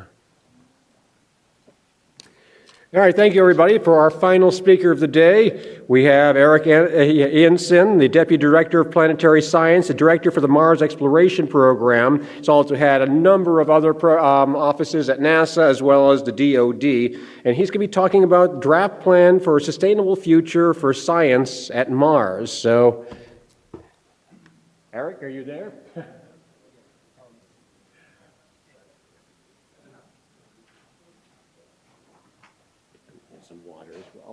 Great, thanks so much. Hi there. Thanks so much for being here in this last presentation of the day. The theme of this has been Humans to Mars, and I'm going to be talking about something a little bit different, the robotics program for NASA to go to Mars, but I think you're going to find that there are significant relations between the robotic activity and human activity. So I normally do this presentation in about an hour, but I've got 40 minutes, so I'm going to try and see if I can get it done in 30 and leave some time for questions. So just to provide a little bit of program context, over the last 2 decades, NASA's Mars Exploration Program has been making progressive steps to better understand Mars and search for past and present life at Mars with a series of orbiters, landers, and rovers. Those are some of our greatest hits up there. And this critical chapter in Mars exploration is going to culminate with the return of samples to Earth through the Mars Sample Return Campaign. But we're at this really interesting inflection point in which the Mars Exploration Program needs to adapt to the changing space business environment. We're seeing more roles for the international community, expanding commercial interest and capability. And we also have to address critical and aging infrastructure at Mars and prepare for a human presence as well. So in the interest of time, I'm not going to spend a lot of time here. This is our fleet chart, but you can see the themes across the bottom. We've followed the water, we've explored habitability, we're seeking signs of life, and throughout that entire time, we're always preparing for humans at Mars. And again, in the interest of time, I'm not going to go over this, but we've had great accomplishments with our robotic missions in all different science areas, as well as really proving technologies to be able to explore Mars. And the Mars Sample Return Campaign really is this culmination, as I mentioned earlier, and it's actually managed as a separate program within NASA headquarters, but the Mars Exploration Program and the Mars Sample Return Campaign are actually working really closely together. And in fact, the two ends of that campaign are actually managed by the Mars Exploration Program. One is we're collecting the samples with the Mars Perseverance rover, and then we're going to curate the samples once they come back to Earth.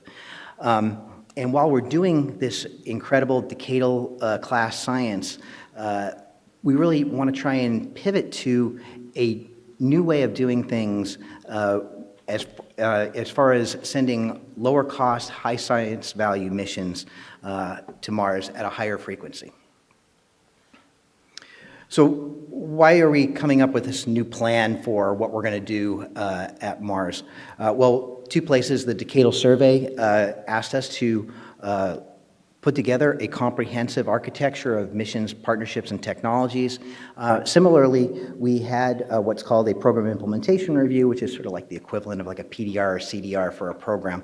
And it had a very similar guidance that it provided us to put together a mix of small, medium, large missions, increase competition, and making sure we have broad community participation. So those two fed together to drive us towards developing this new plan for the future. So let me provide a little bit of context to what you're going to see throughout this presentation. This is actually a draft plan. And what we're looking for is input from stakeholders. We've briefed this at several forums already and have received quite a bit of feedback on the plan. So we are looking to modify it, but I'm going to show it to you in its initial draft form. And while this is a Science Mission Directorate plan at NASA headquarters, it really requires close coordination with the other mission directorates, including those focused on human spaceflight. Mars Sample Return remains the top priority for exploring Mars, but it will really provide this foundational science, and it's going to inform a lot of what we want to do into the future. So a couple of things I wanted to note here before going forward. The first is that this is not included with the plan that you're going to see here is not included in the current Mars Exploration Program budget. So any budget and schedule information you see here should be considered notional. But our plan here is to get feedback on the approach that we want to take and then use this as a mechanism to say, hey, this is what we would like to do going into the future. Okay, so just kind of an executive summary. The first is that we've looked at the key science areas that we want to go after, and I'll touch on these very briefly again in the interest of time. The first is to explore the potential for Martian life. The second is to support human exploration of Mars, and then the third is what we're calling Discover a Dynamic Mars, and it's kind of an umbrella that covers everything else, but in particular looking at Mars as a system and using it for comparative planetology. And the approach that we're taking is trying to take advantage of this new era that we're in.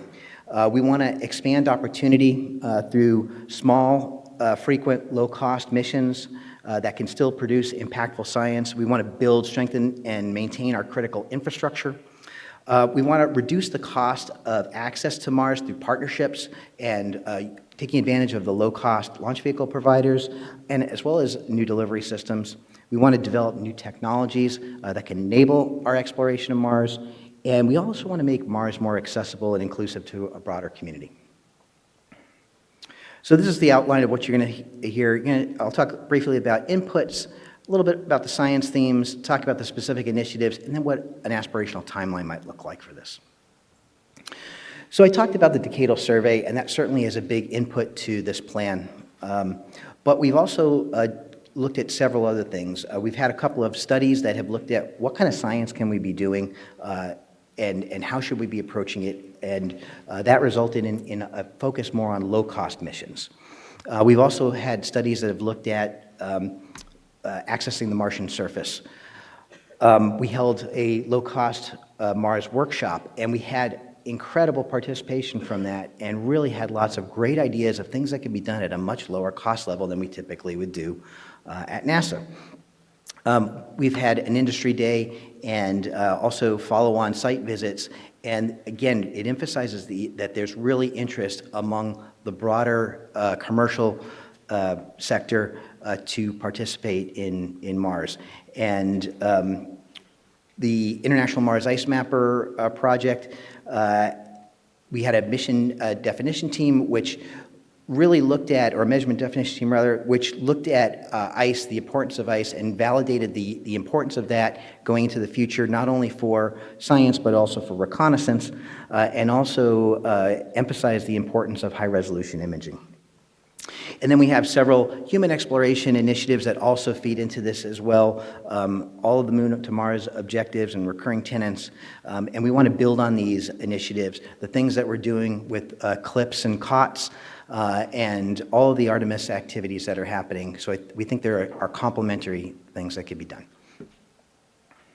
So let me talk briefly about the science team. So I said there are three basic areas, and I'm probably going to spend most of my time here and not dig too deeply into these. I may touch a little bit on the support for human exploration of Mars, but in a little more detail. So the first element is continuing our exploration for the potential for Martian life. So there's evidence that Mars could have been a place that could have supported life in the past, and we're trying to continue to look for evidence of that, but also the potential that maybe there's still life there. So we want to continue to do that in the missions that we are doing going forward, and also ensure that we're protecting both Mars when we go there and Earth when we bring things back. The second is supporting human exploration of Mars, and what we want to do is make observations before humans get there that support exploration, for example, looking at ice, or ensuring that we have the capability to be able to support landing sites, and really ensuring that there is a good plan for how we're going to do science into the future. And then also, what kind of science can we do at the same time? So humans and robots working together, how does that work in order to be able to get us improved science into the future? And then the last is this Discover Dynamic Mars category, which again is this all-encompassing theme of looking at Mars as a system.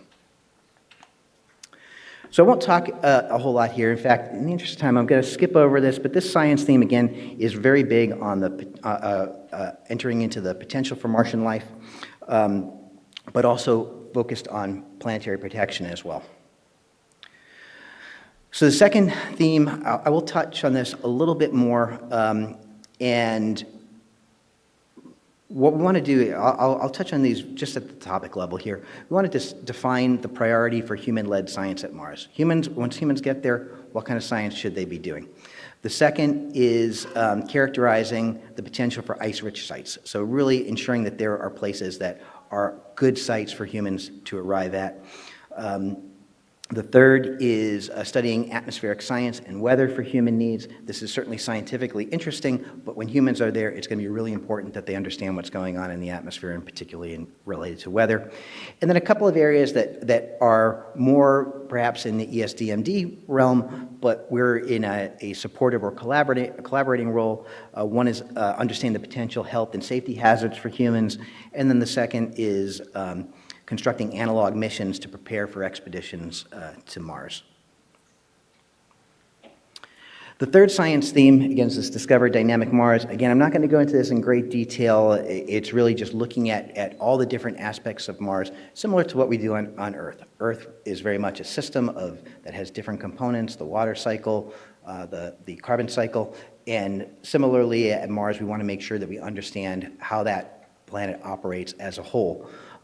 And then look at what we can do to understand the past of the planet, what that tells us about Earth, and be able to do comparative planetology for other potential Goldilocks worlds.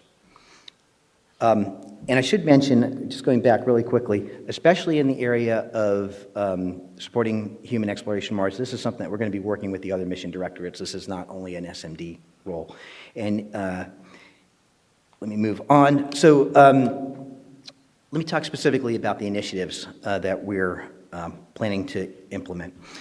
One is to expand opportunities to explore Mars through low-cost, competed, more frequent flight opportunities.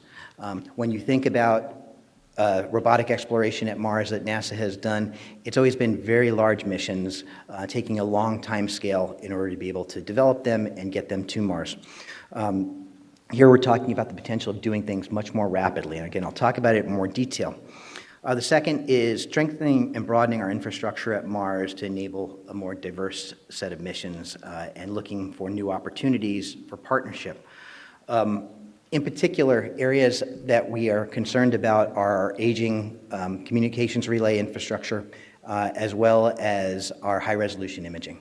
Both of those are fairly brittle, and they are places that we need to beef up into the future, not only for our future robotic missions, but also when humans get there. The third is to invest in key technologies so that we can expand our understanding of the planet. And then the third is a diversity and inclusion initiative, and this is to enable participation in Mars for all communities. So let me walk through each of these. So the first is, again, this notion of flying more frequently to Mars. And what we're talking about is the potential. There are three categories here, and I'll go through each of them. The first are what we're considering our low-cost competed missions. So these are missions perhaps at the $100, $200, or $300 million level. And we would look to select missions for every launch opportunities. As you know, launch opportunities come around about every 2 years. So what we want to try and do is ensure that we have that we're able to fly every opportunity that we can. These would be competed missions with an announcement of opportunity, and we have the potential where we could select multiple for each opportunity. So let's say we had $300 million available for us to fly in one launch window. Well, you can select one mission at $300 million, three at $100 million, or one at 100 and one at 200. So that provides a lot of opportunity for creative solutions to exploring Mars. And this will certainly draw on our experience from NASA's COTS and CLIPS programs. The second are medium-class missions. The Decadal Survey specifically identified something called the Mars Life Explorer mission, which is a medium-class. And when we talk about medium-class, we're talking New Frontiers class, so in the under $2 billion range. And this is strategic decadal class science, much more complex instrument suites, and new technologies being used for acquisition, mobility, autonomy. This potentially could be competed either at the mission level, like we do with New Frontiers, or it could be competed at the instrument level. So similar to what we've done with many of our Mars missions, where we direct the primary mission and then compete the instruments. And this could be scalable to Discovery. So when I say it's under $2 billion, well, it could be significantly under $2 billion. It kind of depends on specifically what it is that we're looking to do. And then the third category are competed payloads. And in this case, these are missions of opportunity. If someone is going to Mars, hey, maybe we can fly a payload with them, whether that is an international partner, a commercial partner. If you're headed to Mars, give me a call. Let's talk about it and figure out a way that we can try and work together, and maybe we can place a payload on there and take advantage of those opportunities. Similarly, we hope that when we're going to Mars, that we can offer opportunities for others to be able to fly with us. So the second initiative is this strengthening and broadening our infrastructure. So there are several items here, and this is a semi-prioritized list in two different buckets. So one of them is what we're calling science and mission enabling, and then the other is related to access to Mars. So this first group, again, semi-prioritized. I think our number one priority is helping our Mars telecom infrastructure. So our assets are aging there, and if we lose one or two of those, it's going to make things even harder to be able to relay information from the surface. The second is high-resolution imaging. Our primary mechanism for getting that is the HiRISE camera on MRO. And again, another aging spacecraft. If we were to lose that, that would be a capability that we would lose. To this point, we've only mapped 4% of the Martian surface at high resolution. So there's a whole lot more that can be done there. Other areas, and I won't go into these in great detail, are global meteorological monitoring, sample handling and receiving. The sample handling and receiving could be either at Earth or in situ at Mars. And then we have our ground receiving networks that we want to make sure are robust, and as well as our data infrastructure and visualization activities that happen here on Earth. And so the second category are what we're calling access to Mars. So this is spacecraft delivery. So one of the concepts that we've been exploring is the potential for a tug that could take you from low Earth orbit over to Mars. And also payload hosting opportunities. Again, if someone's going to Mars, I think this is a great opportunity to try and take advantage of that. Similarly, we would like to host others. And one thing that I should mention regarding especially the science and mission enabling aspect, we really want to consider the opportunity to buy commercial services to address infrastructure. Traditionally, NASA has been in the position of building spacecraft and the instruments and using that as our telecommunications network or our imaging. But perhaps similar to what happens on Earth to some degree is we can have somebody else fly there, and instead of us paying for the spacecraft, we're actually paying for the data. And there's potential for a win-win opportunity there. And one of the things I wanted to point out related to infrastructure is that certainly we are the main players in town as well as our international partners. But as we head into human exploration, there's going to be a greater need for ensuring that our infrastructure at Mars is robust. So as we're looking at our potential things that we want to do on the Science Mission Directorate side, we want to work with our partners in ESDMD and STMD and SOMD to ensure that we're aligned in our thinking. So the third is investing in key technologies to enable expanded access to Mars and understand it from a scientific basis. So again, this is a semi-prioritized list here. One of the things is entry, descent, and orbit to land on the surface. One of the things that we've actually been investing in already is the potential for hard landers, such that you would not have to have an elaborate landing system work. And we're doing some testing on this. So interesting idea. Second is aerial mobility. I think everyone's familiar with the Ingenuity helicopter, but there's the potential for continued aerial mobility and looking at expanding that capability. The other potential is surface mobility. Obviously, we've done rovers a lot, but maybe there's a potential for other ways that we can access different parts of the surface. You know, we're seeing great advances in robotics on Earth. Maybe we can continue to leverage that in order to be able to access caves or climb certain mountains that are inaccessible by a rover. And also continue to improve on our autonomy that we've already been doing. Revolutionary subsurface access, being able to dig down hundreds of meters. So this is a drilling capability. We think this is a really important aspect to be able to understand what's in the subsurface, such that that is a potential for human resources in the future. And then we have others, and I'll just touch on these very quickly. In situ handling of samples, continued investment in remote sensing capabilities, especially those related to life measurements, and then other telecommunications or direct-to-orbit capabilities. And this is a place that we certainly would work with the Space Technologies Mission Directorate at NASA in order to ensure that we're aligned in what our thinking is as far as technology priorities. And then the last one here, and I'll touch on this very briefly, is enabling a broader participation in Mars.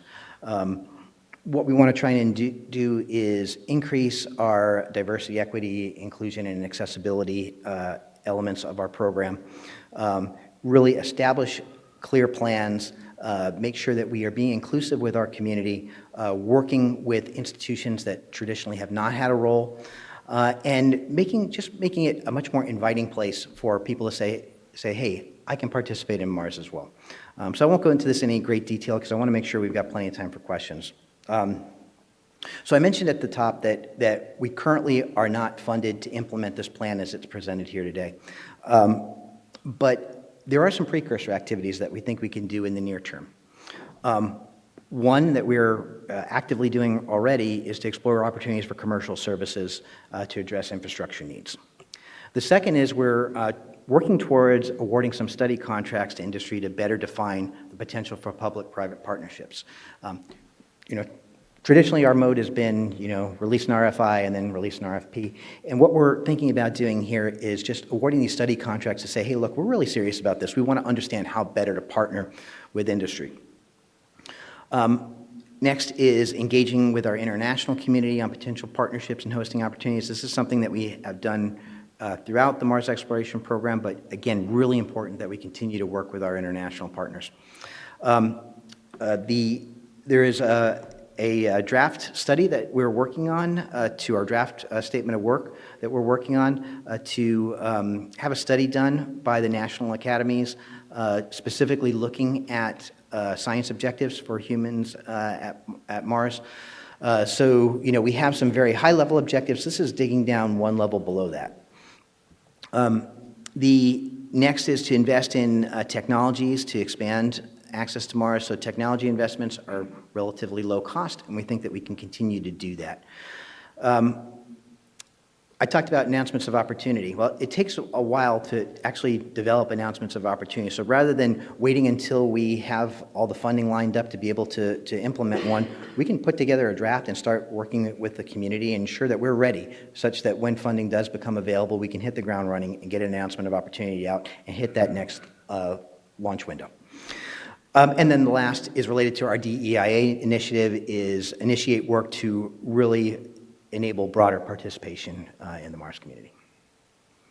So when can we actually do this? So we laid out, a lot of a very ambitious program here. So when could we do this? So you see in the dotted box there, that's the approximate timeline for humans being at Mars, and you see along the top we have Mars sample return and what its schedule is.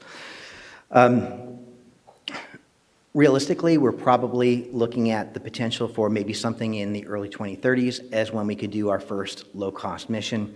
But we also want to look at the potential for partnership opportunities. So you see along the bottom, we show some of the potential international missions, and there may be opportunities for missions of opportunity to work with them. And we also want to continue to invest in our technologies.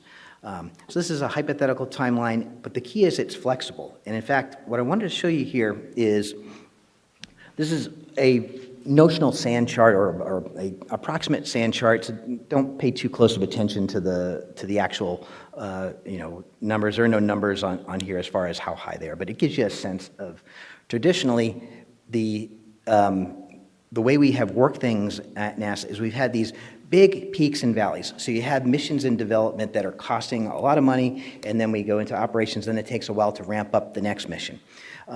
While it has resulted in incredible missions, it also is very challenging on the budget and creates all sorts of problems as we're trying to implement the rest of our program, keep our operational missions going.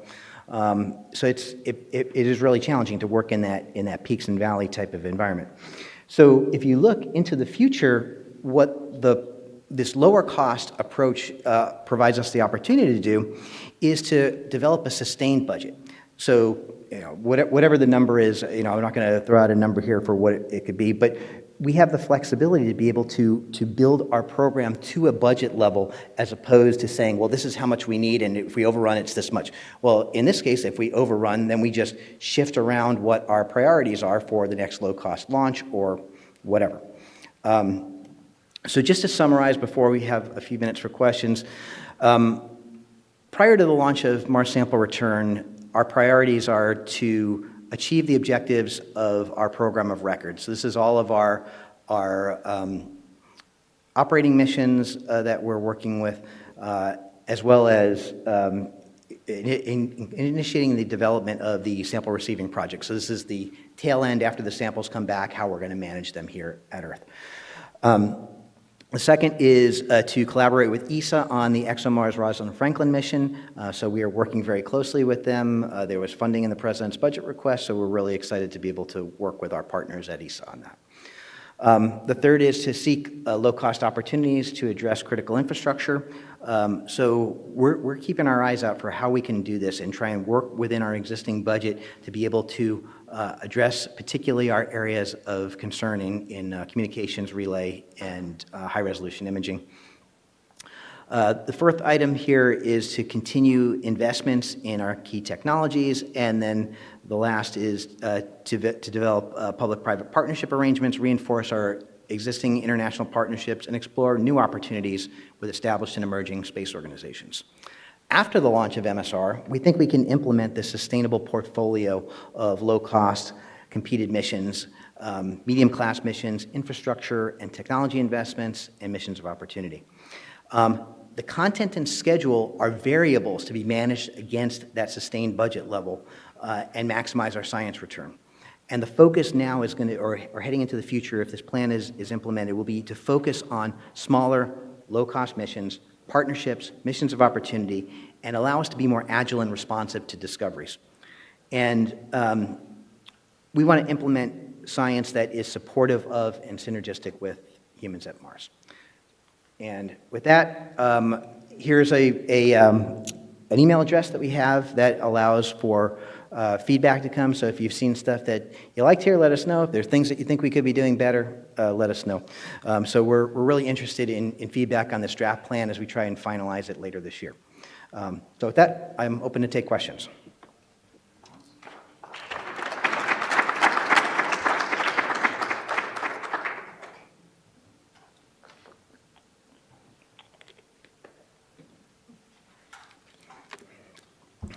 It's getting late, people are hungry, tired. It's probably happy hour.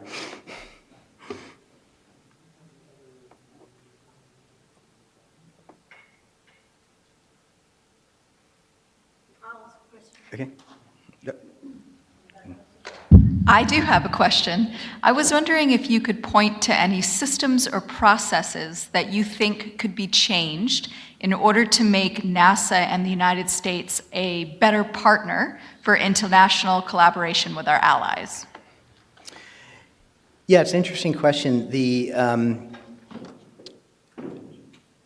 I think anytime you enter into a partnership, the most important thing is reliability and being able to count on your partner to deliver on what they're committed to. And I think that the biggest thing that one of the things I think that is helpful in this plan is having those lower cost objectives. As you know, when we have big missions, they tend to overrun because we're doing things that have not been done before. They're really challenging, and it really places a strain on the budget. And we try to meet our commitments with our international partners whenever possible. In fact, it's one of our highest priorities. But I think as we work with large missions, it sometimes can be hard. And I think shifting to a more agile approach, I think provides us a little more flexibility in order to be able to meet those commitments.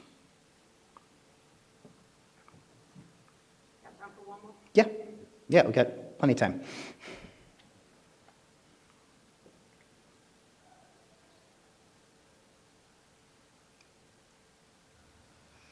So hi, I don't think we've met. I'm Danette Allen. I'm the senior leader for autonomous systems at NASA.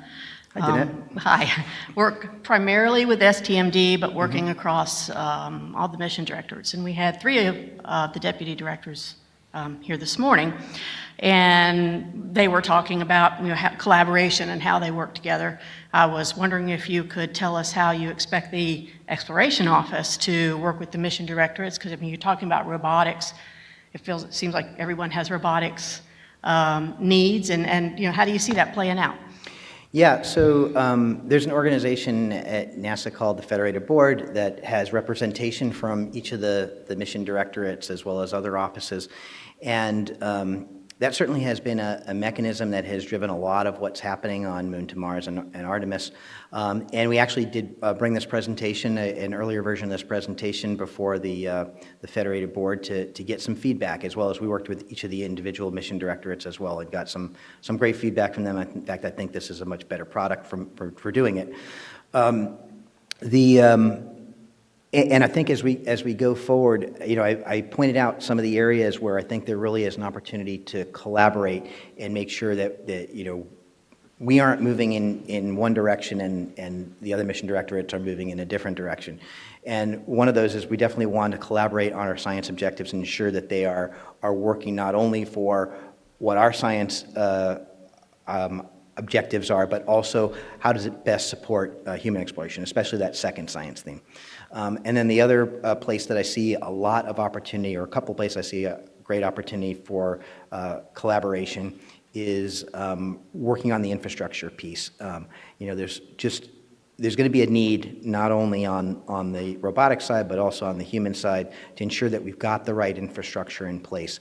And that is a really cross-directorate objective. Space technology has to do its our space operations, which does a lot of our major communications activities. They're going to have to be involved in it, and certainly ESDMD, the Exploration Directorate, is going to have have lots of interest in the things that we want to do. So I think that's a great place that we can really work together and collaborate. And then also in the area, specifically in STMD, collaborating on the potential future technologies. Certainly the list of technologies that are interesting to all of us in the different directorates is very long, and the budget is not quite as long as that. So trying to find ways to prioritize those, I think, is really important. And Carolyn Mercer in SMD works really closely with the Space Technology Mission Directorate, and it really provides a great opportunity for us to be able to talk about what our priorities are, and hopefully that helps influence that directorate. Any other questions? Maybe?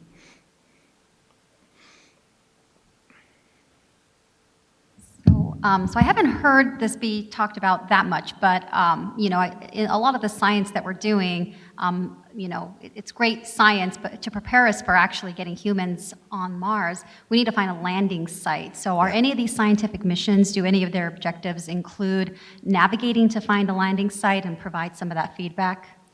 Well, one of the projects that I think is going to be instrumental there is NASA is currently not an active participant in it, but we're actually continuing to talk with the international partners on the International Ice Mapper mission.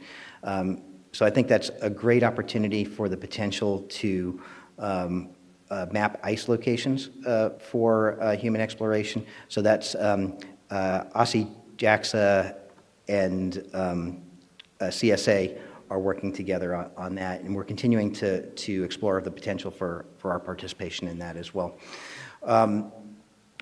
But I think a key thing, I mentioned high-resolution imaging, and I think that is really going to be important. I'm very concerned that if we lose the high-rise camera on MRO, that really can provide a big impact to our ability to map the surface, and especially in the case of looking for locations for humans. So I think the potential for continued high-resolution imaging, and if we can figure out a way to do it with commercial partners where they're, putting out a constellation of imagers and then selling the data back to us, I think that would be a great way to be able to try and approach the problem. But I agree with you that that's a great place to go. So there's science that we can get from high-resolution imaging, but it's really also important in the future for humans. Question? Hi. Can you speak to risk assessment and mitigation in terms of the public-private partnership? And as you're developing such a broad and in-depth mission scope and logistical timeline, there's a lot that could be dependent and probably will be dependent on other people doing their part, and they may or may not achieve their objectives within their own timelines, let alone your timeline. And how do you manage, or how do you propose to manage that? Well, can you repeat the second part, just to make sure I understand that clearly, what you were asking there? How do you propose to manage the public-private partnership in terms of people meeting their deadlines that are mission critical for you, or not meeting them and sliding as people are needing to develop technology on both sides of this? Sure. I think, for one thing, throughout this entire draft approach that we're talking about here, I think there's a greater risk tolerance that we're taking. By shifting to smaller, low-cost missions that are flying more frequently, I think it provides more opportunity to be able to accept more risk. Whereas if you're flying a mission like Mars Sample Return, you got one shot to do it, right? So it's you want to make sure that you get that right. It's multi-billion dollars invested in that. Whereas here you have a lot more risk tolerance that you can accept. And I think that's true in the potential for public-private partnerships as well. Especially if we're casting a broad net and trying to work with different companies on different approaches. If they don't all work, that's probably okay, because if we get some of them that work, the payoff can be really high. So I think that's what we're trying to approach here throughout this, both in the public-private partnerships, in our low-cost missions, and working with international partners, is to ensure that we're getting more shots on goal, to say, more opportunities to be able to get science and deliver the things that we're looking for. And as far as timelines go, again, if we're looking at the potential for going every launch opportunity, and maybe if we have a queue of multiple things in the hopper, and one of them falls behind, well, maybe another one can get into its place, because we're doing so many different things at a more frequent cadence and lower cost. So I think there's lots of potential there, and in talking with the commercial sector, there certainly is no shortage of interest in doing activities at Mars. I have meetings all the time of companies that have got great ideas about how to do it, and we want to try and explore this further and see what we can do. And I think as they become closer to reality, we'll be talking a lot more about the risk posture that we're going to be able to accept for it. Thank you. Any other questions? 1 minute and 8 seconds left.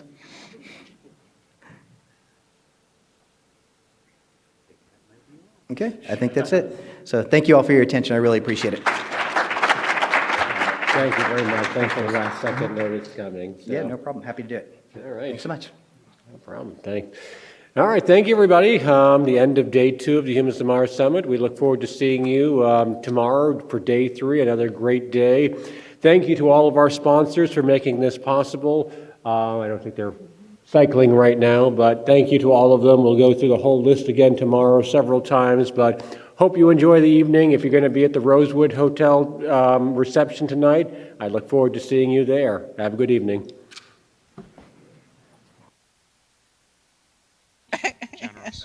Okay, sure.